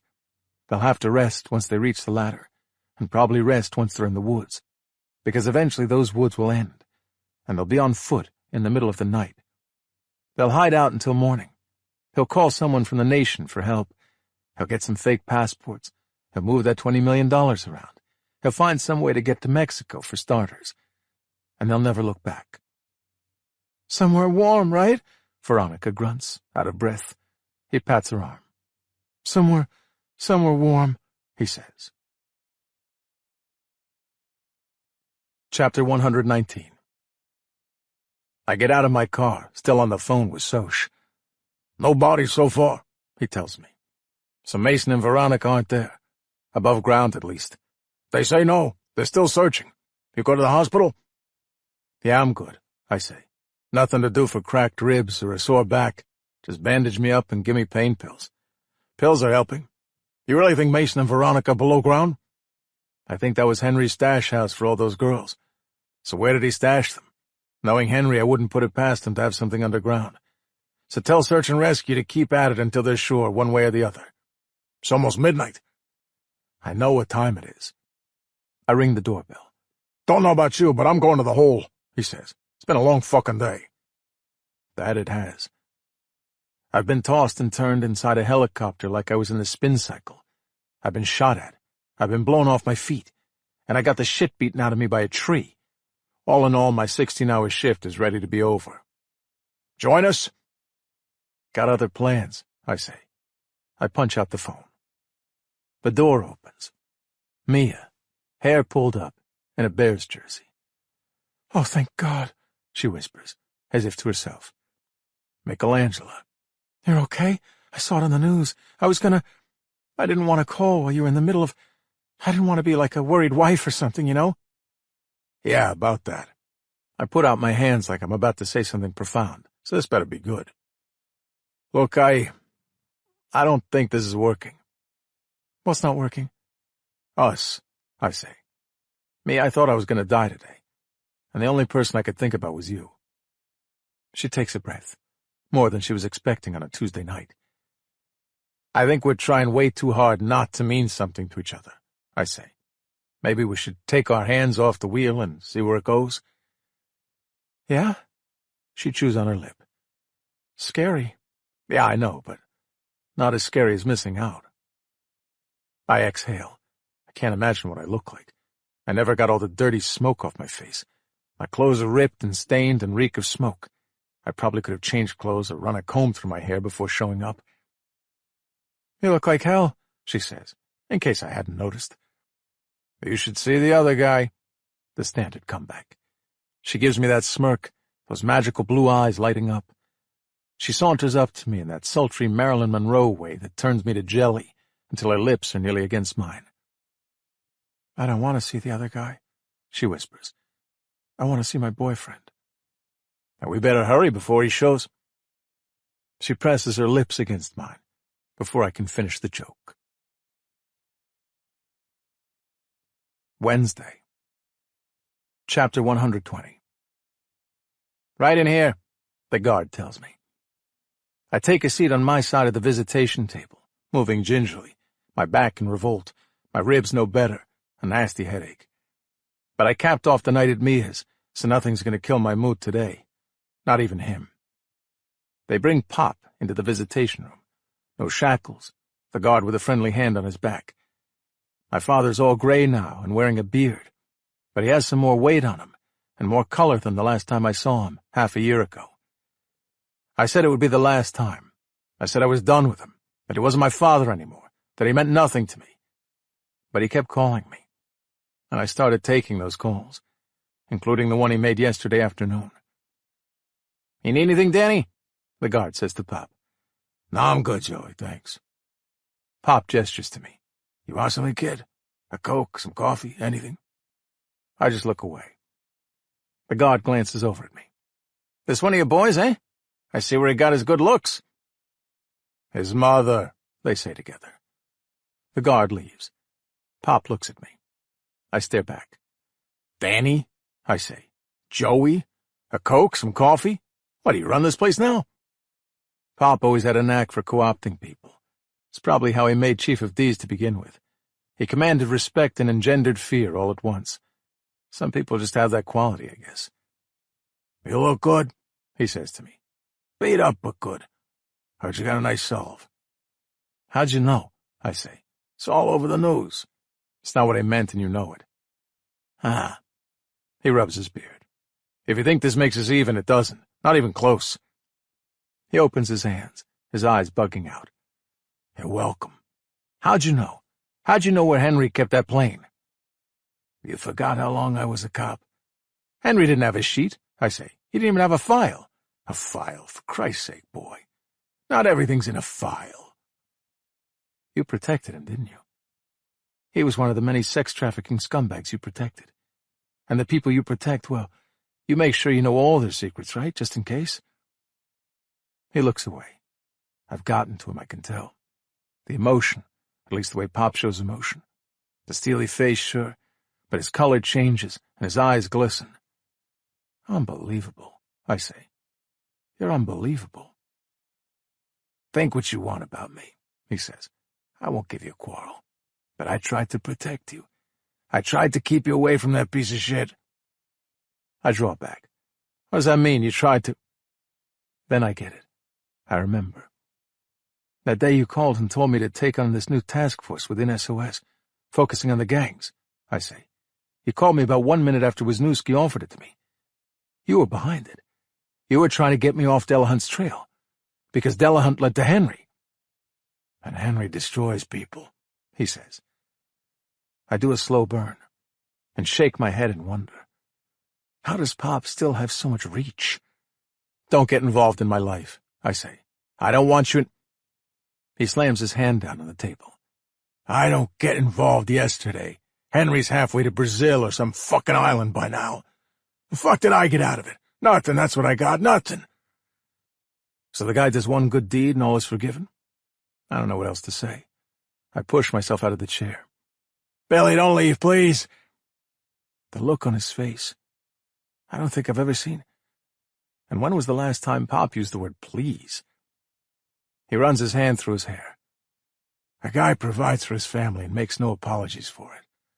All you kids, your mother, you never wanted for anything. I made sure of that. Maybe I made a deal with the devil, maybe I did. But I kept all of you out of it. I made sure you were provided for and safe and free from what I did. Yeah, okay, Pop. Maybe when we were kids, but you did a few other things you're leaving out. I know I did. He jumps out of his chair, knocking it over, a loud clanging. I know better than you'll ever know what I did. After your mother died. After your mother died, it all got— He goes quiet a moment, turns his back on me. He's probably crying. He never wanted us to see him cry. Crying meant weakness, and one thing Pop never ever showed was weakness. She was my compass, kid. When she was gone, I don't know, I lost my way. That's no excuse for what you've done, Pop. I know it isn't. I'm not making excuses. The things I've done to you, they can't be forgiven. Ever. I just want you— I wait for the punchline, some of the venom draining from me. God, what is it about blood and family? Why am I even remotely giving him a pass? After everything he did to me, why am I the one feeling sorry for him? Why do I let him punch my buttons? What? I say. You want me to what? His back's still to me. His head drops. On our best day, we weren't a touchy-feely family. At least the boys weren't. When you remember me, he says, remember that I was trying to help you, and I still want what's best for you. Along with all the bad, remember that too. His head turns slightly, still not facing me. Can you do that? My body's shaking now. I don't know whether to hug him or strangle him. I want to do both in equal amounts. But he knows this is the last time we'll see each other. He knows I only came today because of Henry, that I'll keep the promise I made and never visit him again. This is goodbye. I can do that, I say. He raises a hand. Meeting adjourned. He won't turn around. He doesn't want me to see him with tears on his face. I don't particularly want to see it either. The Harneys don't hug and cry and share. We hide, suppress, and conceal. I show myself out. I don't shed a single tear until I've left the prison grounds. Chapter 121. Billy Goat! Billy Goat! Okay, let's set some ground rules, I say, holding the mic at the hole in the wall as the chant gains steam. First, there ain't gonna be another Billy Goat. I'm hanging up my disco shoes. I know, I add, as they moan in abject sorrow. I figure I should quit while I'm on top. It's time to focus on my real passion. Early morning bird calls. Second of all, you hold up a camera while I'm up here. I'm throwing yous a beating, and I'll pistol whip anyone who posts something on YouTube. I've had enough of being an internet sensation. I haven't been this viral since I went to the Russian bathhouse on Montrose. Let's welcome back Mia, I say, the coppers cheering. Most of you remember her as your favorite bartender, who just left for her internship at a fancy law firm. From a young age, Mia knew that she wanted a career where she could help others and make the world a better place. But she decided to be a lawyer instead. Sosha laughs the hardest. Mia, standing next to him, elbows him and wags a finger at me. Blaney Sosha wanted to be a lawyer till he realized he had to pass the bar and not stop in for a pint. I told Mia, Don't be one of those bad lawyers who lets cases drag on for years. Be a good lawyer who makes them last even longer. But hey, she's willing to date me, I say. Who says lawyers don't do pro bono work? I can do lawyer jokes in my sleep. I end with the one about the Hindu priest, the rabbi, and the lawyer whose car breaks down on a country road by a farm. It doesn't end so good for the cow and pig. When I'm done, I see Gina Turner in the crowd. Had to see it for myself, she says. You actually get up there and tell jokes. I wouldn't have the stones, personally. So was the GPR any help? The search and rescue team has found no signs of life in the rubble that was Henry Arcola's house in Barrington Hills. The cadaver dogs didn't find any dead bodies either. Mason and Veronica Tracy aren't in that rubble, or anywhere in the woods. So a few hours ago, the team used ground-penetrating radar to search beneath the surface. GPR located a structure about 20 feet underground, Gina says. Like a cave or chamber. Her head angles. More like a tunnel, they think. Seems to go beyond the house. A tunnel system? I could see Henry doing that. The question is whether the tunnel leads to another exit besides the house. Right. If it does, Mason and Veronica may have adiosed. Now that would be something. Henry Arcola hasn't said a word to us since his arrest, but that phone conversation with the Swiss banker that I overheard sure sounded like Mason pulled a fast one on Henry and pocketed the money. For all we know, Mason and his sister could be skipping away with $20 million for their troubles, while Henry Arcola rots in prison, counting his Colombian pesos. We're assuming it's still a search and rescue, Gina says, just in case she's down there and in need of assistance. Absolutely, do that. Keep me posted. And Gina, great work on this case. Glad to have you on the team. You said it wouldn't be boring, she says. And it isn't. My phone buzzes in my pocket. I answer before it goes to voicemail. Where are you? Patty says to me, sounding shaken. I'm at the hole. I'm almost there. What did you say to him today? To who? But she can only mean one person. The line goes dead. What did I say to Pop this morning? I said plenty, and little of it was pleasant. And he talked about how I would remember him. Was that goodbye more literal than the way I took it? No, Pop didn't. He wouldn't. Patty burst through the front door. I'm already halfway there trying to meet her. Her eyes scan the room until they make contact with mine. I can see it on her face. An expression she reserved for our father. The two of them always had a thing that was different from the way it was with the boys.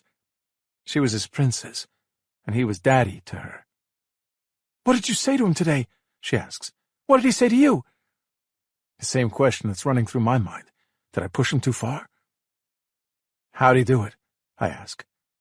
Nobody knows. They're still trying to figure it out. So it might not be suicide? He might have died of natural causes? She steps back from me. What? Daddy isn't dead. Then what? What'd he do? You haven't heard? He escaped, she says. Vanished without a trace.